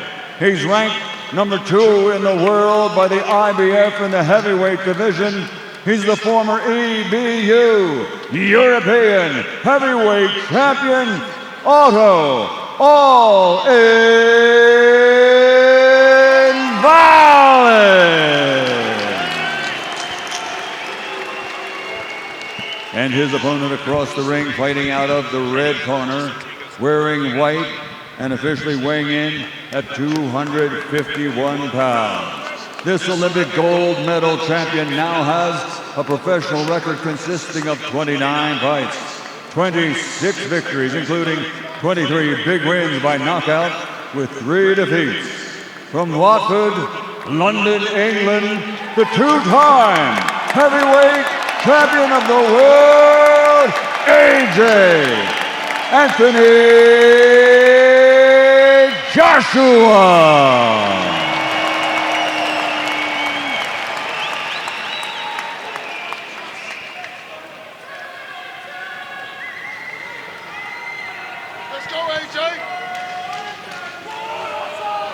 Came all right with these shorts, we can see the navel, okay? Keep your punches off the shorts. If a colour break, take a step back. Don't deliberately throw punches down the back of the head and protect yourselves at all times. Touch them up. Good luck, fellas. Oh, here we go. Otto Wallin so confident tonight. Says that AJ is not the same anymore. He's mentally fragile, and I will expose him. As for Joshua, he said, listen, Wallin's right. I'm not the same anymore. I'm better now, and I'm going to show it tonight. Here we go. 12 rounds, heavyweight division. What do you need to see here in round one, Darren, that lets you know that, hey, AJ is going to seek and destroy? Punching through the target, turning those hips into the shot, being the bully, being on the front foot. Little step around there from AJ right off the bat. And letting them hands go. AJ, once he gets going, once he starts throwing punches in 3 and 4 in combinations, that's when he's dangerous. Not too much thinking, just reacting if you're AJ. Yeah, needs to be positive on that front foot. Feints, try and push Wallin back. He will move Wallin. You see that against Gassiev, likes to move. And he likes to throw a lot of jabs. Wallin, very tricky as well, very durable. Both these fighters, this is their third fight in this year, so activity's not going to be a problem like we saw in the last fight with Wilder. Good body shot from AJ right to the rib cage. I love seeing that. I mean, AJ is a bigger fighter here, and him going down to the body, bending his knees, making a smaller target, that's what you want to see. That's strategy. Yeah, you mentioned the jab of Wallin, who throws an awful lot. You just see in there the step on the outside of the right foot of Wallin. That's what Anthony Joshua needs to do, and throw the right hand as Wallin throws his jab. We see that when he fought Charles Martin. Perfect shot for the southpaw. Counter right from AJ. And you can tell that's exactly the game plan. That's what they worked on. Throwing that right hand exactly when Wallin is going to throw his shot.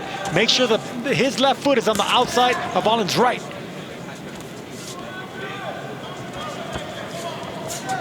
He looks focused, AJ. Looks switched on. There's a nice right hand that came up short by AJ because he didn't set it up. Wallin came right back with his own left hand. AJ sticking that jab out. Doesn't want to wait too long, Wallin. He needs to let AJ know he's in a fight. He's not overawed by this occasion or AJ as an opponent. Needs to land something, get into some sort of rhythm behind that jab. A little bit of redness, too, in the nose of Otto Wallin right off the bat. Wallin with that reaction. The right hook.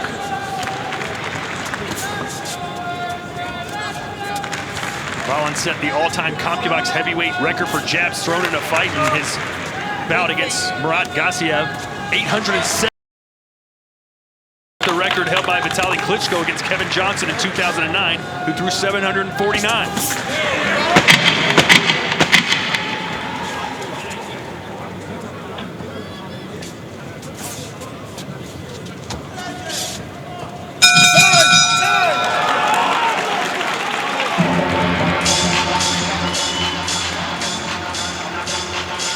Like a drill, eh?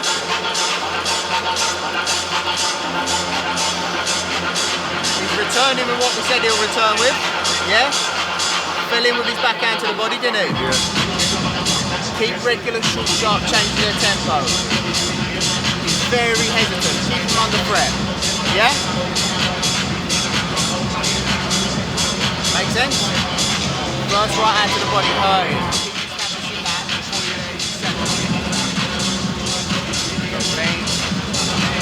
We're ready. That's it, right here.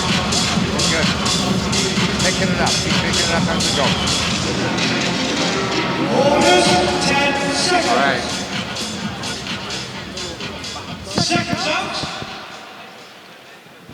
Round 2. Round 2. Anthony Joshua was the aggressor in the first round. The question everyone has is how is Joshua going to react once he gets hit? You know, he came out real aggressive on that front foot, throwing that right hand, throwing that jab, snapping it. Once he's going to react once Wallin comes forward and starts landing his own punches. Yeah, and he's looking to hold his feet a bit more here. Wallin to let some shots of his own go. I still like the approach from AJ. Looking for that right hand down the southpaw stance, taking that step across the front foot of Wallin. Just putting the right hand short there, but when he does fully commit to the shot, it will do some damage. Tell you what, I'm seeing some sharpness, some good stuff from Joshua right now. He's throwing the jab under the jab of Wallin. He's not trying to go over the jab of Wallin. Usually, they're not only fighting for feet position, a southpaw and left-hander, and a right-hander, they're also fighting for the jab position. And normally, the one on top is the one dominating. This time, Joshua's going under. That's what Usyk was doing to him, actually, and landing those jabs successfully. You always feel variation against the southpaw important. Fire some shots through the middle, get your foot on the outside. The right hand, big right hand, that stood Wallin back, or pushed him back, rather. And it's that jab that set it up. There it is again. That's not going to miss. It's because of the jab. The jab is going under the right jab of Wallin, creating space for that straight right hand. And it's the shot, it's the exact same shot he threw against Martin. So intelligent the way he takes his head off the line on the outside of the lead hand of Wallin, just out of that danger zone, almost a safe zone if you like. That's right, and it was just about the second round where he exploded on Martin.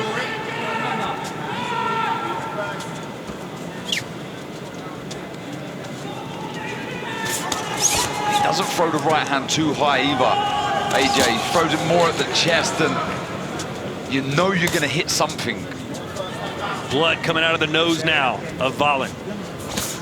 I love that right hand by Joshua. He's throwing it behind the jab, and he's also throwing it as soon as Wallin comes in with his jab. He's punching with him, breaking up the rhythm of Joshua. Oh, excuse me, of Wallin. In and out, perfectly done by AJ. He's looking good, AJ. Composed, relaxed, calm in his work, and not overextending himself either. He's not really loading up on the punches. It's a good snap, and his feet are under him. I like the variation. I've said this a few times already, but that right hand, not just targeting the head, straight to the body, hooked with the shot. This is better from Wallin. Something to build from at the end of this round.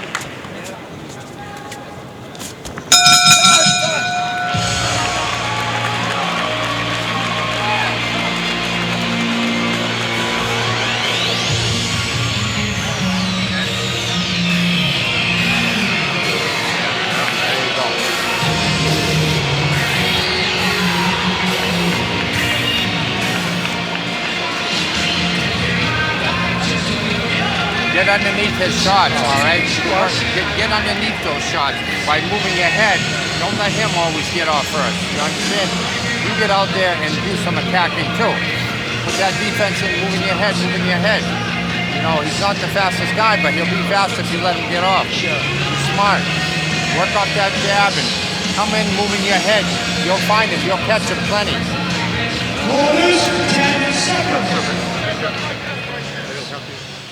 Second out. Round 3. So here we go, round 3.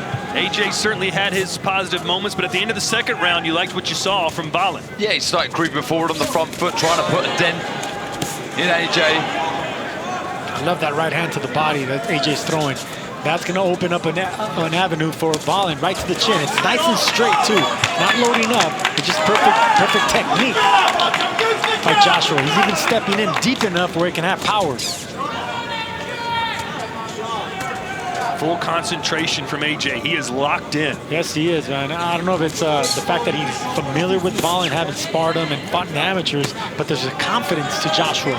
Yeah, there's no hesitation. Wallin said they sparred over 150 rounds together over the years. They know each other inside and out. There you go. And that's what you see by Joshua. There's no feeling out rounds. He already knows what to expect. It's not that he doesn't respect Wallin, it's just he knows what's coming. He's just pouring a little bit of that jab. Joshua looking to draw out the lead, I think, of Wallin so he can look at that right hand again. Just needs to bring his feet in. There, just falling a little short, but that's that right hand to the body. It's a lovely shot. He just needs to go back upstairs. Good work. Ballin getting a little twitchy there. Yeah, it did. He lifted the feet came off the canvas with that right hand. Joshua just missed with a big short right hand right now. Straight left from Ballin. There it is again. Yeah, see, he's waiting for the lead. He wants the counter. He wants that jab coming out. Joshua, so he can throw the right straight down. Joshua looks sharp, man. He does. He Focus. really sharp. Switched on. Ballin keeps pawing at his nose. And that left hook moved Ballin. It's time for Ballin to start aiming at the chest of Joshua because Joshua's getting really aggressive. So just throw anything where you start landing and backing up Joshua. We're seeing some damage from the jab of Joshua in the face of Wallin. Just swelling under that right eye. There you go. That's what I want to see from Ballin. You know, he fell off balance because he threw it from too far. But if he can start double jabbing his way in and throwing that left hand right to the chest, start hitting something, getting confidence, back up Joshua. Let him feel that you got something in return. Is that a cut under the right eye now, Ballin, as well? Looks like it may be. Bleeding from the nose, and I think that might be blood from the nose that got in his chin. Yeah, I think Wallin, on the flip side, he needs to get that front foot across and look at that left hand. Take his head off the line. He's getting bullied at the moment. There's a right hand from Ballin that lands. No, I believe that is a cut, Sergio. Is it? I thought it was smeared blood. We'll find out right now. Either way, Ballin's face looks a mess.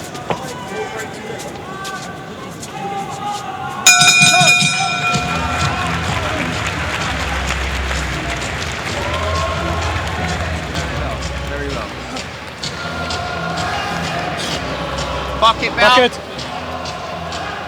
Bucket's there.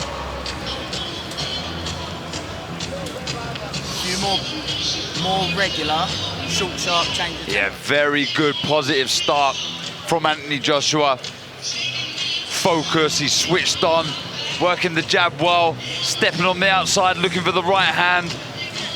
And I know you've been a fan of this, Sergio, the right hand to the body. Beautiful shot right there. You can see that he threw away the jab just so he can get his left foot in position to get leverage on that right hand. And because he landed it to the gut, now the ones upstairs landed. Look for more right hands to land up top and looking for that left hook. It will get around the guard of Ballin soon. Ballin needs to start getting respect of his own now.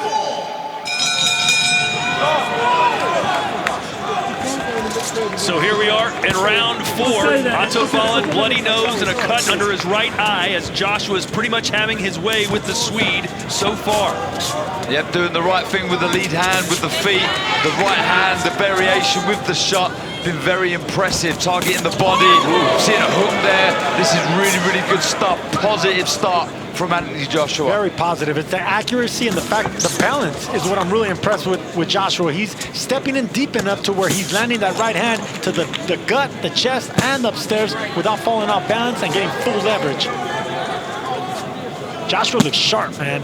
You can see it in his eyes. He's total focus, but his body, his balance, everything's there. And he stopped Wallin from really committing to the shot of the fear of getting countered. You can see there, he's just putting the shots out, Wallin, just kind of putting the shots as opposed to committing to the shots. It's an interesting game plan by Otto because coming in, I thought we'd see more of what we saw. I thought we'd see more of what we saw against Murat Gassiev where he was moving and staying away from these types of interactions.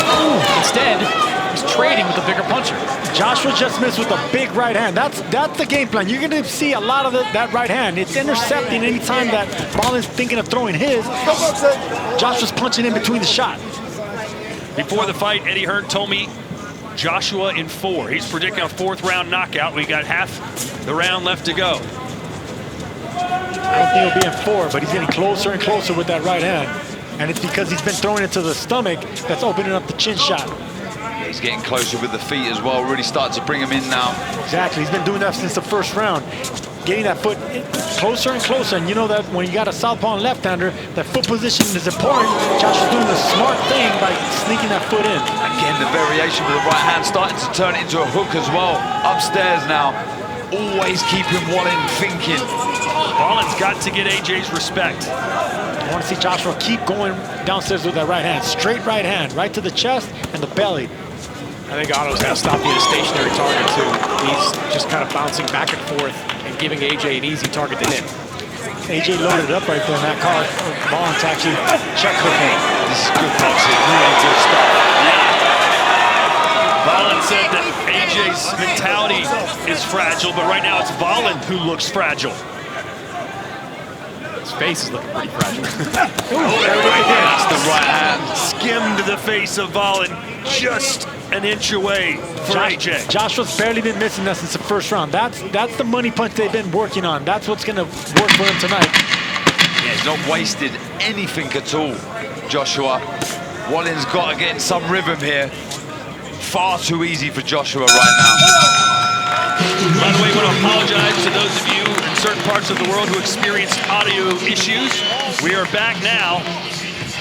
Hope you're enjoying our main event. Sometimes you got to be a little more aggressive, but use that defense. Make him miss. Double up on the jab left. Don't let him get set.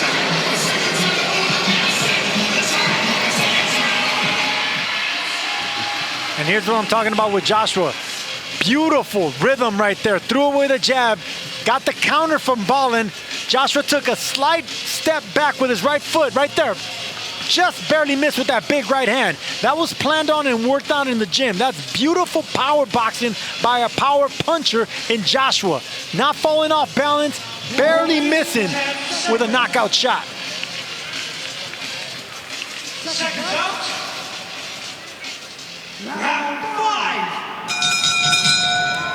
Round 5, and something has got to change for the big Swede here. As he eats another right hand to the body, Chris Mannix is scoring this fight unofficially, of course. How do you have it? I've got it 4 rounds to none in favor of Anthony Joshua. Pretty easy fight to score at this point. I love his punch selection. He's going upstairs, downstairs. And I don't love, you see a big right hand from AJ there, how Otto Wallin is choosing to fight this fight.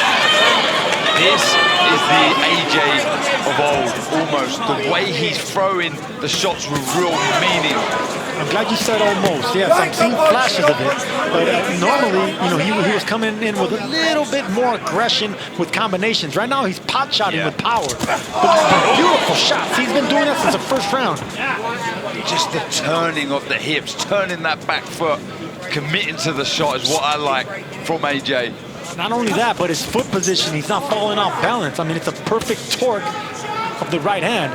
I think the only difference... There's a right hand for AJ again. The only difference from the AJ of old is that the AJ of old was a combination puncher. We're seeing AJ land some big shots. We're still not yet seeing those combination punches. And that's what I meant, exactly. Before, you know, he would throw 5-6 punch combinations because he was still an undefeated fighter who was doing all the knocking out, one of the highest percentage knockout artists out there. But now, you know, it's a more calculated pressure puncher. Do you feel like Wallin's just trying to get through these early rounds, turn on late? Because he certainly hasn't been the offensive juggernaut we've seen in his past fights. Yeah, he's not offering much at all. I did say in the build-up to this fight, he's very versatile. He can move, he can come forward, but this is the only real time that we've seen him on the front foot, but not offering anything in offense, not letting his hands go.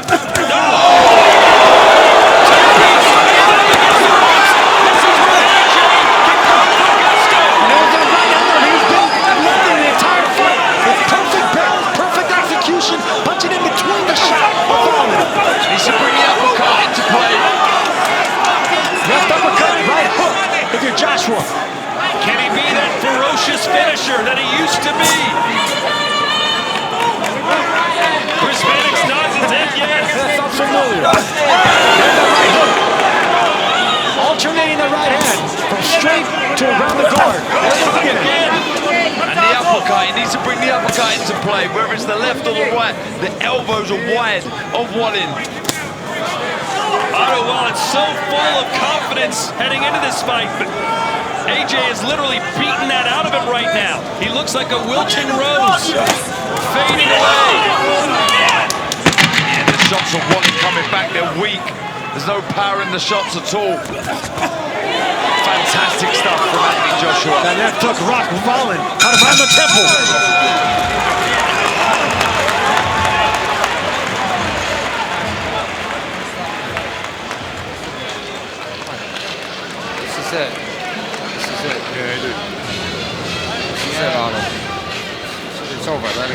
hand. That's the right hand I've been talking about. From the first round. How did he not go down, by the way? Big left hook. Because it was a right hand that he actually wanted to land. The left hook just came out of reaction. See? Oh, it's over. They've stopped the fight. And it is over indeed. Anthony Joshua gets his 24th knockout, and boy, did he make it look easy. Yeah, I had a suspicion they were going to stop this fight. When Otto Wallin got back to the corner, Joey Gamache gave him a long look, looked at his nose. I think that might be broken. Knockout victory for Anthony Joshua. That was the sharpest I've seen Anthony Joshua in a long time. Confident, powerful, sharp, game plan, everything was firing on all cylinders. That's an excellent performance. Joshua's back. He needed a violent performance tonight, and boy, did he get it. Just look at the face of Otto Wallin. It was about to get violent, I'll tell you that right now. He delivered. He done his part. He done his part. He's saying he's back now.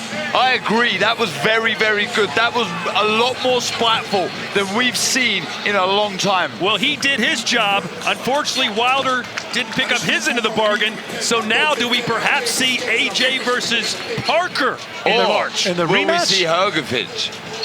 AJ Hrgović.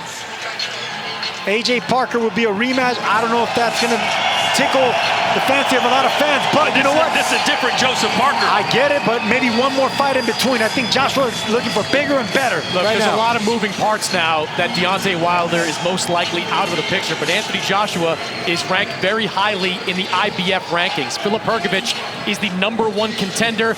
Anthony Joshua, come next month, could be the #2 contender. I think it's most likely at this point we see AJ Hrgović sometime next year. That's why you're here, Chris Mannix. That would be a real banger. El Animal versus the perhaps revitalized AJ. Maybe, and that's exactly what I'm talking about. That fight will make a lot of sense if he can fight the Animal and Joseph Parker on the undercard with another big fight, and then the winners can get each other. And that makes all the sense. And I'm all for that fight. That's a fantastic fight. It really is. That's fireworks right there. AJ promised and AJ delivered. And let's watch the final moments of what turned out to be the final round. The referee goes over to the corner, and that is it. For me, that's the right call, regardless of a nose injury or not. I was looking intently at that corner as he walked back. He was unsteady. He didn't really know where he was. And AJ was on the ascendancy. He looked very good. He was spiteful. He was enjoying himself in there, Sergio. No, that's the sharpest I've seen him in a while. And look, Otto Wallin didn't retire. He didn't look for a way out. This is a man that's never been stopped. This is a man that's been active for 3 fights in 2023, coming off the biggest win of his career. Anthony Joshua just beat a fighter that had momentum in his favor. Otto Wallin said AJ's not the same anymore, and AJ responded by saying, "You're right, I'm probably better," and he looked it tonight. Pounding his gloves, he's ready to go another fight right now. Why not? He's going to go and hit the pads back in the dressing room. He's pumped, and you can understand why. Very, very, very good performance. One of the best we've seen from AJ in a long time. And there's Amir Khan giving the big fella a hug.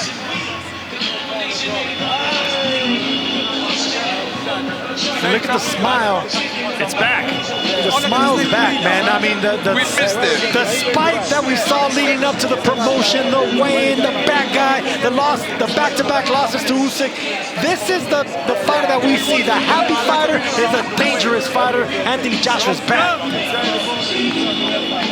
And we will be back in Saudi, February 17th. The undisputed heavyweight championship of the world is on the line. Find out who is the best of his era, Fury and Usyk, here in the kingdom of Saudi Arabia. What are your early thoughts on that contest, Darren Barker? Ooh, I mean, it's #1 v #2. It's a matchup that I can't wait for. I mean, it's tremendous. That is a real battle of styles. 2 stars of the sport. I think right now Usyk is pretty much unbeatable, and the fact that Fury looks so susceptible and vulnerable against a non-boxer, an MMA fighter, and got dropped. I got a favor for Usyk, but you know what? Fury's always digging in his bag of tricks. You can't count him out. Excellent undisputed fight. Yeah, I'd have to agree with Sergio there. Tremendous fighter. He's a master, is Usyk. Didn't look great last time out, Fury, but I mean, styles make fights we will see live on the zone. And not a mark on it. Anthony Joshua is back. Ladies and gentlemen, Otto Wallen's corner informed referee Steve Gray that he was unable to continue.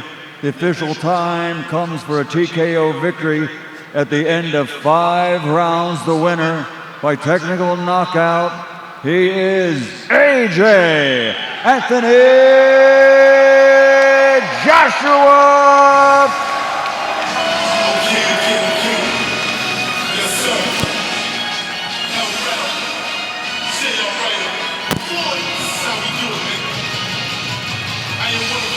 Well, this trip to Saudi Arabia certainly went better than the last trip for AJ as he lost in the rematch to Alexander Usyk, but tonight was certainly his night.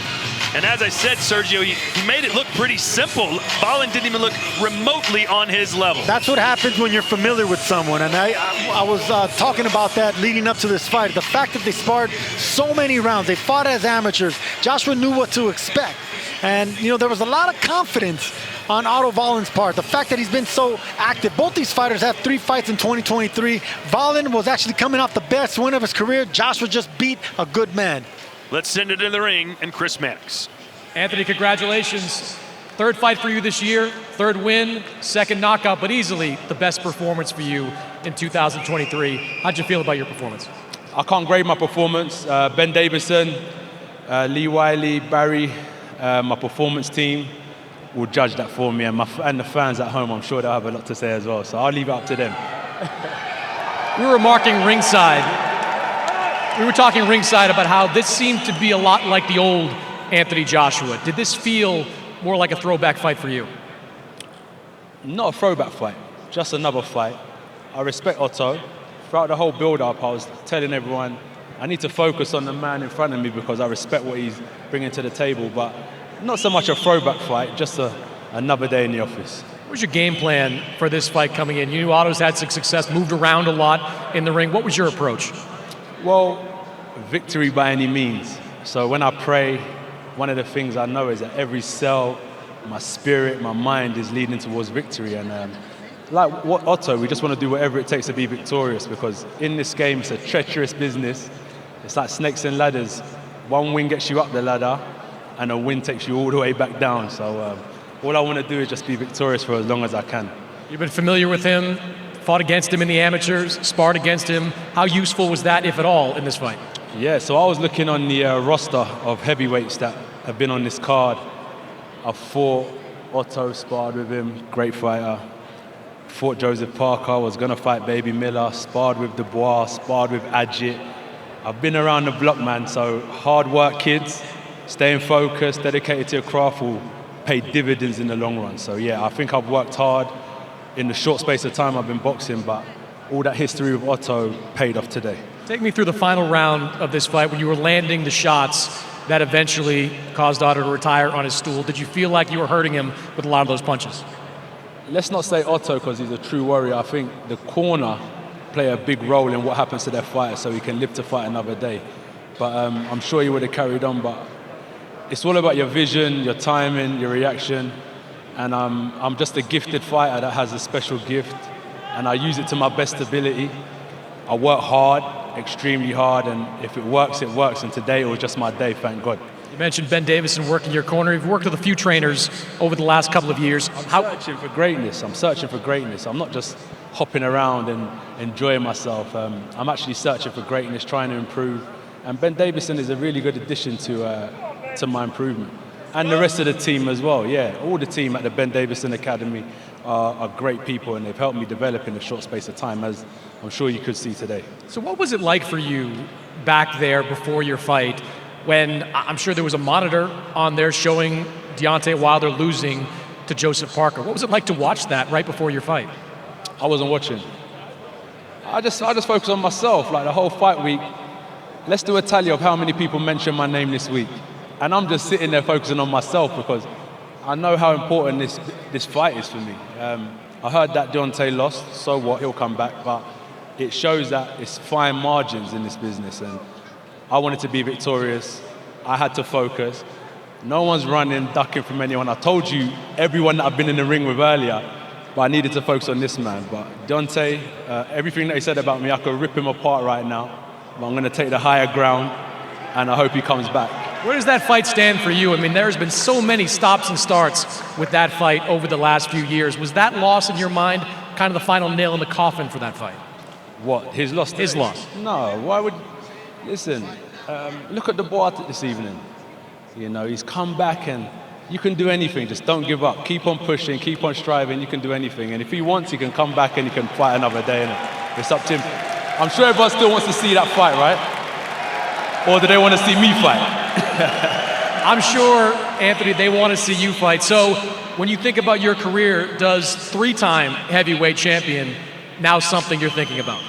Well, you know me, I'm one step at a time, but that would be great. As I said, every fight leads towards the final destination. So if I can continue to be victorious, it just happens naturally.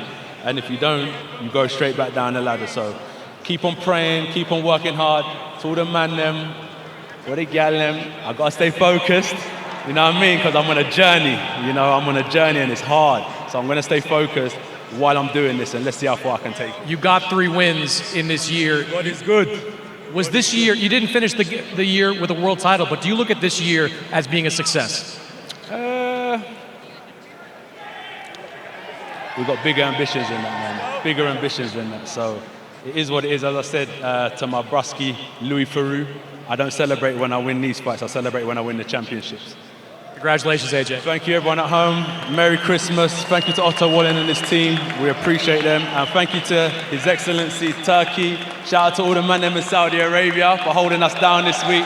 The best fight card in history. And we ended it with a bang. Boom. All right, quickly, we'll turn to Eddie. Your reaction to that fight? He's back. He's back. They told me, Ben Davis and the team told me this guy's back. He's destroying people in sparring. He's punching so hard. I believe that this Anthony Joshua is the best heavyweight in the world. That was a punch-perfect performance tonight. Otto Wallen is an excellent heavyweight. He absolutely dispatched him. He broke him down. He broke his nose. He broke him to the body. He broke his eye. And it was just a stunning performance. And, you know, one that says he's back. As I said, in this mindset with this team, I think he's unbeatable. And 2024 is going to be a massive year for him. With Deontay Wilder losing, is Filip Hrgović the next option? These two are highly ranked in the IBF. Is chasing that 3rd reign as a heavyweight title holder the next step for him? Yeah, you know, it was a tough decision between the championship and Deontay Wilder. We signed for Deontay Wilder. He lost tonight. That's okay. That happens in boxing. But maybe it's a blessing, because really this guy is about championships. He wants to become a 3-time heavyweight world champion. And now Otto Wallen was number 2 in the division. It's going to be Hrgović against AJ for the world title. To see him become a 3-division champion. But I'm so happy to see him smiling and performing so well. He's a dangerous, dangerous man when he's in that kind of mood. And 2024 is going to be very interesting. Every heavyweight should be on notice. He's back. Thanks, Eddie. Cheers. Guys? I absolutely agree with Eddie Hearn right there. You know, the bad guy, the tough guy that we've seen, you know, come out of Joshua after back-to-back losses with Usyk, that was unbecoming. That wasn't him. This is who he is, a dangerous man who's even more dangerous when he's smiling, when he's happy, when he's firing punches like he is right here. I mean, it was a beautiful, beautiful performance. I mean, the execution was there. This is exactly how you fight a left-handed fighter, and he just did it brilliantly. Yeah, confidence will be through the roof now. He followed up that tremendous finish against Helenius with a punch-perfect performance against a good challenger in Wallen. But like you say, that's how you fight a southpaw. That's exactly how you fight one. The variation with the right hand, the jab, up, down, the way he was varying the front foot position, the spike.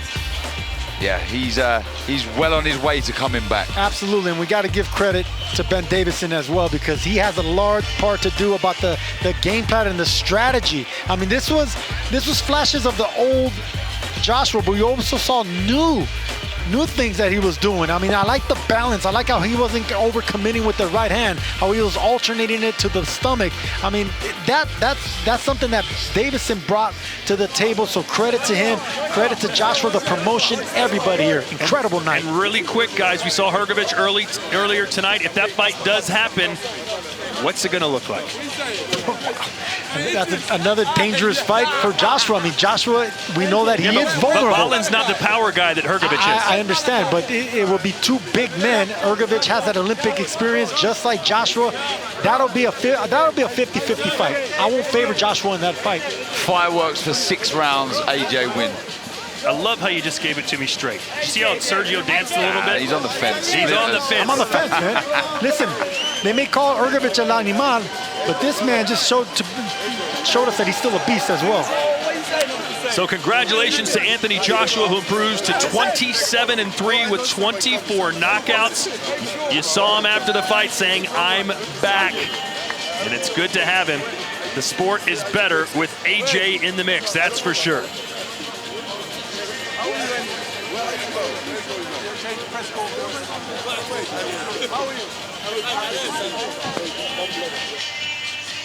So the day of reckoning ends late at night, 3 in the morning local time, and we started out like gangbusters. All of the first 4 fights ended by knockout. An amazing performance by Agit Caballel, by the way. Filip Hrgović just dispatched of Mark Demori with no problem whatsoever. The best fight of the night was the one that we thought might be the best fight of the night. Dubois versus Jarrell Miller. Dimitri Bivol won every round against Lyndon Arthur. Joseph Parker, fantastic game plan, executed perfectly for a unanimous decision. And then AJ gives Otto Wallin his first ever KO loss. That'll do it for us here ringside. We go back to Ade. An intriguing night here in Saudi Arabia. Anthony Joshua gets the job done. Joseph Parker causes one of the biggest upsets in recent times in the heavyweight division. And Daniel Dubois gets a career best win against Jarrell Miller. Stick with us. Beyond the Bell is coming up, where we're going to react to all the fights on the card. Kid they think is going to be sensational. The real deal. The natural-born puncher. A young star. But legitimate contender.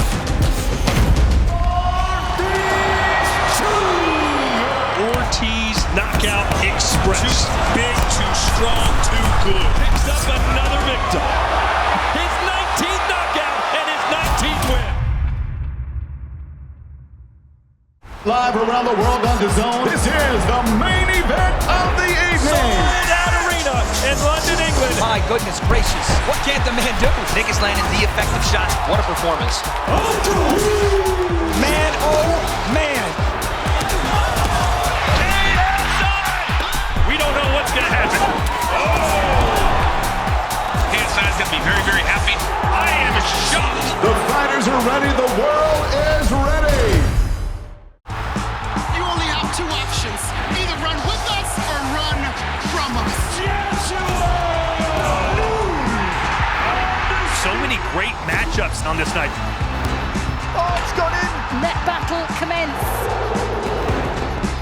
My goodness, what a knockout. I'm the baddest motherfucker on the planet. Jake Paul can have a very bright future in the PFL.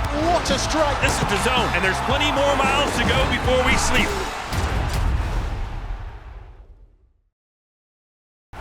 This is the moment of truth, and there's no turning back. No world championship belt on the line for Anthony Joshua. And still. Body shot. And down goes Gary Vaynerchuk. Jake is trying to fight for legacy. Can he call on the old Joshua? The meanness and the intensity. What a shot from Lee Ward. Accurate reaching on unsteady legs. Boxing history is about to be made. 12 3-minute rounds. This arena feels like it's about to explode. And look at that shot right there. Perfectly timed. Devin Haney is going to be dangerous. It was just unbelievable. An absolute privilege to watch that was. We've just witnessed greatness here.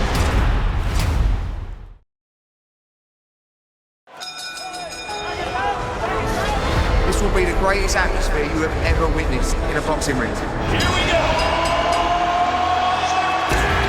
A body shot, his 19th knockout and his 19th win. What a fight! What a fight! Ensure he cannot keep this pace going. Tremendous action. Unbelievable. Punches like this, both exchanging vicious hooks. His professional record, a perfect one. This is a championship fight.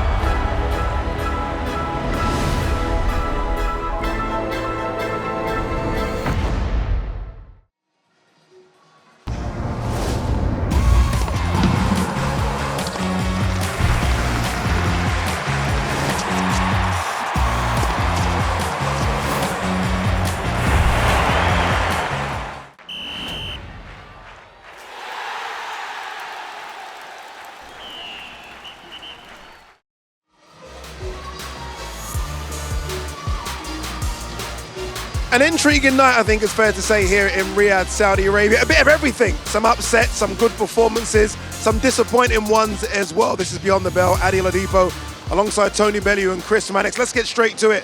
The big man, AJ, former unified heavyweight champion. Once his belt's back, he's on the right path. Good performance. Exceptional performance. I'd go as far as saying punch perfect. Beat the fight out of Otto Vollen from the get-go. Punished him every single poor step he made. He punished him and he just got the job done. I thought he was exceptional tonight. Chris, I heard you on comms, and old AJ is back. When we say a phrase like that, are we talking more aggressive, more patient? What are we saying? I think more aggressive, more front foot. Yeah. Not missing out on opportunities. I think it was more shades, though, of old AJ. Old AJ is the 5-6-7 punch combination guy that we saw against Charles Martin, Dillian White, Vladimir Klitschko. That guy wasn't in the ring, but it was the closest thing I've seen to him since the win over Klitschko. Look, he's had 3 fights in 2023. All 3 have been wins. This easily was the most impressive one. Yeah, that's the most important thing for age, isn't it? Activity, right? 3 fights, not just in 2023, but 3 fights in 9 months. An active fighter is a happy fighter, and his performances are showing that. So there might be a bit of a fluctuation in the trainers and things like this, but ultimately, it makes no odds. He's active and he's busy, and it's showing in his performances. They've gradually got better from start to finish. Is this an improved opponent? Obviously, it started with Jermaine Franklin, Helenius, Otto Vollen. Are we doing that, or were we doing that? Well, you've got to look at it ideally. I mean, is Otto Vollen better than Jermaine Franklin and Helenius? That's what I'm asking. I guess. He is. Yes, he is. I mean, I wouldn't say Helenius is better than Franklin, but Otto Vollen is better than both of them. Okay. Chris, agree? I would agree. Yeah. Otto Vollen came riding a 6-fight winning streak. His only loss came against Tyson Fury. He was brimming with confidence. And from the first round on, you knew this was going to be Anthony Joshua's night. Yeah. He was intimidated. That's the thing. Otto Vollen was intimidated. He got in the ring tonight and he's talked a great game. But when someone's in front of you with 10-ounce gloves on and starts peppering you with jabs, stepping into range, he was intimidated, and I don't want to say he froze because he didn't. He was letting his hands go at times, but everything was dictated tonight by Anthony Joshua. The range, you know, the jab was key. The feints, the body punching was really impressive. The straight right hand to the body. He was hit on a number of occasions, and I think he just gradually broke Otto Vollen down and took him apart.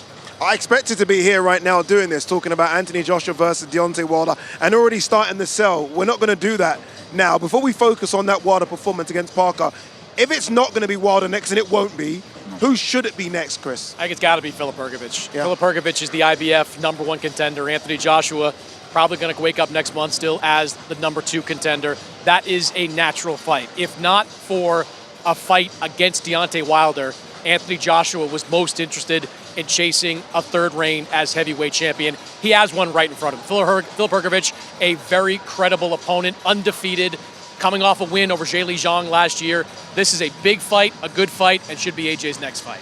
Last month, I was in the Kingdom. I was here for Tyson Fury versus a guy called Francis Ngannou. Obviously, Francis Ngannou nearly shocked the world that night. From an entertainment standpoint, not a standpoint that leads AJ to a route to a world title, from an entertainment standpoint, could you throw a Francis Ngannou in the mix for AJ to fight? Of course you could. After the performance against Tyson Fury, of course you could. And it would be an absolute mega event. And the fight wouldn't play out the way Fury and Ngannou did. Do you think he's interested in that, though, you know him as better than I do.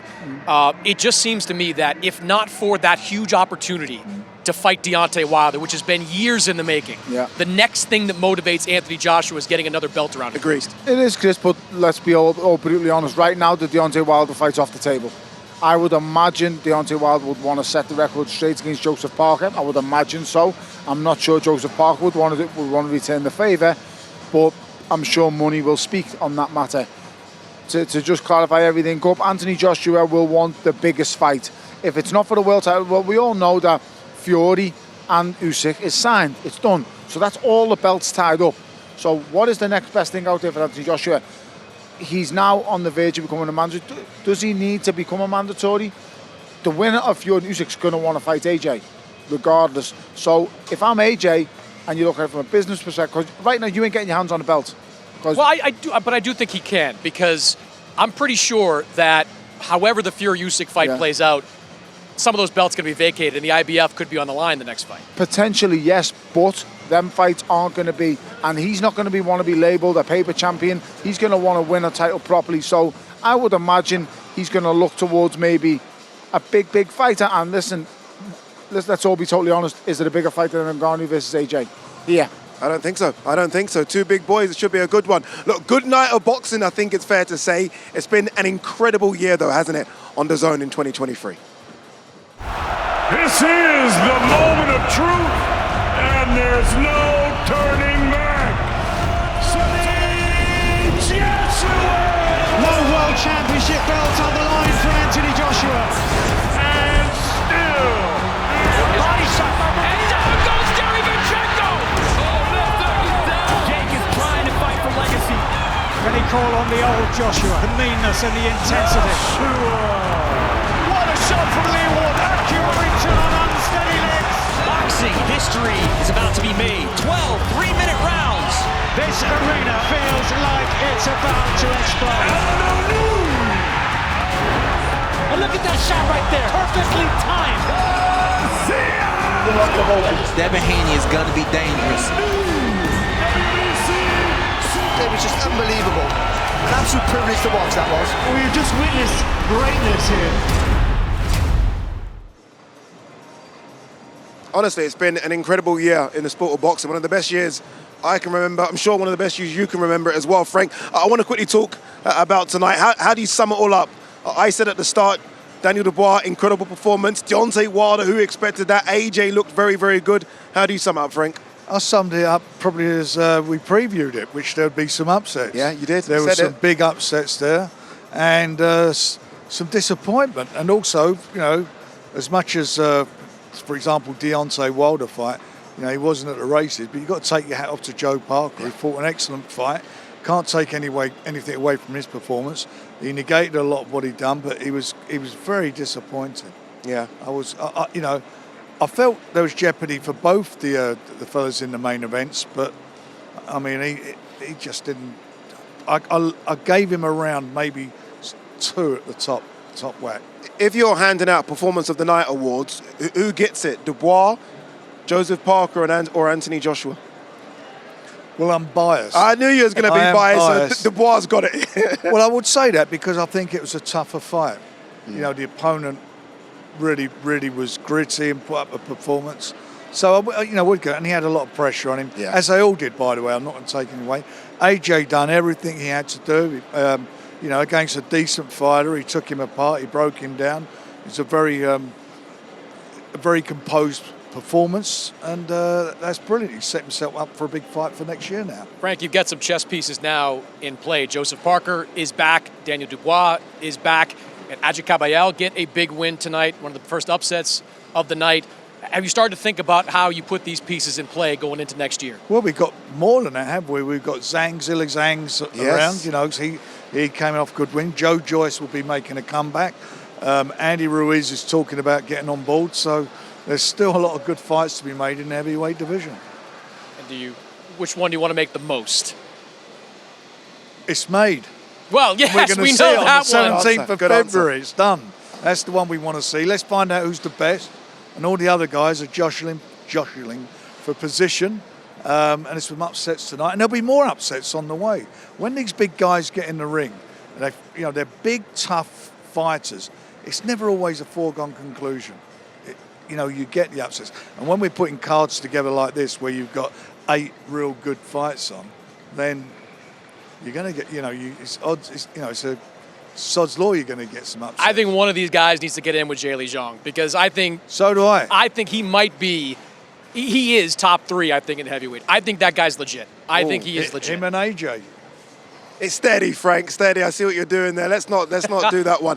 Frank, fantastic. Thank you very much. Chris, thank you very, very much as well. 2023 was one of those years that we wanted, we prayed for, and finally we got it. 2024 is going to be an incredible year as well. Thank you so much to His Excellency Turki Al Sheikh, the chairman of the board of the General Entertainment Authority, and the Kingdom of Saudi Arabia for hosting us. And we hope to be here many, many more times next year. Have a good Christmas and a good New Year. We'll see you in 2024.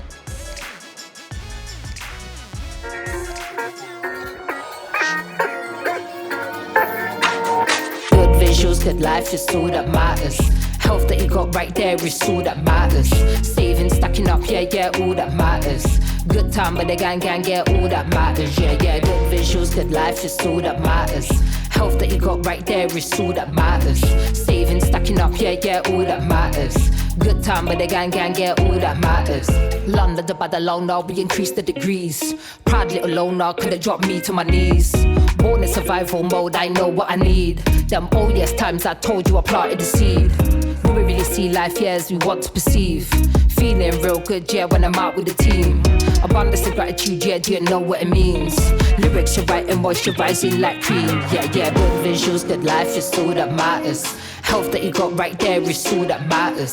Saving, stacking up, yeah, all that matters. Good time with the gang, yeah, all that matters. Yeah, good visuals, good life is all that matters.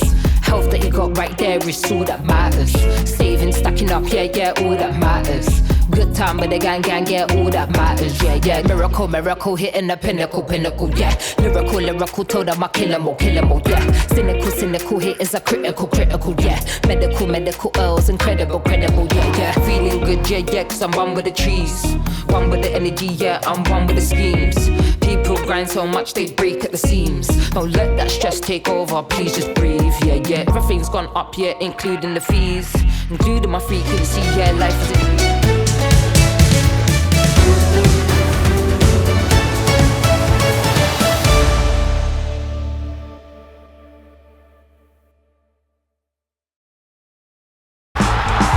Two options. Either run with us or run from us. So many great matchups on this night. Oh, it's gone in. Let battle commence. My goodness, what a knockout. I'm the baddest motherfucker on the planet. Jake Paul can have a very bright future in the PFL. What a strike. This is the zone, and there's plenty more miles to go before we sleep.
At this time, ladies and gentlemen, we would like to honor our host nation with the national anthem for the Kingdom of Saudi Arabia.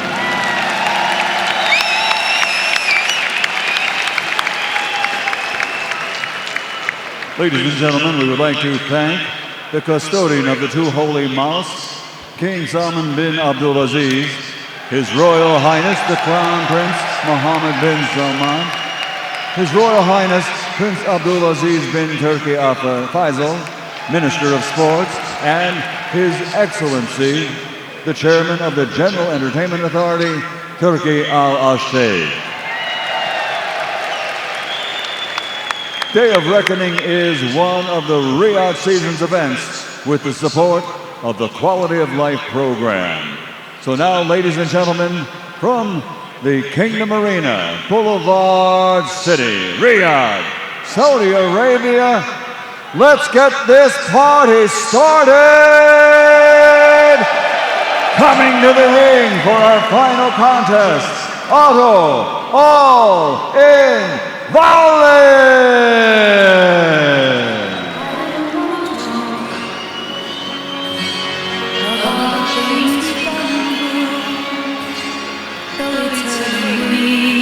So here he comes, Otto Wallen, who throws over 20 punches around more than Anthony Joshua, has said AJ's just not the fighter he is anymore, Chris. Yeah, and if you're looking for some symmetry between Otto Wallen and Joseph Parker, just look at their careers as of late. Otto Wallen has been active in his third fight in 2023. Like Joseph Parker, Otto's got great chemistry with his trainer, Joey Gamache. So if we're to believe that Joseph Parker came into this fight with Deontay Wilder with momentum, Otto Wallen is coming into his fight with the exact same type of momentum. 33 years old, 26-1 with 14 knockouts. His only loss coming to Tyson Fury in a somewhat competitive fight where he busted Fury's eye wide open. He had to have almost 50 stitches. But it's since then 6 straight victories and believes tonight will be his night against AJ.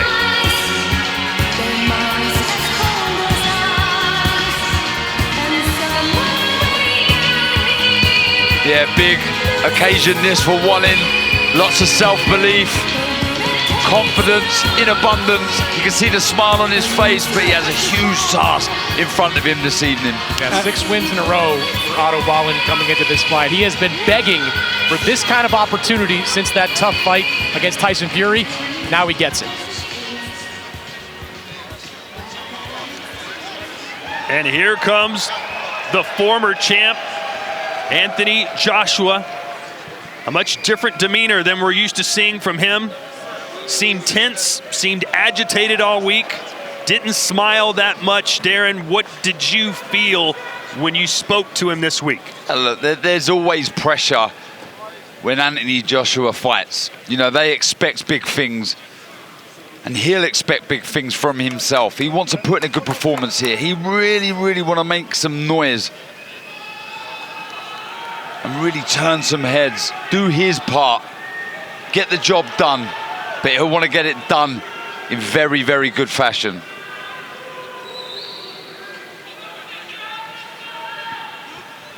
And now making his entrance to the ring, AJ Anthony Joshua!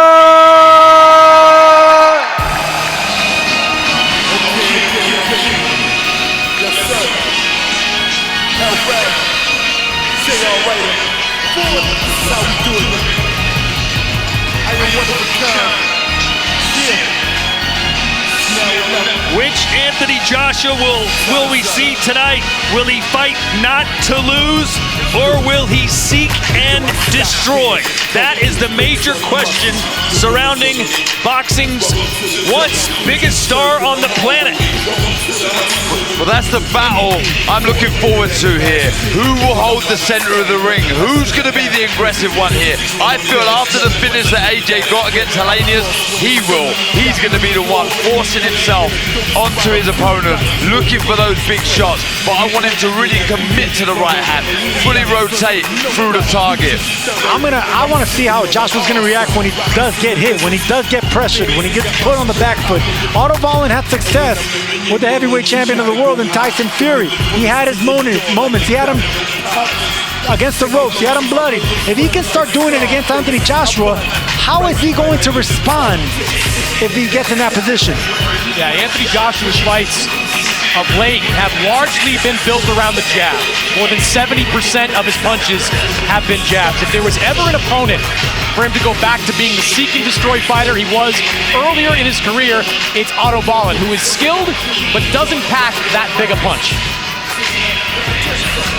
After a second loss to Usyk, Joshua said, I definitely questioned myself. I pulled myself back, but now that I've had my little dip, I'm back on the gravy train again. I can't wait for this one. We need a big, explosive finish here in Saudi Arabia.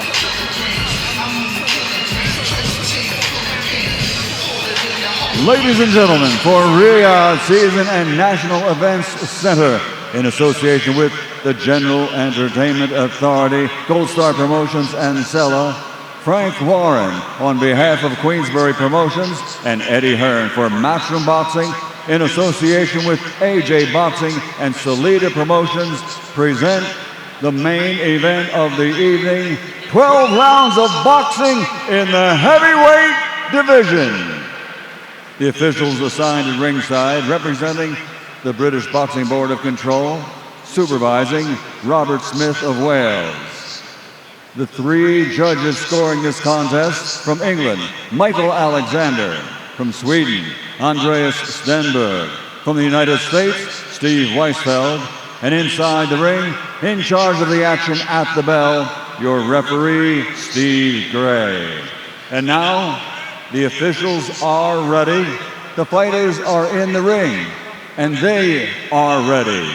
So for the thousands in attendance and the millions watching around the world, from the Kingdom of Saudi Arabia, ladies and gentlemen, let's get ready to rumble!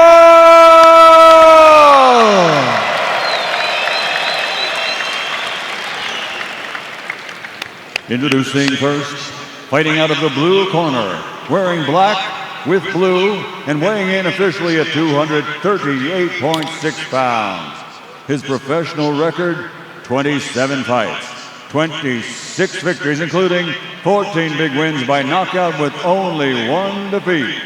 Originally from Sweden, but now living, training, and fighting out of the Big Apple, New York City, New York, USA.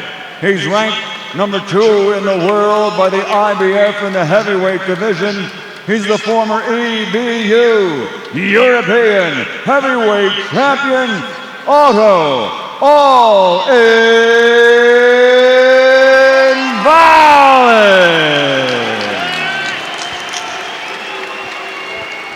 And his opponent across the ring, fighting out of the red corner, wearing white and officially weighing in at 251 pounds. This Olympic gold medal champion now has a professional record consisting of 29 fights, 26 victories, including 23 big wins by knockout with 3 defeats. From Watford, London, England, the 2-time heavyweight champion of the world, AJ Anthony Joshua.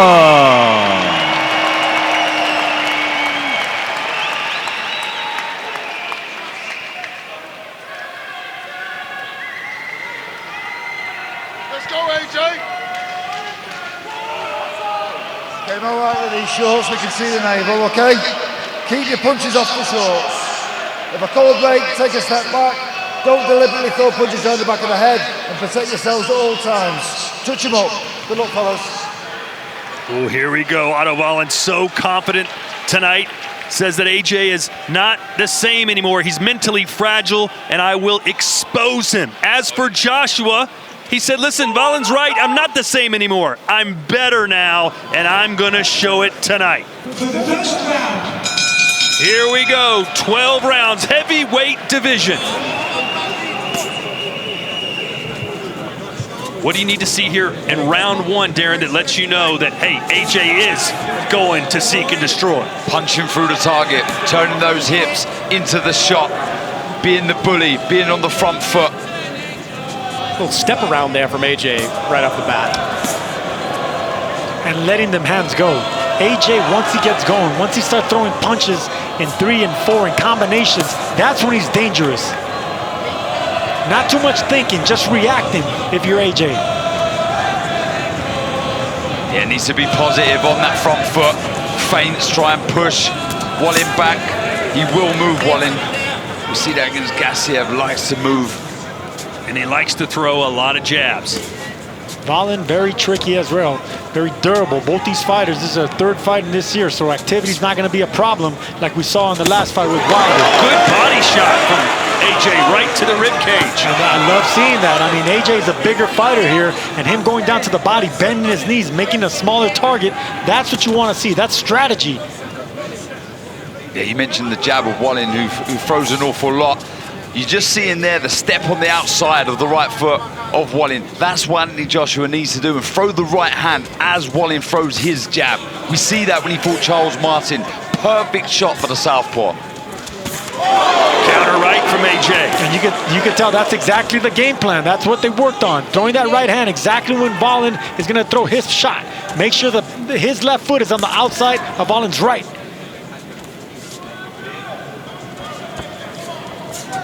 He looks focused, AJ. Looks switched on. There's a nice right hand that came up short by AJ because he didn't set it up. Wallin came right back with his own left hand. AJ sticking that jab out. Doesn't want to wait too long, Wallin. He needs to let AJ know he's in a fight. He's not overawed by this occasion or AJ as an opponent. He needs to land something, get into some sort of rhythm behind that jab. A little bit of redness, too, in the nose of Otto Wallin right off the bat. Wallin with that reaction. The right hook.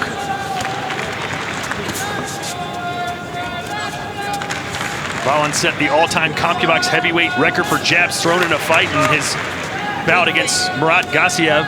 873.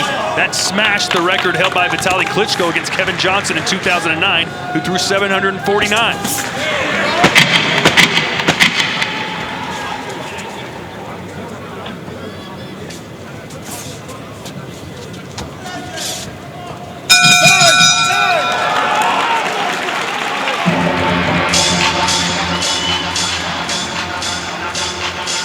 Like a drill, eh?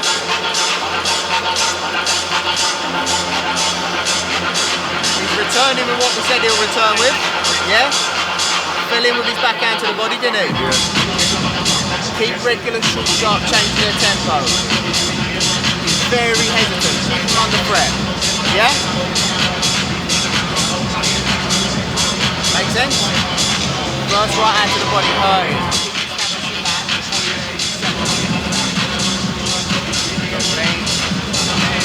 We're ready. That's it, right here. Good. Picking it up. Keep picking it up as we go. Orders, 10 seconds. Right. Seconds out.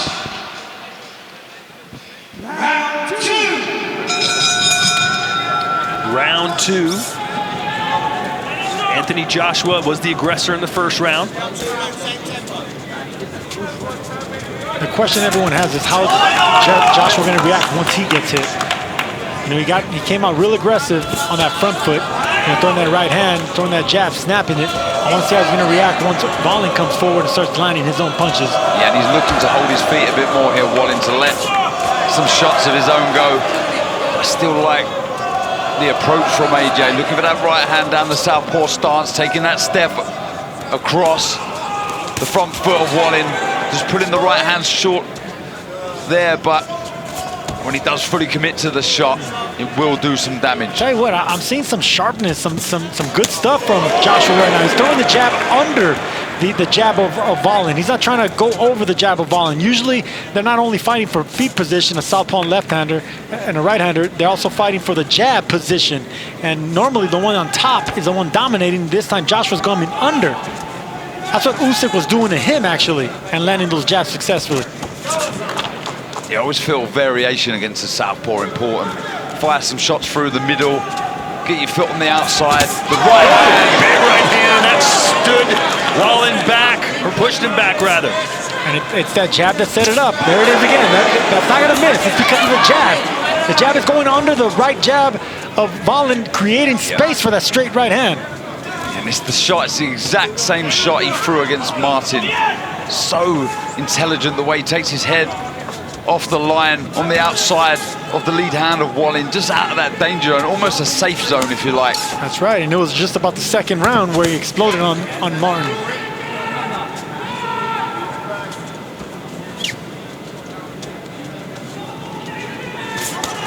He doesn't throw the right hand too high either, AJ. He throws it more at the chest, and you know you're going to hit something. Blood coming out of the nose now of Wallin. I love that right hand by Joshua. He's throwing it behind the jab, and he's also throwing it as soon as Wallin comes in with his jab. He's punching with him, breaking up the rhythm of Joshua. Oh, excuse me, of Wallin. In and out, perfectly done by AJ.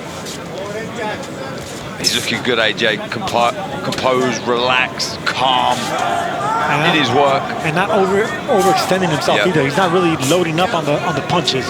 It's a good snap, and his feet are under him. I like the variation. I've said this a few times already, but that right hand, not just targeting the head, straight to the body. He's hooked with the shot. This is better from Wallin.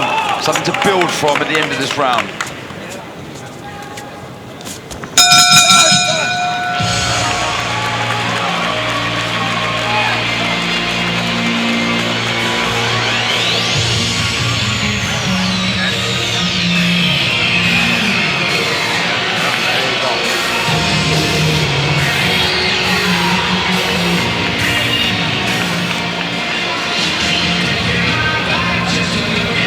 Get underneath his shots, all right? Get underneath those shots by moving your head. Don't let him always get off first. You understand? You get out there and do some attacking too. Put that defense in, moving your head, moving your head. You know, he's not the fastest guy, but he'll be fast if you let him get off. He's smart.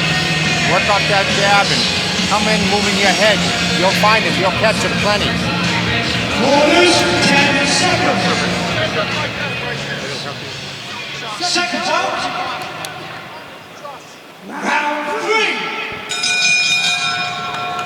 So here we go, round 3.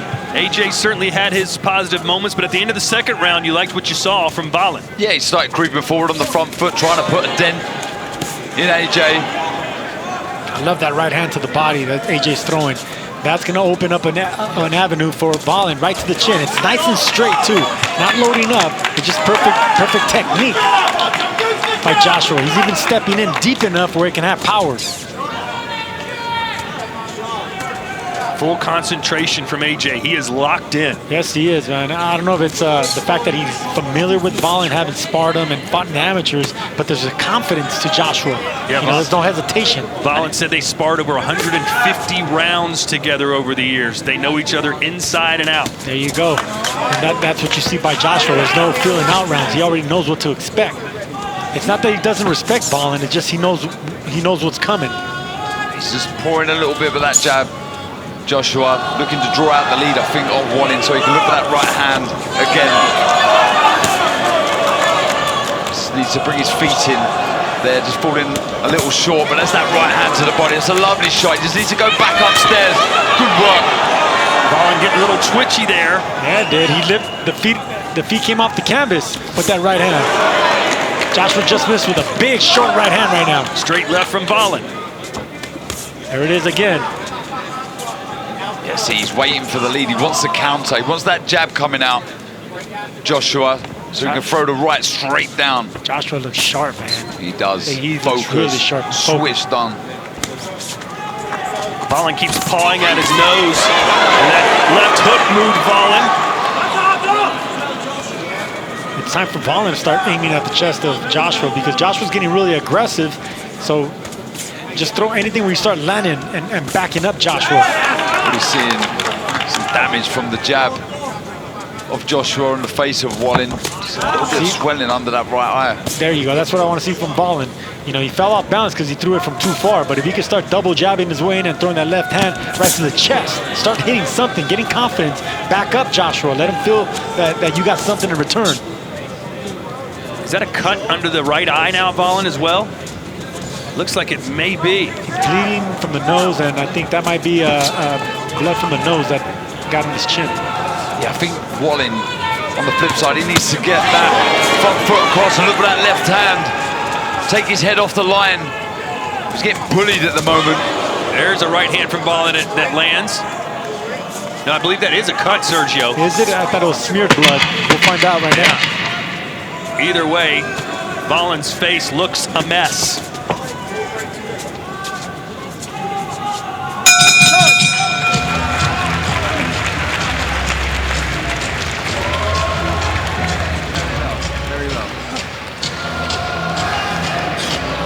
Bucket belt. Bucket. Bucket's there. Few more regular, short, sharp changes. Yeah, very good positive start from Anthony Joshua. Focus, he's switched on, working the jab well, stepping on the outside, looking for the right hand. And I know you've been a fan of this, Sergio, the right hand to the body. Beautiful shot right there. You can see that he threw away the jab just so he can get his left foot in position to get leverage on that right hand. And because he landed it to the gut, now the ones upstairs landed. Look for more right hands to land up top and looking for that left hook. It will get around the guard of Volin soon. Volin needs to start getting respect of his own now.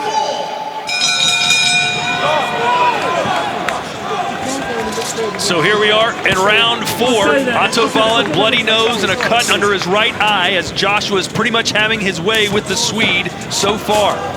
Yep, doing the right thing with the lead hand, with the feet, the right hand, the variation with the shot. Been very impressive, targeting the body. Ooh. Seeing a hook there. This is really, really good stuff. Positive start from Anthony Joshua. Very positive. It's the accuracy and the fact the balance is what I'm really impressed with Joshua. He's stepping in deep enough to where he's landing that right hand to the gut, the chest, and upstairs without falling off balance and getting full leverage. Joshua looks sharp, man. You can see it in his eyes. He's total focus, but his body, his balance, everything's there. And he stopped Volin from really committing to the shot of the fear of getting countered. You can see there, he's just putting the shots out, Volin, just kind of pulling the shots as opposed to committing to the shots. It's an interesting game plan by Otto because coming in, I thought we'd see more of what we saw. Right, sorry, Chris. I thought we'd see more of what we saw against Murat Gassiev, where he was moving and staying away from these types of interactions. Instead, he's trading with a bigger puncher. Joshua just missed with a big right hand. That's the game plan. You're going to see a lot of that right hand. It's intercepting any time that Volin's thinking of throwing his. Joshua's punching in between the shot. Before the fight, Eddie Hearn told me Joshua in 4. He's predicting a 4th round knockout. We got half the round left to go. I don't think he'll be in 4, but he's getting closer and closer with that right hand. And it's because he's been throwing it to the stomach that's opening up the chin shot. Yeah, he's getting closer with the feet as well, really starting to bring him in now. Exactly, he's been doing that since the first round. Getting that foot closer and closer, and you know that when you got a southpaw and left-hander, that foot position is important. Josh is doing the smart thing by sneaking that foot in. Again, the variation with the right hand starting to turn it into a hook as well. Upstairs now, always keeping Volin thinking. Volin's got to get AJ's respect. I want to see Joshua keep going downstairs with that right hand. Straight right hand, right to the chest and the belly. I think Otto's got to stop being a stationary target too. He's just kind of bouncing back and forth and giving AJ an easy target to hit. AJ loaded up right there in that car. Ballin to actually check hook him. This is good boxing, really good stuff. Yeah. Volin said that AJ's mentality is fragile, but right now it's Volin who looks fragile. His face is looking pretty fragile. That's the right hand. Skimmed the face of Volin, just an inch away for AJ. Joshua's barely been missing that since the first round. That's the money punch they've been working on. That's what's going to work for him tonight. Yeah, he's not wasted anything at all, Joshua. Wallin's got to get in some rhythm here. Far too easy for Joshua right now. By the way, I want to apologize to those of you in certain parts of the world who experienced audio issues. We are back now. Hope you're enjoying our main event. Sometimes you got to be a little more aggressive, but use that defense. Make him miss. Double up on the jab left. Don't let him get set.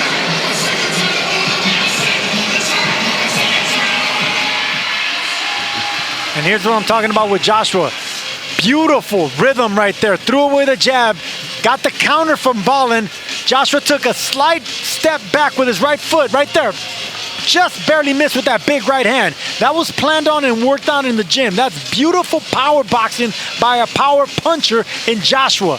Not falling off balance, barely missing with a knockout shot. Seconds out. Round 5. Round 5, and something has got to change for the big Swede here. As he eats another right hand to the body, Chris Mannix is scoring this fight, unofficially, of course. How do you have it? I've got it 4 rounds to none in favor of Anthony Joshua. Pretty easy fight to score at this point. I love his punch selection. He's going upstairs, downstairs. And I don't love, you see a big right hand from AJ there, how Otto Wallin is choosing to fight this fight.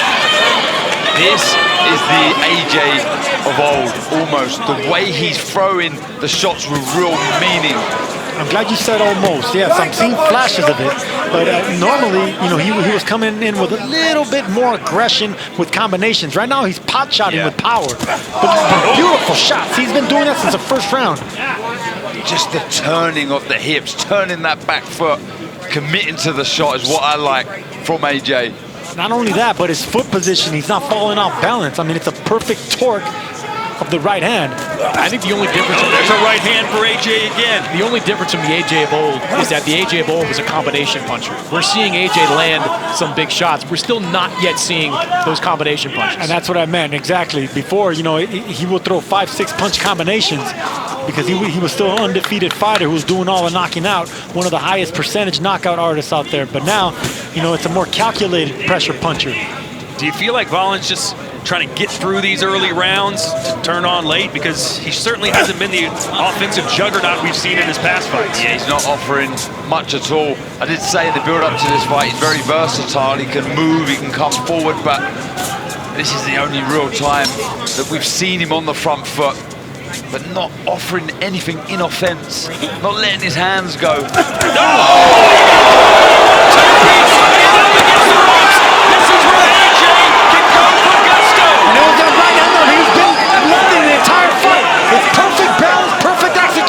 Punching in between the shot of Volin. Needs to bring the uppercut into play. Left uppercut, right hook if you're Joshua. Can he be that ferocious finisher that he used to be? Chris Mannix nods his head yes. That sounds familiar. There's the right hook. Alternating the right hand from straight to around the guard. There it is again. And the uppercut, he needs to bring the uppercut into play, whether it's the left or the right. The elbows are wide of Wallin. Otto Wallin so full of confidence heading into this fight, but AJ is literally beating that out of him right now. He looks like a wilting rose, fading away. Yeah, the shots of Wallin coming back, they're weak. There's no power in the shots at all. Fantastic stuff from Anthony Joshua. That left hook rocked Volin out around the temple.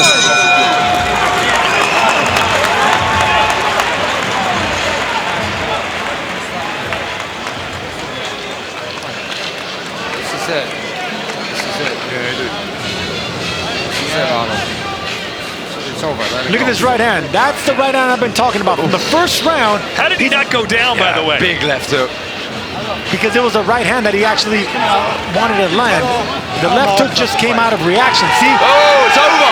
They've stopped the fight.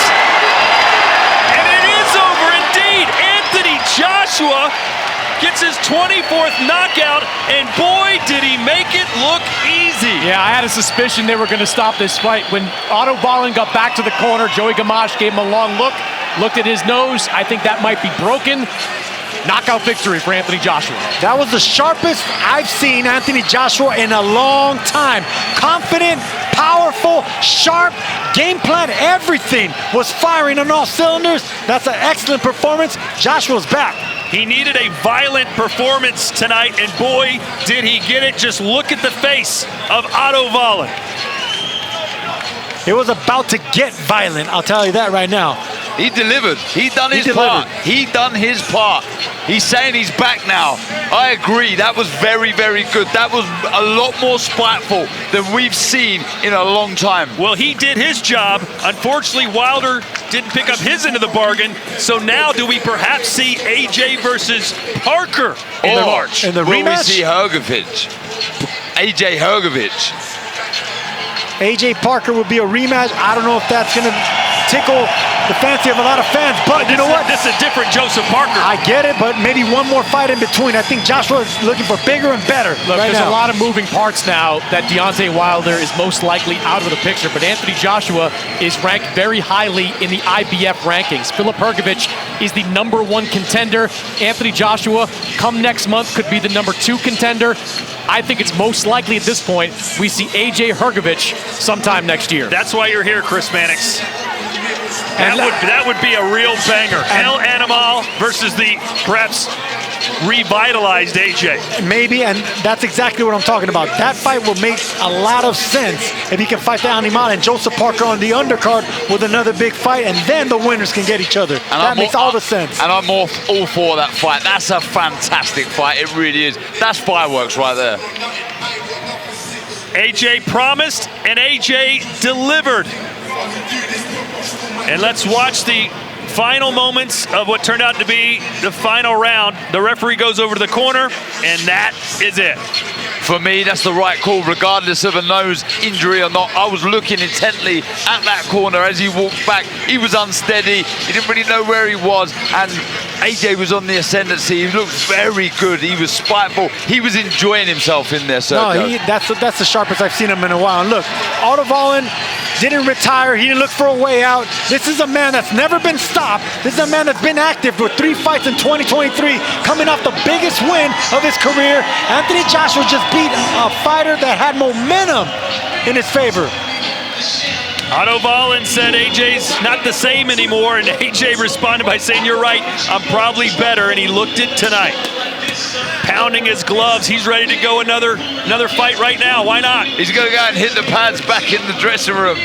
He's pumped, and you can understand why. Very, very, very good performance. One of the best we've seen from AJ in a long time. And there's Amir Khan giving the big fella a hug.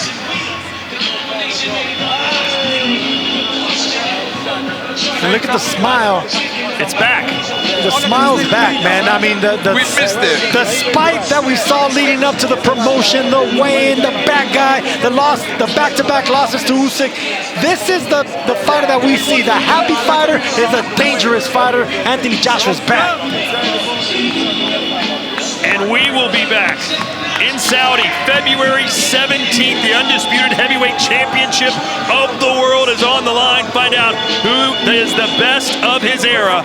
Fury and Usyk here in the Kingdom of Saudi Arabia. What are your early thoughts on that contest, Darren Barker? Ooh, I mean, it's #1 v #2. It's a matchup that I can't wait for. I mean, it's tremendous. That is a real battle of styles. 2 stars of the sport. I think right now Usyk is pretty much unbeatable, and the fact that Fury looks so susceptible and vulnerable against a non-boxer, an MMA fighter, and got dropped. I got a favor for Usyk, but you know what? Fury's always digging in his bag of tricks. You can't count him out. Excellent undisputed fight. Yeah, I'd have to agree with Sergio there. Tremendous fighter. He's a master, is Usyk. Didn't look great last time out, Fury, but I mean, styles make fights we will see live on the Zone. And not a mark on it.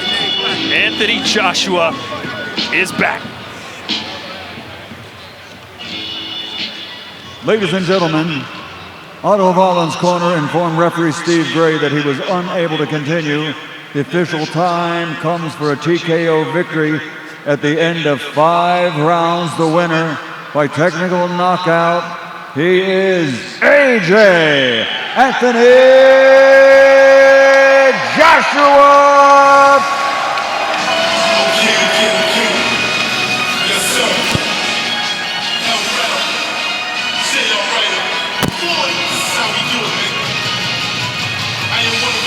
Well, this trip to Saudi Arabia certainly went better than the last trip for AJ as he lost in the rematch to Alexander Usyk, but tonight was certainly his night.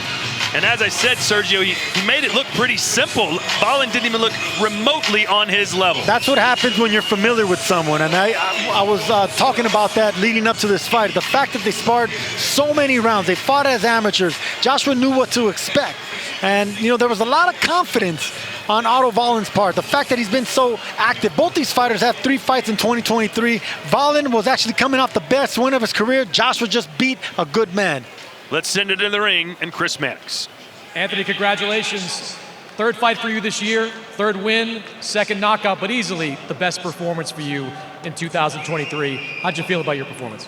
I can't grade my performance. Ben Davison, Lee Wiley, Barry, my performance team will judge that for me, and the fans at home, I'm sure they'll have a lot to say as well. So I'll leave it up to them. We were marking ringside. We were talking ringside about how this seemed to be a lot like the old Anthony Joshua. Did this feel more like a throwback fight for you? Not a throwback fight, just another fight. I respect Otto. Throughout the whole build-up, I was telling everyone, I need to focus on the man in front of me because I respect what he's bringing to the table, but not so much a throwback fight, just another day in the office. What was your game plan for this fight coming in? You knew Otto's had some success, moved around a lot in the ring. What was your approach?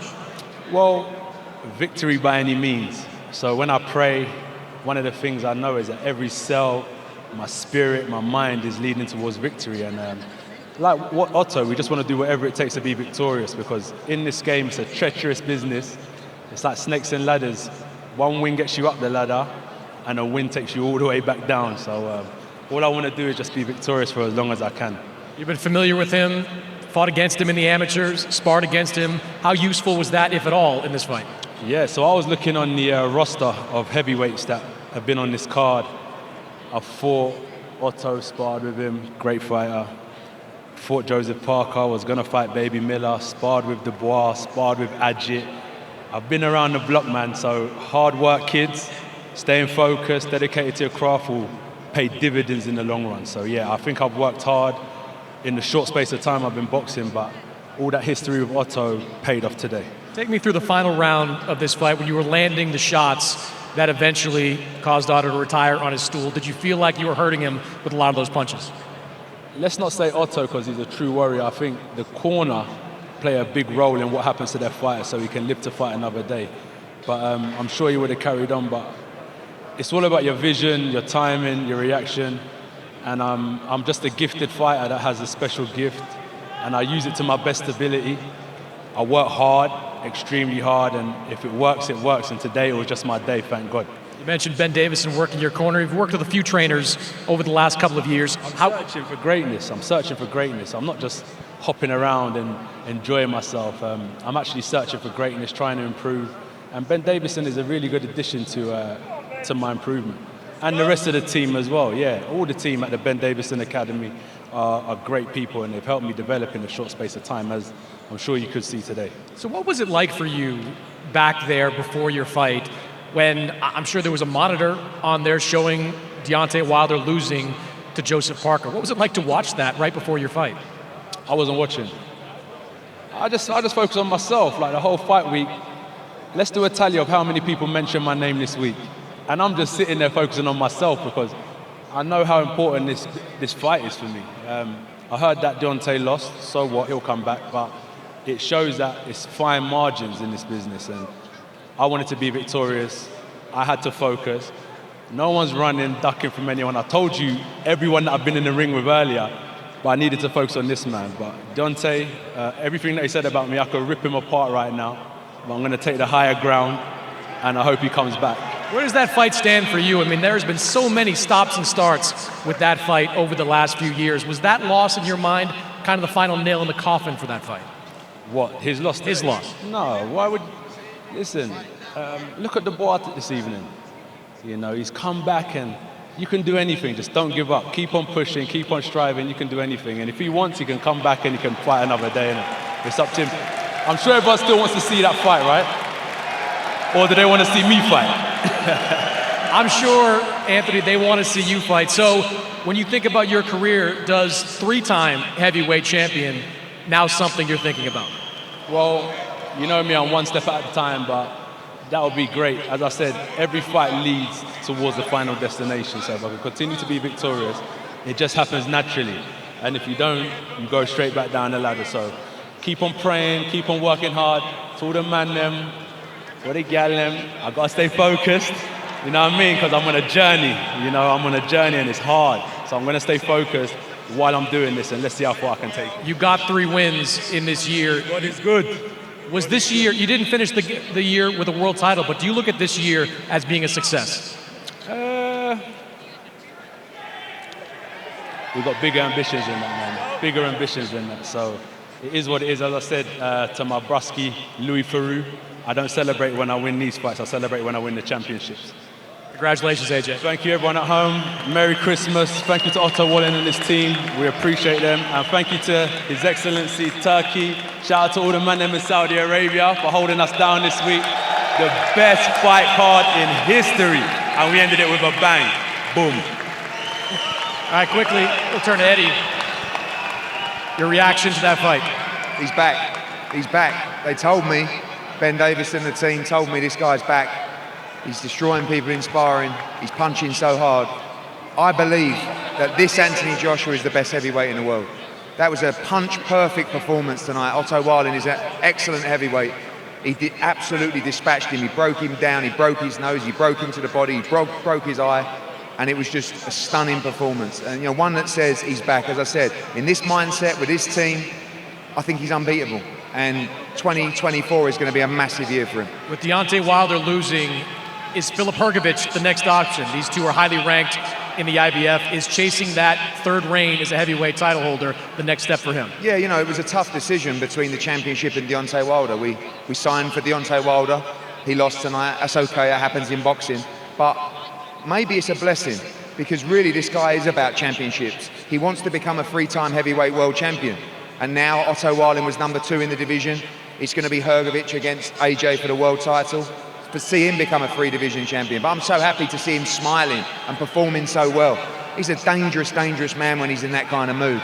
And 2024 is going to be very interesting. Every heavyweight should be on notice. He's back. Thanks, Eddie. Cheers. Guys? I absolutely agree with Eddie Hearn right there. You know, the bad guy, the tough guy that we've seen, you know, come out of Joshua after back-to-back losses with Usyk, that was unbecoming. That wasn't him. This is who he is, a dangerous man who's even more dangerous when he's smiling, when he's happy, when he's firing punches like he is right here. I mean, it was a beautiful, beautiful performance. I mean, the execution was there. This is exactly how you fight a left-handed fighter, and he just did it brilliantly. Yeah, confidence will be through the roof now. He